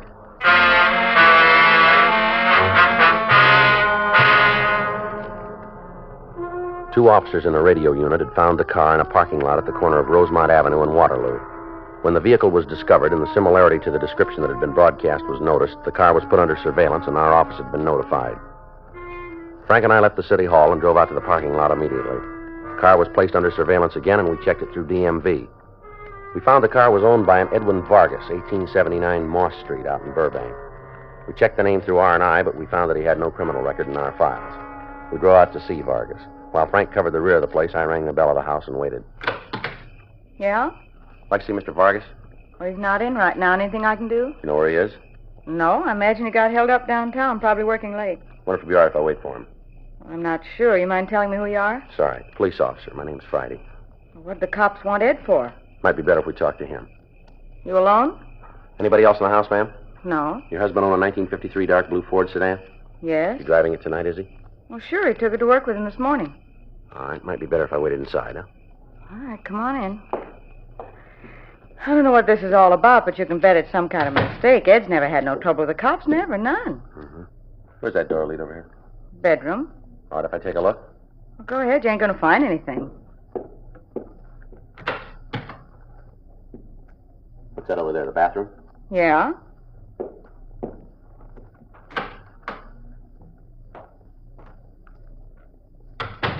All right, Just the one bedroom? No need for any more. Me and Ed don't have any children. Kitchen this way? Yeah. Say, if you're looking for something, maybe if you'll tell me what it is, I can help you. We just want to check the house, ma'am. This all there is to the house? I told you we don't need any more room. Let me see. Just unlocking your back door, ma'am. My partner's out there. Hi, Frank. See here? No, Who is this, another cop? This is my partner, Frank Smith, Miss Vargas. Hello. Seems to me you should be able to tell me what this is all about, Mr. Friday. Can you give us a description of your husband? Why? It might help us to get him out of trouble, maybe. He's in no trouble. You got something on your back and you're trying to dump it on Ed and it isn't going to work. You want to give us a description? What do you want to know? How tall is your husband? 6'3". How old? 32. What color's his hair? Kind of sandy. Look, what is this, a third degree? What are you trying to prove with all these We questions? just want to get at the truth, ma'am. It's a kind of hard way to do it, if you ask me. Well, I'm sorry for causing you any trouble. You are. Where's your husband work? He's a salesman. Who for, ma'am? Insurance company downtown. Usually work this late? No, I told you that. But you think he's at work tonight? Yes. Well, then you wouldn't mind if we called him, would you? I'm not going to have you causing him any Well, embarrassment. don't worry about it, Miss Vargas. Would you like to give us the number? It's in the phone book. Look under emergency numbers. You want to make the call, Frank? Yeah, I'll do. Look, what do you think he's done? It's police business, ma'am. I'm his wife. I got a right to know. It'll be better if we talk to him, I think. That's what you say. Your husband ever been in trouble with the police before? Not that I know of. How long you lived here? You mean in California? That's right. I was born here. How about your husband? He's been here a couple of years. Where's he from? New York State. Where in New York State? A little place right outside of Utica. You ever been in trouble back there, would you know? Well, if he was, he didn't say anything to me about it. How long's he had the job? Since a week after he came out. Ed's a smart guy. He'd have no trouble getting work. How about it? I talked to the building superintendent. Yeah. He says Vargas left at 5:30 this afternoon.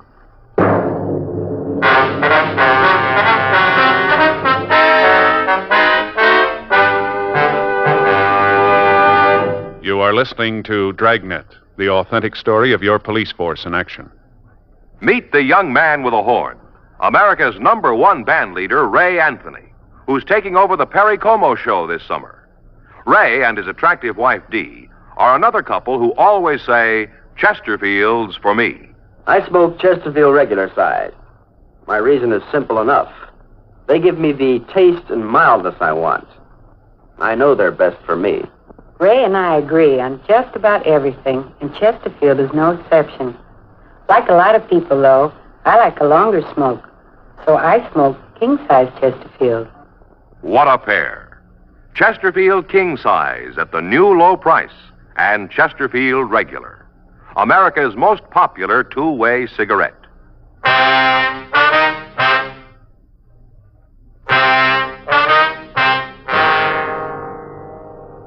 The description of the owner of the car used in the holdup, coupled with his absence, made him a prime suspect in the robbery. We continued to talk to his wife. She gave us some of the background on Vargas. She told us that they'd only been married a little over a year, and that they were still trying to pay off the debts that her husband had incurred before their marriage. She went on to say that in the last few days he'd been depressed about their finances, and that on that morning, Vargas had said he'd figured a way out for them. Frank called the office, and the broadcast was gotten out asking that the man be picked up and detained for questioning. 1:15 a.m. We asked Mrs. Vargas about her husband's friends. Isn't anyone Ed's real close to? Well, is there one man he's with more than the others, would you know? Maybe somebody he works with. No, unless maybe it's Vic. Ed don't have much to do with him, though. He knows I don't care for him. Don't like to have him around. Who's that, ma'am? Vic Noble. He works in the same office as Ed. And what's he look like? Oh, not much. Little guy, kind of nondescript. Never did figure out he could be a good salesman. I'd never buy anything from him. Honestly, he makes me nervous just to have him around. Yes, ma'am. Oh, excuse me. Yes, go right ahead. If it's your husband, it might be better if you didn't tell him we were here. All right. Hello? Yeah, honey, where you been? What? Well, do you know when? Uh-huh. Well, did you call the police? Well, you should have called them right away. Yeah. No, I'll drive right down and pick you up. You wait right there. Uh-huh. Well, right away. That's right. Well, look, tell me where it is. Oh, yeah, I know. Turn left, yeah. All right, I'll find it. You wait right there, will you? All right, goodbye. Bye. That was Ed. Yeah. You're going to have to find yourself another boy. Ma'am. Well, whatever this is, it has something to do with Ed's car, doesn't it? That's right. And then you're all wrong about Ed. He couldn't have had anything to do with What it. do you mean? Ed's car was stolen tonight.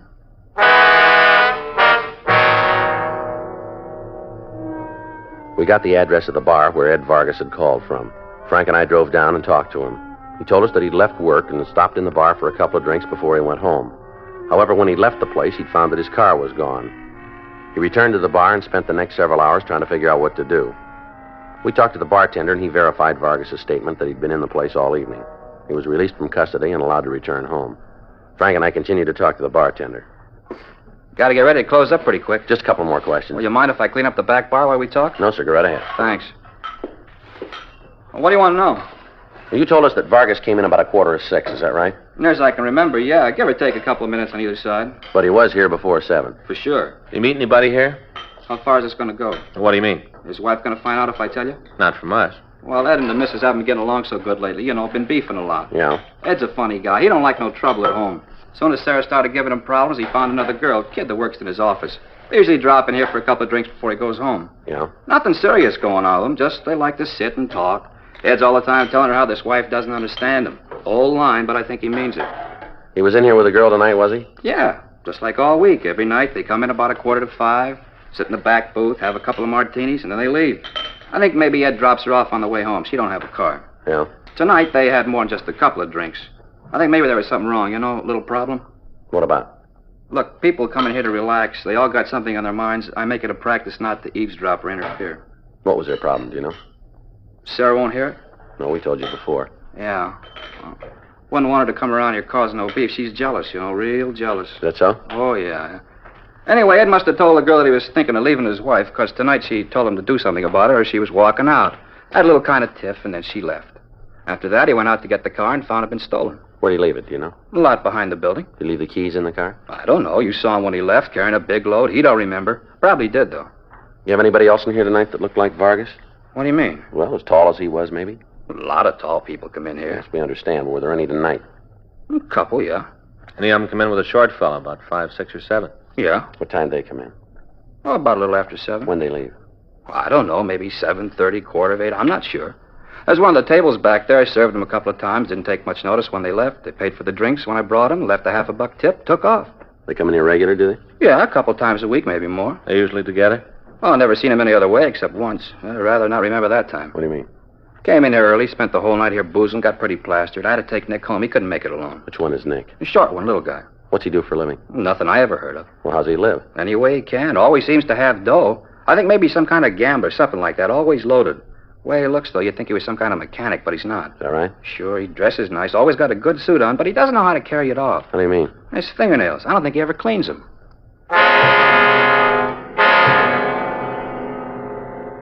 We got complete descriptions of the two men. They matched those of the thieves perfectly. The bartender closed the place and took us down the street to a hotel where he said he'd taken Nick Roxford. We talked to the desk clerk, but we found that Roxford had moved several months before. By checking with some of the people in the hotel, we got a forwarding address for him. It was a cheap rooming house down on South Pico. Frank and I went by the city hall and ran the name through R&I. We found that Roxford had an arrest record for petty theft in ADW. He'd served a term in the county jail and was at present under the jurisdiction of the court. His mugshot was pulled and taken out to the witnesses for identification. We checked with the manager of the boarding house, and we found that Roxford and a Henry Larson were registered in one of the rooms. In the company of the manager, we went up to the room, but the pair wasn't in. We contacted the office and told them where we were. They told us that Roxford had been positively identified as one of the hold-up men. We settled down to wait for the suspects to come back. 3:30 a.m., 4, 5, 5:15 a.m. Sounds like somebody's coming.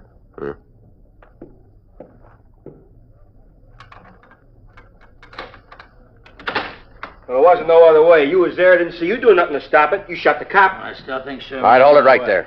What are you doing here? Police officers, you're under arrest. Watch it, Frank.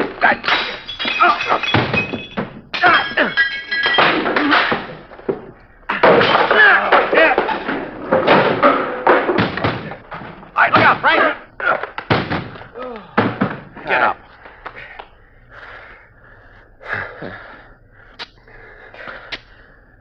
They made it kind of rough, didn't they? Yeah, they did. All right, come on. Get up. Come on, get on your feet.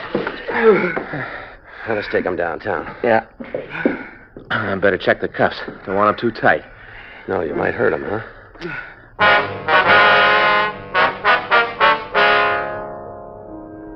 Two suspects were taken downtown to the interrogation room. Henry Larson was handcuffed to the chair in robbery while Frank and I talked to Nick Roxford. It's a bad beef, I know it, and you guys are going to find out. Why don't you tell us about it? Ain't going to tie no robbery rap to me. Look, we've already done it. The witnesses gave us a positive identification on you. How could they? They never seen me. We got a picture of you. It's pretty good. You want to tell us about it? I got nothing to say. I want a lawyer. I ain't going to talk till I see a lawyer. All right? Yeah. Did you know the old man died? I don't know nothing about no old man. His wife says you're the one who stabbed him. She's crazy. She's willing to take it to court. It'll never stick. We think it will. We think we can make you for first degree. What about Hank? Who, Larson? Yeah, what happens to him? Same charge. He know it yet? No, you're the first one to hear. What if I give you a hand? How do you mean that? Well, suppose I tell you it was Hank's idea, the whole thing. Go any better with me? You know we don't decide that. Well, it seems like if I helped you, it'd be better with me. All right, you want to tell us about it? I'll make you a deal. No deals. Look, just promise me you won't tell Hank if I give you the real story, huh? All right, go ahead. Well, the whole thing was his idea right from the start. He cased the store. The whole thing was his idea. What about the car? Well, that was Hank's, too. He spotted it, said it'd make a good deal. You check the car, you'll find his prints all over it. All right, what happened after that at the store? Oh, it was Hank again. I didn't want no part of it. Hank made me. Said if I backed out, he'd get me. He's a big man. He gets mean when he's crossed. I wasn't about to give him no trouble. Go ahead. Well, we got to the place, and he made me go in. He made me take a piece of the action. Now, wait a minute. Let's back up here and get this straight. You trying to tell me all the time you wanted no part of it? No. No, you got to believe it. Well, the way we got it, you were having a time with a knife. Well, I got scared, that's all. I got scared. I didn't know what I was doing. Sure you did. Look, you got to believe me. I'm telling the truth. It was all Hank's idea, the whole thing. I want no part of it. Never did. All right, just keep your voice down, will you? I told you. Now, you know about the whole thing. You won't tell Hank, will you? What difference does it make? He finds out I told you, he'll kill me. Remember I asked you before? Huh? What difference does it make?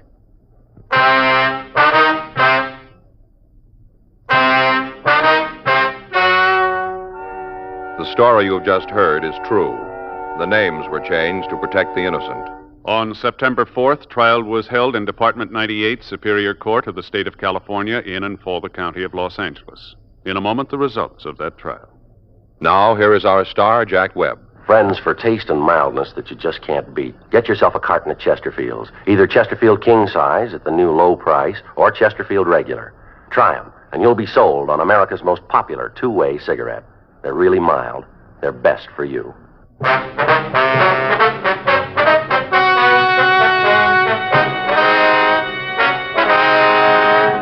Henry Taylor Larson and Nicholas John Roxford were tried and convicted of murder in the first degree. On recommendation of the jury, they received maximum sentence and were executed in the lethal gas chamber at the state penitentiary, San Quentin, California.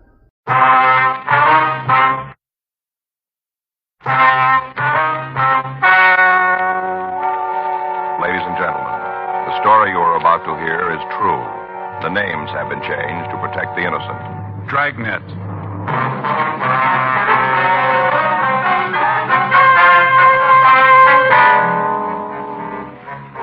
You're a detective sergeant. You're assigned to juvenile detail. A 13-year-old girl has disappeared from her home. There's reason to suspect foul play. Your job, investigate.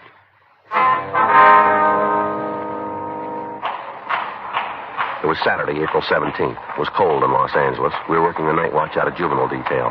My partner's Frank Smith. The boss is Captain Powers. My name's Friday. I was on my way back from the 4th floor, and it was 11:52 p.m. when I got down to the main floor. Squad room. That's you, Joe? Yeah. How'd it go? Oh, not too good. Did he say anything? No. He says we got him for the job, but it's going to end there. He's playing the big man now. Says he's not going to name that other kid. Yeah. Well, let him sweat it out tonight. He'll feel different in the morning, maybe. I hope you're right. Anything come in? As soon as I finish up this log, we can shove off if you want to. All right. You going right home? Hmm? I say you're going right home. Well, I thought maybe I'd go by the city hall. I'd like to see Danny Galindo for a minute. Uh-huh. What, are you going to eat then? Yeah, I'll probably grab something. You want to go? Might as well. Kind of hungry. I don't like to wake Faye up. She sleeps kind of light, you know. She always wakes up when I get to rattling around the kitchen. Yeah. Maybe stop and have a poached egg and some corned beef hash? How's that sound to you? Like a poached egg and some corned beef hash. I'm not kidding. I'm hungry. Are you about finished there? Yeah. I want to see Danny before he leaves. What is it, something special? No, I heard that he had a set of golf clubs for sale. I thought maybe I'd look at them. Are you going to start playing golf? No. I thought maybe I'd take a look at him. I got it. Juvenile Division, Friday. Yes, ma'am, that's right. What's that address? All right, no, we'll find it. We'll try not to worry. We'll be right there. Yes, ma'am. Bye. Well, that food of yours is going to have to wait. What? 13-year-old kid's missing. Probably at a neighbor's. Her mother thinks she's been kidnapped. Frank and I left the office immediately, and we drove out to the address I'd been given on the phone. The caller had told me that her 13-year-old daughter was missing from the house. We parked our car a block from the place and walked the rest of the way in the event that the house might be watched. 12463 Courtney Terrace was a large house above Hollywood Boulevard. When we got there, all of the lights were on. Frank waited while I went up to the front door, and after a few minutes, he joined me. We were admitted to the house by a tall man in his early 40s who identified himself as the missing girl's father, Gilbert Moran. He asked us to come into the den of the house where he gave us the story. My wife's with the doctor. She went all to pieces when it finally hit her. Yes, sir. Now, have you checked with the girl's friends? Yes, sir. Gladys called them all. None of them have seen her. How about the neighbors? Oh, we've talked to them, too. They just can't tell us anything. You've got to find her. Yes, sir. We'll do our best, Mr. Moran. Now, you want to start at the beginning and tell us what happened? Yeah. Do you want a cigarette? No, you go ahead. I have one here. How about you? Oh, I have one, sir. Here's a match. Thank you. Joe? Yeah, thank you. All right, sir. Do you want to tell us what happened? Well, Gladys and I went to a show tonight down on the boulevard. We left Bunny here doing her homework. Bunny? That's your daughter? Yes, sir. Her name's really Lucille, but the kids at grammar school tagged her Bunny, and she's been called that ever since. Uh-huh. What time did you get here? It must have been about 11:40, somewhere near there. Mm-hmm. Did you notice that your daughter was gone right away? No, sir, not at first. I locked up, and then Gladys and I went upstairs. We checked Bunny's room, and she was gone. I see. Gladys started to think all kinds of things. Mm-hmm. I tried to calm her down. We got Bunny's telephone book and started to call her friends. We know most of them. They hadn't seen her. Finally, I thought it'd be wrong to wait any longer, and we called you. All right, sir. Now, do you want to give us a description of your girl? Would you wait just a minute? I'd like to talk to the doctor and see if Gladys is all right. Yes, sir. You go right ahead. She was terribly upset. Yes, sir. We understand. What do you think? I don't know. Big house, nice neighborhood. Looks like he's pretty well fixed, doesn't he? Yeah. Nothing about a contact yet. Well, the girl's only been gone a couple hours. The doctor's giving her a sedative. She's still pretty much upset. Yes, sir. Now, what if you give us that description? Well, she's 13 and about right for her age. Well, how do you mean, sir? She's about 4 feet 8, weighs around 80 pounds. What color's her hair? Dark blonde. She was always after her mother to let her use one of those rinses to make it lighter. Gladys said she should wait. I see. How about her eyes? Sort of brown, light. We used to tell her that she had honey-colored eyes, a sort of golden brown, real long eyelashes. Now, can you remember what she was wearing? Let me think. Well, as I remember, sir, she had on a pair of clam diggers. Sir? Clam diggers, short slacks. Hit her about right here. Short. I see, uh-huh. What color?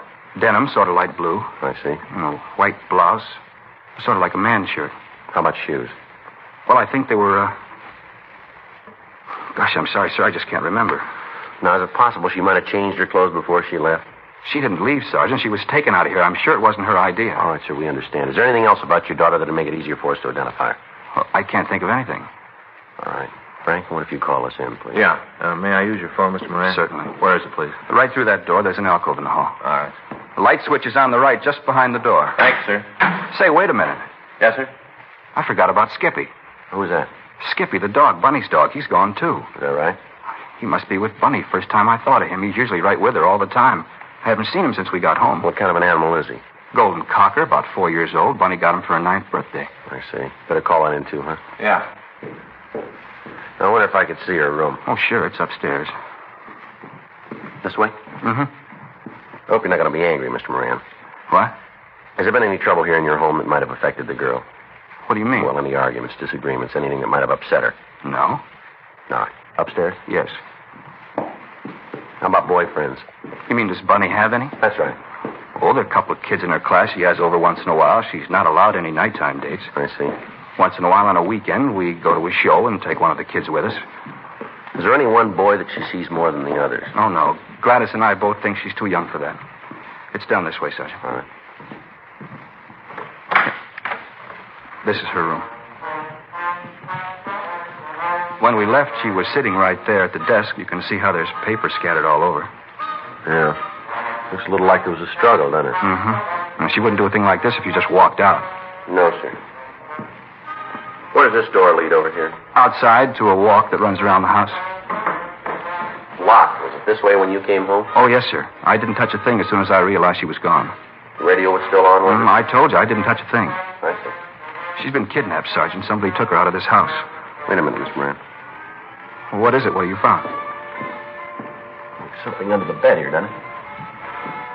It's her dog, Skippy. Yeah. Looks like he's been beaten to death, doesn't it? Frank called the office, and the description of the missing girl was broadcast. Captain Warren Stilson was contacted, and he sent a crew of men out to the house to go over the room for physical evidence. The telephone company was contacted, and arrangements were made for an extension phone to be placed in the same room as the existing instrument. In this manner, if the kidnapper should attempt to make contact with Moran, we could relay instructions to him easily. All of these preparations, however, were made with the thought that the house might be under surveillance by the person or persons who had taken the child. A team of men from Georgia Street Juvenile was sent out to the house, and a 24-hour watch was set up. Frank and I began to talk to the neighbors and friends of the Morans. None of them could shed any light on the missing teenager. By 4 minutes to 6 on Sunday morning, there still had been no attempt at communication by the kidnappers.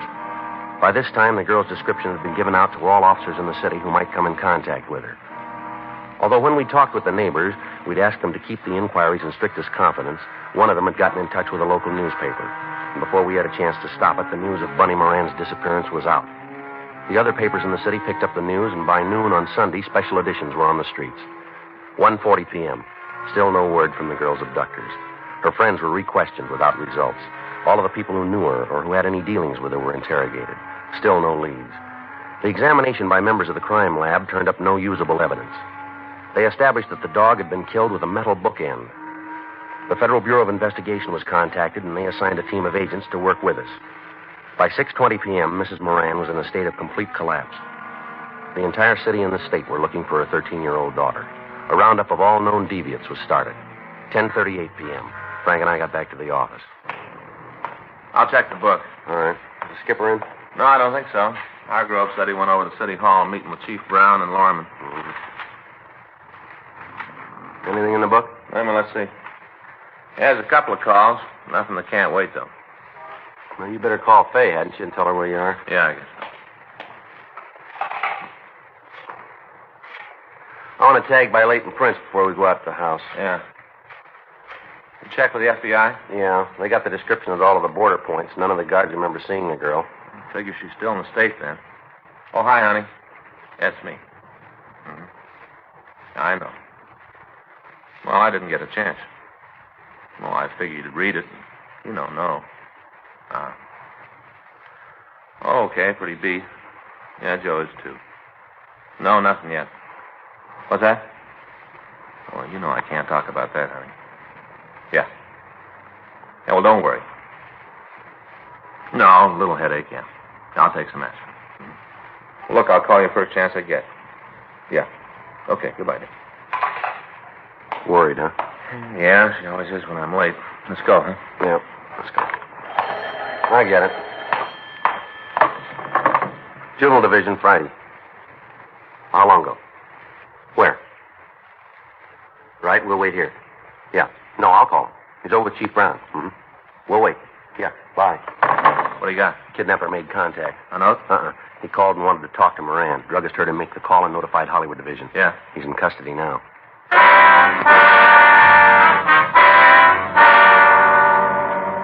Frank and I waited until the suspect was brought into the office for questioning. He'd been apprehended in a drugstore while he was on the phone talking to Mr. Moran. A radio card picked him up and driven him over to Georgia Street Juvenile. We called Captain Powers at the City Hall, and he immediately came to the office. At 10:56 p.m., the suspect arrived. He was taken to the office of the night watch commander for questioning. All right. What's your name? You're the cop, you tell me. Take everything out of your pockets. What is this, a shakedown? Don't you hear good? All right. There's my wallet. Any money in it?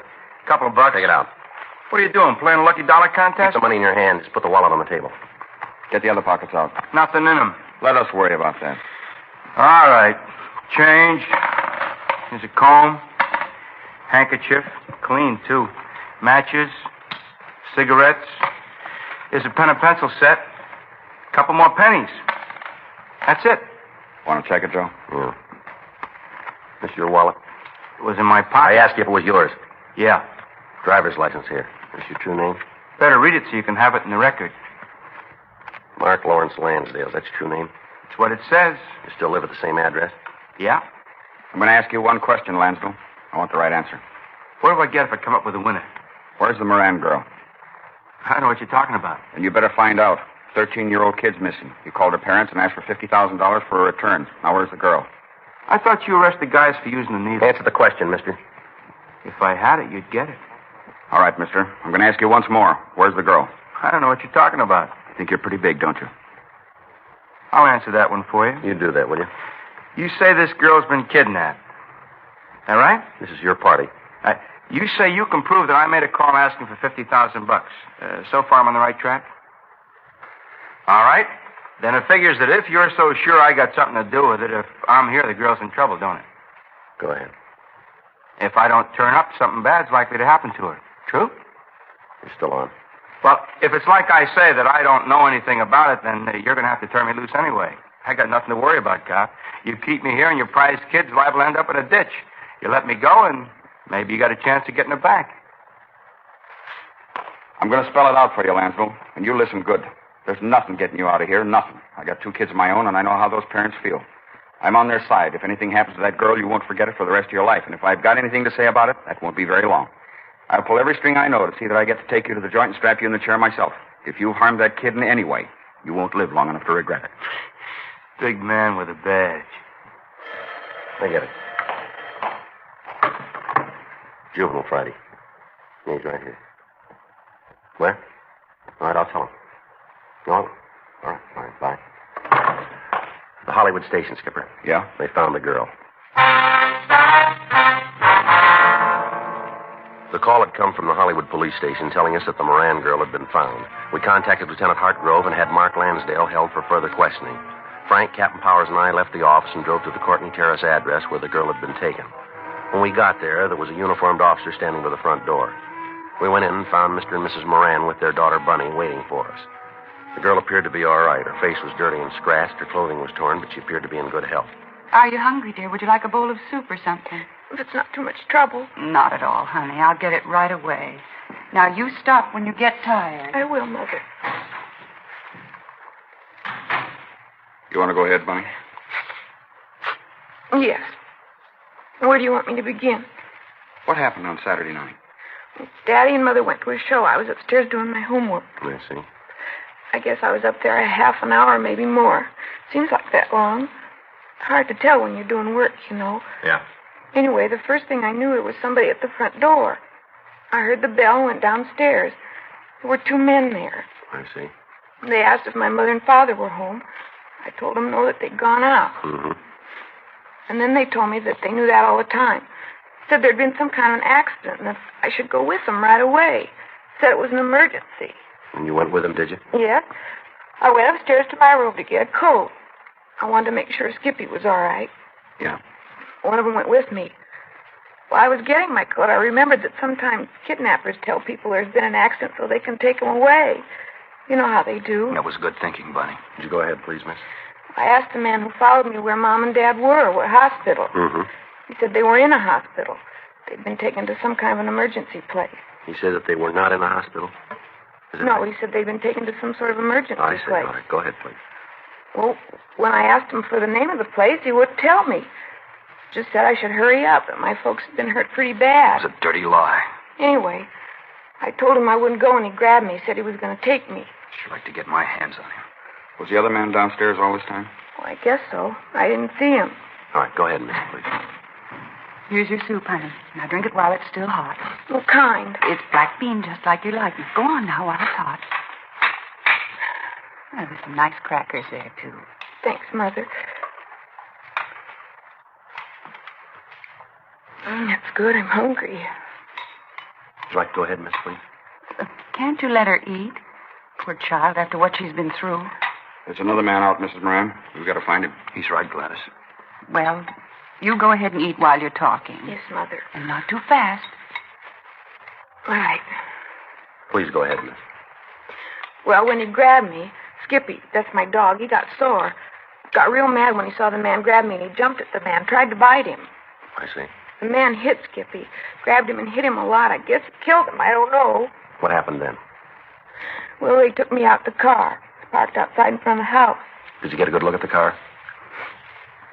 Mm-hmm. You can give us a description of it then. Yeah, I can tell you all about it. All right, where'd the men take you? Well, they drove for a long time. I think it's up in the hills someplace, up in Laurel Canyon. Mm-hmm. There's this kind of a house there, tar paper. Looks like the buildings they had when they were building the freeway. Tar paper shacks, like the, they keep the blueprints in. Mm-hmm. One of those. Didn't even have a floor, just dirt. They put me in there and left me. I heard them lock the door when they went away. I see. I didn't know what to do. I sat there for a little while and tried to think what to do. Did they have you tied in any way? Yeah, they had ropes around my hands and around my feet. Mm-hmm. I fell asleep after a while. Cried for a while and then fell asleep. Oh, my poor baby. I guess it was morning when I woke up. I couldn't tell too good because there wasn't any window in the shack, just the walls and no floor. Mm-hmm. First, when I woke up, I didn't know where I was, and I remembered.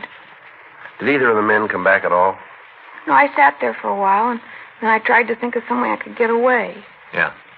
There was a whiskey bottle on the floor, and I kicked it until I broke it. Then I took one of the pieces and cut the ropes on my hands. I untied my feet and then just went around the shack kicking the walls until I found a place that wasn't strong. I found one and I crawled through. Mm-hmm. What'd you do then? I started to walk. It was pretty late by that time, and I started to walk down the road. I was looking for a house. Mm-hmm. I got to a street and walked along it for a while. There weren't many cars, but a truck came along, and the driver stopped and gave me a lift. Drove me to Laurel and Hollywood Boulevard and then let me out. Yeah. After that, I walked home. You were real brave, honey. I was pretty scared. There were a lot of times I didn't know what to do. You just bet there were, baby, but you did good. You're safe now. Can you describe the two men for us, do you think? I guess so. One of them was dark, kind of short, looked like... Oh, what's his name? You see him on television all the time, real mean-looking. I'll think of his name. Looked exactly like him. Mm-hmm. What about the other one? He wasn't very big either, kind of brown hair, thin, had blue eyes, watery blue eyes. Were those the only two men you saw? Yeah, just the two. Did they talk about anybody else being in on the kidnapping with them, do you remember? Not that I could hear. You're sure about that, are you? Yes. Sergeant, what's so important about that? Well, sir, we've got a man in custody. The one who called you. Yes? Neither one of these descriptions match him. We continued to talk to the Moran girl. We got a complete description of both men involved and of the car they used. Local and APBs were gotten out on them. The fact that the descriptions varied and did not match the suspect we had in custody meant very little. A witness or a victim under stress might easily be mistaken. We talked with a family doctor, and he told us that after a good night's sleep, the girl would be able to cooperate with us completely. The following morning, Monday, April 19th, a special show-up was arranged at the main jail. Our suspect was placed in a line with other men in custody. Bunny Moran failed to identify him. Frank and I took her over to the city hall and had her look through mugshots that had been pulled from packages as a result of the run by the stats office. She was unable to point out a suspect. 1:40 p.m. We asked her if she could show us the shack where she'd been held captive. She said she could. We called her parents and told them where we were going, and then we left the office. We picked up a policewoman and drove out the freeway to Sunset Boulevard and turned off. When we got to Laurel Canyon Boulevard, we drove past Lookout Mountain Avenue, and then we turned left onto a dirt road. We drove for about a mile and a half. There was no sign of any type of building. It's right up ahead around the next corner. You sure you're on the right road? Yeah, I remember walking down this one. That's right. Hey, that's as far as we can go. Dead end. Maybe I did make a mistake. Maybe I did. I was sure it was along here, but maybe I was wrong. It might have been the next road up. You know, the one past where we turned off? Uh-huh. You want to turn around, Frank? Yeah. Oh, sure am sorry about it. That's all right, miss. Guess it seems like a wild goose chase, huh? No. Sure hope not. I know where it is. I just got mixed up. All right. We'll find it. I'm sure we will. Mm-hmm. Can't just disappear, can it? No, not likely. It's here someplace. You'll see. Yeah, we'll see.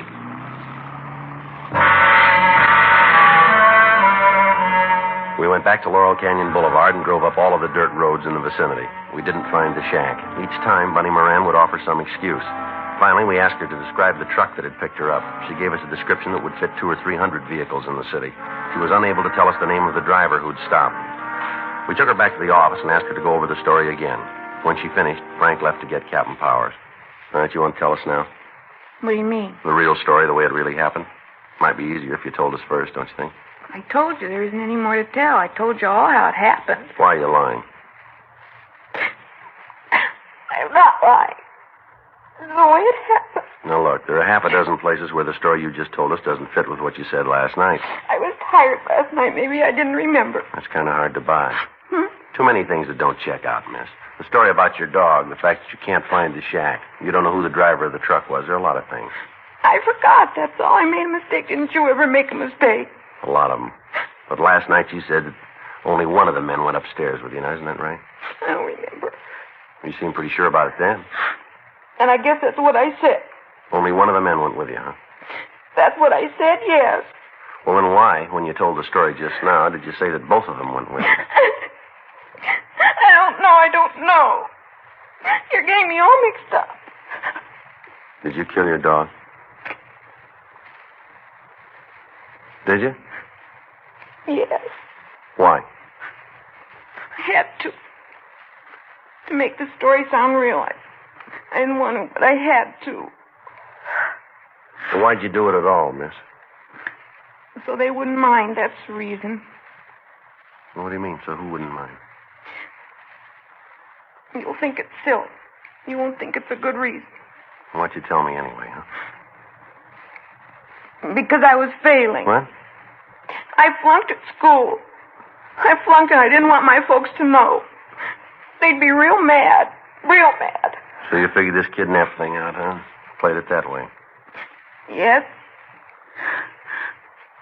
I thought that if something bad happened to me, they'd be so glad to have me back it wouldn't matter about my flunking.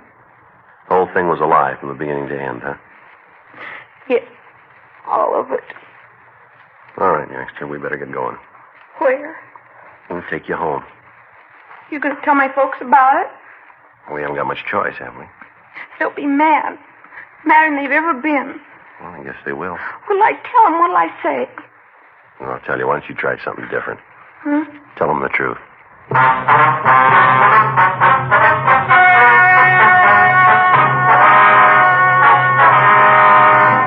Present at the meeting were Mr. and Mrs. Gilbert Moran and their daughter Lucille. It was decided that no criminal complaint be issued, and the girl was released to the custody of her parents with the understanding that she be given psychiatric help. Further investigation showed Mark Hartwell Lansdale was wanted by authorities in Sacramento to answer a burglary charge. He was released to them.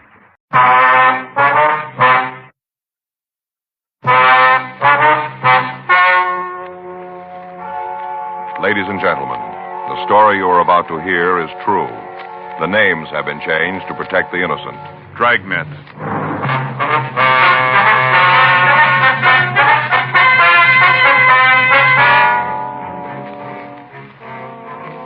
You're a detective sergeant. You're assigned a robbery detail. 2 men are terrorizing your city. They're both armed and considered dangerous.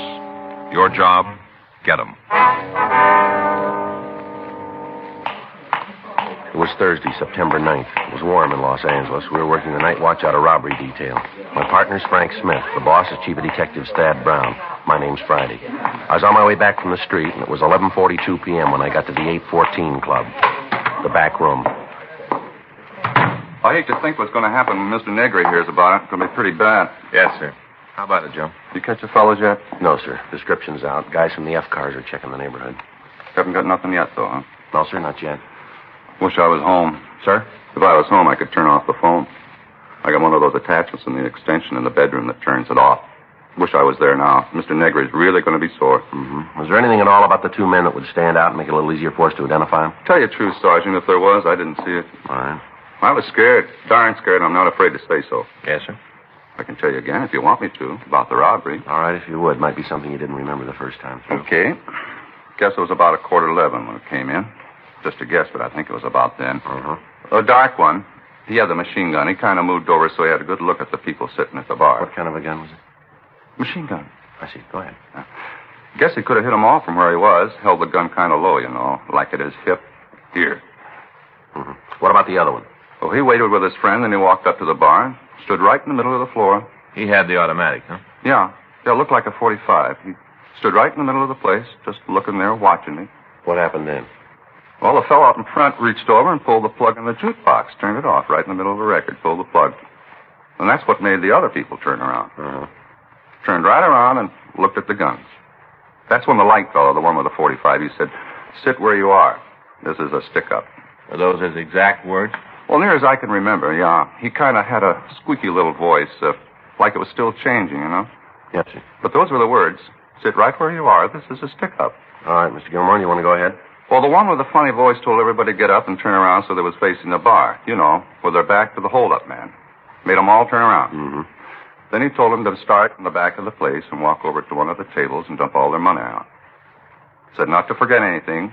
Put it all there. Did they take anything besides money? Not that I saw.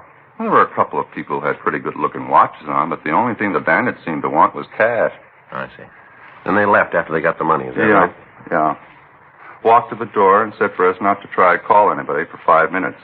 After that, they walked out. Did you see if they had a car? No, sir. Didn't even go near the door. We did like they said, 5 minutes, and after that, I called you. Mm-hmm. You'd know them again if you saw them, would you? You bet I would. You put me in a crowd with them, and I'll tell you. No trouble there. I'd know them. Oh, excuse me. Go right ahead. 814 Club. Yeah. Oh, yeah, Mr. Negri. Uh-huh. That's right. Well, who called you? Yeah. Well, there wasn't anything I could do about Mr. Negri. Well, no, sir. Both of them had guns. Yeah. All right, sir. If that's the way you feel about it. All right, sir. Fine. I'll be in the morning. Right. Night. Fired me. Well, that's too bad. I thought I heard you say you'd be in the morning now. Yeah. Well, I come in to pick up my money, you know. I see. Time I get here tomorrow, I'll have another change of heart, so hire me back. I've been fired 12 times already. 12. He always hires me back. Isn't anybody else who worked for him? Is that right? Well, he had a lot of trouble keeping help. He thinks I should have stopped the hold-up men myself. Just walked in with my bare hands and stopped them. Pretty silly when you think of it. Uh-huh. He says they're only kidding with the guns, that they wouldn't have really shot me. Pretty silly. Says he'd have bet on it. All right. Doesn't take too much to figure that out. Well. Either way, I'd have lost, wouldn't I? The description of the suspects, the method of operation they'd used, everything about the robbery sounded just as if it had been read from our M.O. bulletins. For the past 3 weeks, Frank and I had been after the two gunmen. All sources of information had been tapped. Victims and witnesses had been questioned and re-questioned. People in the immediate vicinity had been talked to. Mugshots had been pulled and worn out by handling. To date, in concrete information, we had exactly what we'd started with. Two gunmen who were moving around at will and robbing citizens where and when they chose. The victims of the latest robbery were shown the mug books, but they were unable to make an identification. The canvass of the area turned up no usable information. Frank and I worked until 3:45 a.m., and then we filled out the log and left the office. The next morning, we checked with Captain Donahoe and Chief Brown. As a result of the meeting, we arrived at the only possible solution to apprehending the suspect. Legwork and a lot of it. We spent the rest of the afternoon rechecking informants. At 9:30 p.m., we stopped for dinner, and then we went back to the office. You got the address Sam gave you? Yeah, it's here somewhere. Yeah, here it is. Yeah. You think it's worth checking out? Well, we got nothing else to do. We might as well. As soon as I get these straightened up, we can take a ride out there and see him. Yeah. Robert Murphy. Yeah, he's here. Just a minute. Friday? Yeah, Murph. Take 3, will you, Joe? Thanks. 3? Yeah. This Friday. Yeah, boy. When was that? Well, it's possible. Do you see anybody else? All right, we'll come right over. Bye. It's Highland Park. They just picked up a guy for 459. Yeah? Matches the description of our blonde hold-up man. You think it'll check out? I don't know. They shook him down when he was picked up. They found a 45 with a full clip. It's pretty heavy for a burglar. Yeah, let's go over and talk to him. Sure be a break. We've been chasing luck long enough. Well, maybe we caught up. Frank and I signed out of the office immediately, and we started over to Highland Park. It wasn't the first time we'd gone out on a similar call. During the time we'd been after the hold-up men, there'd been several others. All of them had to be checked out. We never knew when an odd piece of information might turn the lead that we'd been looking for. Just before we turned off onto Avenue 64, a call came in over the radio. All units on frequency 1, stand by. You want to turn it up? All Yeah, units I got it. on frequency 1, stand by. Stand by 11J4. All units on frequency 1, please stand by. Sounds like a good one. Yeah, All wait a minute. units in the vicinity of Highland Park area. All units in the vicinity of 6045 York Boulevard, Highland Park Division. Units 11F2, 11F3, 11F5, and 11F7. And all traffic units, attention. It's a big one. At 10:47 p.m. this date, an armed man entered the Highland Park police station and forced an officer to release 2 prisoners. The man was armed with a submachine gun believed to be a .45 caliber. Suspect is described Sounds like our boy. as WMA.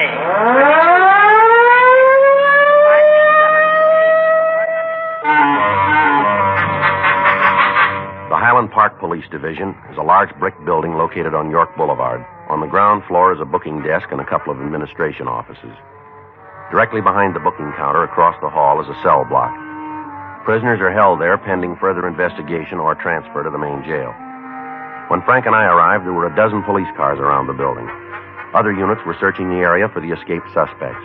The call had gone out to the entire state, and members of the Highway Patrol and the Sheriff's Department and all other departments were joining in the manhunt. Frank and I talked to Officer Boyd Hutchins, the policeman who'd been on duty when the escape took place. Well, he came in the side door, and first I thought he just wanted some information. Uh-huh. When I walked over to take care of him, I couldn't see the gun. He was carrying it low, kind of hidden by the counter. You didn't see him come into the building then, huh? No, I was on the phone. First I knew was when he asked me if he could see Burton. Uh-huh. I told him we couldn't swing it right then. Said he'd have to come back. And that's when he asked me if there was anybody around who could okay a visit. Well? I told him there was and said for him to come back in the morning. That's when he showed you the gun, huh? Yeah, he brought it right up over the counter. Said for me not to cause any trouble and I wouldn't get hurt. He didn't have to tell me. Yeah. If there'd been a chance for me to take him, I might have tried, but I didn't see how it'd prove anything for me to bleed all over him. Yeah.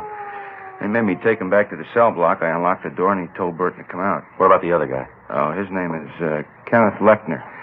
He was in the same cell with Burton. The guy with the machine gun asked if he wanted to go for the ride, and Lechner said yes, and then the 3 of them walked out of the building. Did they make any attempt to tie you up, anything like that? No, he just said sit tight. I wasn't about to argue. What do you know about this Lechner?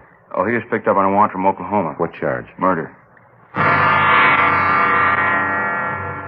We went to the city hall and we checked the name Gail Burton through R&I. There was no record on him in Los Angeles. We forwarded the information on him to George Brereton up at CII in Sacramento. The rest of the night was spent in checking out the possible places the suspects might have been hiding. In a city of over 2 million people, there are a lot of places. While we were combing the city, men from the Sheriff's Department were going over the county territory. We had a vague description of the car that was used, but it might match any one of several hundred being driven on the streets of Los Angeles. Roadblocks were set up on principal routes leaving the city. Special details were standing by at all train and bus depots, and the airports were covered. Leaves and days off for all personnel were canceled, and by the time the search got out of low gear, over 3,000 policemen were looking for the 3 men. Field stations were set up in the less populated areas, and coffee and hot soup were served to the men participating in the search. The night dragged on without result. Saturday, September 11th, we received a report that 2 men answering the descriptions of Burton and the man who'd aided in his escape had tried to rent a boat down in San Diego. However, when this was checked out, it proved to be false. Saturday afternoon, we received information from George Brereton that Burton had an arrest record in Sacramento and that mug shots and all information were being forwarded. We got in touch with the authorities in the northern city and asked them to check further on the friends and relatives of Burton.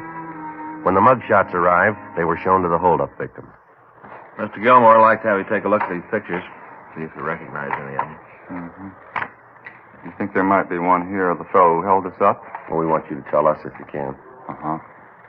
No. It's not him. Uh-uh. No. Well, you remember how I told you Mr. Negri would give me my job back? Yeah, I remember that. He did, just like always. Oh, that's fine. As soon as he read in the papers how they broke out of jail, he said I was right not to cause trouble. As soon as he found out about the jailbreak. We're not sure they're the same men yet, Mr. Gilmore. Don't know why. Sir? Don't know why, you ain't sure. Here's his picture. This is the man who held you up? Yeah, one and the same. How about it, Joe?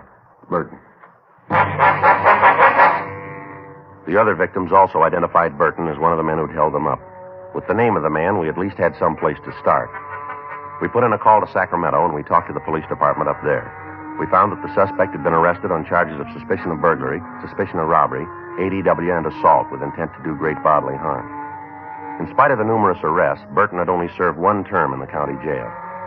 We got all available information on him, and the search was intensified. We'd gotten reports from informants that the 3 men might try to escape across the border into Mexico. San Diego was notified of this, and Al Gayton was dispatched to the international boundary of Tijuana to aid the Mexican police. 2 days passed without news of the suspects. Monday, September 13th, Frank and I got back into the office from chasing down a lead that went nowhere. Better check with the skipper. Yeah, I'll do it right away. I got it. Robbery Friday. Yeah, all right, I'll take it. Long distance, San Francisco. Might have gotten up there, huh? Hello. This Friday. Oh, yeah, Eddie. Mm-hmm. Yeah, well, we got the identification from Brereton. No, nothing yet. When was that? That could be. It'd give him time, wouldn't it? Just a minute, Frank. Yeah? It's Eddie Vandervert up there. When did these guys pull the first job? I think it was August 16th. Place over on Pico. That's the first one, isn't it? Yeah. August 16th, Ed. No, the other one doesn't show up on any of the sheets. Kenneth Lechner.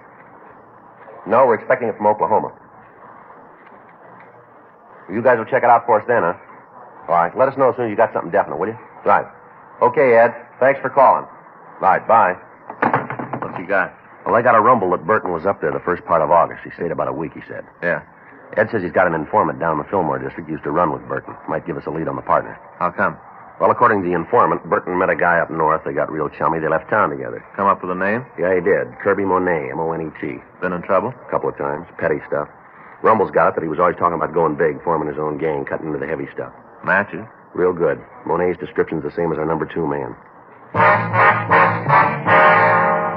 Pictures of Kirby Monet arrived from San Francisco, and when they were shown to the victims of the thieves, we had a positive identification on our second suspect. Armed with this information, the job of the men in the field was considerably easier. Now they knew who they were looking for. 10:42 p.m., Frank and I started downstairs for our car. Excuse me, Phil. Yeah? You tell me where the office of the chief is? Down the hall and to the right. Thanks. Wait a minute, fella. Hold on. What do you want to see the chief about? Well, it's personal. Maybe you better tell me, huh? If I wanted you, I'd ask it that way. All right, get over the wall. Better shake him down, Frank. All right, over here. You don't have to go through all this. I'm not going to cause you any trouble. Your name's Kenneth Lechner, isn't it? That's right. If you couldn't find me, I figured I'd come to you. Frank and I took the suspect to the squad room, and we got in touch with Chief Detective Thad Brown. We told him what had happened, and he said he'd come over to the office as soon as possible. We shook Kenneth Lechner, but we found nothing. We asked him to tell us about the jailbreak.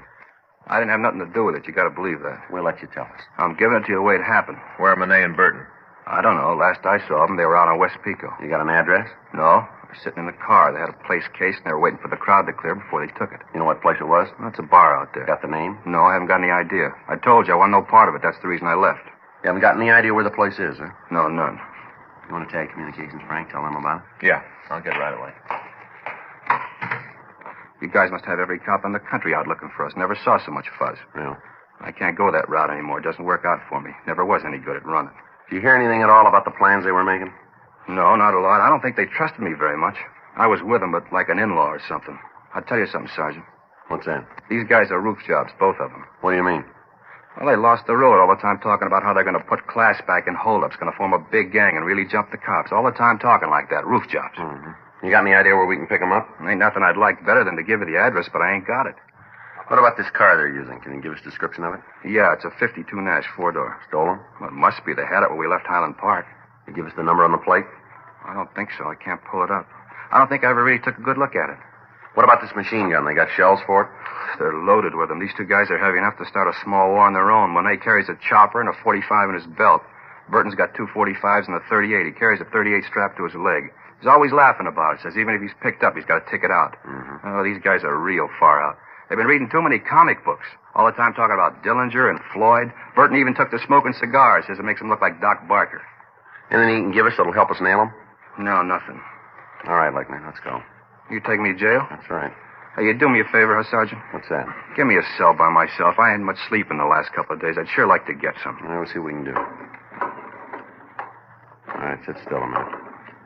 All right, let's go. You got to put these on again? That's right. All right, come on. Get the word out? Yeah, a little late. What do you mean? Burton and Monet have already hit the bar. Patrol car spotted them on the way out. Yeah. It was a beef, and the men in the car took Burton into custody. Mm-hmm. Dropped him in the car and started to bring him in. Hadn't gone more than a couple of blocks when Monet drove up, rammed the police car, and started shooting. Anybody hurt? Yeah. He took Burton away from the men in the unit and shot one of them. How bad? Well, he's at Georgia Street receiving now. They don't expect him to live. We had Count Fleckner held for the Oklahoma authorities. We contacted Captain Donahoe and told him what had happened. He'd taken over the search for the two suspects in the Pico area. A blockade had been set up on all streets leading into and out of the area. All vehicles were being stopped and searched. All pedestrians were being interrogated. Frank and I joined in the manhunt. By 6:30 the next morning, Wednesday, September 15th, the area had been covered without result. However, in checking all automobiles in the vicinity of the holdup, we'd come across a 1952 Nash, gray in color. The left front fender was damaged and it matched the description of the suspect's car very close. We put a stakeout on the vehicle and it was kept under watch for the next 24 hours. During that time, no one approached it. We checked the license number with Auto Theft Division and found the car to be stolen. It had been taken from the owner 5 days before on September 10th. We brought Kenneth Fleckner from the main jail, and he positively identified the car as the one driven by Monet and Burton.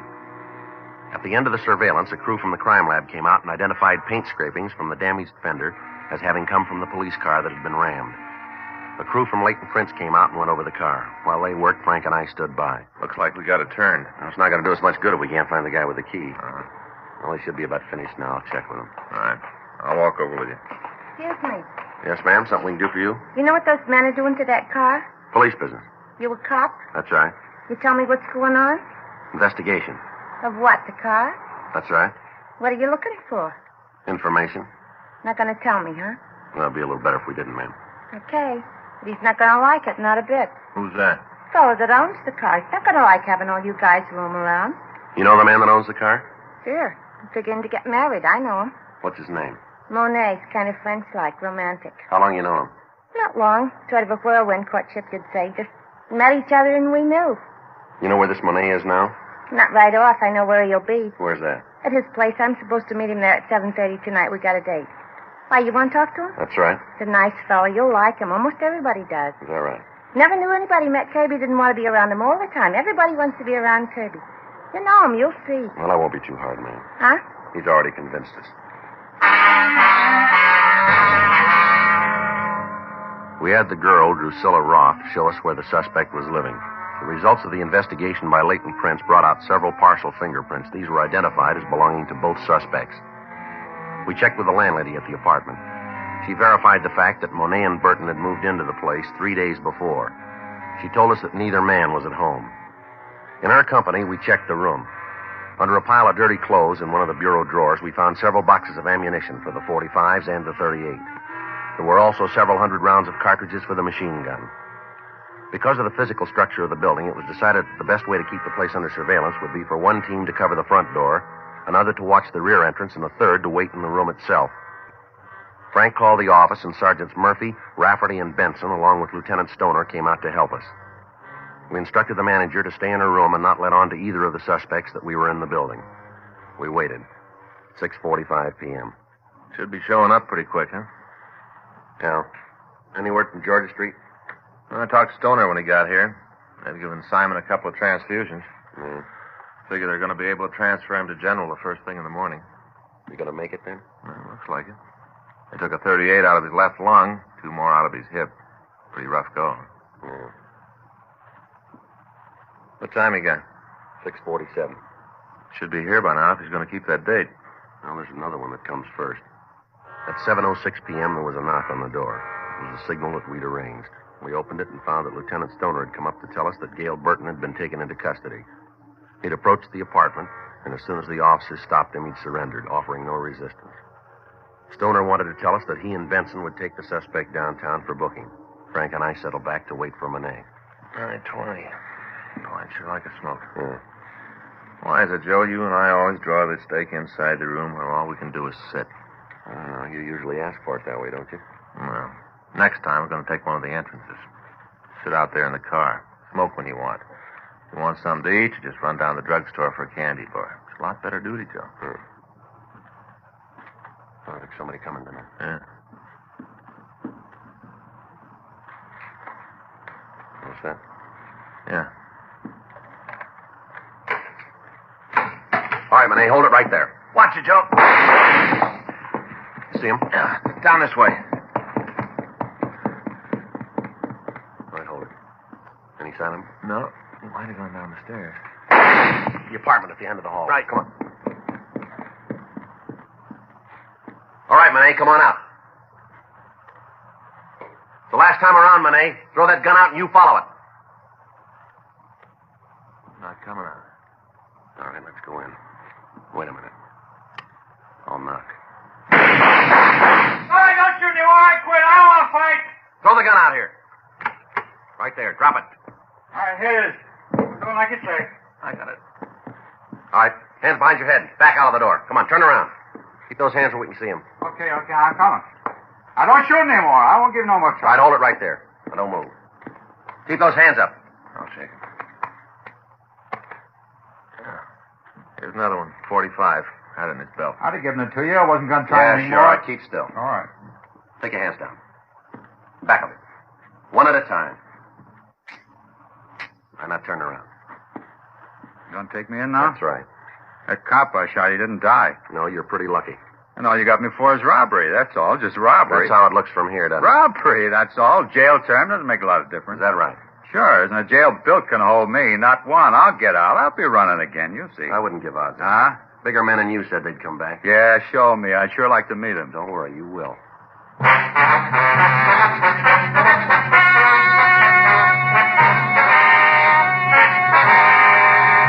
Kenneth Nelson Lechner was returned to the state of Oklahoma for prosecution on a murder charge. A hold was placed against him by the state of California in the event he is paroled. Gail Claude Burton and Kirby Arno Monet were tried and convicted of robbery in the first degree, 6 counts. Violation of Section 4574 PC, bringing a firearm into a prison, violation of the machine gun law, and assault with intent to commit murder. Robbery in the first degree is punishable by imprisonment for a period of not less than 5 years. Violation of Section 4574 is punishable by imprisonment for a period of not less than 1 year in the state penitentiary. Violation of the machine gun law is punishable by a term in the state prison not to exceed 5 years and or a fine of $5,000. Assault with intent to commit murder is punishable by imprisonment for a period of not less than 1 nor more than 14 years in the state penitentiary.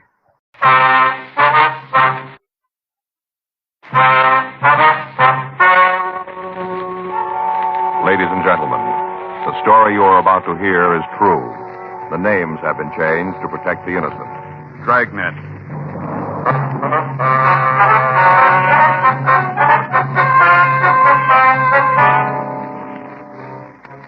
You're a detective sergeant.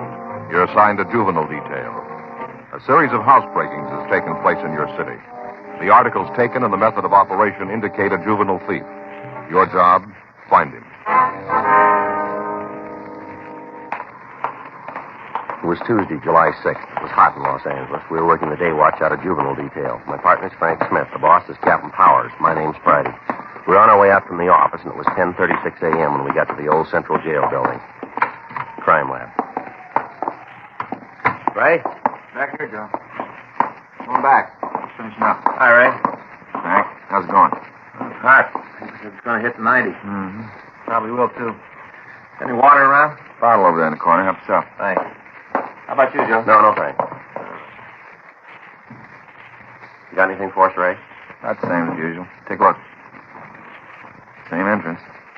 Cut the screen on one of the back windows, broke the glass, and climbed in. Any prints? None we could find. Here's a picture of the edge of the screen. Here.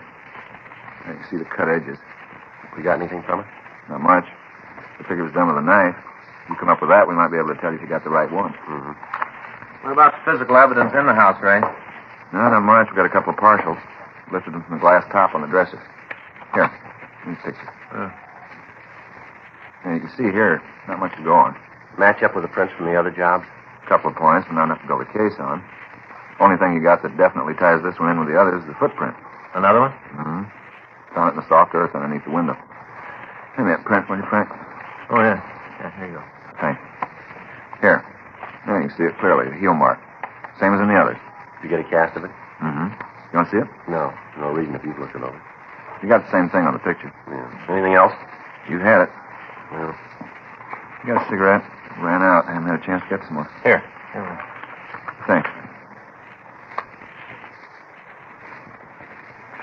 Thanks, Joe. Yeah. You been able to chase down the rubber heel for us? No luck. We contacted half a dozen firms. They all tell us the same things, made special. Probably some small factory that specializes in custom-made shoes. Might be some sort of correcting shoe. You know, orthopedic. Oh, yeah. You've had it for a couple of weeks now. What do you sit on it?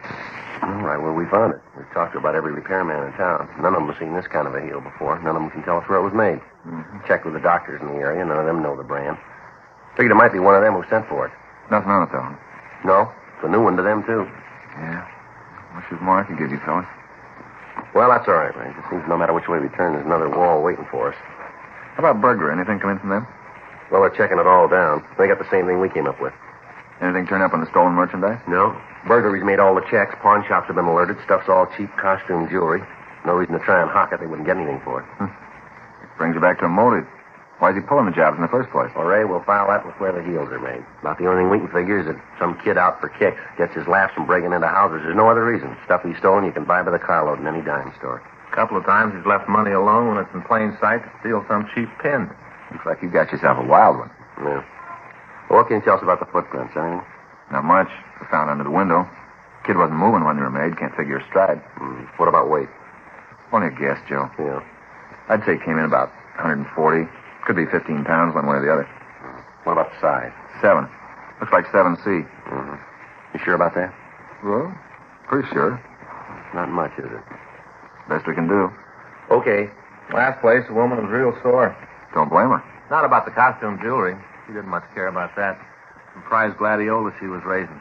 Kid tramped all over him. Real sore that he stepped on. Don't blame her. Says when she catches him, she's going to give him a good talking to. Tramping up all her plants. Well, we'll see you, Ray. Yeah. Sure haven't got much to go on, have you? You called it.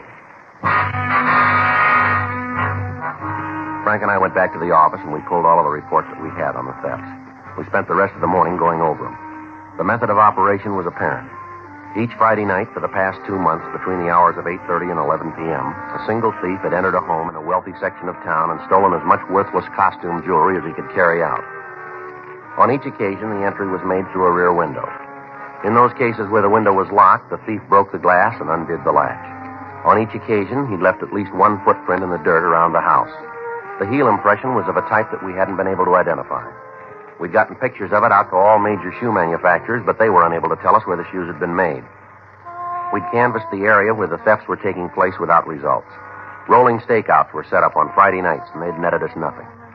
The thief approached the home, broke into them, stole what he wanted, and then he left without being apprehended or seen. Throughout the investigation, Frank and I had been working closely with Burglary Division, but their men hadn't been able to come up with any more than we had. At 1:15 p.m., Frank and I left the office. We got something to eat, and then we started to check the playgrounds again. At each one, we'd contact a member of the park department and ask them if they'd seen anyone wearing a pair of shoes similar to the pictures that we had. Every place we got the same answer. None of them had. We stopped groups of boys on the street and asked to see their shoes. We checked malt shops, drugstores, pool halls, and bowling alleys without any result. The same operation had been going on for the past 2 weeks without bettering our chances of apprehending the suspect. 5:30 p.m. Frank and I left one of the larger bowling alleys in town and headed back for the office. Boy, I'll sure be glad to get home tonight. Yeah. Hot. Sure was. Yeah, must have gone over 90. Yep. Must have. Paper said 90, but it was hotter, I can always tell. How can you always tell? My feet, Joe. Always tell with my feet. Cold day, I can walk for a couple of miles and not have any trouble. Come the hot weather, and if I step off a curb, I got misery. Yep. I think I'll get me another pair of shoes. Kind with the holes in them. What? Kind with the holes in. You know what I mean. You see them all the time in the men's magazines, kind of cloth on the top. You know, real thin leather on the sole and cloth over the top, a lot of little holes in it. They're cool. Mm-hmm. You see them all the time in the magazines, don't you? Oh, yeah. Yeah, I see them all the time. You know, it's got a picture of a guy wearing them with a tan suit on. Always got on the same suit, and he's got a straw hat with one of those bands made out of feathers, you know, like a kind of snake kind of. Mm-hmm. Guy's always in a tan suit and a hat. Maybe you gotta have one of those before you can buy the shoes, you figure? One of those suits? Yeah. I don't know. You're not talking much today. Haven't got room to get in. You're doing it all, you know. Oh, hi, that's pretty funny. It's hot. Must have been over 90. I was just about to say it. Slow Must down. have been over 90. Slow down there. Yeah? Take it easy. See that kid up there? No. Up there. Just coming out of the drugstore in the corner, waiting for the light there. Oh, yeah. Tennis player, huh? Well, he's wearing a pair of canvas shoes, looks like, from here. Yeah. Want to check him? You might as well. That's good here. All right. You want to wait? No, I'll come with you. Hey, fella, hold it up. What? Wait a minute. You mean me? Yeah. Yeah, what do you want? Police officer, son. We'd like to ask a couple questions. What for? I haven't done anything. No, we didn't say you did. We just want to ask a couple questions. Oh, I thought there for a minute you were after me. My partner, Frank Smith. My name's Friday. Hi. Oh, I'm Alec McCarran. What'd you want to ask? You been playing tennis? No, just practicing. I go down to the handball courts at school and practice. Couldn't get a game this afternoon. Why? Let's take a look at your shoes, will you? What? Your shoes there that you're wearing. We want to see them. What is this, a joke? No. Well, sure sounds like a rib. You guys sure you're really cops? Well, here's the ID again. You want to look? Now, let us look at your shoes, will you? Okay, no reason not to. There. The soles we want to see. You sure this isn't some kind of joke? Look, son, no joke. Come on, Alec. Let's see the soles. Sure, there. Well, you satisfied now? Yeah. Okay for me to go now? Straight on. Well, I say, what is this anyway? Oh, it's stopping me in the shoe thing. You looking for something special? Not anymore. We just found it. Frank and I took the boy back to Georgia Street and checked his name through R&I. We found that there was no previous arrest record for him. 7:15 p.m., we took him into one of the interrogation rooms. Your full name's Alec McCarran, is that right? Yeah. How old are you? 16. Where do you live? 4782 Fargo Street. Where's that, son? Up above Silver Lake. Mm-hmm. You live with your family? Yeah. Mother and father both living? Yeah. When are you going to tell me what this is all about? Got a job, son? Not now. I got one coming up. Doing what? Box boy in a market. Supposed to go to work next week. The kid they got now is going in the Army. They promised me his job. You go to school? Yeah, I'm a senior in high school. Look, it's getting late. My dad's going to start to worry. Is it okay if I call him? We'll call him for you in a minute. Thanks. What do I tell him when he wants to know what's happening? We'll talk to him. What do you usually do nights? I don't know what you mean. Well, evening hours. What do you do? I stay home mostly. Got to get my grades up for college. I usually study. During summer vacation? My dad helps me. I got to make up a couple of credits. Thought you had to go to summer school for that. I guess I'll get out of school late. You study every night? Just about, yeah. But not everyone, huh? No, I go out sometimes. When? Mostly the weekends, Friday. What do you do when you go out? And where do you go?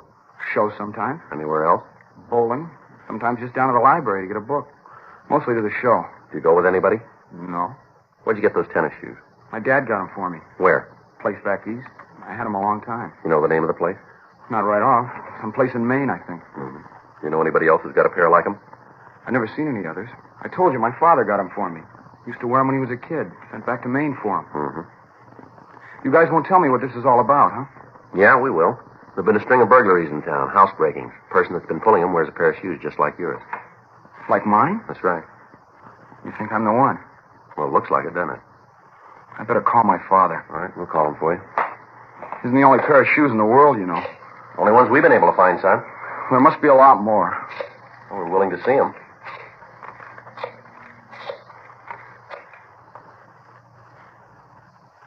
Hello, this is Sergeant Friday, Los Angeles Police Department. Who am I speaking to, please? Mm-hmm. Yes, sir. Your son's here. Suspicion of burglary. That's right.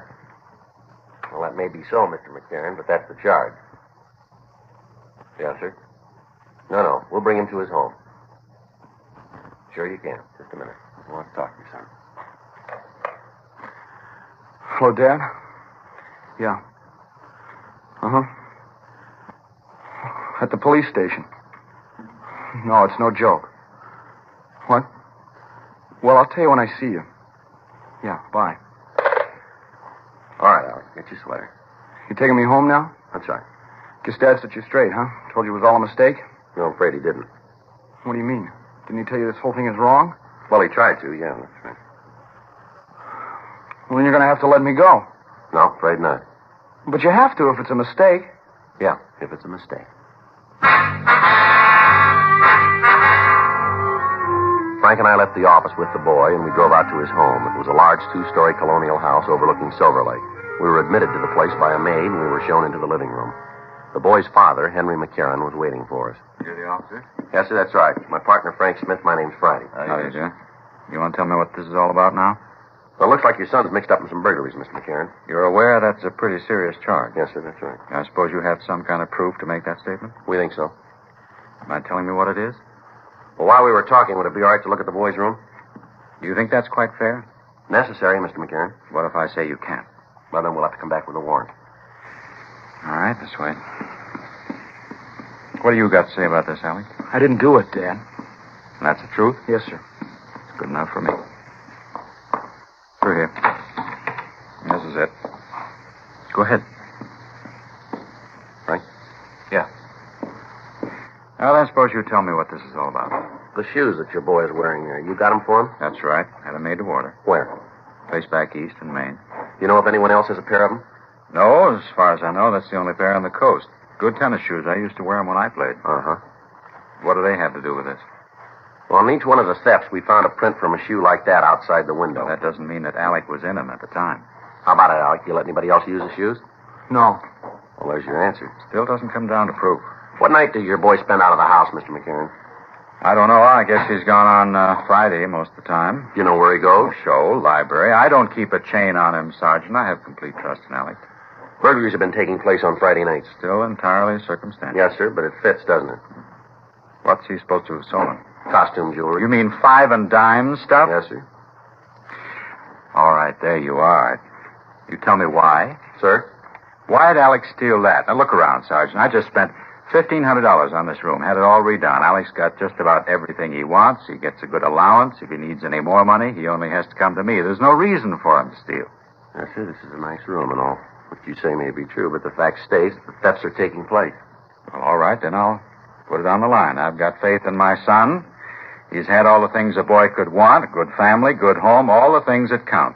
Maybe there is a thief, but it isn't my son. I know that. You got an explanation for the shoes for the Friday nights? No, I'll find one. Maybe you can try for this, too, Mr. McCarran. What? Found these in the boy's closet. Box of cheap costume jewelry. With the finding of the jewelry in Alec McCarran's room, the circumstantial case against him seemed to solidify. Although he denied any knowledge of the pieces, he was taken down to Georgia Street Juvenile and booked on suspicion of violation of Section 459 PC, delinquent. His father retained a lawyer immediately. The next day, the jewelry found at his home was shown to the victims, and they gave us a positive identification on each one of the pieces. A petition was filed, and the facts were presented to the juvenile court. Detention was requested. On Thursday, July 8th, Frank and I got back from the second floor after talking to the McCarran boy. He still admitted nothing about the burglaries. I don't know. Maybe I'm starting to believe the kid. He sure makes you wonder, doesn't he? Sergeant Friday? Yes, sir. How are you, Mr. McCarran? Fine, thank you. I've got it, Sergeant. I got it right here. Sir? The way to show you that my son had no part in these burglaries. All right, sir, go ahead. Now, you say that all the thefts have taken place on Friday night, is that right? Yes, that's right. And your big piece of evidence is the heels on his shoes, right? Well, that's part of it, yes, sir. All right, then you can just turn them loose. I beg pardon? I remembered it last night. I couldn't get to sleep and got to thinking. I remembered. All right, go ahead. Alec's shoes get a lot of use. He plays a lot of tennis, wears the shoes all the time. Yes, sir. The soles and heels wore out. We had to send them back east and have them resold. Sent them back on May 5th. Didn't get them until May 19th. Now, there's 2 Fridays in there, Sergeant. If the shoes were gone, Alec couldn't have done the burglaries. Right? Yeah. Well, I hope now that you will admit that you've made a mistake. Well, if we have, Mr. McCarran, we'll sure tell you. Well, you can take my word for it. Alec had no part in any of this. He's a good boy. He's honest. He's smart. If he was going to steal anything, if it really came to that, he wouldn't risk his neck for a few cheap beads. Doesn't seem so, does it? Here you are, Joe. All right. Well, what about it? What'd you find out? Just a minute, sir. Well, you going to release my son now? No, sir. Well, if the shoes were out of state, then he couldn't have committed the thefts. Mm-hmm.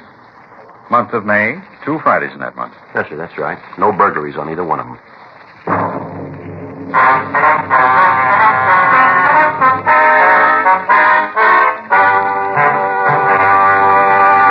You are listening to Dragnet, the authentic story of your police force in action.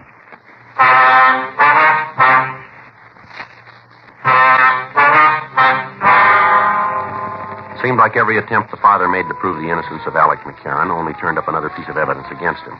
The date for his hearing in juvenile court was set, and Frank and I talked with Mr. Bowman of the probation department on the preparation of the case. From the evidence, it appeared that the boy would be found guilty. We questioned and re-questioned him. We went over every facet of his story, but he still stuck to it. At no time did he change any part of it. Saturday, July 10th, Frank and I checked into the office. Boy, it's going to be another scorching. Yeah, probably over 90 again, huh? Yeah, over 90. More than that, Joe. I'm going over to Broadway at noon today. Pick up a pair of those shoes I was telling you about. Mm-hmm, with the tan suit. Ones with the holes in it. Not the suit, the shoes. You know, finally decided last night I need them more than a new spinning reel. I'm going to get them. Well, that's good. Anything for us? Yeah. Looks like we might be wrong about that McCarran boy. What do you mean? Another housebreaking last night. Footprints all over the place. Yeah? All of them with the same heel print. We left the office. We went over to the crime lab. Ray Pinker showed us photographs that had been made at the scene. The marks were identical with those we'd found before. The size of the shoe, the way they were worn, everything matched. The information blew the case against Alec McCarran sky high, and both Frank and I felt a little relieved. The probation department was informed what had happened, and the boy was released immediately. Frank and I drove him to his home, where he was reunited with his family. We obtained the name and address of the shoe company who had made the tennis shoes, and a radiogram was sent to the police department in that city requesting all information on similar shipments to the Los Angeles area. We got the answer the next morning. Only one other pair had been sent to the Southland. Those had been sent to a Mr. Homer Ellsworth, care of General Delivery, Ventura, California. We checked the name through records and identification, but we were unable to come up with a record for him. The name was sent to George Brereton, CII, Sacramento. At 11:15, Frank and I drove up to the beach city. We talked to the postmaster and several of the clerks. They told us that several pieces of mail had been delivered to Ellsworth. Although none of the people could tell us where the man lived, they were able to give us a good description of him. They went on to say that they'd gathered from conversations that he resided someplace in Los Angeles. We left word with them that the local police department be called in the event the man returned, and then Frank and I drove back to the city. We checked the name again, this time with the description. No make. One of the outstanding things in the way the man was described was that the little finger from his left hand was missing. This was checked through the oddity file without result. The additional information was forwarded to Brereton. We checked with burglary detail, but they had nothing on the suspect.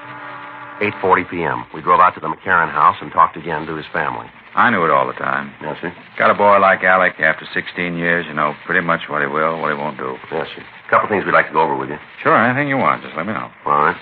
Caught the person who was really responsible for this? That's what we want to talk to you about. Yeah, fine. Go right ahead. Now, the description we've got of the man is that he's about 50, around 5'8", 150 pounds, dark-haired, gray at the temples, wears glasses, has a mustache.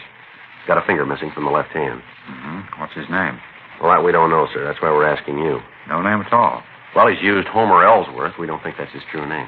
It isn't. Sir? Name's not Ellsworth. It's Fallon. Homer Fallon. You know him? Sure. He worked for me for 10 years. Sort of a handyman. Does our jobs around the house. You know where we can reach him? Not sure about that. What do you mean? He quit yesterday morning. We got Fallon's address. We left for the place right away. It was a small house in the South Hollywood area. The front yard was overgrown, and several of the pickets from the fence were missing. It was a 1938 Chevrolet truck parked in the driveway. Frank and I left our unit and walked up to the front door. Watch your steps, Joe. What? Ward lives there. Oh, yeah, I see. I think you'd have a light out here, wouldn't you? All right, I get it.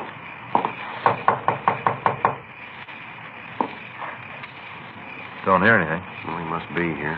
Would have taken the truck, wouldn't he? Yeah.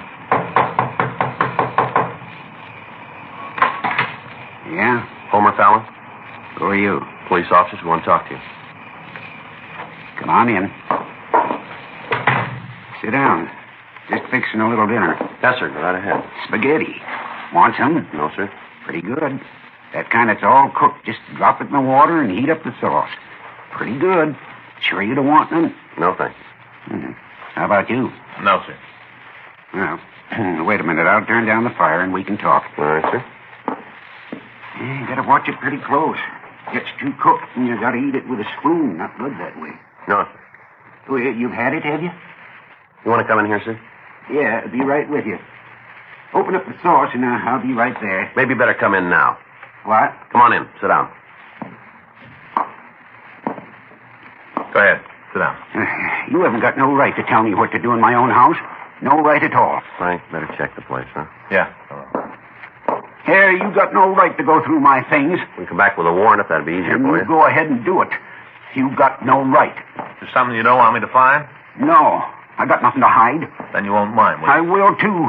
You guys come in here while I'm having dinner, causing a lot of trouble. You got no right to do this. I'm an old man. I can't take a lot of excitement. And why don't you save us all a lot of time? What? You know why we're here. You know what we want. I do? Sure you do. Why don't you tell us? Big thing over nothing. That's all it is. Can you tell us about it, will you? All the stuff put together wasn't worth $1.50. None of it. Not even $1.50. Well, then why'd you do it? Wanted to get the kid in trouble. All his life, he's had what he wanted. All his life. Different from me. Mm-hmm. I never had nothing. You put the things we found in his room, did you? Yeah. I knew you'd get to him. Wanted to sew it up, make it look good. I put him there. Mm-hmm. Why'd you do the burglary last night? Well, I got to feeling sorry for the kid sitting in jail. You ever been arrested, fella? Well, a long time ago. Where? Back east. Vag charge. I was just a kid, working my way out here. Mm-hmm. Took me off a freight. I sat in a can overnight, and then they let me go. Give me a floater out of town. Mm-hmm. I got sorry for the kid. Figured if there was another stealing while he was in jail, you'd let him go. All right. Get your coat, will you? Yeah. Where is it? Closet there. Wait there, I'll get it. The only one in there. I got it. Here you go. Thanks. You know, I was sorry right after. I didn't want to hurt the kid. He's really not too bad. Mm-hmm. Didn't want to cause him no trouble. You did pretty good, didn't you? Suppose so. Well, want to go? Yeah.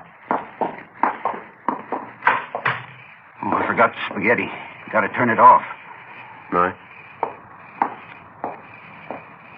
I guess it doesn't make any difference anyway. What was that, sir? Don't make any difference about you taking me to jail. Is that right? Yeah, I cooked the spaghetti too long.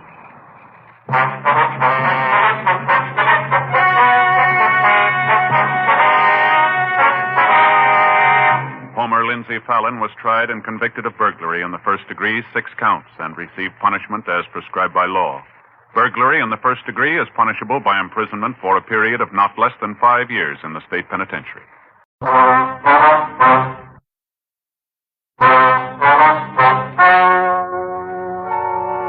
Ladies and gentlemen, the story you are about to hear is true. The names have been changed to protect the innocent. Dragnet.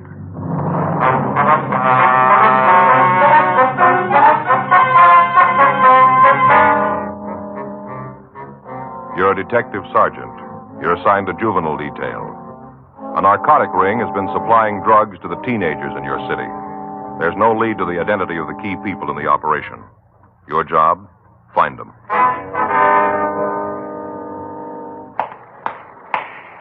It was Monday, February 9th. It was cold in Los Angeles. We were working the day watch out of juvenile detail. My partner's Frank Smith. The boss is Captain Powers. My name's Friday. I was on my way into the office, and it was 8:01 a.m. when I got to Georgia Street Juvenile. The squad room. Go? That's right. Hi, old buddy. Been in long? Oh, since about 7:30. How come? No, I couldn't sleep. What's the matter? Anything wrong? No, Fay and me had a beef. One of the kids was sick. We were up with him most of the night. What's the matter? I took him over the rides yesterday. The rides? Rides, you know, the place over there where they have the merry-go-round Ferris wheel. Yeah. Mm-hmm. Got a little carried away, I guess. We sure had a good time, though. Took in everything, roller coaster, airplanes, whole works. Mm-hmm. She can't expect us to do it on an empty stomach. We had a little something to eat. Guess maybe we overdid it. Anyway, the youngster got sick last night. Faye says I'm to blame. One thing led to something else, and the beef was on. So you just got up and came into work, huh? Yeah. Stopped and had some breakfast, read the paper. Come on in. How's the kid now? Okay, it was nothing serious. A little too much cotton candy's all.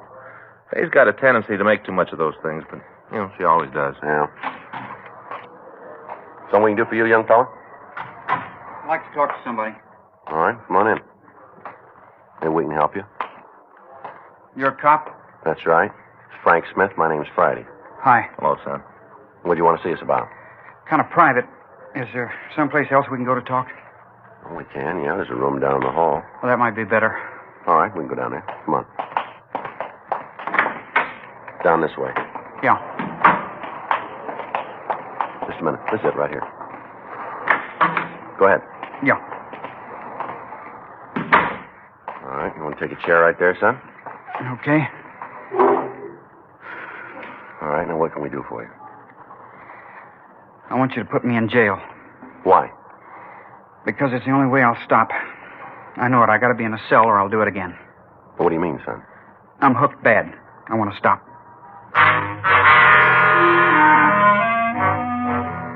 He was a nice-looking boy, well-dressed and clean. He looked like he was in his late teens. He asked us to put him in a cell. There was an intenseness in his eyes that showed that he was serious. Frank and I questioned him further. What's your name, son? John Coulter.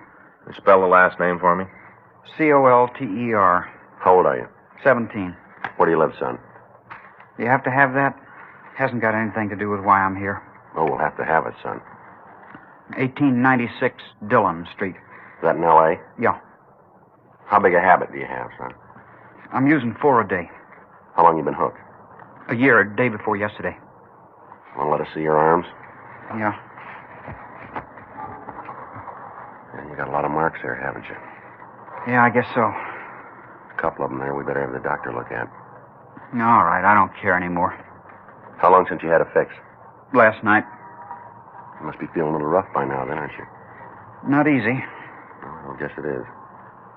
Hey, you mind pulling those blinds? It's awful bright in here. Yeah, I'll get it. You live with your folks? My father died when I was 5. Your mother know about this? No. She's going to have to, you know. Then you're going to tell her I'm not. All right, we'll take care of that. Is the light better now, son? Yeah, thanks. When'd you eat last? Yesterday. You hungry now? No. How about a cup of coffee? No, thanks. How'd you get started on this stuff? Oh, it probably runs like all the rest of the stories you've heard. Well, why don't you tell us yours anyway? All right. You sure we can't get you some? Only one thing would do any good, and you can't give that to me. All right, go ahead. Now, how'd you get started? A couple of years ago, it was Halloween. The kids had a party. Oh. We all went to this house. Kid that owned it had the rooms all decorated up, you know, paper streamers and those cardboard skeletons. Mm-hmm. Had the whole place done up like that. We got there and found out they were figuring to play games. We went the game route for a while, and a bunch of us decided to leave. Things were dull, so we left. Where'd you go? Oh, just drove around for a while, tried to figure something to do. Whose card you have? One of the kids had his father's. All right, go ahead. Well, we drove around for a while, and one of the kids said for us to go up to Mulholland. Go up and scare the lovers up there. Yeah. Wasn't anything else to do, so we drove up.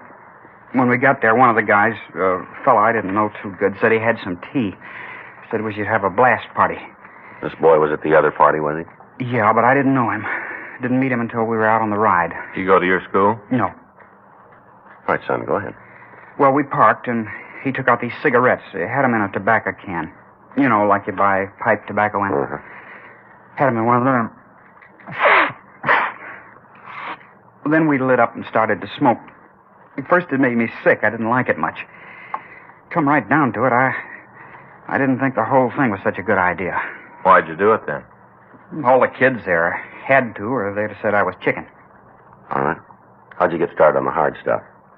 Oh, I just got to the point where there wasn't much kick in tea. You know, same thing all the time. Wanted to go up a step. Who set you up?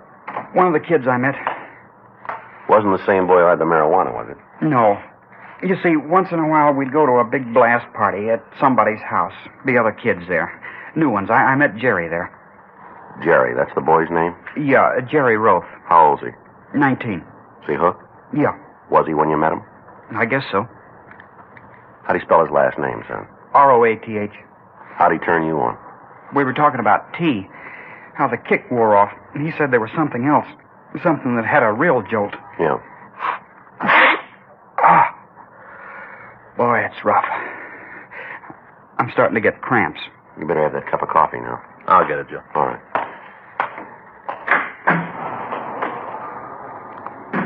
Feel pretty rough, don't you, son? Yeah. It's a good thing I'm here, or I'd start looking for a connection. Did you take your first shot of heroin the night you met this Roth kid? Yeah. We went outside to his car. He had a fit there, and he cooked up a fix. He took one, then I tried it. What happened? Never got so sick in my life. Thought I was going to die. Figure what's happened since then might have been a good thing. How you been supporting your habit? Only a couple of ways.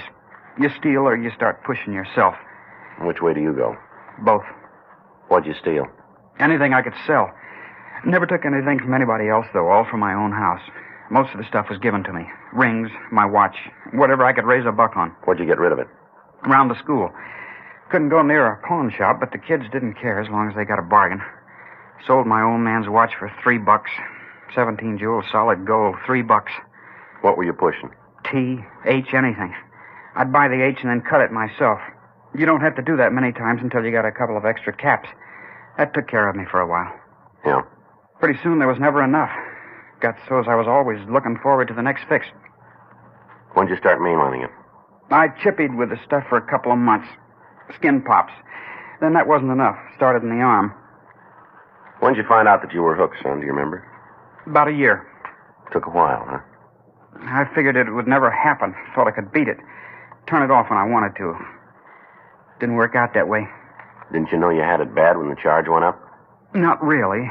I still thought I could quit when I wanted to. Just never seemed to get that far. Kept putting it off. Guess if I figured I could start the next day, it didn't matter much. Time I decided to quit, I couldn't. Here's your coffee, John. Brought one for you, too, Joe. Thanks. Hot. Try to get it down. It'll make you feel a little better. Yeah.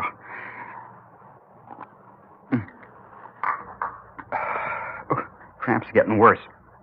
You got a doctor here? Yeah, there's one upstairs. I better see him. Might be something he can do. Is your mother at home? No, she works. She there now? What time is it? 9:15. Be about 10 minutes. Better give us the number, huh? Yeah. You're gonna call her, huh? That's right. Gonna tell her about it? Yeah. Gonna take it pretty hard. I don't think she knows anything about it. Well, we have to do it. I guess so. Tell her how there's a cure, though, huh? She's gonna be pretty scared. How do you mean? She read where only 2% come out of it. Well, there's less than that who want to be helped. There's a lot less.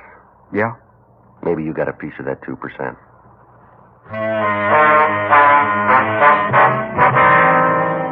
8:57 a.m. The boy was taken up to see the doctor on duty at the receiving hospital. At a couple of minutes after 9, we put in a call to the firm where his mother was employed. We talked to the personnel manager, and he said he'd have Mrs. Coulter call us. A few minutes later, the phone rang, and we talked to the woman. We told her briefly what had happened and asked her to come right over to the office. At 9:25 a.m., the door to the squad room opened, and a tired-looking woman who looked to be in her late 40s or early 50s entered. She identified herself as Nora Coulter and asked us what had happened to her son. He's upstairs right now, Miss Coulter. The doctor's looking at him. You tell me he's been using narcotics. That's right. Is that what he says? Well, he's admitted it to us. Be all right? Well, we think so. He's got an infection on his arm caused by a bad needle. But it's going to be all right. That's right. You have a cigarette, Sergeant? Yeah. There you are. Thanks. Help yourself. Here's a light. I guess I should have known it'd be something like this. Beg your pardon? I should have known. Had to show up someplace. I don't think I understand, Miss Coulter. There's a trouble spot in them all, Sergeant, all of them. This is Johnny's. Hope you don't think I'm saying this personal to you. It's just what I've seen in the years I've gone around. Trouble spot in all men. Did you know your son was using heroin? No, I didn't have any idea. Well, according to what he told us, he's been hooked for over a year. You must have noticed something, didn't you? When you use the word hooked, I'm afraid I don't understand that kind of Oh, talk. I'm sorry. I mean, he's been an addict for that long. Sergeant, I've been working for a long time. Ever since Johnny's father died. I worked before then. When I get home after standing on my feet all day, I got a few more important things to do than wonder what he's doing. All I can do is just drag myself down to the factory every morning. Yes, ma'am. Always something, bills to go over. Decide who's going to have to wait this month, clothes to wash and iron. Time I just get the things done that have to be taken care of. It's all I can do to climb into bed before I pass out. All right, Miss Coulter, we understand. I wonder if you do. How's that? I said I wonder if you do understand. Have you ever raised a boy by yourself? No, ma'am. I have. Believe me, it isn't easy. Since 11 years ago, I've been a mother and a father both to Johnny. I always knew there'd be something that'd blow up. I knew it because he's just like his father, exactly like him. I'm 35 years old.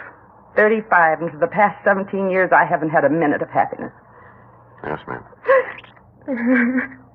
Anything we can get for you, Mrs. Coulter? No. Only thing I want is a little happiness. It seems like there just isn't going to be any of that while I'm on this earth. I'm sick, Sergeant. I'm old and I'm sick, and I can't go through any more of this. Your boy's pretty sick, too. Yes. I know all about that, too. I read how none of them cures work. Well, they say 2%. There's something else I got to carry. Might be a little different with John. I don't see why. No reason for him to be something special. No reason for him to be cured. Yes, there is. He wants it, Miss Coulter. What's going to happen to him? We'll file a petition on him. After that, Well, he'll have to make an appearance in juvenile court. They'll decide what treatment's going to be best for him. can I see him? Yes, ma'am, we can take care of that. Now? Frank, you want to see if the doctor's through them? Yeah. You have another cigarette, Sergeant. Yeah, here you are. Here's a match.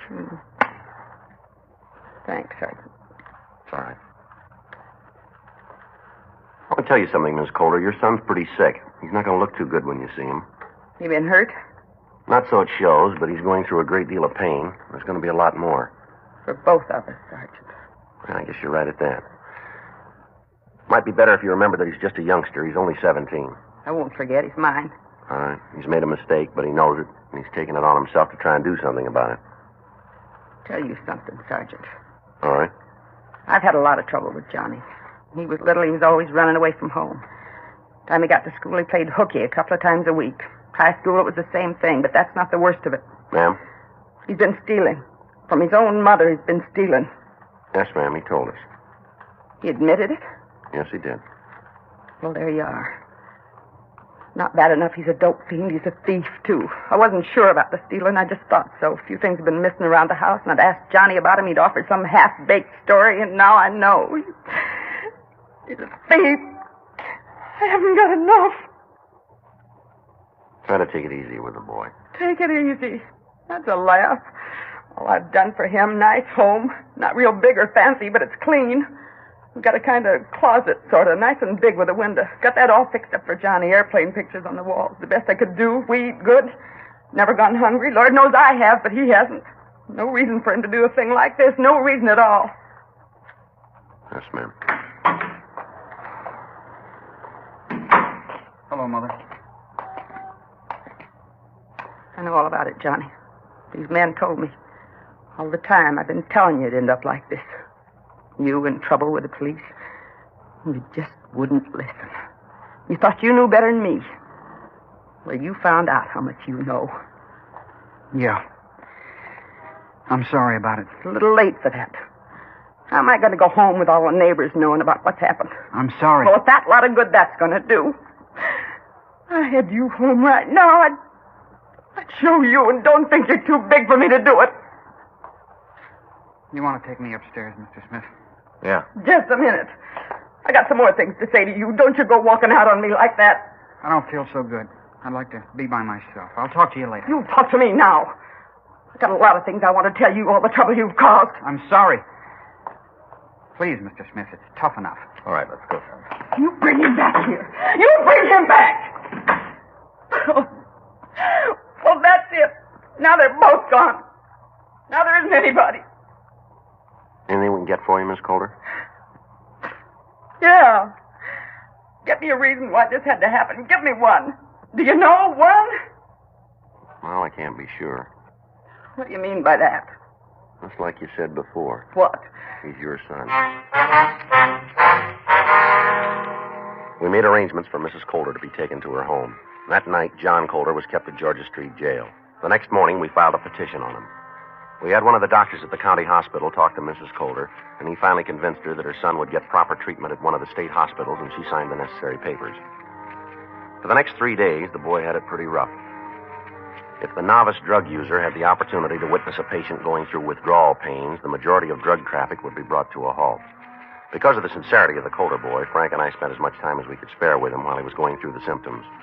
He complained of violent headaches and stomach cramps, the usual things.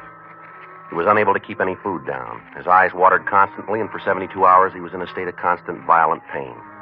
On the 4th day, he began to recover. He was able to take some warm beef broth and apparently was on his way to being physically well. On Saturday, February 15th, we talked to him at the hospital. Rough go. Yeah. You got the worst of it behind you now. Best thing I've heard for a week. Don't think I could go through any more of it. Well, you got it made now, John. From here on in, you'll get all the help we can give you. Well, you guys have done a lot already. A couple of times there, I think I would have gone off my rocker if I hadn't been able to talk to you. Well, that's what we're here for. Hey, either one of you got any gum? Yeah, sure. Here's some. Jumpy. I gotta do something to calm down. You seen my mother? She called us yesterday, yeah. How's she getting along? A lot better. One of the doctors here at the hospital talked to her. Said she wants to see you. What's that going to prove? Be the same thing. Her telling me how tired she is, how I'm a goofball. I don't think so this time. It hasn't been easy for her either, you know. Maybe not. I don't know. Why don't you give her a chance to make it up? If she wants to. Yeah. I guess there isn't much more I can do. All right, now, there are a couple of things we want to ask you. What? We want the men who kept you supplied. Names? That's right. You figure I'll tell you? Don't you figure you will? Wrong base. I'm a bum in a lot of ways, but I ain't going to get anybody else in trouble. You told us about this Jerry Roth, didn't you? Yeah. We got a warrant out on him now. Only be a matter of time before we pick him up. Then let him tell you. Do you think you got it a little wrong here? Yeah? What'd these people do for you? They're friends. Check the books. Go over what they've done for you against what you've done for them. What do you mean? You're a big boy. Figure it out for yourself. You know, they tell us there's an estimated 25,000 narcotic users right here in Los Angeles, and a big part of them are kids. Reed's good. Figures always help. I know you remember something else, youngster. You came to us and you asked for help, didn't you? You walked into the office, you said you were in trouble. We're not trying to steal a plea or sound like big men, but when you said you wanted help, we didn't ask you if you could afford it. We didn't care. Now, if these people are such good friends, why didn't you go to them? I'll tell you why you didn't. Because you were scared. You knew what had happened if you walked up to them with empty pockets. You knew they'd spit right in your face. They're your buddy as long as you can pay for it. As soon as you're broke, they never met you, did they? Loyalty's fine. It's a good thing. People could use a lot more of it. But turn it around, son. You've stolen things from your own family to support this habit. Now, how loyal have your friends been when you haven't had the price of a cap? How quick did they come through for you then? You know what it's like in here. You've had it bad. Any of your friends been around to see you? Any of them been willing to hold your head while your insides fell out? Now, we asked you a question. We don't really need the answer from you. We'll pick up the people who did this. We'll reach every one of them, from the mule that sold you that first cap to the guy who's been bringing the stuff right into the country. We just figured you'd like the chance to help out the other 25,000. I guess we had it wrong, didn't we? There's the phone. Put in a call to one of your high-powered friends. See how fast they come through for you now. You don't need us, and we don't need you. Let's go, Frank. Yeah. Wait a minute. Yeah. I'll give you the names. We talked to the boy for another hour and a half. During that time, he gave us as much information as he could on the operation of the narcotics ring. He supplied us with the names, dates, times, and places. However, he could only go so high in the organization. Frank and I went back to the office, and we called narcotics detail. We talked to Sergeant Roxy Lucarelli and his partner, Steve Broadhurst. We filled them in on what had happened and gave them a list of the names we had. The roundup of narcotics salesmen started. Inside the next 24-hour period, 14 men and women had been taken into custody. Each one of them was interrogated, but they either didn't know the name of the key man in the operation or they refused to tell it. They were all booked on various sections of the state narcotics code. On Wednesday, February 18th, we received word that Jerry Roth had been picked up in a washroom in Pershing Square. Frank and I went over to the main jail to talk to him. All right, get it over with. We want one thing from you, Roth. Yeah? The name of the wheel. I don't know what you're talking about. Roll up your sleeves, boy. What for? Roll them up. Let's see the other one. They're both the same. Let's see it. These marks, John. What's that proof? That you're left-handed. When'd you have your last fix? Who says I use the stuff at all? Oh, come off it, Roth. We got you and you know it. I don't see where it says that. How old are you? Well, you got the record. Look it up. You're a big talker, aren't you, son? I live that way, too. Well, you're just taking a little drop, kid. Yeah, you won't keep me here for more than 12 hours. Don't make book on that. Well, I got a lot of friends in this town. They'll get me out. You keep believing that. We put a hold on you when we came in. What's that mean? It means you'll be dropped into an ISO cell. Isn't going to be anybody who can talk to you without us knowing about it. Everybody comes near you is going to be checked back to the time they were born. And what's that going to prove? We'll get to the wheel. You talk loud, cop, but I got trouble with my ears. All right, you sit right with it, kid. You'll be screaming for us to talk with you. Yeah, sure. Keep believing it, because I'll give you one thing free. Yeah? Next time we're here, it'll be to listen. Jerry Roth was returned to his cell, and Frank and I went back to the investigation. For the next 2 days, we kept a constant check on the suspect. During that time, nobody had attempted to see him or talk to him. Saturday, February 21st, we got back to the office from lunch. Want to check the book? Yeah. Anything? Yeah, we're supposed to call the main jail. Roth probably wants to talk. Well, we might have tried to spring him. Yeah.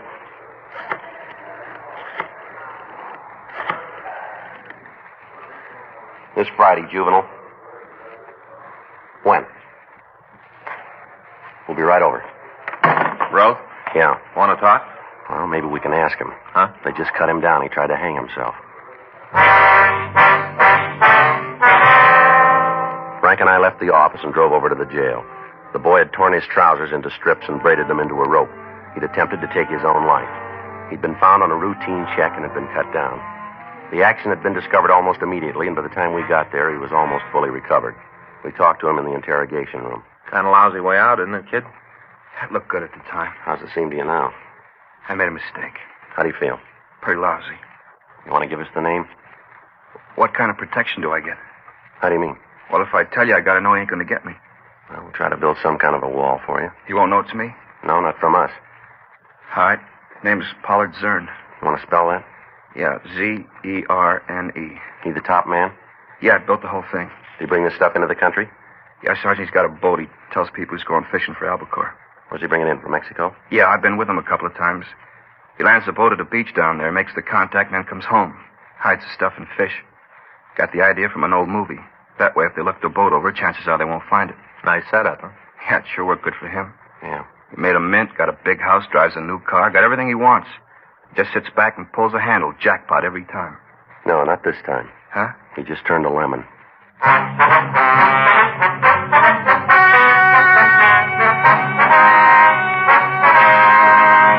Pollard Harris Zern and the other members of the narcotics gang were tried and convicted of violation of the State Narcotic Act, a felony, and received sentence as prescribed by law.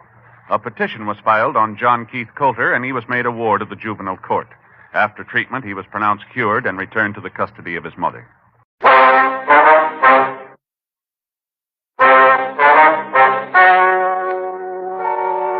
Ladies and gentlemen, the story you are about to hear is true.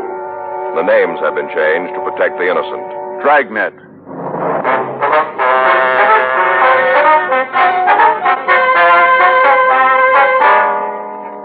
You're a detective sergeant. You're assigned to burglary detail. For the past several weeks, a gang has been breaking into neighborhood stores. Routine investigation fails to turn up any kind of a lead. Your job? Find one.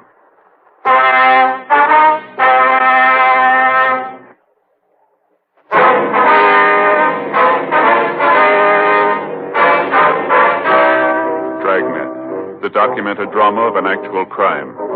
For the next 30 minutes, in cooperation with the Los Angeles Police Department, you will travel step by step on the side of the law through an actual case transcribed from official police files. From beginning to end, from crime to punishment, Dragnet is the story of your police force in action.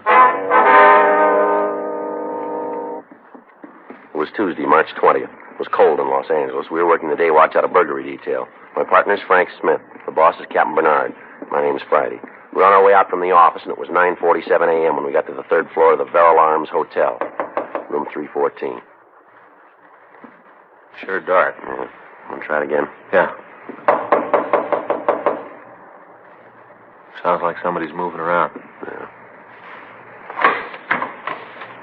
Who is it? You Jed Nagel? Yeah, why? Police officers would like to talk to you. I ain't done nothing wrong. There's no reason to roust me. You want to open the door? All right. Come on in. I just got up. Yeah. You alone? Yeah, there's nobody else. Frank? Yeah.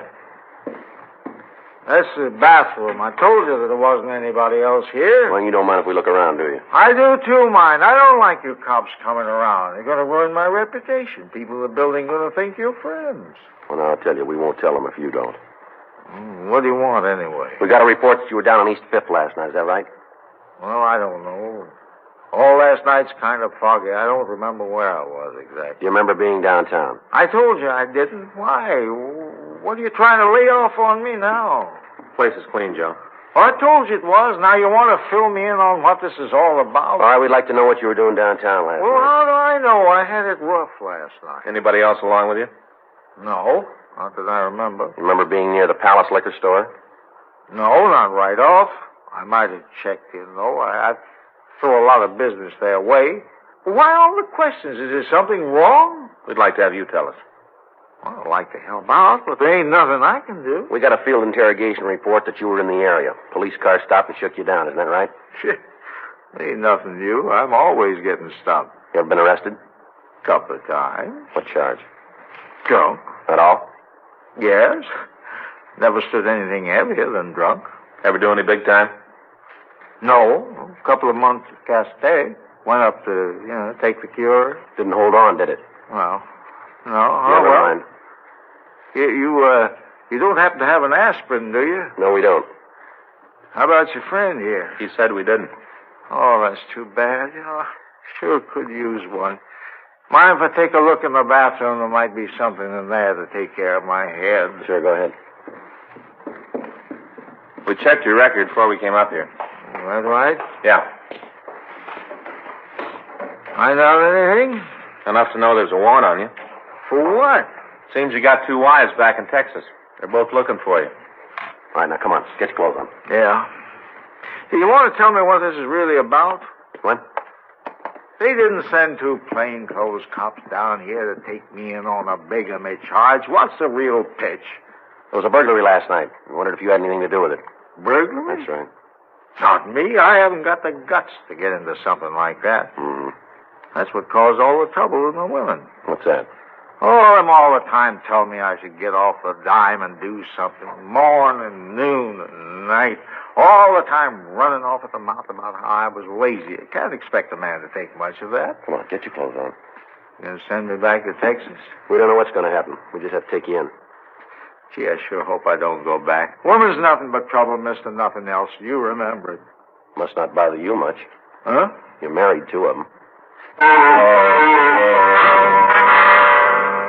Jed Nagel was taken to the main jail and held for the Texas authorities. A check of his actions on the previous night showed that he couldn't have committed the burglaries. 11:30 a.m. Frank and I checked by the office, and then we went over to the crime lab. Ray Pinker was just finishing up his investigation.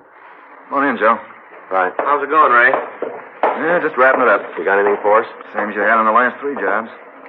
Here, pictures are there. Take a look. Well. Oh, they're still a little damp. Yeah. This is the entrance, huh? Yeah.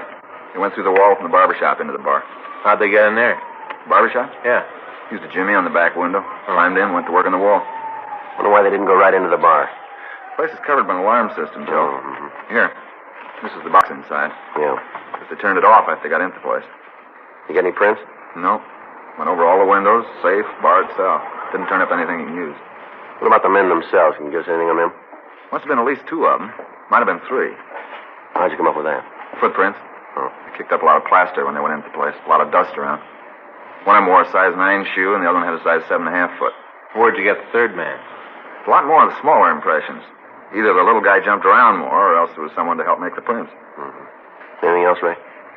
We got some good pictures of the jimmy marks in the barber shop. If you come up with a tool, we'll be able to match it for you. What about the safe, Ray? Punch job. No class there. Anything on it? Mm-mm. How much they take this time? Owner guesses at about 5,000, wasn't it, Frank? Yeah. Gives them a total of what? Well, according to our figures, a little over 12 since they started working. Scoring good. Better than they think. Huh? We've just about run out of leads. Frank and I have been all over town trying to scratch something up. None of them work out. Gotta be one someplace. Yeah, Skipper keeps telling us that. Corner pocket's on his back. Bound to be. Yeah, I guess so. Doesn't make it any easier on us, though. You signed the application. Yeah, well, thanks, Ray. Anything turns up, give us a call, will you? Sure, Joe. Isn't likely, though. You've had it. Yeah. You going back to the office? Yeah, Stats office should have those cards for us by now. Okay, hope they point somewhere. Yeah, you better get in line, huh? Take it easy, Ray. Yeah. Drop around sometime. I'll pop for a lunch. Well, we get this one cleaned up, we'll buy. You got a deal. My wife will go for that. What? She's been after me to lose some weight. Uh-huh. Looks like it'll be a long diet.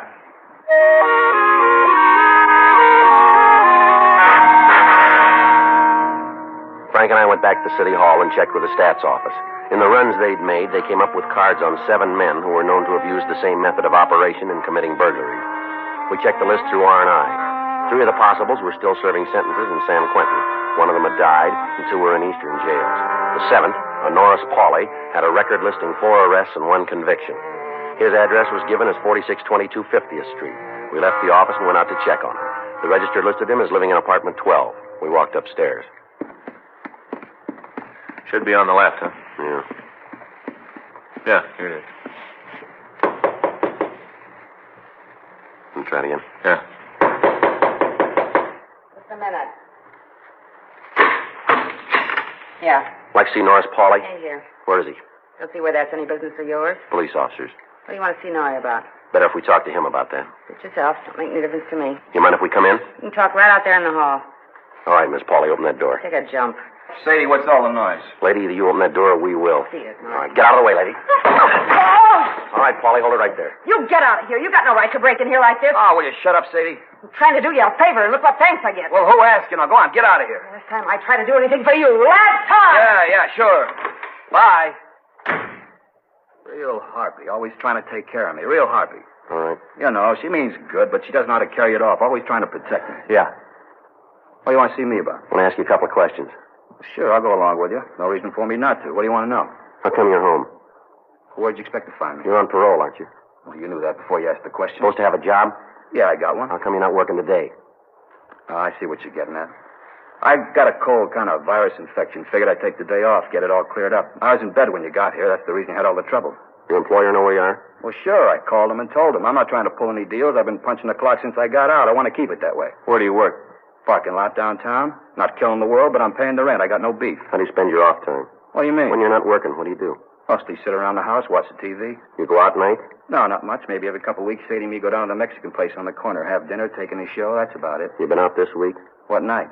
Tell us about all of them, will you? No go. I've been home every night. Can you prove that? Well, do I have to? It'll make you look better. Well, ask Sadie. She'll tell you. We've been home together every night, just sitting here watching the TV. What time do you go to work? I check in about 7. When you quit? 4:30. Once in a while, if it's crowded, I stay over. You work late this week? No, you can check that with the boss. He'll tell you. All right, we will. Well, what's this all about, huh? You guys are after something, aren't you? That's right. Well, why don't you tell me what it is? I hear stuff once in a while. Might be able to help you out. You see the old crowd anymore, North? Well, once in a while, they walk down the street. They nod, I nod. Nothing more. Mm-hmm. Now, what are you after? Tunnel jobs. You figured I might have a piece of that action, huh? Matches the way you work? No, it doesn't fit.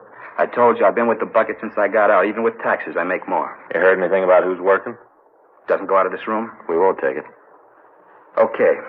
The boys found out I was giving you information. My insurance premiums sure go up real fast. Well, don't you worry about it. Now, what do you know? Word's around there's 2 guys. We had that going in. They pulled 3 jobs. Well, they made it 4. No, I don't know about the other one. It'll be in the papers. Uh-huh. You got a name? No, just heard that they were working. Where'd you hear? A fella down on 7th. He sells papers down there. We have a cup of coffee once in a while, he told me. You know where we can get in touch with them? Yeah, but it'd be better if you didn't, though. It'll lead right back to me. Sadie? Hey, wait a minute. Where you going with the suitcase? I'm leaving you. Oh, come on. Isn't anything serious? You don't ever talk to me. Try to do you a favor and you take their side. I've had it from you, bum. Oh, come on, Sadie. Don't be sore. Take your hand off of me. Baby, please, don't be sore. I'm going to tell you once more. Take your hand off of me. Look, I'm sorry if I hurt your feelings, Sadie. What'd you go and hit me for? Because you're a bum. Don't go trying to get me to come back to you. I'm through this time. Too bad, Paulie. No, it isn't. I've been trying to figure some way to get her to walk out since I got out of jail. Never been able to do it. I sure ain't sorry. I ought to buy you guys a drink for taking care of it for me. Yeah. Only one thing that worries me is her big mouth. She's always talking. Mm-hmm. She might have heard me say I'd give you a hand. She blabs that around. I'm in real trouble. You didn't give us any names. That doesn't make any difference. She gets to talking. She'll have me telling you the name of every hoodlum in town. Whether that gets around, I'm a gone duck. I got to get after her. Yeah, Sadie and her big mouth. Sure going to get me in trouble. Well, makes you even then, doesn't it? Huh? Yours kept you out of it. Before we left the apartment, we checked Paulie's story and verified the fact that he was not implicated in the burglaries. We drove down to the corner of 7th and Wild. We found the newsman Norris Paulie had told us about. We talked to him for about 15 minutes before we were able to convince him that he wouldn't get into trouble by giving us the information that he had. He told us what he knew about the tunnel burglaries. He was unable to give us a name of the suspect that he had in mind, but he did give us a description and the nickname Kiko. With this information, we returned to the city hall and checked the moniker file. There were several Kikos listed, but only 2 that matched the description. The first one checked out clean. The second, a Franklin James Wigg, WMA, 33 years old, had done time in the state penitentiary as a cat burglar. We contacted the state authority and found that Zwig was on active parole. From them, we got his address and we went out to see him. It was a small 1-story modern house built in the early 30s. The chrome railing up the front stairs was rusty and the paint on the front of the building was peeling. We rang the bell and waited. Yep. Your name's Wigg? Yeah, that's right. Police officers. This is Sergeant Joe Friday. My name's Smith. What do you want me to do? Why don't you ask us in? So I was saying to you, I don't want to get the carpets dirty. Let's talk on it. Come on, mister, get your coat.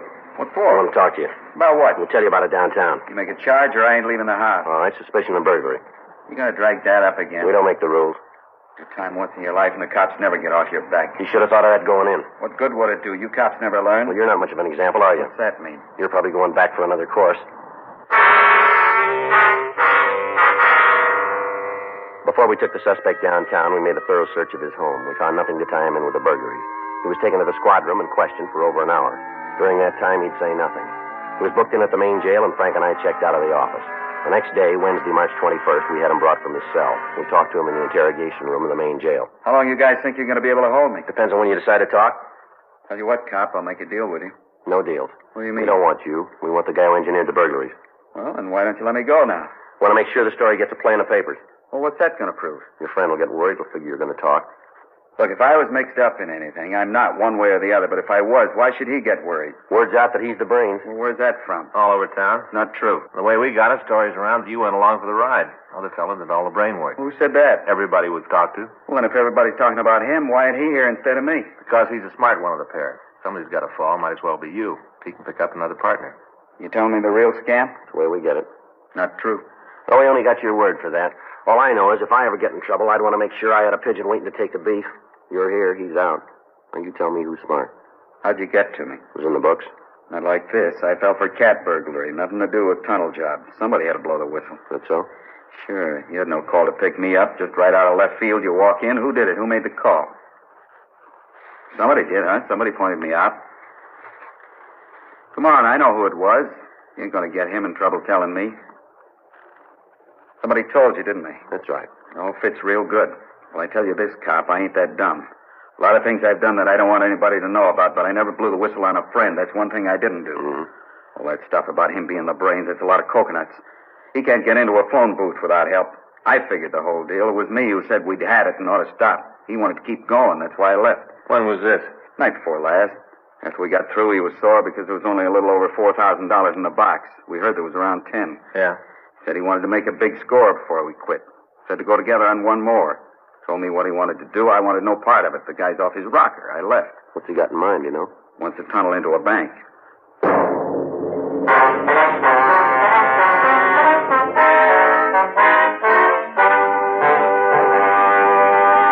You are listening to Dragnet, the authentic story of your police force in action.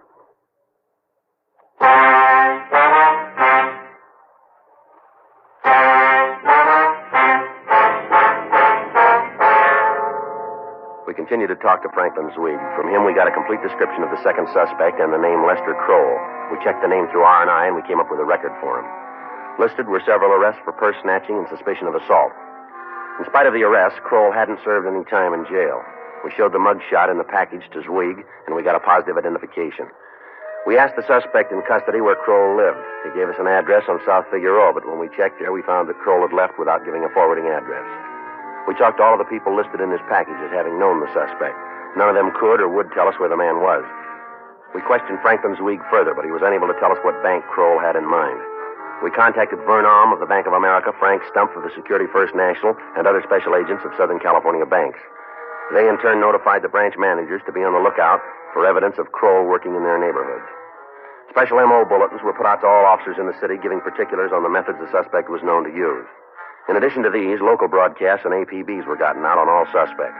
For a week, the search dragged on. During that time, there were no further reports of attempted tunnelings and no sign of Lester Kroll. Friday, March 30th, 8:01 a.m. I checked into the office. Frank was waiting for me. Morning, old buddy. Hi, Frank. Beautiful day, huh? No, it's a little cold out. Yeah, but it doesn't make any difference to you, huh, old buddy? No, it doesn't. You feel any different? You feel any different today than you did yesterday? Are you all right? Never felt better. How about you, old buddy? Yeah, I'm fine. Hey, just a minute. I know what's wrong. You do, huh? Yeah. You didn't think I'd forget, did you? Listen, I don't even know what you're talking about. Ah, come on, old buddy. Just a minute. I'll get it. Got it right over here, right up on the top shelf. I brought it in myself. Here you are, Joe. Wrapped it myself, too. Looks pretty good, huh? Yeah, I guess it does. I didn't have nothing to put on the top, so I found a couple of Christmas tree ornaments. Put them on with a ribbon. That's nice. Come on. Dig down in there. Well, what is it? Go ahead, open it up. Got him yesterday after lunch. Thought I wasn't ever going to get you out of the way. Remember when I told you I was going out to buy a new hat? Remember? You know, Frank, I think maybe you made a little mistake. Oh, just take the top right off the box, Joe. Open it right up. All right. There. What do you think? Well, they're very nice, Frank. Hey, you bet. Fleece line slippers. Got a pair myself. Greatest thing in the world, a cold morning. Keep your feet warm, Joe. Fleece is warm, you know. Yeah. I got a pair myself. Mm-hmm. See the card? There's a card there. Open it up. Go on, read it. Go ahead. Out loud? Sure. This is the day that comes once a year, the day your face does shine. A happy day for one and all. Because today you're 9. Doesn't match too good, I guess. It's all I had at the shoe store. Happy birthday, Joe. You know, I just don't know what to say, Frank. Well, I know how you feel, old buddy. I understand you're all kind of choked up, huh? Mm-hmm. Yes, I am. This isn't my birthday, you know. How you choked up? Huh? This is not my birthday, Frank. Well, that's the 30th, isn't it? March 30th? Yeah. My birthday's August 30th. Well, now, wait a minute, buddy. It can't be. I got it right here in my little book. Wait a minute. See right here? March 30th, Joe's birthday. I wrote that myself. You know my handwriting. March 30th. Yeah, you got the date right, but it's not mine. You kidding me? Frank, I know my own birthday. Huh. Sure, it must be somebody. Who do I know named Joe? I got it. Joe. Burglary Friday. Yes, March sir? 30th. That's right. Mm-hmm. Where is that? I see. All right, sir. We'll be right out. Yes, sir, right away. Come on, old buddy. We got one to roll on. August 30th. Huh? I say we got to roll. Let's go. Barry over at the street department. They got a call this morning. Yeah? Looks like somebody's trying to dig a tunnel in the storm drain. Frank and I left the office, and we drove over to the corner of Silver Lake Boulevard and McCollum Street. We met with Barry Falcon of the street department. He led us to a manhole in the middle of the intersection. He told us that there had been numerous complaints from citizens in the area that the cover on the outlet kept rattling. When the street department checked it, they found that the cushioning material around the metal plate had been removed. It was replaced, but the next day there were several more called. When the neighbors were questioned, they told of a man who arrived in a pickup truck about 2:30 in the morning. He'd lift the cover and enter the storm drain. Before the daylight hours, he'd leave and he'd drive away. From the description they gave, it was possible that the repairman was from the street maintenance department, but a check of their records showed that no crews were working in that area. After talking with Falcon, Frank and I climbed down the ladder into the drain. We walked about 20 feet up the tunnel, and we found the reason that we'd been called. Barry tell you what's over us? Well, near as we can figure, it's the vault in the bank, isn't it? Sure isn't kidding. Take a look over here.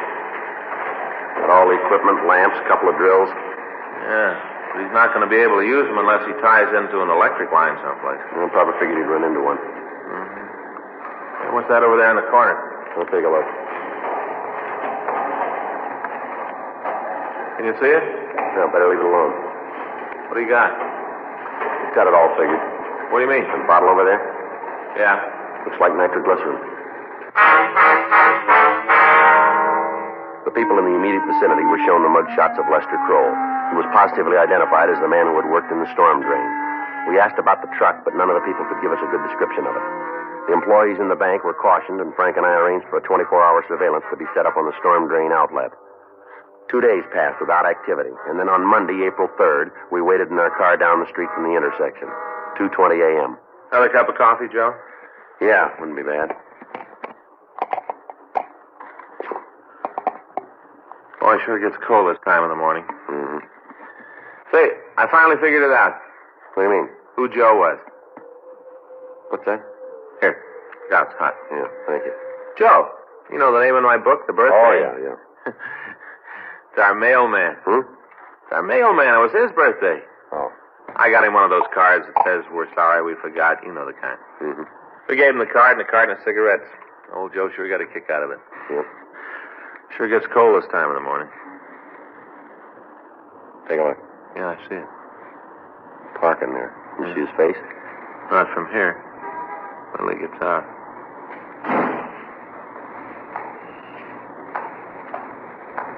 Look at that. Even got a hook for the manhole cover. How do you like that? Watch it now. He's going under the light. It's him. Oh.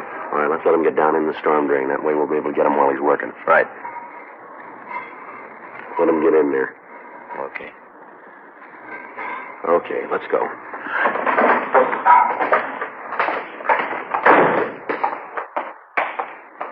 You want to give me a hand with the cover? Yeah, here.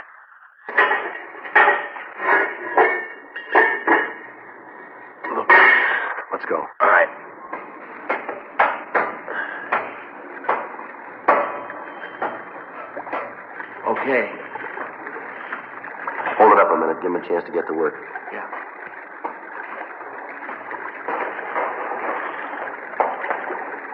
All right. Okay, let's go. Come on. Right. You sure not wasting any time? Probably figures on making the break this morning. Uh-huh. Take it easy now. Right. You seem good now. I'm sure going after it. All right, come on, let's take him. Right. Come on.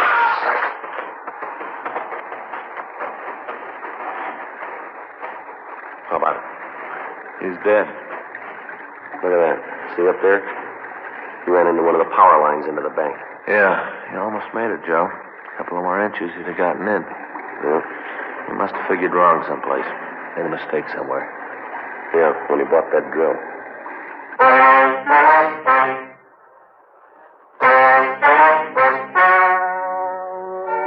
The story you have just heard is true. The names were changed to protect the innocent. On August 16th, trial was held in Department 97, Superior Court of the State of California, in and for the County of Los Angeles. In a moment, the results of that trial.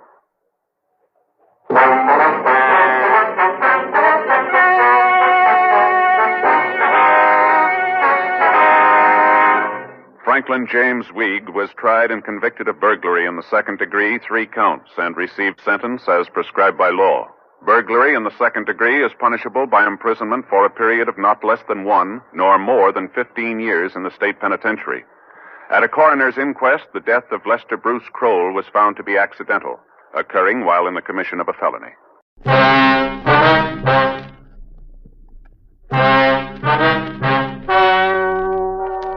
Ladies and gentlemen, the story you are about to hear is true. The names have been changed to protect the innocent. Dragnet, brought to you by Chesterfield, America's most popular two-way cigarette.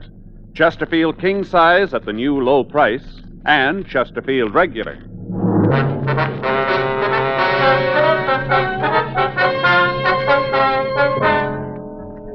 You're a detective sergeant.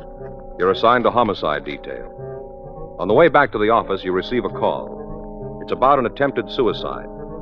You're in the immediate vicinity. Your job? Check it out. Who do you like in the World Series? New York Giants? Cleveland Indians?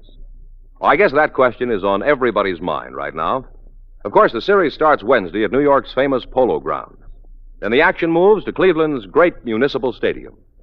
You fans who have been to these great ballparks know they have one thing in common: the giant Chesterfield scoreboard signs, which instantly flash the official scorer's decision. It's a hit. Yes, sir, as the big signs say, Chesterfield's a hit with baseball fans everywhere, with millions of smokers around the country.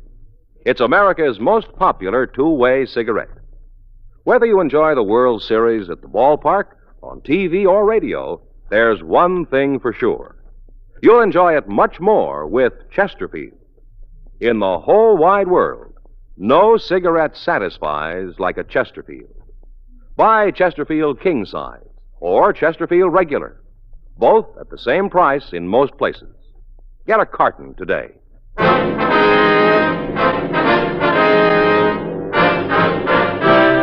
Dragnet, the documented drama of an actual crime. For the next 30 minutes, in cooperation with the Los Angeles Police Department, you will travel step by step on the side of the law through an actual case transcribed from official police files. From beginning to end, from crime to punishment, Dragnet is the story of your police force in action. It was Tuesday, March 24th. It was windy in Los Angeles. We were working the night watch out of homicide detail. My partner's Frank Smith. The boss is Captain Warman. My name's Friday. We were answering an ambulance follow-up, attempted suicide. It was 11:52 p.m. when we got to 2296 Whitworth Drive. Front door. The place is sure lit up. Yeah. Better try it again, huh? Yeah. You the police? Yes, ma'am. This is Frank Smith. My name's Friday. Come on in. Thank you. He's in there at the study. Who is he? Carl Hamlin. Are you Mrs. Hamlin? Yes. Door's locked. Hamlin. Hamlin? Come on, open the door. He has a gun. Said he was going to kill himself. Yes, ma'am. Is there another key to this door? No. Well, give me a hand, Frank. We'll try to force it. Yeah. Wait a minute. Let's try it this way. Come on. It isn't going to give. No. Another way into the room, ma'am? No, this is the only door. How about windows? What? Windows leading into it. Yes, off the front porch. Came in here drunk, caused a scene. Down this way? Yes. Just the window here? Yes, yes. You see anything? No, let me have your flashlight. Yeah, here you go. Yeah, I can see him there on the floor. Can't you do something? He might still be alive. Well, the screen's locked. You got something to cut it with? Just a minute. Try these keys. Yeah, that's got it. Good. Okay, let's see if we can get the window open. Yeah. I can't. I'm gonna have to break this, man. Well, I don't care as long as you get to him. All right, I'm gonna hold the light for him. Yeah. Better stand back, man. The glass Hurry, here. please. All Just right. hurry. Can you reach the latch from there? Wait a minute. Yeah, I think so. Yeah, I got it. I'll give you a hand in. All right. Can you see if he's still alive? Just a minute. We'll have to get into the room first, ma'am. Watch your step there, John. Yeah. All right, come on, I'll give you a hand. All right. Thanks. As soon as the ambulance gets here, will you show the attendant how to get in? Yes, can you tell if he's alive yet? No, ma'am, not yet. You want to get the door? I'll check the victim. Yeah. How about it? No, we better have the attendant look at him. Uh-huh. Take a look at that. I wonder we couldn't force the door. Yeah, the chair and the knob. Locked and bolted. He must have wanted real privacy. Looks like he's got it now. That's the room right there. Yes, ma'am. Hi. All right. He's dead. Carl's dead. You want to wait in there, ma'am? I didn't think he'd really do it. How about it? Just a minute, huh? No, nothing. He's dead. That his wife? Yeah. I'm sorry to have to do this, ma'am, but there are a couple of things I've got to know. Go ahead. Want to give me his full name? Carl Hamlin, His age? 43. Does he live here? No. We had a house over on Bronson, 947. You have to go through all this. No, that's all, Mrs. Hamlin. I get the rest of it later. Frank, Yeah. you want to finish up here? Sure. It's all so wrong. Carl's dead. It's all wrong. Yes, ma'am. Is there anything we can get for you? No. Do you want to go in the other room and sit down? That's better. You'd like to call your doctor for you? I've already called him from my mother. He's on the way over. Where's she now? In the back bedroom, she's lying down. This whole thing's been a shock for her. Yes, ma'am. I can understand. When I talked to him, he said for me to give her one of the pills he prescribed. It's supposed to make her sleep. Mm-hmm. We're going to have to talk to her. Yes, we probably will. I hope you won't have to do it tonight. This whole thing's been a terrible shock to her. She's not too well anyway. Well, we'll try to avoid upsetting her any further. I'd appreciate it more than I could tell you. All right, Miss Hamlin. A few questions we've got to ask if you feel up to answering them. Might as well get it over with. What do you want to know? You want to tell us what happened? Well, Carl came over tonight, drunk. He caused a big scene. Your husband doesn't live here, then? No, we're separated. I see. Who was here when the shooting took place? A mother and myself. Anybody else living here? No, just the two of us. All right. What time did Mr. Hamlin get here? I'm not sure. I was asleep. I beg your pardon? I was asleep. I don't know. I see. You weren't expecting him then? No. Last time I saw him, I told him to leave me alone, that I'd get a court order if I had to. Yeah. We've been separated about a week this time. This isn't the first time, then? No, there've been other times. This was the worst. I told him I was finished, that I didn't want anything more to do with him. Mm-hmm. He's been calling. Here, where I worked, most of the time he was drunk. Kept asking for reconciliation, saying how sorry he was and asking me to take him back. Yeah. I'm not blaming it all on him. I know some of it was my fault. All right, you want to go on? He called me this afternoon. He had to see me. Had it all worked out so we could get back together again. Uh-huh. I told him I didn't want to see him. I said for him to stay away. Yeah. Came home and told my mother about it. Said Carl might show up, but if he did, I didn't want to see him. All right, go I on. kind of half expected him to show up, but he didn't. I went to bed after the 10:30 news. Mother stayed up to read. Mm-hmm. First I knew there was anything wrong when I heard the shot. I got up and came right downstairs. Mother was standing in front of the study door. Told me that Carl was inside. He shot himself. Mm-hmm. I tried to call him. First I thought he was playing some kind of a joke. Yeah. My mother said she'd heard Carl fall down in the room. I called you right away. Joe. Yeah. What do you got? DOA slip. I'll put in the call to the photo lab in the corner. Okay. I checked the guns, 38 revolver, one shot fired. That fits with the story I just got from his wife. Mm-hmm. I'll make the calls. Wonder if I could use your phone, Mrs. Hamlin. What? Like to use your phone, please? Oh, it's in the hall, the table there. Thank you. Did your mother tell you what happened? Yes, in a way. How do you mean that? She's over 70, Sergeant Friday. Thing like this isn't easy to go through at that age. I see. My mother and Carl didn't get along. He always said that she caused the trouble between us. Told me a couple of times that if she'd keep her nose out of our business, we might be able to get along. Uh-huh. Wonder if it'd be possible for us to talk to her. You have to. Yes, ma'am, we do. I'll go see. All right, thank you. Crew's on the way, Joe. Going to be more policemen out here? Yes, ma'am, we'll try to make it as brief as possible. I'd appreciate it. We'll do everything we can. I'll go get my mother. Thank you. She gave you the story? As much as she knew. What do you mean? Well, she says she wasn't in the room at the time. Her mother saw it happen. Oh. Did you turn anything in the other room? Mm-mm. As soon as we get a statement from her mother and the coroner gets here, we can shove off. Yeah. You can sit over here, Mother. Yes, dear. These men want to ask you some questions. This is my mother, Mrs. Gaylor. Sergeant Friday. This is Officer Smith. How do you do, ma'am? All right, ma'am. How do you do? We'll try to make this as brief as possible, Mrs. Gaylor. Just a couple of questions we've got to ask. You go right ahead. If you get tired, Mother, you tell them and they'll stop. Yes, dear. Now, what time did your son-in-law get here tonight? I'm not sure. I think it was about 11:30. Uh-huh. Nora told me Mr. Hamlin might be coming over. At that time of night, you'd hardly expect anybody to come calling, would you? No, ma'am. You did. He always was doing something no one else did. I think he just sat around and tried to figure things to do that was different. Mm-hmm. Like tonight. Came in drunk, yelled about how he wanted to have a showdown. I didn't know what he was talking about. Mm-hmm. Started to yell at me. Told me how the split up was my fault. Started to curse at me. Mm-hmm. I'm 73, Mr. Friday. I've seen a lot of things. Met a lot of people. Isn't anybody who can talk to me like that. I told Mr. Hamlin. Told him to get out of the house.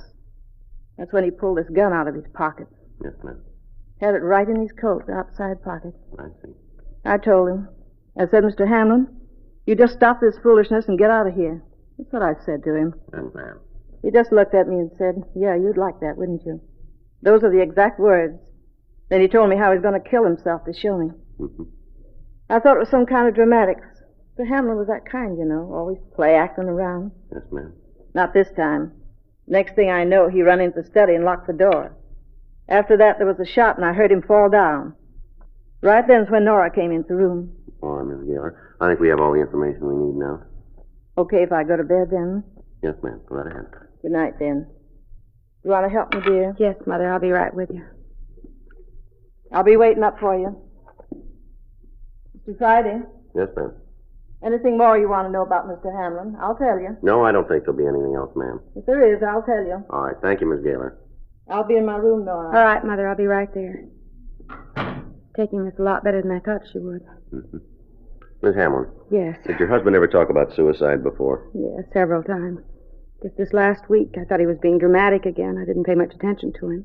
It's so hard to tell if he was drunk or if he really meant something. Mm-hmm. All the years we were married, I don't think he was ever really serious. You got it wrong, haven't you? Hmm? He was this time.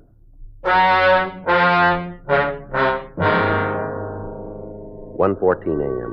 The photographer got to the house and took pictures of the room. The coroner removed the body to the county morgue, and at 2:37 a.m., Frank and I left the house. We went back to the office and filled out the 3.11.1 form, listing the death of Carl Martin Hamlin as a suicide. Frank called the coroner's office to find when we could get the results of the autopsy. They told us we'd have the necessary information late that afternoon. 3:18 a.m. We signed out of the office and went home. At 10:15 that morning, we got a call from Ray Pinker. He asked us to come right over to the crime lab. We were running a routine check this morning. Came up with a couple of things I think you'd like to know. All right, what do you got, Ray? Yeah, take a look. Now, this is a bullet we fired from the gun found in the victim's hand. Yeah. Now, there. You can see it weighs 130 grains. Uh-huh. Now, this is the bullet that killed the man. Take a look. That's all out of shape. Mm-hmm.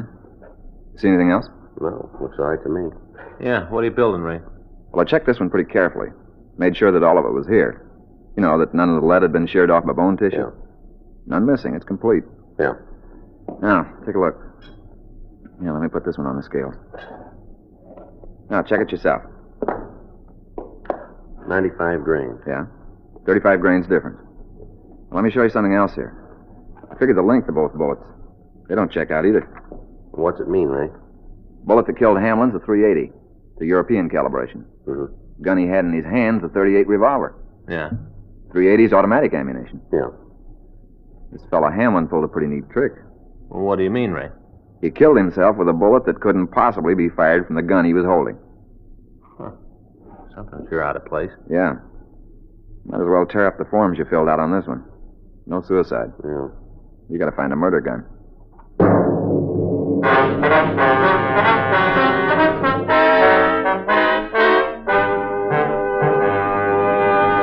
You are listening to Dragnet, the authentic story of your police force in action. Today, one-way cigarettes, one size, that is, are almost obsolete because they just don't give smokers what they want. Either way, you'll like Chesterfield best. It's America's most popular two-way cigarette because only Chesterfield gives you the right combination of the world's best tobaccos. Tobaccos that are highest in quality, low in nicotine. Best for you. You and I smoke for relaxation, for comfort, for satisfaction. And in the whole wide world, no cigarette satisfies like a Chesterfield. You smoke with the greatest possible pleasure when your cigarette is Chesterfield. Yes, these 6 words, highest in quality, low in nicotine, mean Chesterfield is best for you. Get a carton of Chesterfields. Chesterfield Regular, Chesterfield King Size. Both at the same price in most places. This is the best. Chesterfield. And the time to change, today.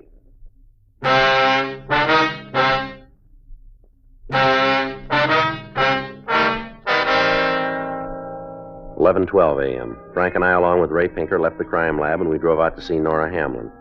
From the physical evidence on hand, the way the door had been locked, and the fact that the windows had been bolted from the inside, it appeared unlikely that anybody could have left the room after Carl Hamlin had been shot. Yet from the information we'd gotten from Pinker, there had to be another gun involved in the killing. 11:24 a.m. We got to the house on Whitmore Drive. Good morning. I didn't expect to see you back so soon. You want to come in? Yes, ma'am. Miss Hamlin, this is Mr. Pinker from our crime lab. Ray, Miss Hamlin. It's nice to know you, Mr. Pinker. How do you do? Are there some more questions you have to ask? Yes, ma'am, that's all right. Wonder if we could take another look at the study. Sure. Didn't the men who were here last night get what they needed? Well, we'd just like to check it again with Mr. Pinker here. Uh-huh. Well, you know where it is. How's your mother feeling this morning? And she had a good sleep. The doctor gave her a sedative. She's still in bed. We'll try not to disturb her. Well, you go ahead with what you have to do. I'm trying to get the house in order. If there's anything you want, I'll be across the hall. Thank you. Thanks. Right over here, Ray. Mm-hmm. This is where we found him. You can see there where we had to break the window to get in. Mm-hmm. Right? Yeah. You got that sketch you made last night? Yeah. Yeah, here it is. You want to take a look, Ray? Yeah. There you can see the body was about here. Mm-hmm. Over here. And the feet were about here. That's about right, isn't it, Joe? Yeah. It was right next to the chair there. Mm-hmm. That's the way I got it there. Just about on the perfect line between the floor lamp and the chair over there. Mm-hmm. What about the gun? In his right hand. Was the gun in his hand when you found him? Yeah, that's right. Pictures from the photo lab will bear that out. Sure is out in left field. How do you mean? I talked to Doc Newbar when he sent the bullet over. Mm-hmm. The way he described the wound, it's pretty tough to buy that a right-handed man could shoot himself so the slug would end up where it did. Exactly how do you mean? Well, the bullet entered just to the right of the center of his chest. About here. Uh-huh. Came to rest under the right arm, here. Line of travel's way off. Sure would have been an easier way to do it, huh? Yeah. What about the door when you found it? I'll show you how it was locked. Give me that chair, Frank. Yeah. Here you go. No. The key was turned. Bolt was thrown. Mm-hmm. And then this chair was propped up under the knob like this. Mm-hmm. How about the key? Was it still in the lock? Yeah. Sure looks like he meant the door to stay shut. Yeah, we could figure that. Place looks pretty solid. Plaster walls. Not much chance of anybody getting through them. Mm-hmm. You checked the bookcases? What do you mean? Any of them pull away from the wall? Well, I looked at them last night. They all seem solid enough. Mm-hmm. No? Got any ideas, Ray? I don't know. The way that door looks, rest of the room, doesn't seem likely anybody could have shot him, then gone outside and locked the door. Think they could have come in through the window? You had to break it. Yeah. The way it's set up, you shouldn't have any trouble finding the suspect. What do you mean? Find a butler built like an envelope. Mighty fine. You didn't see a shell casing around last night, did you? Well, there wasn't any reason to look for it. Mm-hmm. There's no sign of one now. Looks like the room's been cleaned. Yeah. Well, I guess we better check with the Hamlin woman, huh? We'll get this stuff away from the door.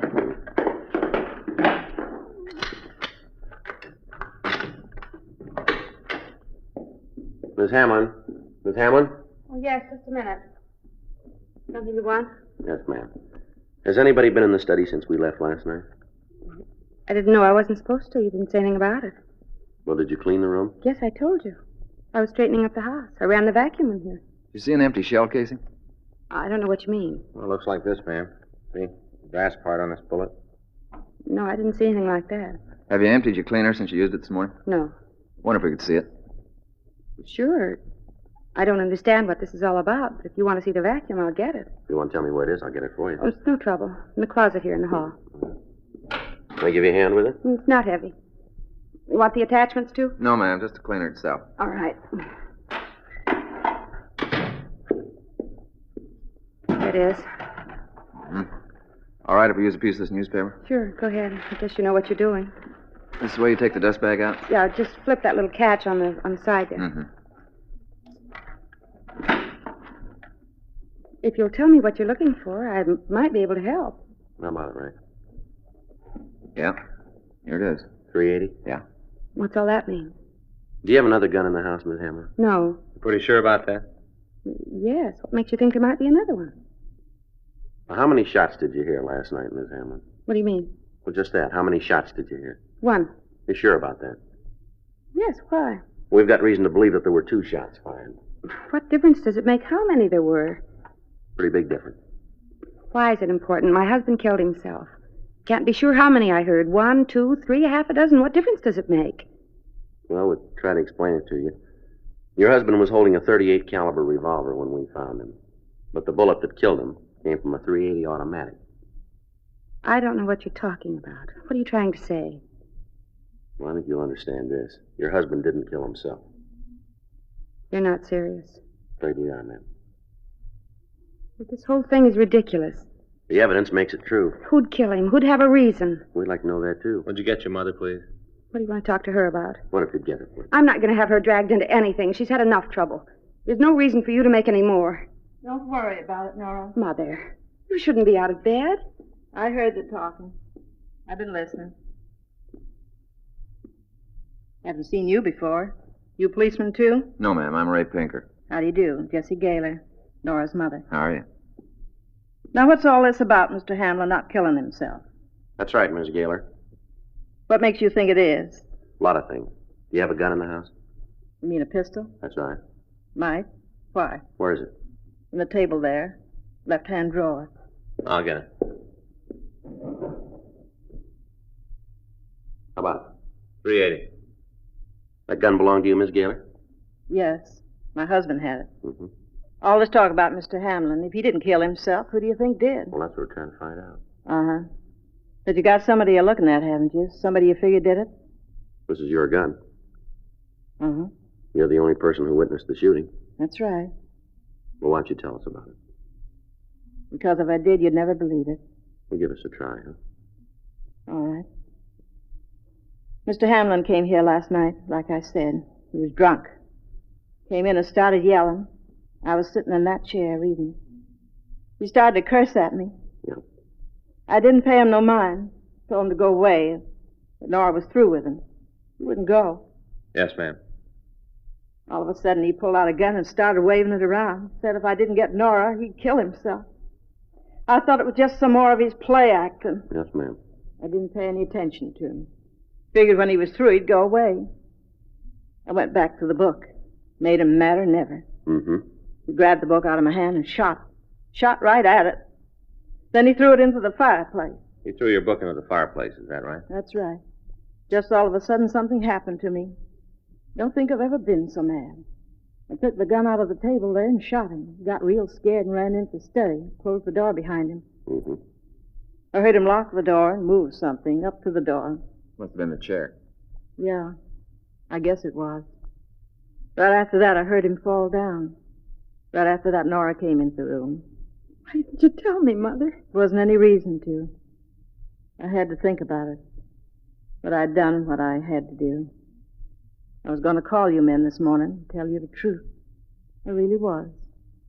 You believe that? Oh, I guess so. I really was. Just all of a sudden last night when he shot my book, I've never been so mad. I really wanted to kill him. You remember it all pretty well, don't you? Yes, I do. All of it. You want to get a coat, Miss Galen? We'll have to take you downtown. Yes, sir. I'll do it right away. Better go with it, Frank. Yeah.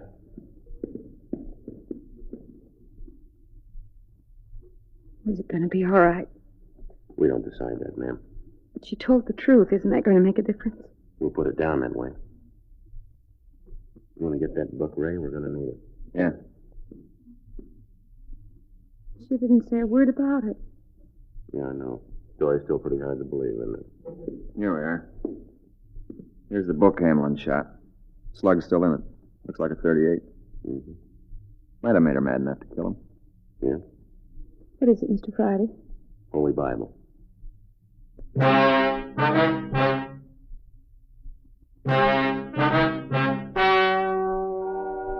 story you have just heard is true.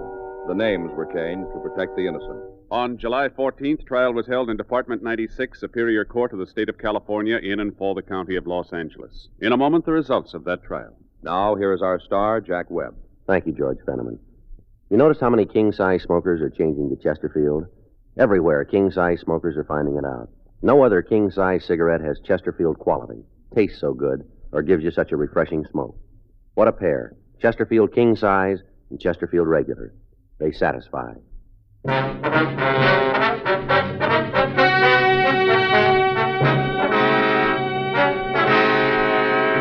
Jessie Margaret Gaylor was examined by 3 psychiatrists appointed by the court and found to be insane during the commission of the crime. A sanity hearing was held, and she was made a ward of the state. She was placed in the state hospital at Mendocino for treatment.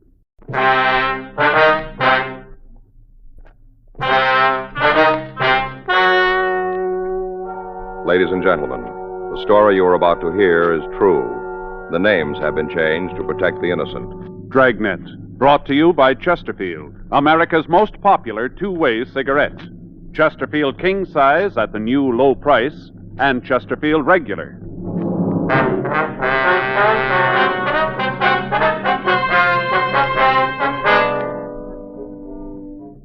You're a detective sergeant. You're assigned to robbery detail. For a week, you've been on rolling stakeout looking for a gang of thieves. There's no sign of them. On the way back to the office, you get a 211 call. Your job? Investigate. There are more than 60 million cigarette smokers in America who smoke many brands. In choosing your cigarette, be sure to remember this. You will like Chesterfield best because only Chesterfield has the right combination of the world's best tobaccos. Tobaccos that are highest in quality, low in nicotine. Best for you. All of us smoke for relaxation, for comfort, for satisfaction. And in the whole wide world, no cigarette satisfies like a Chesterfield. Get a carton of Chesterfields today. Chesterfield Regular, Chesterfield King Size. both at the same price in most places. This is the best. Chesterfield. And the time to change. Today. They've got the taste and they've got mildness, millions all agree. They're low in nicotine and they're the highest quality. 30 years research went into this great cigarette. So here is all you say to get the finest smoking yet. Chesterfield's for me, Chesterfield's for me. You just say it's Chesterfield's for me.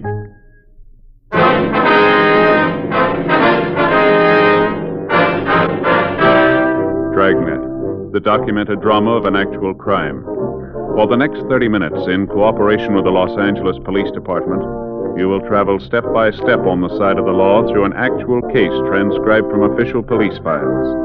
From beginning to end, from crime to punishment, Dragnet is the story of your police force in action. It was Thursday, October 9th. It was cool in Los Angeles. We were working the night watch out of robbery detail. My partner's Frank Smith. The boss is Chief of Detectives Thad Brown. My name's Friday. We were on our way back to the office when a 211 robbery call came in, and it was 12:18 a.m. when we got to the corner of Oxford and Barton Avenue. The Moyles Bar and Grill. The officer back there. Something I can do for you? Friday and Smith, Central Robbery. Sorensen, Unit 6L86. Did you answer the call here? Yeah, my partner and me. He's on the other side of the place. What do you got? A couple of guys and a woman shot. My partner's with him now. Uh-huh. One of them's one of the hold-up men. Yeah. Did you get a description? Yeah, just put it out. All right. Guy that owns the place is back there if you want to talk to him. Yeah, we do. Did he witness the shooting? Yeah. Mr. Moyle? Yeah? These men would like to talk to you. This is Sergeant Friday, Officer Smith. How do you do, sir? How are you? How do you do? Anything more you need me for, Sergeant? No, that's all, thanks. We'll check the vicinity, see if we can come up with anything for you. Good. You guys will handle the crime report, will you? Yeah. Right. Frank, you want to check with the ambulance crew while I talk to Moyles here? Yeah, sure. You want to tell me what happened? I just told the other officer about it. Isn't that enough? Well, we'd like to get the story from you. Do you mind if we go over and sit down? The whole thing's been a strain. Surely. This all right here? Mm-hmm. All right, sir. You want to start? First off, I'd like to ask you a question. Well, what's that? Do I look like a weakling to you? Well, that's kind of hard to say, sir. Not at all. Simple arithmetic. I'm 5'10", 185, never run from a fight in my life. Uh-huh. Working a bar, you handle some pretty tough ones. Loudmouths, guys that are trying to make time with some girl. You meet them all. Mm-hmm. Never had trouble with any of the rough times. Stood up and was counted. Yes, sir. If you could just tell us about the shooting. Just what I'm getting to. First time in my life I wanted to dig a hole in the floor. Got to me. Mm-hmm. I told you I'm not a coward, but when them bullets started going around, I wanted out. O-U-T. Yes, sir, I understand. Now, suppose you tell me what happened here. Around 11:30, there were only a couple of people in the place. Young couple over here having coffee. And Elaine and George. Who are they? Two of the people who were shot. George Traber and Elaine Cronin. They're regulars. I see. They're sitting here having a beer. We're talking. Uh-huh. Almost every night, Elaine comes in after work. She's a waitress. Nice girl, real sensible. What about Traber? He's a security guard at some kind of plant out in the valley. Aircraft, I think. Not sure about it. All right, you want to go ahead? We're all three talking when these two guys come in.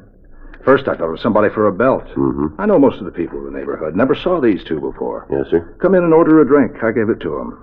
And they paid. Yeah. Dirty trick. Well, how do you mean that? Gave me a 5. Drinks came to $1.20. Big guy picked up his change, left 80 on the bar. Figured it was a tip. Picked it up. Gonna drop it in the glass. Yeah. No sooner turn around, the little guy pulls a gun, points it right at me. Yeah. Tells me it's a stick-up. Guy with him runs over to the door to cover it. Mm-hmm. Little man moves down the bar and tells George and Elaine to stay where they are and they won't get hurt.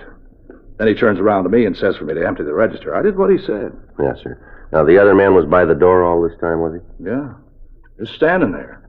I guess he wanted to check the other side of the place. 2 kids had left. Wasn't anybody there. Mm-hmm.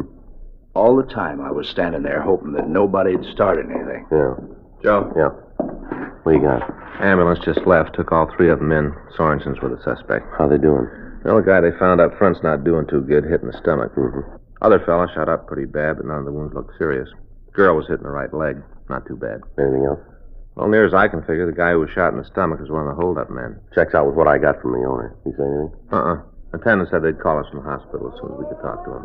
We better get in touch with the officer down there and make sure there's somebody with him all the time. Yeah, I got the 2 guns involved. 32 automatic, 38 police special. All right. Found the 32 in the suspect's hand. Okay. You want to call the office, have somebody stay with the suspect? I better get back to the owner. Right. That other cop tell you anything? No, sir, not much. Now, if you want to go ahead with your story. Thought maybe you had some kind of clue or something to tell you who the other two were. There were 3 of them? Yeah. 2 in here. The other one was out in the car. Didn't come in at all. Mm-hmm. Did you see the person driving the car? Not good. I told the other cops about it. Could even tell if it was a man or not. What do you mean? Might have been a girl with one of those new short haircuts. I just got a glance when they drove off. I see. You want to go on about what happened in the bar? Well, after this one guy told me it was a holdup, I gave him the money. I didn't want any trouble. Mm-hmm. I put the currency on the bar, and the little fella stuffed it in his pockets. I thought they'd leave after that. Might have if I hadn't started to laugh. How's that? I started to laugh. I guess it was the tension and all, but when I opened the register, I looked right at the frame hanging over it. First dollar I took in. Yeah. This was my first holdup. I got to thinking about what I could hang up to show for it. Thought the only thing would be a frame full of nothing. It struck me real funny. Little fella got real sore, wanted to know what the big joke was. Oh. I couldn't tell him. More he asked, funnier the whole thing got. That's when he started to look around to see if there was some kind of private joke. Mm-hmm. George and Elaine must have thought I was nuts. Yeah. Elaine tried to wave to me and tell me to be quiet. That's when the guy saw the watch she was wearing. Well, what happened? Told her to take it off. Got real nasty about it. Guess he was sore about me laughing. Mm-hmm. She did like he said. As soon as I saw that, I got mad. Real mad. Yeah. I thought about what I could do. I don't keep a gun in the place. All I could lay my hands on was a wet bar rag. What was that? A wet bar rag. Oh, I see. So I did what the guy told me. Put my hands on the bar right out in plain sight. Mm-hmm. The little fella started to back out of the bar, and that's when George went into action. How do you mean that? He's a security guard. You know, I told you that. Oh, yeah, I see. Well, he carries this gun. He pulled it out and reached around the lane and blasted at the hold-up man. Hit him right in the stomach. Guy kind of turned like he was going to run, then fell right on his face. Mm-hmm. Then the big guy, the one at the door, he aimed his gun and shot at George. Was the girl still in front of him? Not exactly. You see, when George shot at the one guy, he knocked Elaine down. Wasn't fast enough, though. First shot from the big one caught Elaine in the leg. Second one got George. Well, what were you doing all this time? I was still there with my hands on the bar. The whole thing happened so fast there wasn't anything I could do. Just stood there. Uh-huh. Right after that, the big guy ran out of the place. I jumped over the bar and went after him. Guess I forgot there wasn't any way I could stop him. Didn't think of that. Good thing I didn't catch him. Yeah. You followed the man out on the street, did you? Yeah. Saw him jump into the car and take off. That's when I saw the other person. You know, the one who was driving. Yes, sir. Did you get a good look at the car? Saw it drive off. I understand, but did you see the license plate? Yeah. But not so I could tell you the number. Was it a California plate? Yeah, I could see that. All right, now about the car itself, can you tell me what kind it was? Nash sedan. I think it might have been a 1953. Can't be sure about that, though. Might have been a new one. What color, do you remember? Near as I can remember, it was kind of light tan. All right, sir. Can you give me a description of the big man, the one who stood at the door? Well, I gave it to that other cop. Well, yes, sir, but I'd like to go over it again with you, if it's all right. Sure. As long as it'll help you get the fellas. All right, how old was he? Oh, I'd say 20-something. Anywhere between 24 and 27. Mm-hmm. How about his height? Tall one, over 6 feet. Didn't come real close, except when he was sitting. I couldn't pin it down for you, but I'd say over 6 feet for sure. All right, sir. About his weight? 180. Dark or light? Light. Had light hair and blue eyes. Hair was wavy. You could almost say the guy was too pretty, like some kind of advertisement, you know, for hair oil or something. Mm-hmm. What was he wearing? Had on dark pants and coat. Wore a dark shirt and a white tie. Remember that, because you don't see that combination much nowadays. Back in the 30s, it was all a go. Mm-hmm. You're sure about the shirt and tie? Positive. Real contrast. Dark shirt and white tie. All right. Was he clean shaven? Yeah. Talk to the business office, Joe. They're sending a team over to the hospital. That's good. Stop and talk to the men in 6L86. They checked the neighborhood. Didn't come up with anything. Mm-hmm. What about Elaine? Is she going to be all right? Yes, sir. She's not hurt seriously. Sure, glad of that. Felt bad about not doing anything to help her, but I'm the kind of guy when I cut my finger, I can't even put a bandage on it myself. Mm-hmm. Always been like that. Yeah. What kind of gun did the man at the door have, do you remember? Looked like a .45 automatic. I see. Mm-hmm. Descriptions check out. Yeah. Type of guns are the same, too. You know these men? Well, we've got an idea who they are, yes, sir. We've been after them for some time now. Sure wish I could have given you more. This is all over in a few minutes. Well, you've helped us quite a bit already, Mr. Morrow. At the time, it seemed longer than a Monday when there's been too much Sunday. Yeah. These guys done this kind of thing before? Well, we think so. They've been hitting theaters. This is the first time they've hit a cafe. Hope it's going to be the last. Way they put the B on George and Elaine, like to see you get them. Well, we're going to try. If you do, could you do me a favor? What's that? Well, I kind of goofed it up when they were here before. I'd like another chance at the big guy when he hadn't got his gun. Well, I'm afraid we can't do that, Morrow. It's a police business. Why not? He's bigger than me. Yes, sir. Be a fair fight, wouldn't it?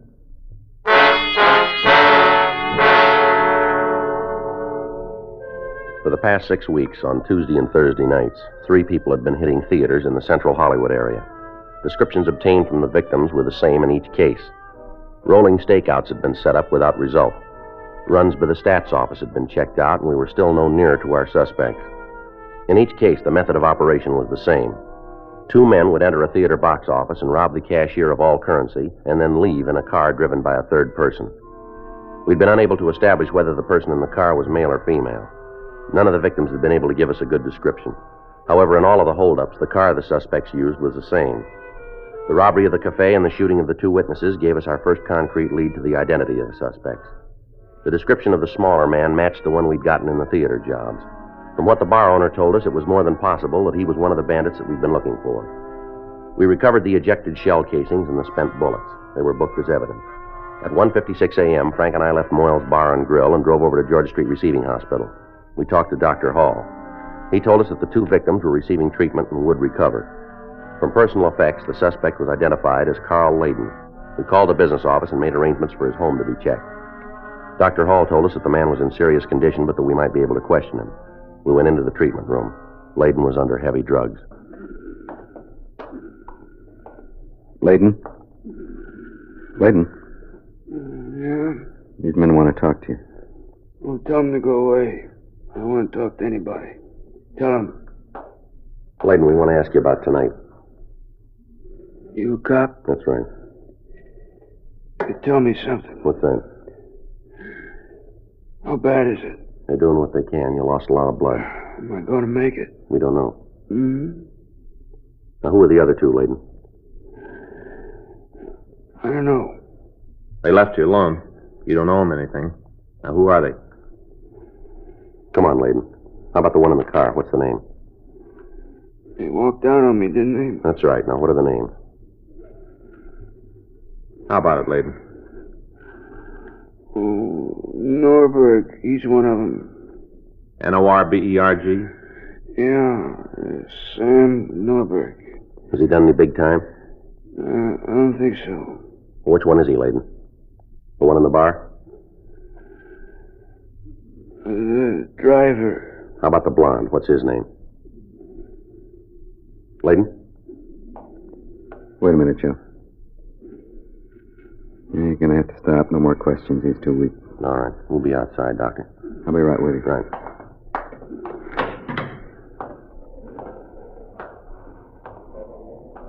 What do you think? I don't know. It's a good lead. Yeah. Got a name. Let's find who wears it, huh? Better run it through, I guess. Try to come up with an address. Hope he's not the kind of guy who changes it 3 or 4 times a year. Well, if he is, we can help him. Yeah. We'll give him a new one.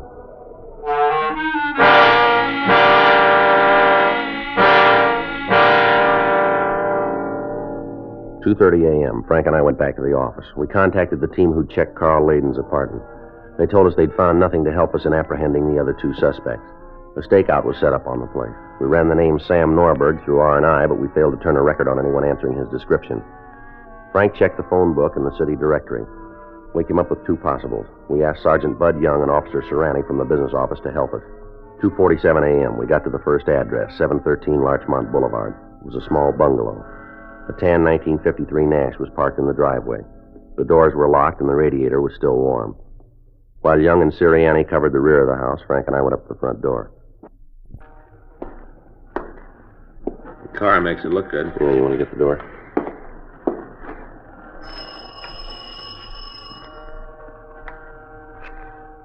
Probably asleep. Yeah.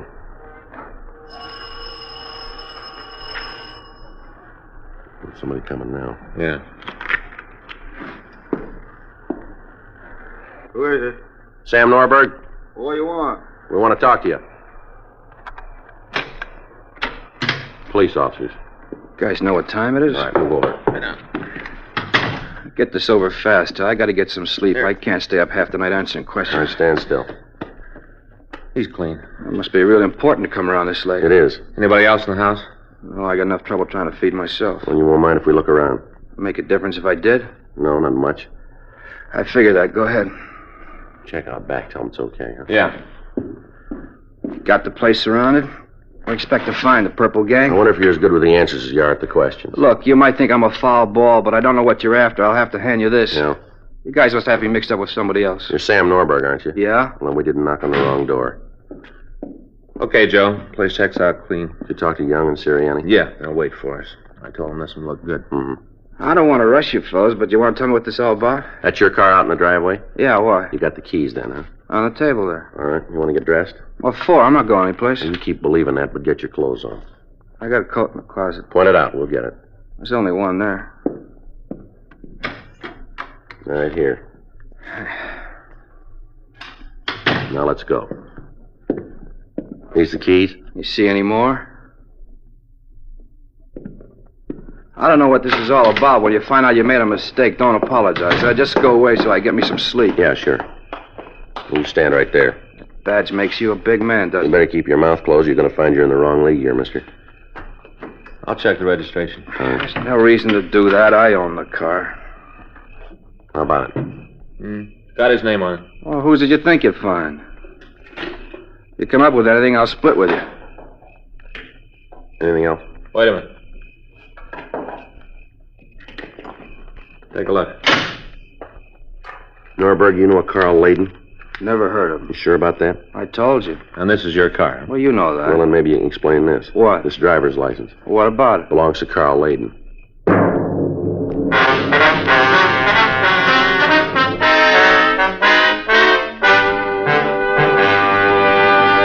You are listening to Dragnet, the authentic story of your police force in action. Today, one-way cigarettes, one size, that is, are almost obsolete because they just don't give smokers what they want. Either way, you like Chesterfield best. It's America's most popular two-way cigarette because only Chesterfield gives you the right combination of the world's best tobaccos. Tobaccos that are highest in quality, low in nicotine. Best for you. All of us smoke for relaxation, for comfort, for satisfaction. And in the whole wide world, no cigarette satisfies like a Chesterfield. You smoke with the greatest possible pleasure when your cigarette is Chesterfield. Get a carton of Chesterfields. Chesterfield regular, Chesterfield king size. Both at the same price in most places. This is the best. Chesterfield. And the time to change today.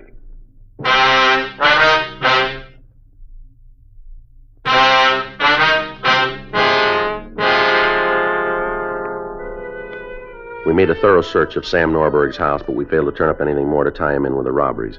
He was taken downtown to the city hall for questioning.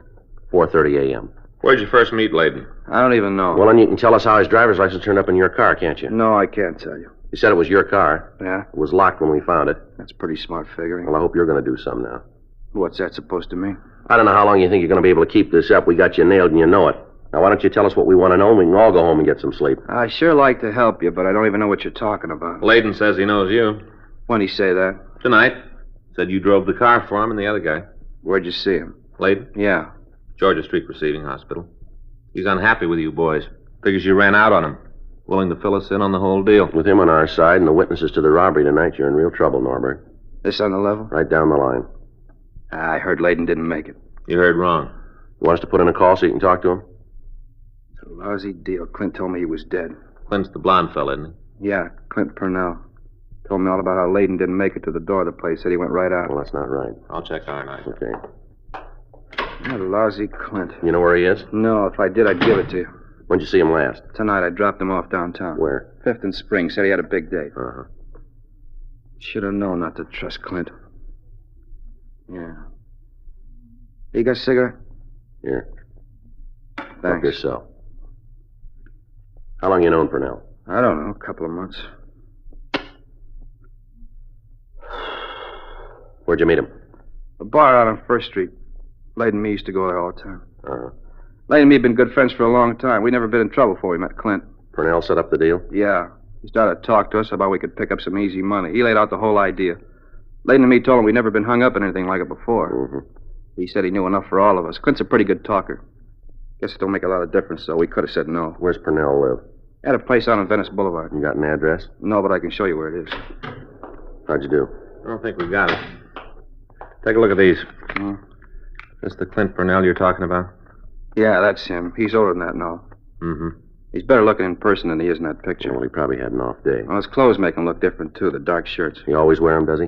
Yeah, I never saw him anything else. He asked me one day why I always wore a white shirt. Said it was square. Mm-hmm. Asked me how long I could wear a white shirt. I told him one day. Yeah. He says I'm crazy.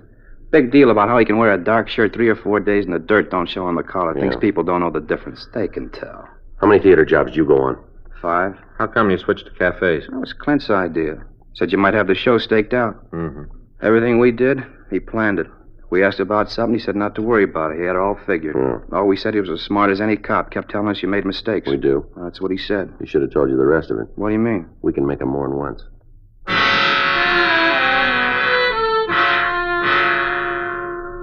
We took Sam Norberg down to the carpool and we drove him out on Venice Boulevard. He pointed out the rooming house where Clint Purnell lived. While I waited with Norberg, Frank went up to check with the manager. In a couple of minutes, he came back. Well, looks like we missed it. What do you mean? Manager says Purnell was here about 2:30. Yeah. Packed his bags and left.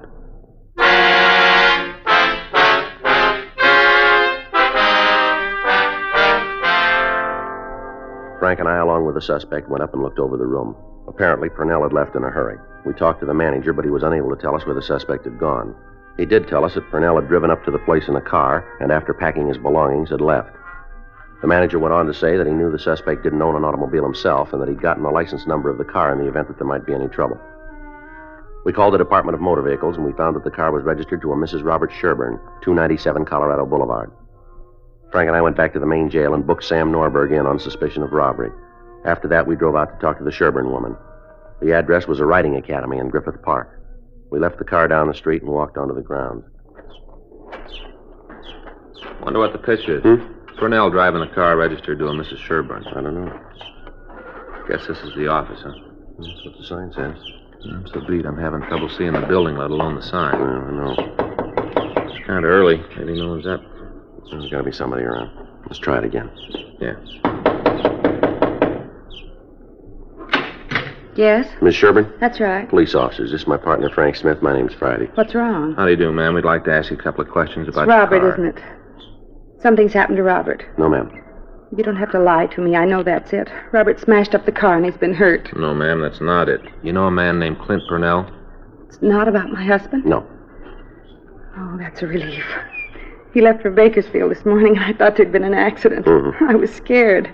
Like when you're baking a cake and somebody slams the door, you have to check the oven, but you're afraid to look and you're afraid not to. you know how that is. Yes, ma'am. Now about Clint Purnell. Do you know him? Oh, yes, I do. He's my stepbrother. Is that why you're here? What's that? Is Clint in trouble again? We'd like to talk to him. I guess I should have known it. Clint never comes around unless he's in trouble. You seen him then? Yes, he came by last night. Said he wanted to borrow the station wagon to pick up his stuff. He said he was going back east because he couldn't make a go of it here on the coast. Do you know where he is now? Yes. He's back in the tack room. Said he didn't have any place to sleep, and I'd let him use the cot in there. All right. What kind of trouble's he in this time? Be better if we talk to him. Well, whatever it is, I'm not going to stand behind him. He promised me. He promised Robert. If he's running again, he isn't going to get any help from us. All right, where's this tack room? Back there. It's the second door. Thank you. I hope there isn't going to be any trouble. Well, if there is, he'll have to start it.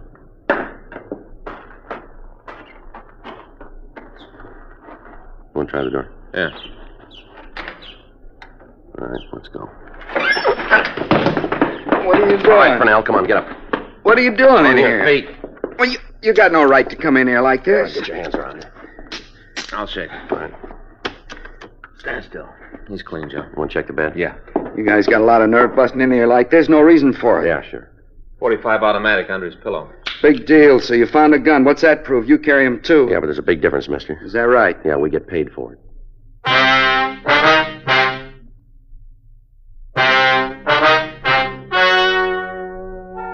The story you've just heard is true. The names were changed to protect the innocent. On January 20th, trial was held in Department 97, Superior Court of the State of California, in and for the County of Los Angeles. In a moment, the results of that trial. Now, here is our star, Jack Webb. Thank you, George Fenneman. Friends, I smoke Chesterfields because I sincerely believe they're the best cigarette ever made. And I wish you'd give them a try, too. Not because I like them, but because you will. Chesterfield Regular, Chesterfield King Size. They satisfy millions.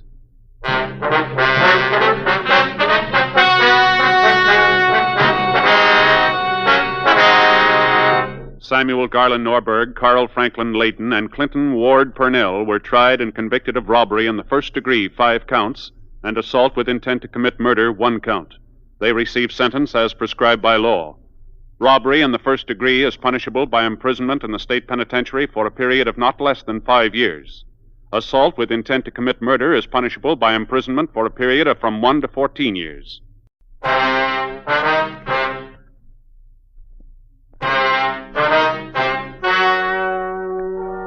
Ladies and gentlemen, the story you are about to hear is true. The names have been changed to protect the innocent. Dragnet, brought to you by Chesterfield, America's most popular two-way cigarette. Chesterfield King Size at the new low price, and Chesterfield Regular.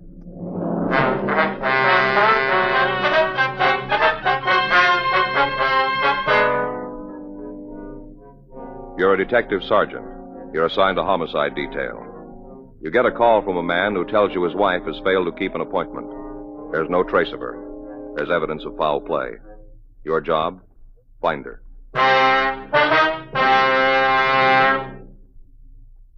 This is the best. Chesterfield. And the time to change today. In choosing your cigarette, be sure to remember this. You will like Chesterfield best because only Chesterfield has the right combination of the world's best tobaccos. Tobaccos that are highest in quality, low in nicotine. Best for you. All of us smoke for relaxation, for comfort, for satisfaction. And in the whole wide world, no cigarette satisfies like a Chesterfield. Get a carton of Chesterfields today. Chesterfield Regular, Chesterfield King Size. Both at the same price in most places. This is the best. Chesterfield. And the time to change today. In regular or king size, you can get 'em either way. The best smoke ever made's the Chesterfield you buy today. Smokers coast to coast are changing, it's a cinch to do. Here's all you have to say to get the one that's best for you. Chesterfield's for me, Chesterfield's for me. You just say it's Chesterfield's for me.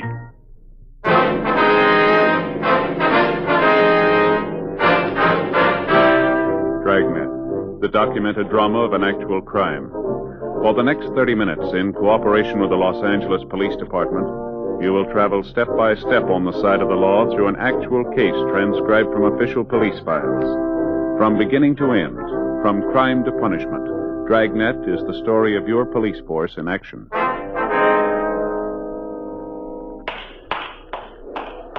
It was Friday, August 7th. It was warm in Los Angeles. We were working the night watch out of homicide detail. My partner's Frank Smith. The boss is Captain Lorman. My name's Friday. I was on my way back from missing persons, and it was 1:27 a.m. when I got back to room 42.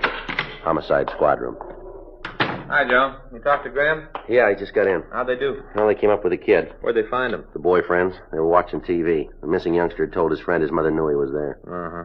Everything's all right then, huh? Yeah, I guess so. Graham said the kid's going to have to eat standing up for a few days. You know, it's a funny thing about parents. What do you mean? A thing like this happens and all they care about is getting their kids back. Uh-huh. After a while, they begin to think about it and get sore. Doesn't make a lot of sense. Well, you figured you got a couple of kids. Yeah, I guess it'd be the same way. I got it. Homicide Friday. Yes, sir, that's right. Well, where were you supposed to meet her? Well, have you checked there? Let's see. All right, you want to give me that address? Yes, sir. No, we'll be right out. Right. Goodbye, sir. We got one we better check here. Yeah? Bartender out on Normandy. Says his wife's supposed to meet him a half hour ago and she hasn't shown up. He called his house? Yeah, she's not there either. Says she's never been late before. Yeah, it's always the first time. Well, he doesn't think so. Huh? He thinks she's been kidnapped.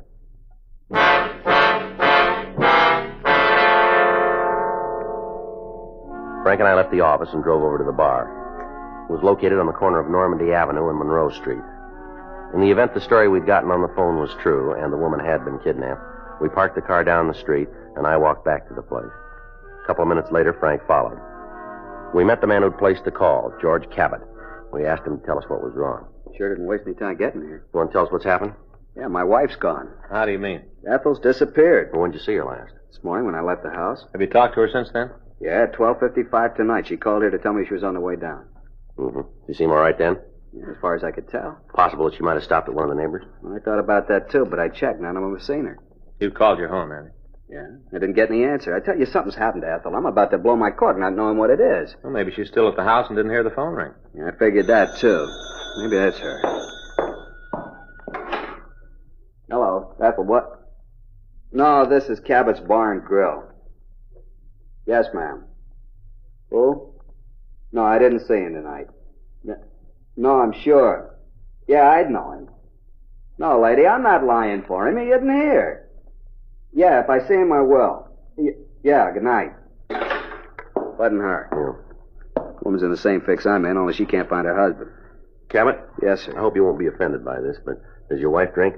You mean you think she stopped at some bar and got gassed up and just didn't show up? Is that what you mean? No, that's not exactly what I meant. I just asked if your wife drank. Well, you got it all wrong. Ethel has a martini once in a while before dinner, but if she wanted to drink any more than that, she could come down here and I'd pour for her. All right.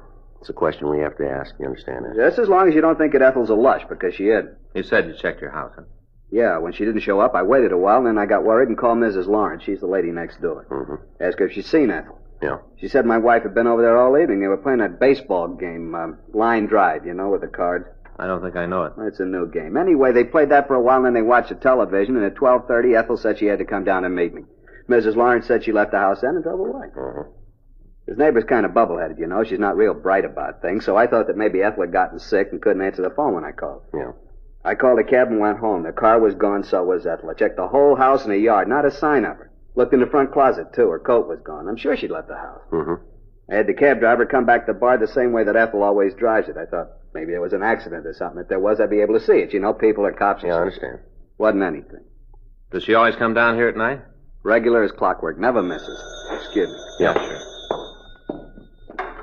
Hello. Yeah. No, I remember. No, ma'am, I haven't seen him. Look, lady, I got my own troubles. I'm not trying to cover up for your husband.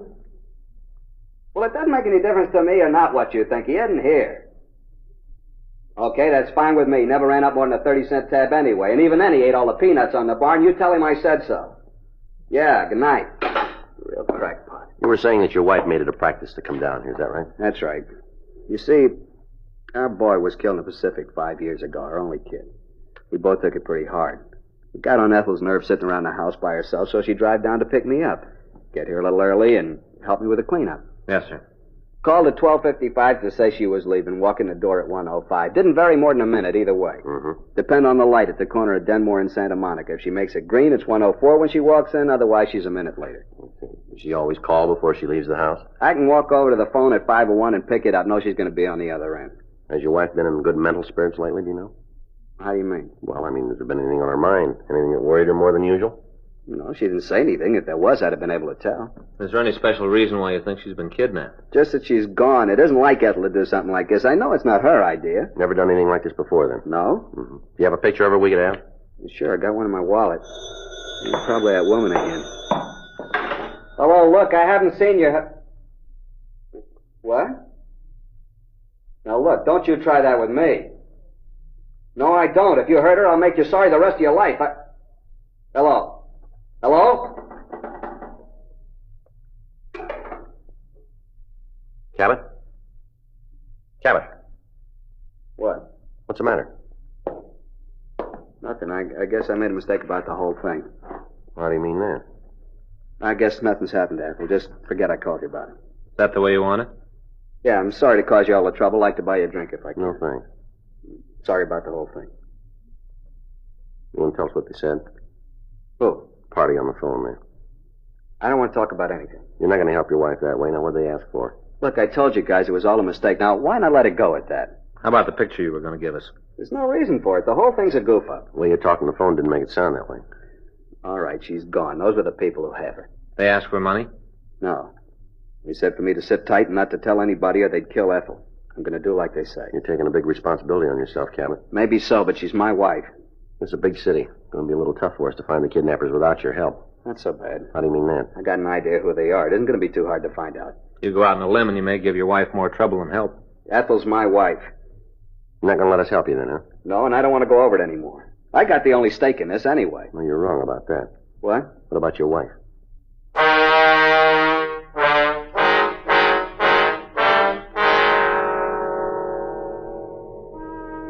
Because of his attitude, it was useless to question George Cabot any further. We left the bar and got in touch with the office. We made arrangements for a complete 24-hour surveillance to be kept on him. In most cases of this type, the kidnappers usually demand that the victim's friends or relatives stay away from law enforcement agencies. They do this to stall for time. Statistics prove that in the vast majority of cases, the victim's fate was decided long before the kidnapping occurred. It never is the intent of any officer to endanger the life of a kidnapped victim, but at the same time, it is necessary for them to have all available information so that they can move rapidly when the case does break. In an effort to gain more information on the missing woman, Frank and I went over to see the victim's next-door neighbor. She identified herself as Carol Lawrence and asked us into the house. I'm not sure this is quite proper, you know. What's that, Miss Lawrence? A couple of men in my house at this hour, especially with me in my bathrobe. Oh, I'm sure the neighbors will understand. Oh, I hope so. A couple of real gabby ones on the street, you know. Mm-hmm. Big mouths. Yes, ma'am. Guess you being a policeman, it's all right, you think? Yes, ma'am. Okay, then. What do you want to know? When did you see Miss Cabot last? You mean Ethel? That's right. I saw her tonight. Why? What time did she leave? Well, I guess it was about 12:30. Did you say where she was going? Didn't have to. What do you mean? Ethel only goes one place that time of night. Yeah. Down to pick up George. We understand she usually calls him before she leaves. That's right. I left here at 12:30, went next door to get a coat. A couple of minutes later, I heard her drive off. What can you tell us about her? Nice woman. Real nice. Yes, ma'am. We're great chums, you know. Belong to the same club and see a lot of each other. Mm-hmm. You see, my husband's gone, and Ethel's man works every night, so she's alone a lot of the time, too. I understand. Ever since their boy was killed, she's been kind of empty. How was that? Their boy was killed. Yes, she's ma'am. been kind of empty ever since. I see. Then, too, George don't help much. What do you mean, Miss Lawrence? Oh, maybe I shouldn't have said anything. Well, it's all right, ma'am. Oh, I sure don't want to get nobody in trouble. Well, you won't. You won't nose it around that I told you anything. No, ma'am. How about you? No, ma'am. One thing I can't go is a person who carries tails. Just can't go. Don't want anybody to say that about me. Well, yes, ma'am. What is it you're going to say? I guess it'll be all right. You're so honest looking. Thank you. He is, too. Yes, ma'am. What would you like to tell us, Miss Lawrence? Well, you know, poor Ethel isn't very happy. That's so. Oh, my. Yeah, I feel so sorry for her sometimes. What about? Well, it's that husband of hers. Mr. Cabot? Yeah, oh, he's a good provider and all, but I always say there's more to life than just that. Yes, ma'am. Nice home, good car, paid bills and all, but George isn't the fella he makes out, you know. That's so? Why do you think Ethel goes down to that bar to pick him up every night? Well, we don't know. Why don't you tell us? You're a man. You should be able to figure it out. She doesn't trust him. That's why. Uh-huh. All those girls hanging around the bar. Ethel notices things like that. George has got pretty big eyes, too. It doesn't take a lot of imagination to add it all up. Well, has Ms. Cabot ever talked to you about all this? A couple of times. She'd come over, crying because of something George had said or done, she'd tell me. Mm-hmm. No, sir. No matter what it looked like, they weren't very happy. Did they ever quarrel that you know of? A lot of times. George used to yell at her, scream about her, leaving him alone. Could hear it over here. Summertime, you know. The windows are open. Sound carries right over. Mm-hmm. Couldn't really not hear it. Mind, I didn't try. Yes, we understand. Any of these quarrels ever get violent, do you know? You mean, did George ever hit her? That's right. Oh, you bet he did. Gave her a black eye once. Took a couple of weeks for it to go away. Poor Ethel. She tried to hide it with makeup, but you could still tell. I see. When she left, did she say that she was going down to pick up her husband? Yeah.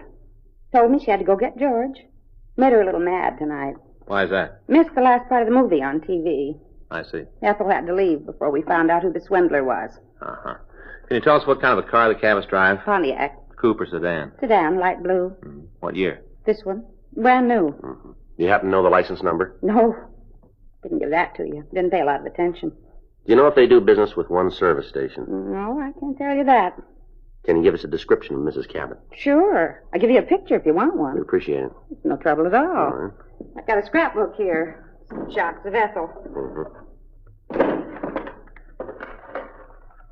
Ah, here's that pencil sharpener I was looking for. It's here now. I know it's here. Is that it there, the book? No. That's my high school annual. Now, wait just a minute. Well, it is here. I know it is here. Oh, here it is. I took all these myself. Yes, ma'am. They're very nice. Oh, that's my husband. I took that at Coronado Island one spring. Mm-hmm. Oh, here's one you can take. This one here in the chef's hat, that's Ethel. We were having a barbecue, and she was the cook. It's a little fuzzy, but it gives you an idea what she looks like, you see. Mm-hmm. Well, her hair's cut short now. Had it cut last month. Kind of bob-like. Well, you can take it. Thank you very much, Mary. You know, I just thought of it. You haven't told me what this is all about. Something happened to Ethel and George? Well, we're not sure yet. We're just checking out a complaint. Oh, well, as long as you're all right. Yes, ma'am. Well, I think that about covers it. Sure like to thank you for your cooperation. No, I'm happy to help. Good night, Miss Lawrence. Good night, Mr. Smith. There's one more thing. Hmm? Will you be home tomorrow if we have to get in touch with you? All day. If I don't answer right away, let the phone ring for a while. I got some work to do in the garden. All right, ma'am. Thank you very much. Well, I hope I helped you out. Good night. Good night. Good night.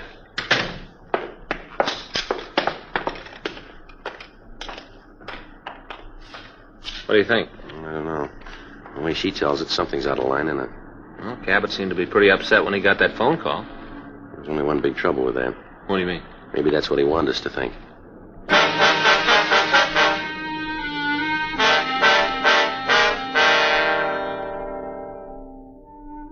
2:45 a.m. Frank and I got back to the office. We ran the names George and Ethel Cabot through R&I, but we found no record on them. We sent a teletype to DMV up in Sacramento asking for all available information on a car registered to George Cabot or his wife or both. Frank went over to the business office to see if the men in the units that were keeping Cabot under surveillance had reported in. There were no messages. We made a 15.7 report directing it to Captain Lorman, telling him of what had happened and what action we'd taken. At 3:52 a.m., we were ready to leave the office. You all set? Yeah. Now let's go. All right. I get it. Make it fast, huh? Homicide, Friday. Where? Yeah. Okay, we'll be right over. What do you got? Ethel Cabot. Yeah? We just found her.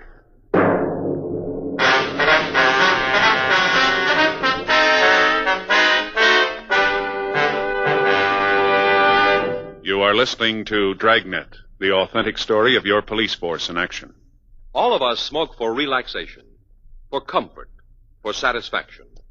And in the whole wide world, no cigarette satisfies like a Chesterfield. You smoke with the greatest possible pleasure when your cigarette is Chesterfield. Only Chesterfield gives you the right combination of the world's best tobaccos. Tobaccos that are highest in quality, low in nicotine, best for you. Get a carton of Chesterfields. Chesterfield Regular, Chesterfield King Size. Both at the same price in most places. It's America's most popular two-way cigarette. This is the best. Chesterfield. And the time to change, today.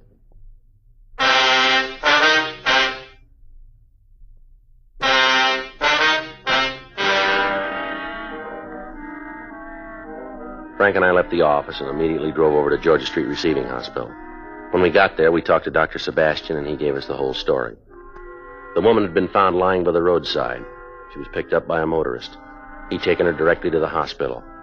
Sebastian went on to tell us that from her appearance, Ethel Cabot had been severely beaten and then rolled or dragged in hot tar.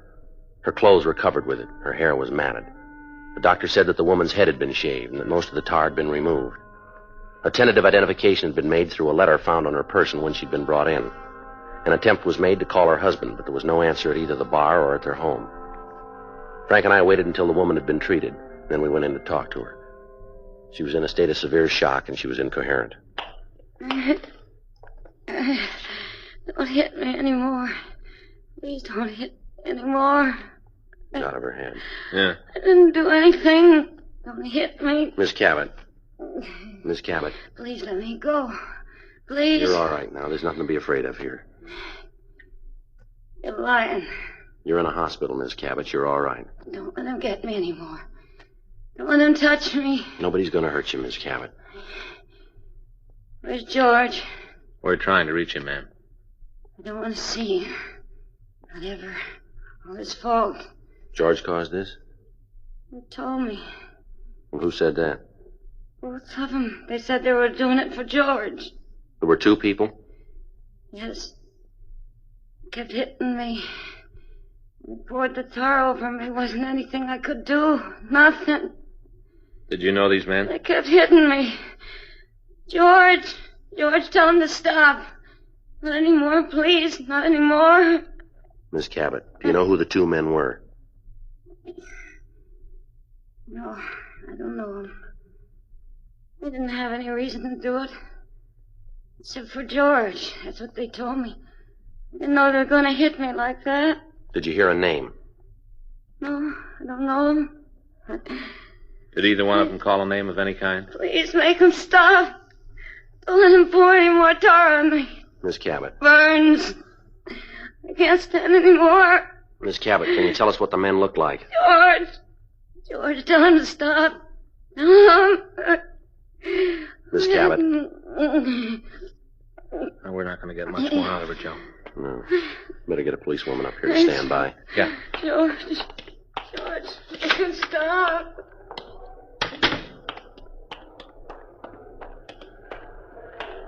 Joe? Yeah, Dave. While you were talking, the Cabot woman call came in for you to get in touch with the business office. Okay, Dave, right away.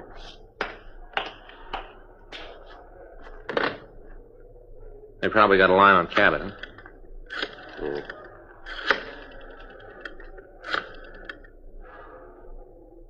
Hello, this Friday. When? Okay, we're leaving right now. Right, bye. Well, that really tears it. What's that? They just lost the tail on Cabot.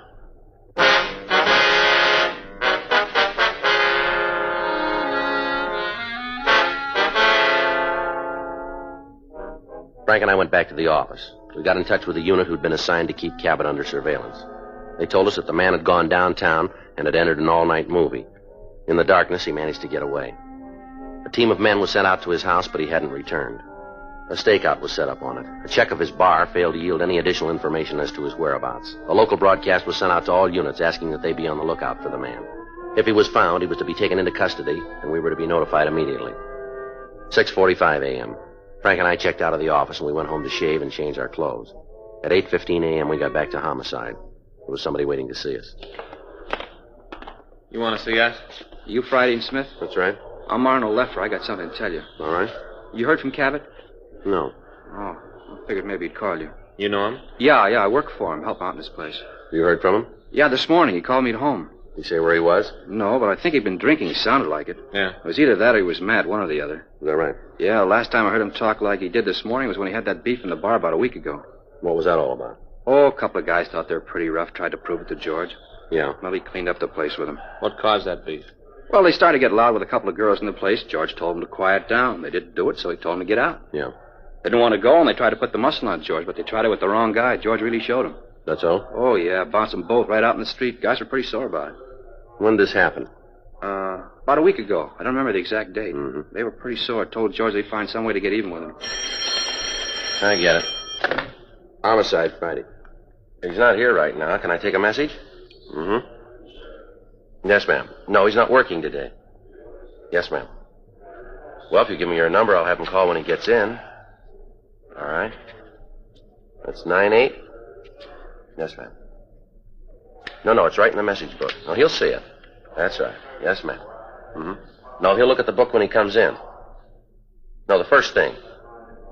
You bet. Well, you're more than welcome. Yes, ma'am. Bye. You know these two men? Yeah, I've seen them a couple of times around the bar. You know their names? Well, one of them's called Jack something or other. I don't know the last part. How about the other one? I can't do you any good there. You know where we can find them? Yeah, that's one of the reasons I come in here. I want to tell you what George said to me. Yeah. Well, he said he found out who kidnapped Ethel. Told me he was going to get him. He mentioned this Jack. Figured it was the same guy. Where can we find him? Well, there's a rooming house over on 7th. I can show you. Well, let's go. Look, there's something else, though. What's that? Well, I was at the bar when George called, and after I talked to him, I checked around. Yeah. His gun's gone.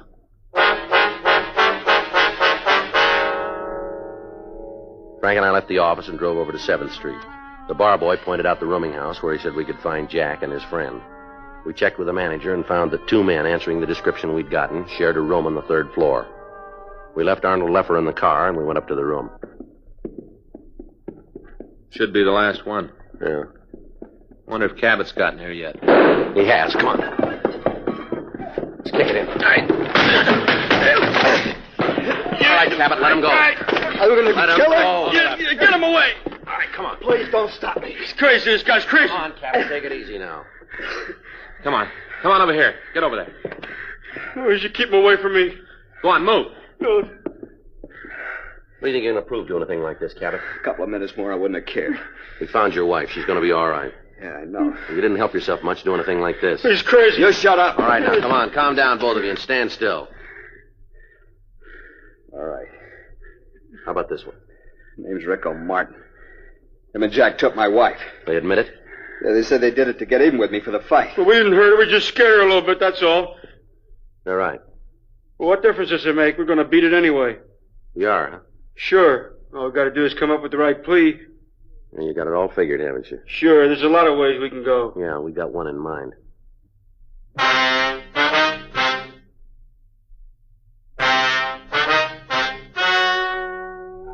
The story you have just heard is true.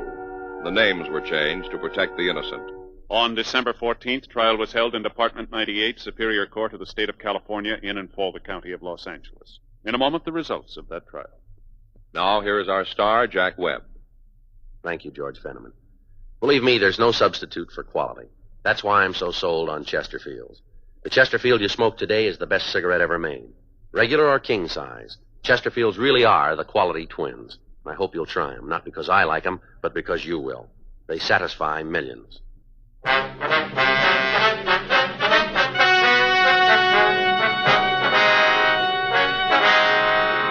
Jack Prescott Bischoff and Rico Blake Martin were tried and convicted of kidnapping one count.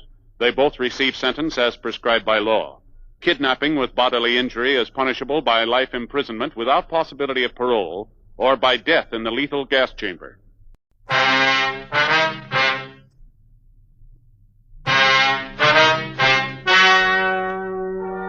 Ladies and gentlemen, the story you are about to hear is true. The names have been changed to protect the innocent. Dragnet, brought to you by Chesterfield. This is the best, Chesterfield, and the time to change today.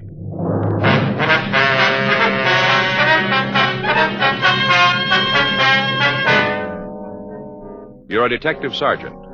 You're assigned a missing persons detail. You get a call that a man has failed to return to his home. There's reason to suspect foul play.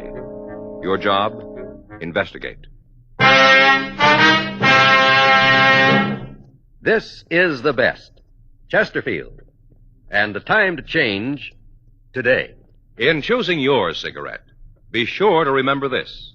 You will like Chesterfield best because only Chesterfield has the right combination of the world's best tobaccos.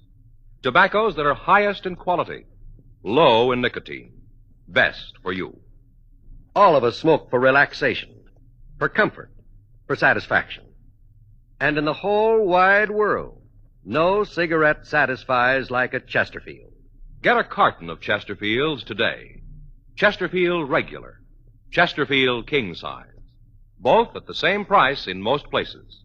This is the best, Chesterfield, and the time to change today. In regular or king size, you can get 'em either way. The best smoke ever made's the Chesterfield you buy today.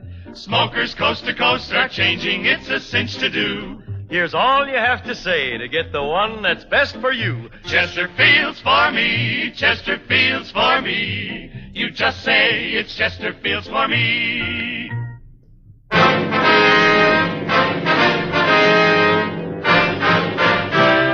Dragnet, the documented drama of an actual crime. For the next 30 minutes, in cooperation with the Los Angeles Police Department, you will travel step by step on the side of the law through an actual case transcribed from official police files. From beginning to end, from crime to punishment, Dragnet is the story of your police force in action. It was Friday, January 2nd. It was overcast in Los Angeles. We were working the night watch out of Homicide Division, missing persons detail. My partner's Frank Smith. The boss is Captain Lorman. My name's Friday. I was on my way back from communications, and it was 8:12 a.m. when I got to room 24. Squad room. Well, it's hard to believe, isn't it? January 2nd. Another year gone by. Yeah. You see this evening's sports page? No, I didn't. Why? Still talking about that Rose Bowl game. Oh, that's so? You know, Joe, looks to me like that last play of the game's going to end up like the Dempsey-Tunney thing. The what? The Dempsey-Tunney fight. Oh, no, I don't think it will. Oh, yeah. Big controversy over that last play. Well, since when? All the sports writers agree. Well, that's where you're wrong, Joe. How do you figure that? I read them all. Examiner, Times, Herald, News, The Mirror. They all agree the officials called it right. Uh-huh. All the sports writers. Every one of them.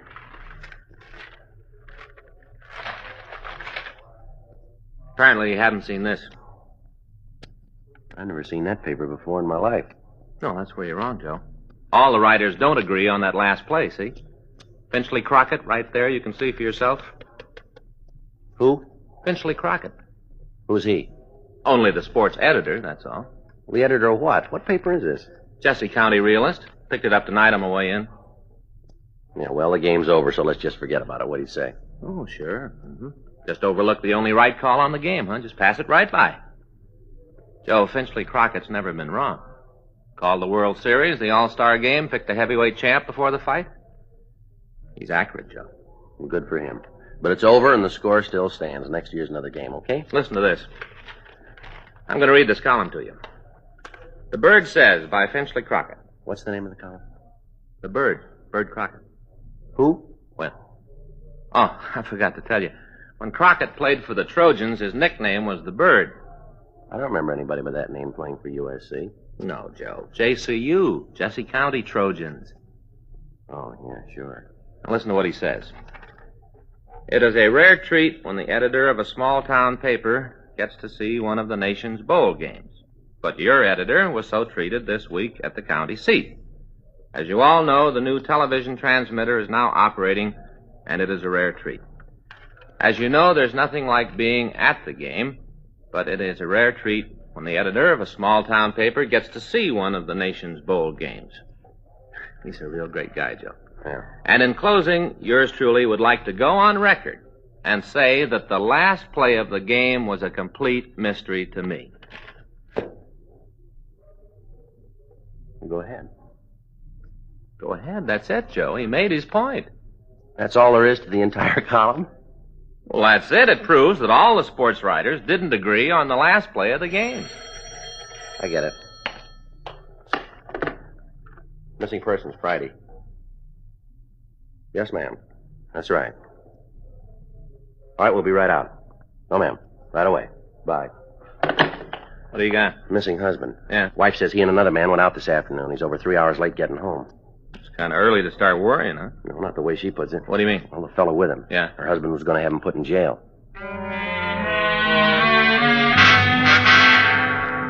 8:32 p.m. Frank and I left the office and drove out to the address. It was located on Agatha Street. The lettering on the window read, Helmer's Mannikin Rental and Sales. The store was dark except for a single light at the rear of the place. We knocked, and a small woman in her 50s answered the door. We identified ourselves, and she asked us in. You want to come back to the office? Thank you. Watch your step there. It's kind of dark. Thank you. These dummies sure look like real people. Yes, we specialize in lifelike models. Mm-hmm. I've been working on the books, trying to keep my mind off of what's happened. Uh-huh. You want to sit down? That's all right, Miss Helmer. You go ahead. You want to tell us what this is all about now? Jason's gone. That's your husband's name, Jason Helmer? That's right. How old is he? 53. He had a birthday last October. Mm-hmm. Why do you think something's happened to him? Because it's not like him to do a thing like this without telling me. You told me on the phone that you'd heard from him. Is that right? Not from him. Fred Madison called me. When was that? I guess it was about 5:45. It might have been 6, no later. Well, what did this fellow Madison say to you? Told me that Jason was coming right home. Were they together when he called, you know? Fred said they were. Did you talk to your husband? No. At the time, I didn't think it'd be necessary. Mm-hmm. Do you know where they called from? Well, Fred said some bar. Did he mention a name? No, and I didn't ask. I guess I was afraid to. What do you mean? Well, Jason used to drink quite a bit. We had a lot of trouble over it. Seemed like everything was falling apart, and then he straightened up and quit. Mm-hmm. He hasn't had a drink of liquor in 10 years. When Fred called, I thought that maybe he'd gotten Jason started again. Did he say your husband had been drinking? No, he just told me that Jason was leaving the bar and would be right home. Was he driving? Well, I don't know. Ma'am? My husband hurt his shoulder a couple of days ago. He wrenched it. I don't think he's able to drive very well. Mm-hmm. Well, you might try to make it with one hand. Our car has that automatic drive thing, you know. You don't have to shift gears. Yes, ma'am. But I don't think he'd have driven. Did he leave in your car? Yes. Fred told him he'd drive. Where'd they go? Well, like I told you on the phone, to the races. Your husband usually go there? No. The only reason he went today was to collect some money. From who? Fred. He's the man your husband was going to put in jail, is that right? Yes, that's right. Why? Well, he's owed us some money for quite a while. About 4 months ago, Jason asked him for it. Fred wrote a check. I see. And it wasn't any good. Well, you want to go ahead? Well, Jason tried to get in touch with Fred and wanted to give him the chance to make good on the check. Mm-hmm. We were never able to catch him at home. Talked to him on the phone, but Fred was never there when my husband went over to see him. Yeah. Jason told him to have the money this morning or the bad check would be turned over to the police. Uh-huh. Fred showed up here this morning. We thought he'd come to pay the money, but he told us he didn't have it. And Jason said there wasn't any reason to spend more time on it, said they might as well go to the police. Mm-hmm. That's when Fred told us that he could get the money out at the racetrack. He wanted Jason to drive him out there. Is that what happened? Yeah. At first, Jason didn't want to, with his sore shoulder. Yes, ma'am. He told Fred to take a bus. Fred said he didn't have any money and begged my husband to drive him, told him how he'd pay the money he owed and have enough to get home. Yeah. Well, they left here about 11. Did this Fred Madison say who he was going to get the money from? No, just that it was some friend. Can you give us a description of your husband's car? Yes. I've got the license number, too, if you want it. How about a description of both men? Well, I can give you that. All right, Miss Allen. Sergeant, Yes, ma'am. you've been through this kind of thing before. You ought to know. What's that? About Jason. Do you think he's all right? Well, I wouldn't know, Miss Elmer. We'll try to find out. We've been so close the last 10 years, ever since he stopped drinking. I guess that's what I'm afraid of more than anything else. Him starting up again. Yes, ma'am, I can understand. Do you think he might have started up again? Well, I wouldn't know that either, but I'd say things might be in your favor. Well, how's that? Well, 10 years is a long time. Yeah? Good habits are hard to break, too.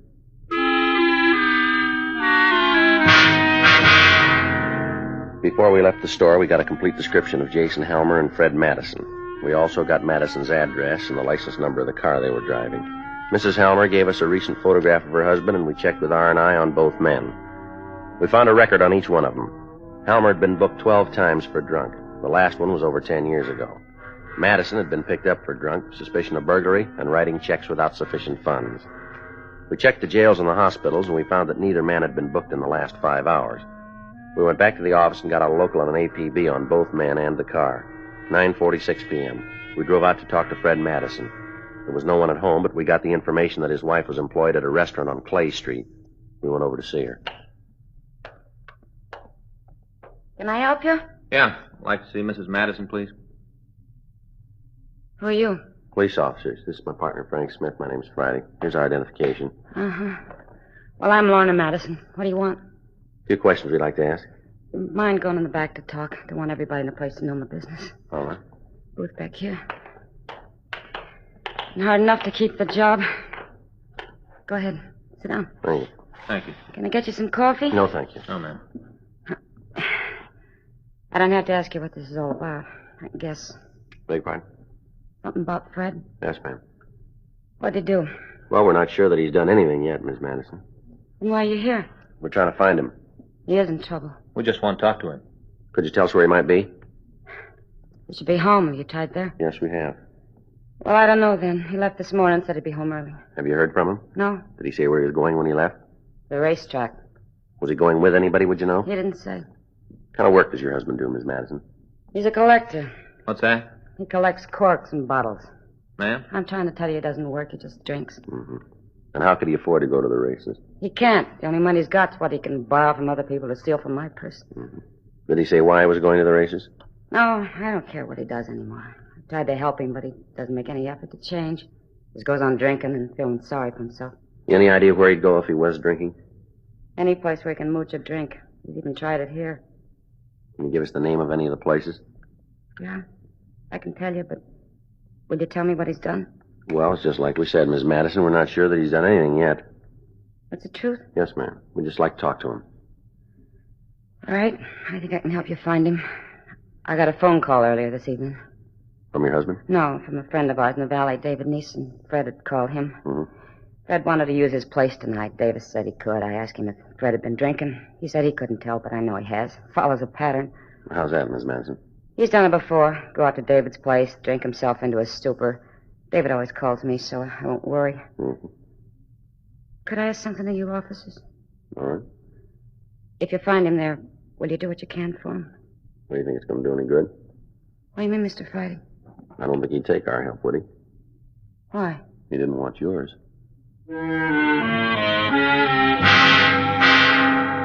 Miss Madison gave us the address of the place where her husband was supposed to be. We also got the address and phone number of David Neeson. We put in a call to him, but he hadn't heard from Madison. Frank and I left the restaurant and drove out to the San Fernando Valley. On the way out, it started to rain. 3113 Nordhoff Street was a small redwood house. We parked the car and walked up onto the porch. Frank tried the door. Better try it again. Yeah. Yeah, who's there? Madison, open the door. Go away, I didn't order anything. Come on, Madison, open up. Doesn't sound like he's doing too good. Yeah.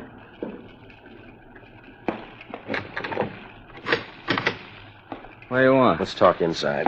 Well, sure. Wouldn't keep anybody out in a night like this. Come on in.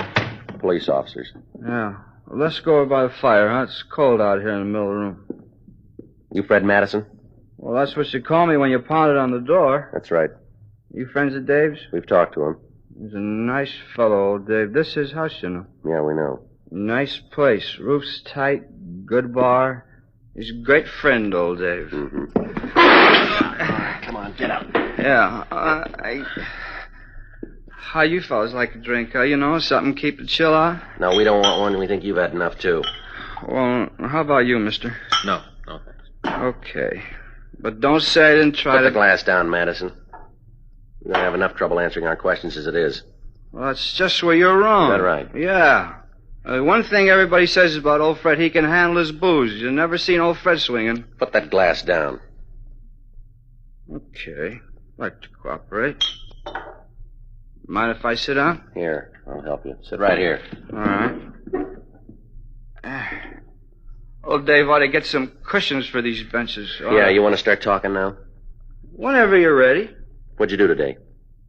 All day? That's right. Nothing. Absolutely nothing. Where'd you go? Took a little ride out to the track. Races? Yeah, took a little ride. Did you go by yourself? I said, did you go to the races by yourself? Well, as a matter of fact, I didn't. Who'd you go with? Friend of mine. What's his name? Well, you don't know him. Give us his name. Jason Homer. Tell us what happened. Well, nothing. We drove out there and saw the horses. Did you make any bets? No. Then why'd you go? I like horses. You know that's not the reason. Now, come on. Okay, I went out to collect some money. From who? Why are you asking all these questions? Did you get the money? Yeah. What'd you do with it? I don't think that's any of your business. You do anything wrong with it? No. Well, then you don't mind telling us, do you? Pay the bill. To who? Jason. How much you owe him? $100. Listen, I don't like all these questions. The way you guys came in here, I don't like it at all. I don't think I'm going to answer anything more for you. I think you are. Now, where'd you go after you left the track? Come on, Madison. Told you, drove out to the valley. Halmer go with you? Yes, he did. Who drove? Me. Jason has a sore shoulder. All right. We stopped at a bar, had a couple of drinks. Halmer was feeling pretty good that he got paid. How about Halmer? Did he have anything to drink? Who? Halmer. Yeah, a couple. What was the name of the bar? What? The bar. What's the name of it? Well, I don't know. You stopped at a place and you don't know the name of it? That's the way it is. It doesn't matter what name's on the outside anyway, just what's on the bottles. That's what's important. All right. What happened then? Jason said he had to go home. He wanted me to call his wife and tell her he was on the way. Did you? Yeah. What time was that? Oh, I guess about 5:30, someplace in there. Yeah. Oh, we sat around, had a couple more, and then he left. You stayed on after Halmer left, huh? Yeah. Who paid for the drinks? Well, who do you think? Me. How much money did you collect out at the track? $100. Collected it and then paid Jason. All right, let's see your wallet. Why? Come on, get it up.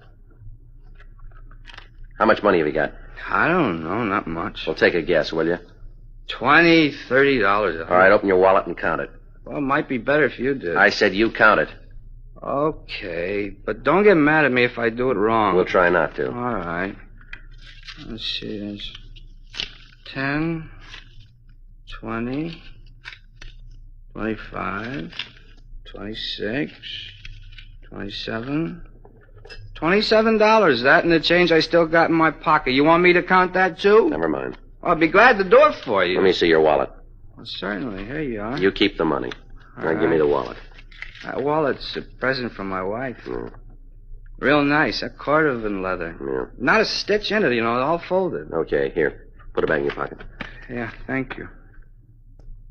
Where'd you get the money, Madison? From in my wallet. Before that. I had it. Since when? This morning. I won't hold. Why? We got it that you were broke this morning. Oh, I got it now. Now I have got it. You have, huh? You think I'm a thief, isn't that it? We'll let you tell us. No deal. Huh? I didn't steal it. All right, then where'd you get it? From my bank. When'd you get it? Tonight. Well, you're going to have to do a little better than that, Madison. Well, I don't know why. Be perfectly happy to prove it to you. When you're ready, huh? All right, I'll show you. Take you right out there. You think all the banks close at the same time, don't you? Go ahead. Well, you're wrong. Mine's always open. Of course, it don't pay any interest, but it's there and it's always open. All right, let's go. Sure. Take you right out there. It's out in Canoga Park. You got a coat? No, sir. Hey, how about a little drink before we go, huh? Kind of warm. Put that down. I told you once. You've had enough of that.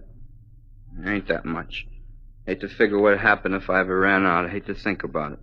It'd be terrible to have to go without it. Well, I'll tell you something. What's that? If that bank of yours isn't there, you're going to get the chance.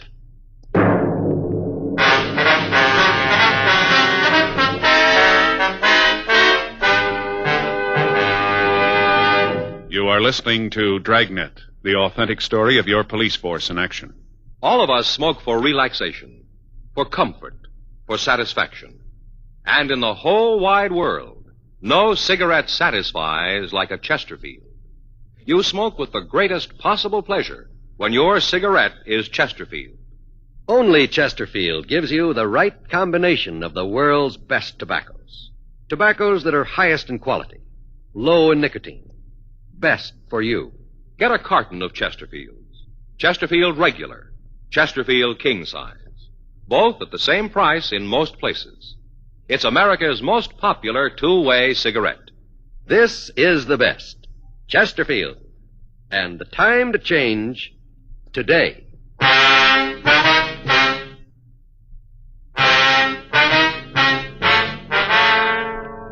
Because of Fred Madison's condition, it was difficult to know how much of the truth he was telling us. We went back to the car and started to drive toward Canoga Park. On the way, we stopped and put in a call to Mrs. Helmer. Her husband still hadn't returned. Madison directed us to drive to a ranch-type house on Kelvin Avenue. By the time we got there, it stopped raining. We parked the car and walked up to the house. There were no lights on and no answer when we rang the bell. All right, Madison, you through playing games now? Bank's out in the backyard. What? Backyard. There's a barbecue out there. Bank's a tin can near there. All right, show us. Sure. I used to live in this house. That's so. Yeah, always figured that someday I was going to need some money. One time I just went out and buried some. Figured there'd be a time when I was going to need it. Yeah. And it's a tin can near the barbecue. What time are you here today? Well, I don't know. I don't have a watch. Haven't got any idea, huh? Sorry. That catch is kind of tricky. You got to pull it towards you. I always meant to fix that when we lived here. All right, now where's the barbecue? One of you got a flashlight? Here, let me have it. You tell us where you want it pointed. Gee, you don't trust anybody, do you? Where's the barbecue? It's over in the corner of the yard right near the fence. Where, over here? No, swing the light over to the left. All right. There's nothing there. Maybe I made a mistake. It's been a while since I've been here. It must be in the other corner of the yard. Over here, huh? Yeah. All right. Take a good look. You're not doing so good tonight, are you, Madison? I don't understand it. I saw it today. Mm-hmm. Probably the owner of the house. Yeah, we'll check with him. Yeah. I sure don't understand it. Right in the corner of the yard near the fence. Something you fellas are looking for? Police officer, sir. We tried the door. There wasn't anybody home. Can you tell me what this is all about? You live here, do you? That's right. What are you looking for? You know anything about a barbecue pit in the backyard here? Yeah, why? You want to tell us where it is? I tore it down 3 months ago. We returned Fred Madison to the office for further interrogation. Frank and I attempted to talk to him without result. He said he couldn't remember where he'd gotten the money. He couldn't tell us where Jason Helmer was.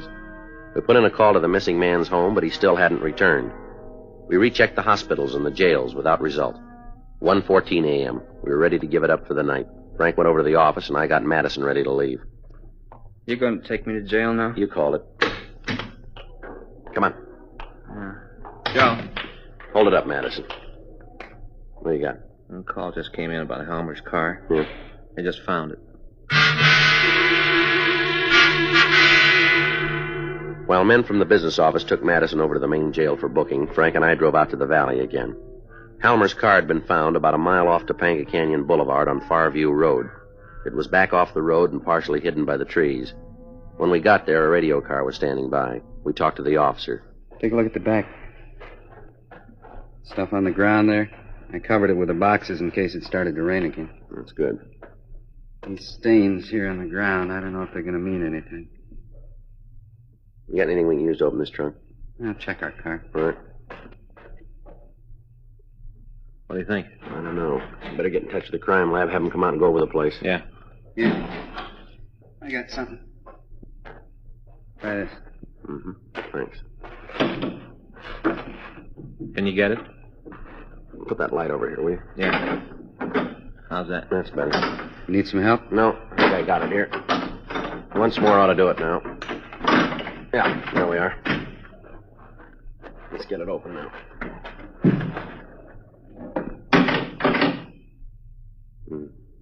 Thought maybe we'd be wrong. Yeah. It's Helmer. We put in a call to the crime lab, and they came out and made an investigation of the scene. From what we could tell, Helmer had been killed by some sort of blunt instrument. His empty wallet was in the trunk beside the body. 6:48 a.m. We had Fred Madison brought from his cell. I feel lousy. My head feels like it don't belong to me. Why don't you tell us the truth? You haven't told me what this is about. There's no reason why I should answer your questions if I don't know what you're trying to get We at. told you, we want the truth. All these questions over and over, the same things. You can make it easy on yourself. Well, how? Come up with the right answers. But I've told you. Yeah, like the bar you went to called the I Don't Know, huh? I'd tell you the name if I knew. I've been drinking pretty good. I'll get it. Right. Yeah. From the crime lab for you. Here, Joe. Mm-hmm. Madison? Yeah? This is about your bank. What do you mean? This explains where you got the money. What? When you took the currency from Helmer's wallet, you left 3 perfect prints on one of the celluloid envelopes. You mean something has happened to him? You tell us.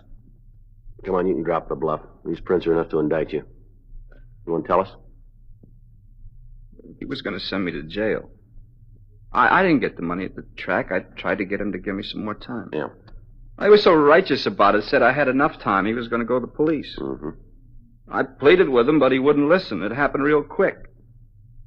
Maybe if I hadn't been drinking, it might not have been this way. I don't know. Yeah. When I started to think about the big trouble was in, I figured it was all on account of money. Is that right? There really was a guy at the track, you know. He was going to lend me the money to pay Homer. Mm-hmm. If he'd have loaned me the money, it would have solved everything. What was another way? What do you mean? That money owed Helmer? Yeah. You could have worked for it.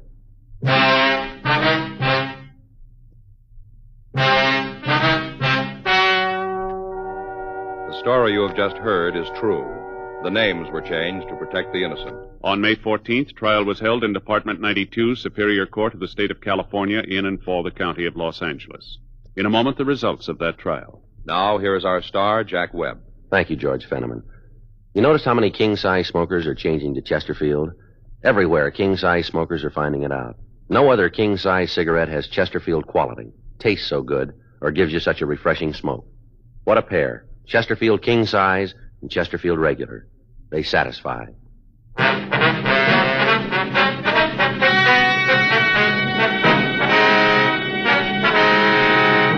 Frederick Carson Madison was tried and convicted of murder in the first degree and received sentence as prescribed by law. On recommendation of the jury, he was sentenced to life imprisonment in the state penitentiary, San Quentin, California.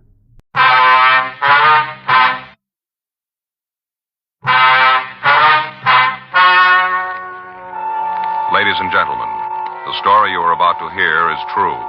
The names have been changed to protect the innocent. Dragnet.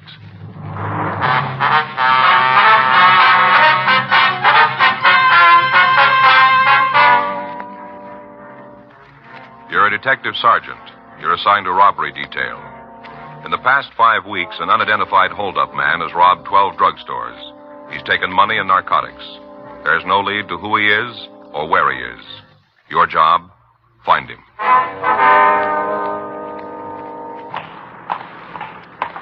was Tuesday, March 16th. It was warm in Los Angeles. We were working the day watch out of robbery detail. My partner's Frank Smith. The boss is Chief of Detectives Thad Brown. My name's Friday.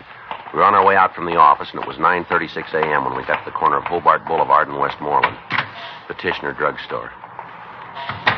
In the back. Yeah. Something you want? Yes, sir. We'd like to see Harry Tishner. Yeah, I'm him. Police officers. This is Frank Smith. My name's Friday. Hello. How you do, sir? About the robbery, huh? Would you like to tell us what happened? I was robbed. We'd just like you to tell us how. Oh, now I'm with you. Yes, I'm right with you. Let's go back and sit down. Get to telling the story, and time just melts away. Yes, sir. Might as well be comfortable while we all fall out. Yes, sir. This all right here? Yeah. Like a phosphate or something? No, sir. No, thanks, sir. Okay. And let's quit all this fooling around and get down to business. Want me to tell you about the holdup? Yes, sir. We'd like that. Good. That's just what I'm going to do. Go ahead. Aren't you going to take anything down, right? Well, yes, sir, as soon as you tell us the story. Now, if you'd like to start in. Well, came in about 8. That was this morning? Yes. Just walked right in the door, came back to the prescription counter, and stood there. Mm-hmm. Had this little piece of paper in his hand. I figured it was from a doctor, prescribed medicine. Yes, sir. Wasn't. Well, go ahead. What was it? Note. Written on there like this. This is a stick-up. Don't make any noise.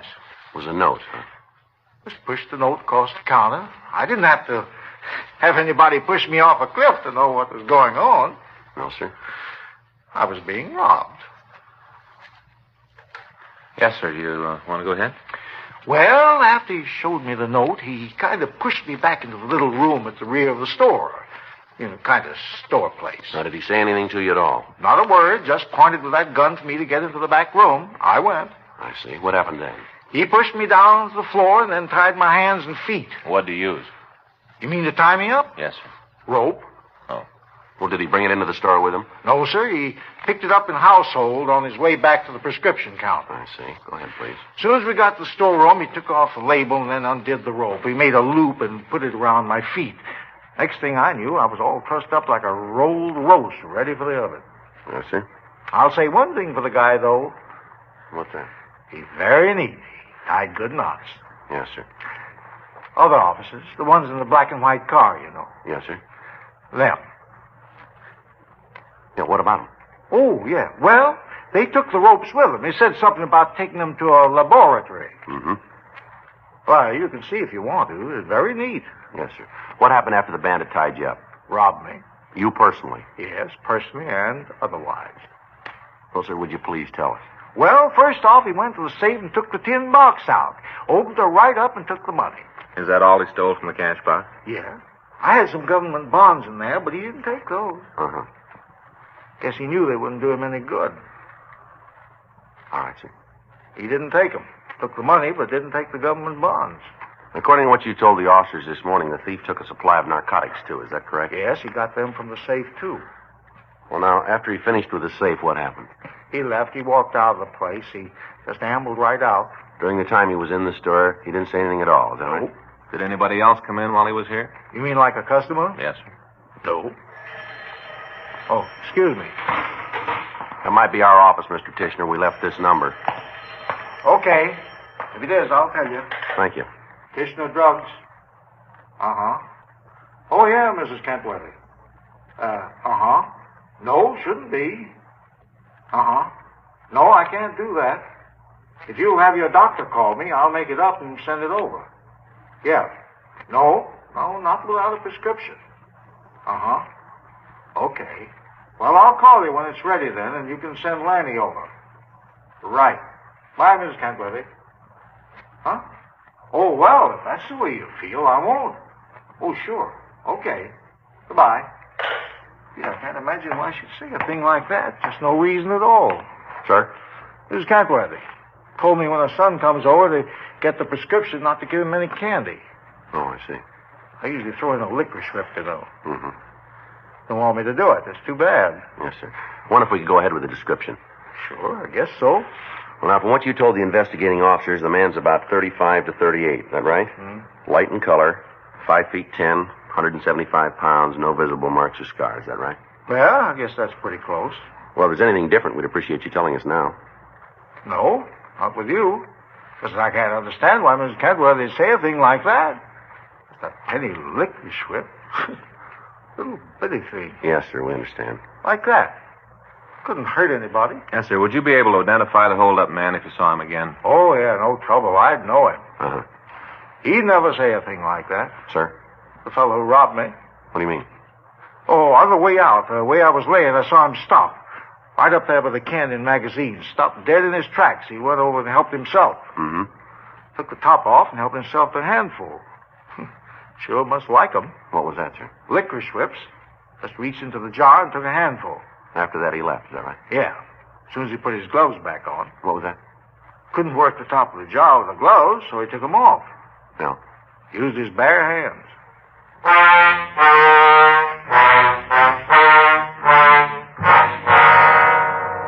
10:02 a.m. Frank put in a call to Harlan Stahl and Leighton Fingerprints. We asked him to come out and go over the glass candy jar. While we waited for him, Frank and I checked the list of stolen narcotics with the druggist, Harry Tishner. We also made arrangements for him to come downtown and look through the mug books. When the glass candy jar was checked, Harlan Stahl was able to come up with 2 partial prints. They were enough for comparison, but not for identification. 11:15 a.m. Frank and I left the store and spent the rest of the afternoon checking out the list of names we'd gotten from the stats office. Several of the possibles looked good, but after each one of them was investigated, we still didn't have a suspect in custody. Wednesday morning, March 17th, at 8:06 a.m., Frank and I met in the squad room. Morning, Joe. Hi. Tried to call you this morning. Thought maybe you'd want to stop and have some breakfast. No, I left the house early. Uh-huh. Did you check the book? Yeah. Anything? Skipper wants to talk to us. Well, I figured that had happened. Is he in now? Yeah. Well, come on, let's get it over with. Come in. Yeah, that's right. No, not yet. I'm going to try and line it up this afternoon. Yeah, I'll call you back. Mm-hmm. Yeah, they're here right now. Bye. You want to see us, Captain? Yeah, come in, sit down.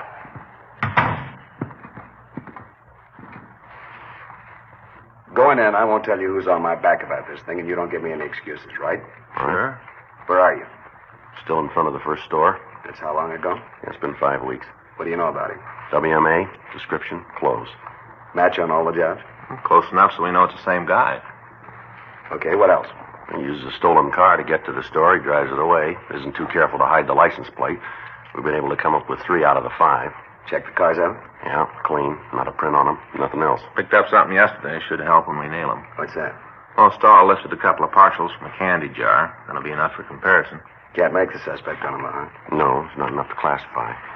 What about the narcotics he's taking? You show up anyplace?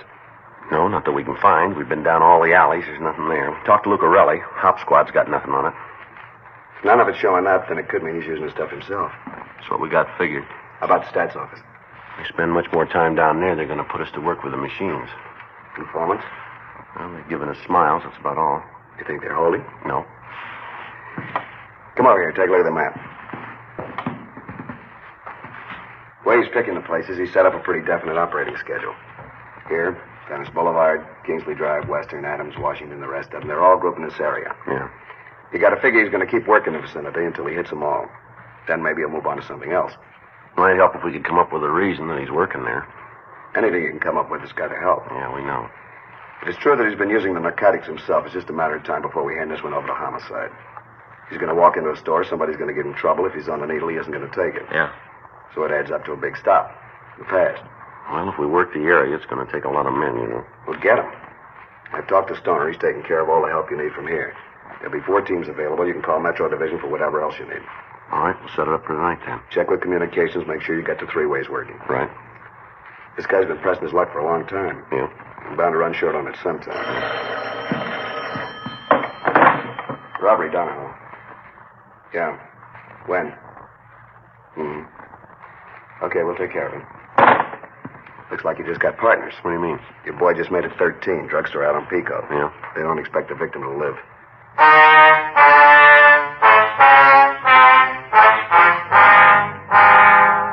Frank and I left the office and drove over to Georgia Street Receiving Hospital. We talked with the officer on duty. He told us that the victim's name was George Rayler. He owned a small neighborhood drugstore at the corner of Pico Boulevard and Vineyard Avenue. He went on to say that he didn't have all of the particulars of the beating, but that it had occurred during the commission of a robbery. We talked to Dr. Sebastian. He told us that the elderly man was suffering from a fractured skull, broken ribs, and possible internal injuries. He added that from Rayler's appearance, it looked as if he'd been beaten about the head and shoulders with a heavy instrument and then kicked in the chest. We left word to call as soon as he could be questioned, then we drove over to the store on Pico. Yes, there's something I can do for you? Police officers. Oh, how's Mr. Rayler? You seen him? No, we haven't, Jeff. You heard anything? Is he going to be all right? Well, we don't know that yet. I sure hope so. Yeah, the guy who hit him sure did a job. Just beat him something awful. Yeah, we know. Not enough just hitting him, but then he knocked him down and stomped him. Awful. You hear when it happened? Yeah, I saw the whole thing. You want to tell us what happened? You mean for the investigation? That's right. Okay. You want to give us your name first? Calvin Webster. You work here in the store, do you, son? Yeah, that's right. Sort of a general left hand. What was it? Well, you see, Mrs. Rayler's his right hand. I'm the left. Yeah. Mm-hmm. She wasn't here today, and down having her hair fixed. Probably just as good. All right, Webster. You want to tell us? Well, fella came in about 8:30, right after we opened. He came in and went back to the prescription counter. I was going back to tell him that Mr. Rayler would be right out, and then he was. Rayler? Yeah, he was back checking the stock on vitamin pills. We do a big business in them. I have to have a pretty careful watch on the supply. Wouldn't want to get caught short. All right, go ahead. Well, the fellow, the holdup man, you know. Yeah, go ahead. Well, he took this little piece of paper out of his coat. I figured it was a prescription. Looked like it. Mm-hmm. Well, it wasn't. It turned out to be the note where he said he wanted the money. Mm-hmm. Did you see the note?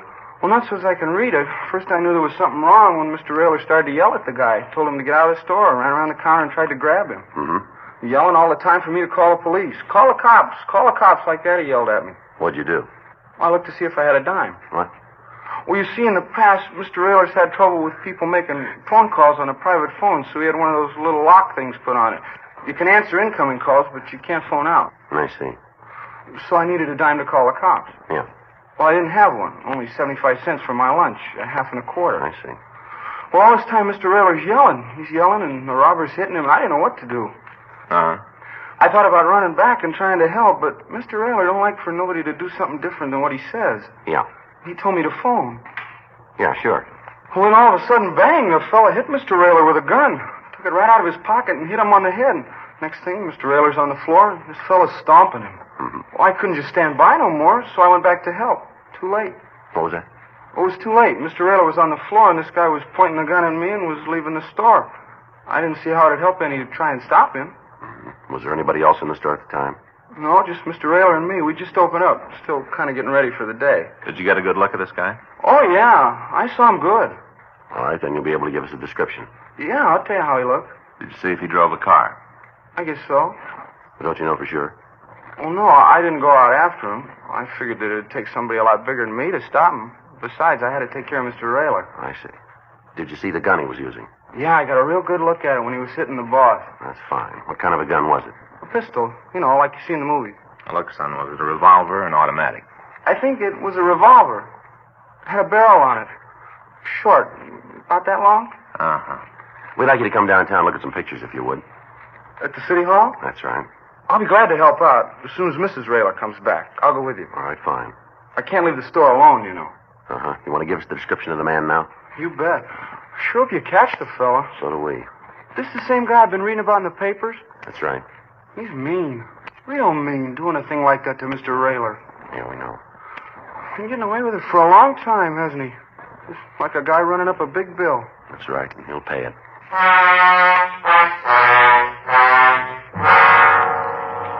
As soon as someone arrived to take care of the drugstore, we took Calvin Webster down to the city hall. He was shown all of the mug books and pictures of recent parolees. He was unable to make an identification. We had him returned to his home, and then Frank and I checked with Dr. Sebastian over at Georgia Street Receiving Hospital. He told us that the latest victim had been transferred to the county hospital and was out of the critical stage. He went on to say, however, that it would be several hours before we'd be able to talk to him. We checked with Captain Donahoe and Lieutenant Stoner. We also contacted officers from Metropolitan Division and made arrangements for the additional cars that we'd need in setting up the rolling stakeout. That night at 7:30 p.m., the plan was put into operation. 10 undercover cars maintained a watch on the drugstores in the area. All suspicious vehicles were checked on. All pedestrians loitering in the vicinity were interrogated. Our suspect remained free. 3 days went by without result. The bandit had stopped his operations.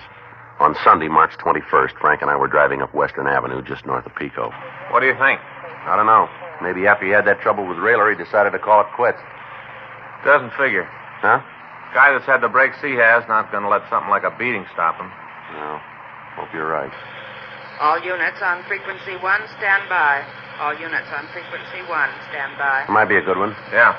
Stand by 1J14. All units in the vicinity of 1947 Wilton Place. 1947 Wilton Place. An officer needs help. Code 3. All units in the vicinity of 1947 Wilton Place. An officer needs help. Code 3. You got the lens? Yeah, here you are.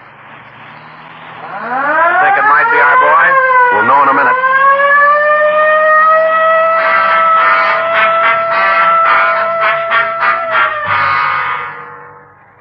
An officer needs help. Of all the calls in the book, this is the one that no officer wants to get. Not because of an outdone sense of loyalty to a fellow police officer, but because it means that somebody has decided that lawful authority has no meaning for them. Such a person is an extreme menace to every citizen in the city. By showing that they have no respect for the competence of an armed professional officer, they have also shown that they will not consider for an instant the life of an unarmed citizen. By the time we arrived at the scene, there were 14 police units in attendance.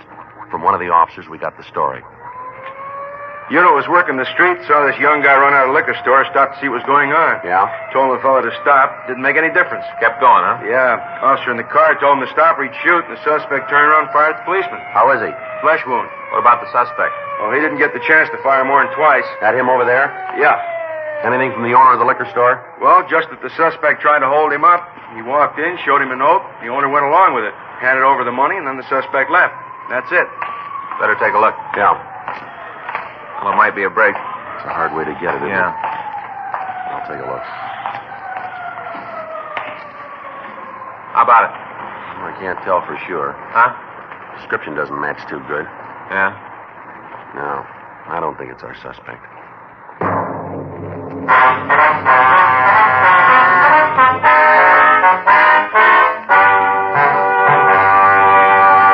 You are listening to Dragnet, the authentic story of your police force in action.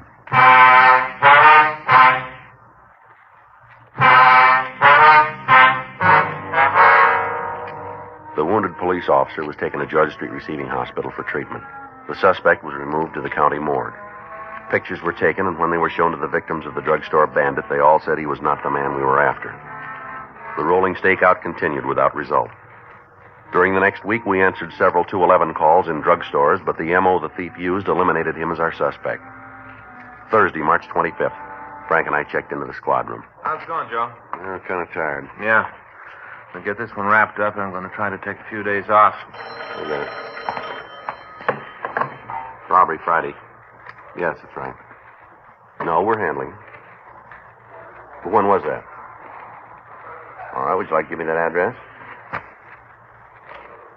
All right, yes, I have it. We'll check it out. Might be something in. Thanks for letting us know. Right. What was that? No, if it turns out, we'll let you know. Right. Thanks again. Bye. What do you got? Call from a radio unit out in Hollywood. Yeah. They answered to 415 this morning. The woman and her husband were having a brawl. Uh-huh. The man had left when the officers got there. The woman refused to make a complaint. She placed the original call? No, it came from one of the neighbors. Uh-huh. When the officers were leaving, the woman said she'd handle the beef herself, said she'd take care of her husband, called him a lousy hold-up man. Yeah. She made the statement she could put him in San Quentin inside of 5 minutes. Well, if he's the guy we're looking for, I don't think we can do it that fast. No, we can sure try.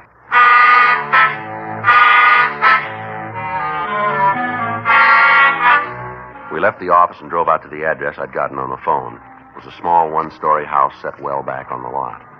When we got there, the lights were on. Frank and I went up to the front door and rang the bell. Yeah, Miss Kearney? that's right. Police officers like to talk to you. What about? Might be better if we talked inside. All right. It's my partner, Frank Smith. My name's Friday. How you do? Right. You alone here in the house? It's the baby and me. See, where's your husband? Look, before I start telling you a lot, why don't you let me know what this is all about?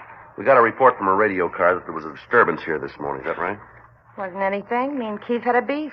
Not even worth calling the cops about. The officer said you made the remark that your husband was a hold-up man, that you could send him to prison. Is that right? They talk a lot, don't they? They listen more, lady. You want to tell us what you meant? Yeah? Well, go ahead. You go back and tell the little boys in the play suits they're wrong on this one. Is that so? Yeah, because I meant nothing.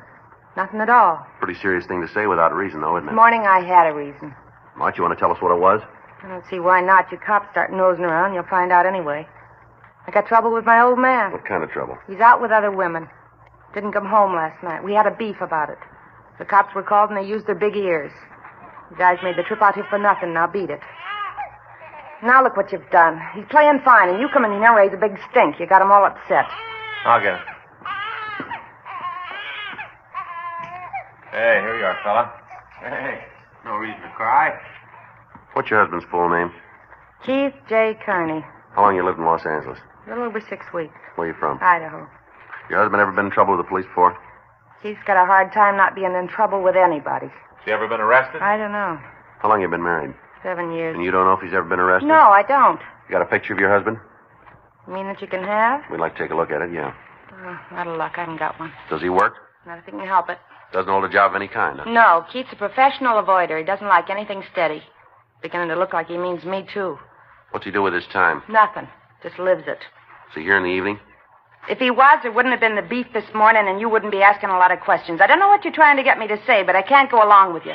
You got a problem with Keith, then talk to him. Leave me out of it. I get it. You know where your husband is now? No. You don't have any idea, Not huh? the least. There you are, little fella. Here's your keys. Your husband drive a car? Yeah. What kind is it? 41 Plymouth. When do you expect your husband back? When he walks in the door. All right, Miss Kearney, I think that'll do it. Sorry if we've caused you any trouble. You have and you're not. All right, let's go, Frank. Good night. Good night. Good night. Better check on the husband, huh? Yeah. Wait a minute. Get a good look at those keys that the baby was playing with. No, why? Plastic tag on them had a license number. Yeah. One of the stolen cars used in a drugstore holdup.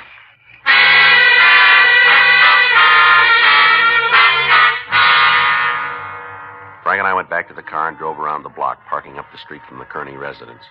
We called the name of the man and his wife into R&I, but there was no record on either one of them.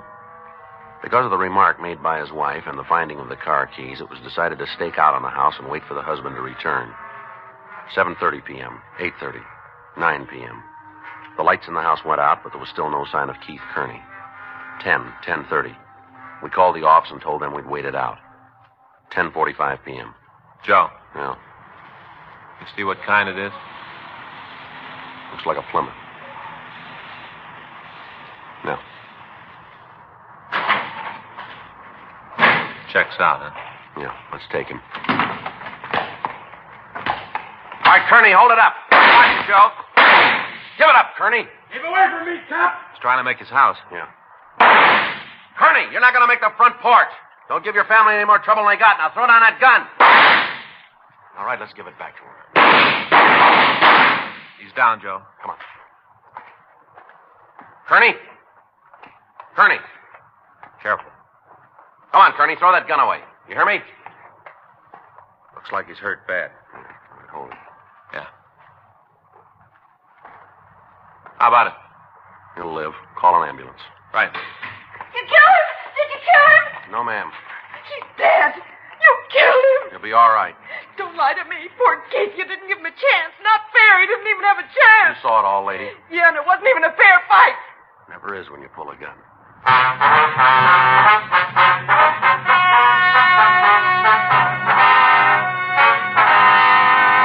Keith Jarris Kearney was tried and convicted on 9 counts of robbery in the first degree and received sentence as prescribed by law.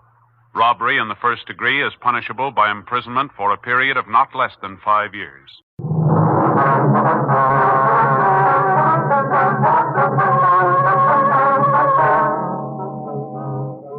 You're a detective sergeant. You're assigned to burglary detail.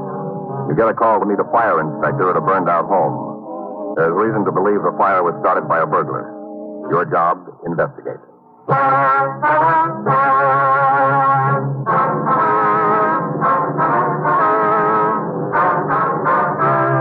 Dragnet, the documented drama of an actual crime.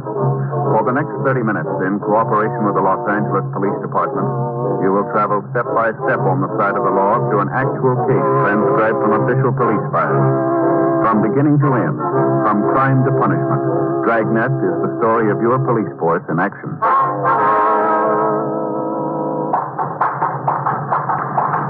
It was Wednesday, November 4th. It was cool in Los Angeles. We were working the night watch out of burglary detail. My partner is Frank Smith. The boss is Captain Bernard.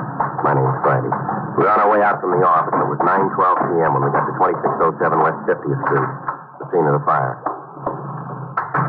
No signs here. Just the fire must have been in the back of the house, huh? Yeah, that's the way it looks. Hiya, Joe. All right, Tom. You know my partner, Frank Inspector Strader from the fire department? Sure. Hi, Frank. Been some time since we worked together, Joe. Yeah, over a year, isn't it? Yeah, about that. What do you got for us this time, Inspector? Easier to show you. Come on back. All right. Most of the damage is in the bedroom. Started in the closet. Yeah. Did burn through the next room, though. Little girl's bedroom. Mm-hmm. Here we are. Yeah. Burned bad, huh? Could have been a lot worse. Neighbor saw the flames through the window. Must have seen it right away. She called us, and the engine company got out before the whole house was gutted. Mm-hmm. The place locked when they got here? Yeah, had to break through the back door to gain entrance. All right, now where do we fit in? Well, we're pretty certain the fire was started deliberately. Oh. When I was checking, I noticed the window had been tampered with. Come here, I'll show you what I mean. See the lock? Yeah. Yeah. Looks like it was forced, doesn't it? See here? Screws are pulled right out of the frame. Yeah. Glass is cracked, too. Yeah. Any chance your boys might have done this? No, I checked that angle. The only place they tried is the back door. Uh-huh. Was the window open when you first saw it, Tom? Yeah, just like it is now. Raised about an inch. Frank? Yeah. See these marks here on the sill? Uh-huh. Probably made when the window was forced, huh? Better get the lab out here, I guess. Huh? Yeah, I'll get him. Phone's in the front room near the table. Thanks, Inspector. You been able to contact the owner, Tom? Yeah, lived with his wife and little girl. Got here just about the time they had the fire out. Took her wife and kid over to her sister's place for the night. Well, did he know if anything had been stolen? Didn't ask before he left. He said he'd come back as soon as he could. Well, you got any ideas? Well, I'm sure the fire was set. Might be insurance. Maybe a pyromaniac. Thief trying to cover something. I'm at the task. This is my partner, Sergeant Friday. I do, Sergeant. Oh, yes, sir. And you met Inspector Strader. Yes, sir. How are you? Hi. Got back as soon as I could. The wife and daughter pretty upset. We understand this, Staff. She didn't think about it tonight, but she will tomorrow, and then I'll be in for it. How's that, sir? About the insurance. What about the insurance? Well, I don't have any. I can hear her now. She'll be up one side and down the other. You don't have any fire insurance on the house at all, huh? That's right. How about personal property? No, the wife's been asking me to take some out. Maybe I would have, but she wanted me to get it from her brother-in-law. Maybe I would have, but you never saw such a one-way guy, always looking to feather his own nest. You know the kind. Yeah. Like I was painting the kid's room, you know. They could give me a hand, you bet he didn't. So what happens? I got no insurance. Now, Mr. Taft, we'd like you to do something for us if you would. Sure thing, as long as it doesn't cost me. It's going to put me in the hole, but good. Hey, what is it? Would you check around and see if any personal items are missing here? You mean stolen? Yes, sir, that's right. Well, you think someone broke in and stole something and set the fire? No, we're not sure yet. We want you to help us. Oh, boy, that's all I need. A fire with no insurance and rob with no insurance. My wife's brother-in-law won't ever get off my back, and my wife. Would you check for us, sir? Yeah, sure thing. Thank you. Tom walked in here to take something. My wife's jewelry. And what she had was in this here box. I'd rather you wouldn't touch it, though. What's that? I'll open it if you don't mind. Well, it's empty. Everything's gone. Was it pretty expensive? Well, it didn't cost much, if that's what you mean. Uh-huh. Mostly costume jewelry. Her watch was in here, though. She forgot it tonight. Went over to the Crenshaw district window shopping, and I remember her mentioning she left it here. You think anything else is missing in here? I don't think so, unless maybe my wife's clothes in the closet. And the way that looks, I don't guess you could tell much. What do you think, Tom? Well, I can give it a preliminary check while you're going through the rest of the house and let you know. All right, fine. Want to check the rest of the place for us, Mr. Taft? Oh, yes, sir. All right. Boy, what a night. If a guy wanted to steal something, he'd pick a place that had stuff worth lifting. Now, here's the kid's room. Oh, look at the mess in here. I just finished painting it last week. Well. Look at it. Dolls, books all burned. Poor little kid saw that tonight, just cried her eyes up. I don't know. The guy that did this must have had a head full of rocks. Yeah. Christmas ain't far off. I don't know how, but I'll see to it she gets dolls and books. Nice ones. Better than these were. Wasn't anything in there he'd take. Now, let's check the kitchen. Well, right off I can see he made it for the radio. Had a little portable on the shelf right over there. Wife likes to listen to those daytime programs while she's working. Something more to plan for Christmas. Wonder if you have the serial number on the radio by any chance? Never paid any attention to things like that. Anyway, I got a second hand. It wasn't worth much. It played good, though. Mm-hmm. I'll take a good look. You notice anything else, Don? Not right offhand. Say, fellas, how about a beer? Unless that's stolen, too. No, thank you. Well, that really does it. What's that? This ties it off good.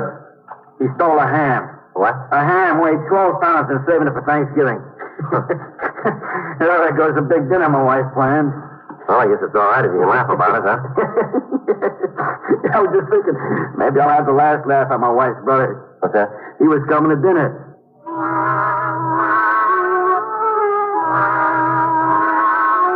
Further examination of the kitchen showed that about 20 cans of food had been taken. Angus Taft looked through the rest of the house, but he said he didn't think anything else was missing. Inspector Tom Strader said he was fairly sure there were no clothes in the closet when it burned. Men from the crime lab came out and took pictures of the window and also of the place of origin of the fire. A detail from Leighton Prince checked the house.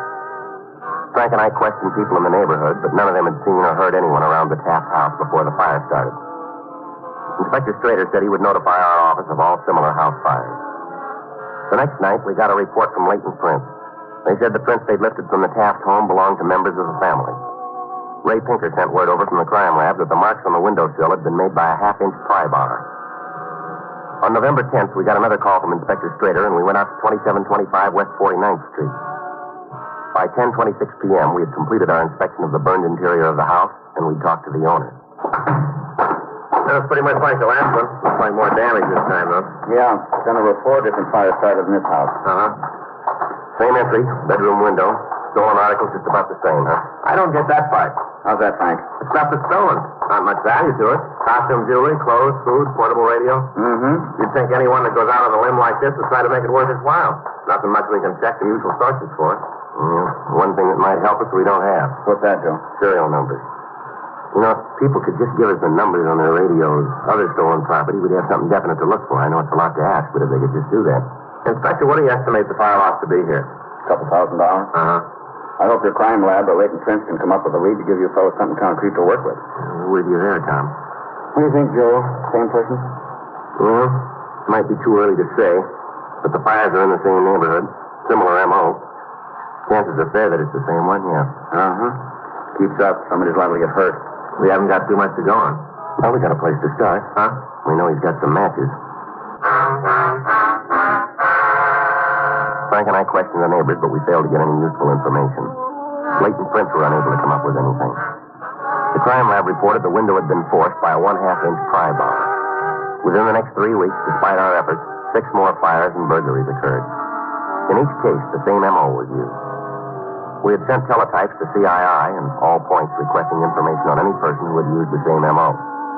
The staff's office had made a run. Known arsonists were checked. Pawn shops and second-hand stores were notified, but we still had no definite lead as to the identity of the arsonist burglar. We started a pin map to see if a directional trend would develop. 8:57 p.m., Wednesday, December 2nd. We were checking the map with Sergeant Rex Olson. Anything new, Joe? Well, we've had a few burglaries further west, up in here, but no fires. Mm-hmm. How about the M.O.? Same. Bedroom window entry, same type article stolen. You know, this operator's really a wig. Take a look at this list of items that have been taken. Mm-hmm. Dog food, baby clothes, golf balls, tennis balls, camping equipment, and a phonograph. That's quite an assortment. Tennis balls were initialed, I think, by the owner. He said he could identify them. Details have been checking playgrounds for him. Mm-hmm. I guess you pretty well covered every angle then. Yeah, actually, extra men from Metro and the fire department have been on stakeouts in areas where fires have occurred. They've run down a lot of leads, but we haven't come up with anything to date. You know, how about Prince? No, haven't been able to give us any positives. I guess his switching M.O. is something to be thankful for, then. Yeah, but the guy is still out breathing the same air as we do. Yeah. I know it bothers you, but you're doing your best. You can't ask for more. Mm-hmm. You talked to some of these families that have been burned out, and you sure wish you could. Yeah, I know how you feel. The guy isn't satisfied setting one fire in a house. He set as many as 6 in one place. Look at those red pins. Mm-hmm. I'll do it. Burglary, Olson. Uh-huh. Well, what's that address? 1904 West 50th Street. Right. Yeah, they're with me now. Yeah. Burglary, here's the address. Right. Anything else? Yeah, another red pen.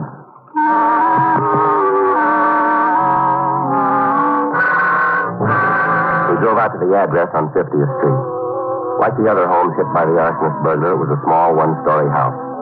Inspector Strader showed us where 5 fires had been started. The main damage was in the rear of the building. Entry had been made through a bedroom window. We called the crime lab and latent prints. The owner, a Mr. Quentin Bates, arrived and checked for missing property. 10:27 p.m. We came to the living room. Well, right offhand, I'd say nothing was missing in here. Walter, it's possible he just didn't take anything from this room. Why do you say that, Sergeant? Well, no fire was started in here. Now, we found in other homes, the burglar usually starts a fire in a room where he takes something. I see. Mr. Bates. Yeah? This bottle of perfume that's missing, you said it was initials? That's right. I gave it to my wife for her birthday. It was monogrammed LCB in gold letters. It wasn't real expensive. Mm-hmm. LCB. In fact, nothing that was taken was of too much value. Why should a person go to the trouble of breaking a house to steal comic books? It doesn't make sense. I know you said your daughter's name was written on the book. Yeah, my wife always writes her name Carol on them. You know how kids trade them back and forth. Mm-hmm. My daughter takes after her mother, never wants to throw anything away. I've had over 100 comic books. Mm-hmm. In fact, there's a lot of junk I wish he had taken. And just left the house the way it was without starting the fires. That's so we can understand. Now about the coins that were taken. Yeah? This is the first time that any money's been stolen. But what did he take? About $2 worth of coins. Not much to help you there, is there? Yes, as it might be. They're American coins that can be spent. Now, the fact that they're old may give us a lead if somebody tries to spend them. Mm-hmm. Kind of a long shot, isn't it? Yes, sir, maybe. But this person hasn't given us much choice. Now, do you think you could give us the dates on the coins? Well, I can't, but my wife may be able to. They belong to her. Like I told you, she never gets rid of anything. Mm-hmm. She got them from an aunt a couple, 3 weeks ago. I told her that since they were old, they might be worth more than just the regular value. Yes, sir. So she took them to some shop, you know, where they handle old money. Man there told her they weren't in demand, only worth a nickel, dime, whatever it was. I needed change for cigarettes one day, but she wouldn't give them to me. Anything old she hangs on to. You can see the junk around here. Mm-hmm. You think you can get those dates for us? I'll try, but like I said, if the person that did this had just forgot about the fire part and carted off some of the other junk, he'd have been doing me a big favor. Yes, sir, but they don't have that in mind. What do you mean? To help anybody. We got the description and the dates of the coins from Mrs. Bates. All officers were given the information. From our pin map, we figured our suspect might live near Cimarron Street and Vernon Avenue. We spent several days contacting all the businesses in that vicinity and gave each owner a complete description of the coins. We asked them to get the license number or address of any person that might pass them, and to call us right away. In the meantime, Leighton Prince sent word from the window ledge at the home of the last burglary and fire that they had lifted several clean prints. 5 days went by. Monday, December 7th. The store owner called us regarding the coins. Frank and I drove out to the corner of Cimarron Street and 43rd Place, a small neighborhood variety store. Morning. Can I help you? Police officer. You are? Yes, ma'am. We went to see you the other day. Oh, well, just a moment till I get my glasses on. I was trying a new glass cleaner on them just before you came in. I don't see much without them anymore. There. Oh, here, now I remember you. You came in about the old money. Yes, ma'am, that's right. We got your call. Well, it's a good thing I had my glasses on about an hour ago. What do you mean, ma'am? When I got those coins. Otherwise, maybe I wouldn't have noticed. Then you took in some money answering the description we gave you, did you? The first customer this morning, I guess maybe that's why I took particular notice. Mm-hmm. I called the number on the card you gave me right away. It was very cooperative of you, ma'am. I'm only doing my duty as I see it. You men are trying to uphold the law, and as a citizen, I feel it's my job to help you. Any way I can. Yes, ma'am. Now, when if we might see the coins? Okie dokie, I'll get them for you. Thank you. When I saw that they were that old money, like you told me about, I didn't put them in the registry. Oh, no. I popped them into this jelly box I keep pins in, see? Uh-huh. Maybe I'd better dump them out on the safe. All right, fine. I wouldn't want you to stick your fingers. It's easy to get blood poisoning. Mm-hmm. You got that list, Frank? Yes. Thank you. Here. Are they the ones you're looking for? Just a minute here. Let me check. Yes, ma'am. Oh, how wonderful. Well, that gives me a real fine feeling, like I've done a good deed for the day. Well, you have, ma'am. Now maybe you can help us even more and tell us about the person that gave you these. Okie dokie. I can. But there's something I don't quite understand. What's that, ma'am? I thought you policemen are generally looking for real bad men. No, not always. Well, that's what seems wrong. The person I got these from couldn't be the one you want. Why do you say that? It was a little girl, about 9 years old.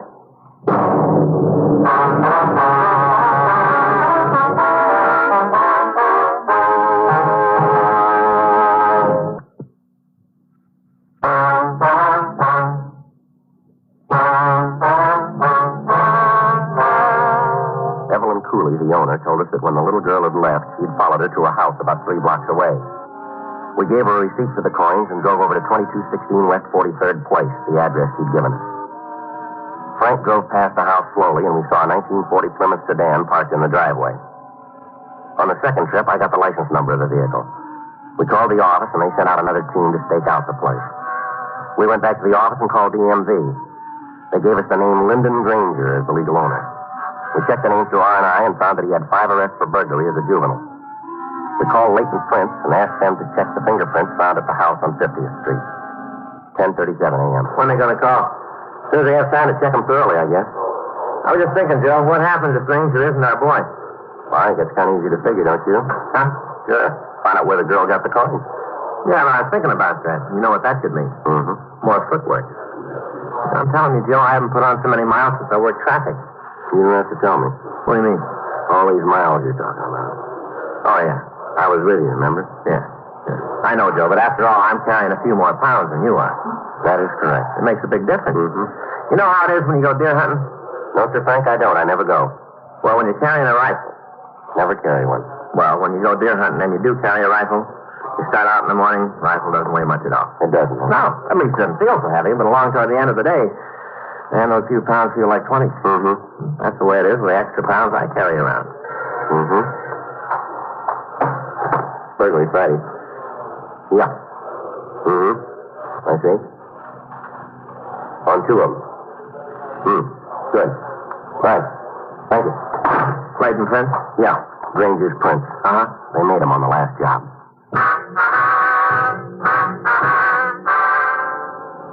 The fact that Granger's prints tied him in with the last fire burglary was enough to get a complaint, but we wanted an airtight case. We decided to follow the suspect that night. Another team was sent out to relieve the stakeout on his home. When Granger left the house at 8:09 p.m., Frank and I were behind him. The other team remained at the house. We followed him for about an hour. 9:13 p.m. What do you think, Joe? Stick with him. All right.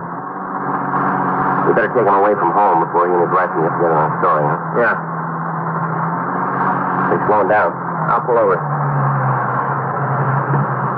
Stop. Can you see him? Yeah.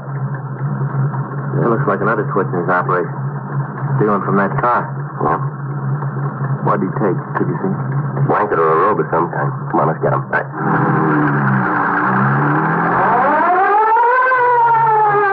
All right, Granger. Don't put it in gear, police officer. Making a run for it. He's going to hit that car. Come on. Out of the car, Granger. Come on, move. Come on. What? Come on, get out. Fast. Hands over your head. Right there. Keep your hands up. All right. Did you say police officers? Yeah. Yeah. All right. Get your hands behind your back now. Oh, I didn't hear you too good. I wouldn't have taken off if I'd known you was cops. That's the truth. If I was you, I'd believe that. That's so? Well, I'm just going to feel terrible if you guys don't believe me. Well, now, that's too bad. Huh? We don't. We questioned Granger, but he refused to admit any knowledge of the burglaries or the fires. We met the other team on stakeout, and they took him into custody while we went in to talk to his wife. We identified ourselves, and she told us to come in. Shut up, Fortune. Be quiet.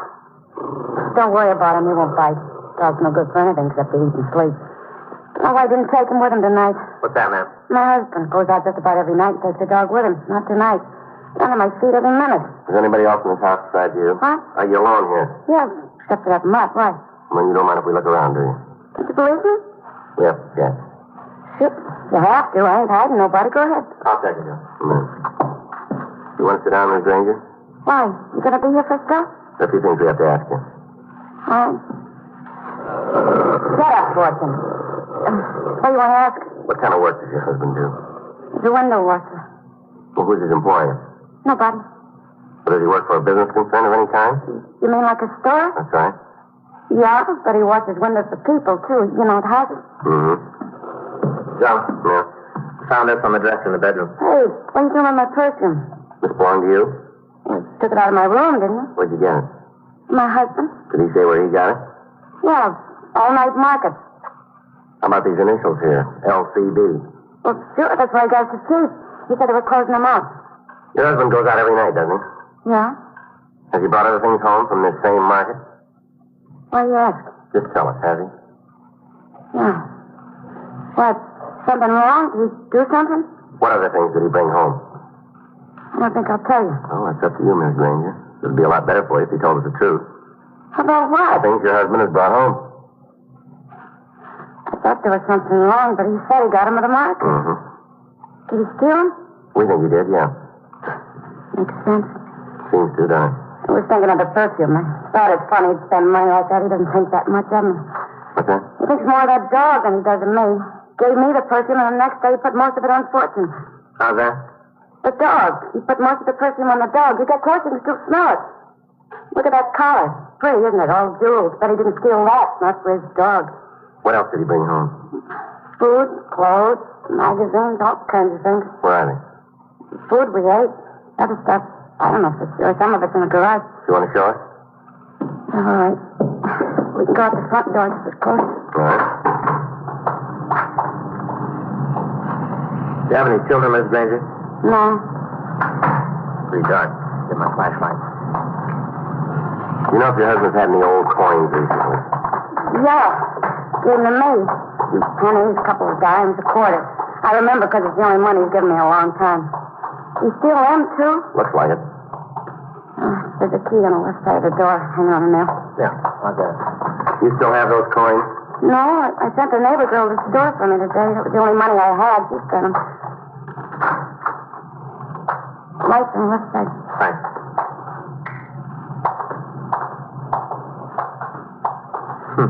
Comic books. What was that name, Joe? Carol. Yeah, check's right down the line. This camping equipment. Is this something you got at that market, too? Yeah, I guess so. We never bought any I can remember. Wouldn't be any reason. He'd never take me camping. Do you know what's in this box? No. You know where the key is for the lock? No. Guess he'd have him. Let me give you that hammer. Yeah. You gonna break the lock? Yeah.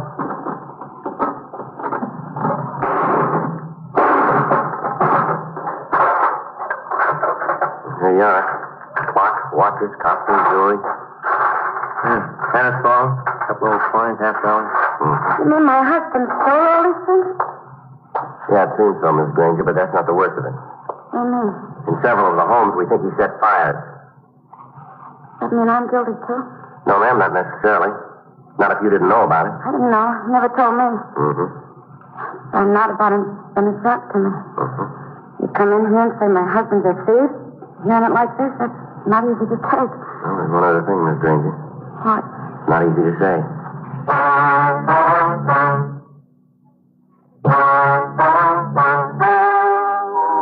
The story you've just heard is true. The names were changed to protect the innocent. On March 9th, trial was held in Department 98, Superior Court of the State of California in and for the County of Los Angeles. In a moment, the results of that trial.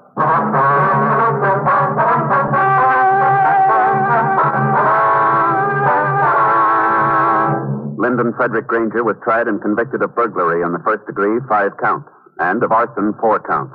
He received sentence as prescribed by law.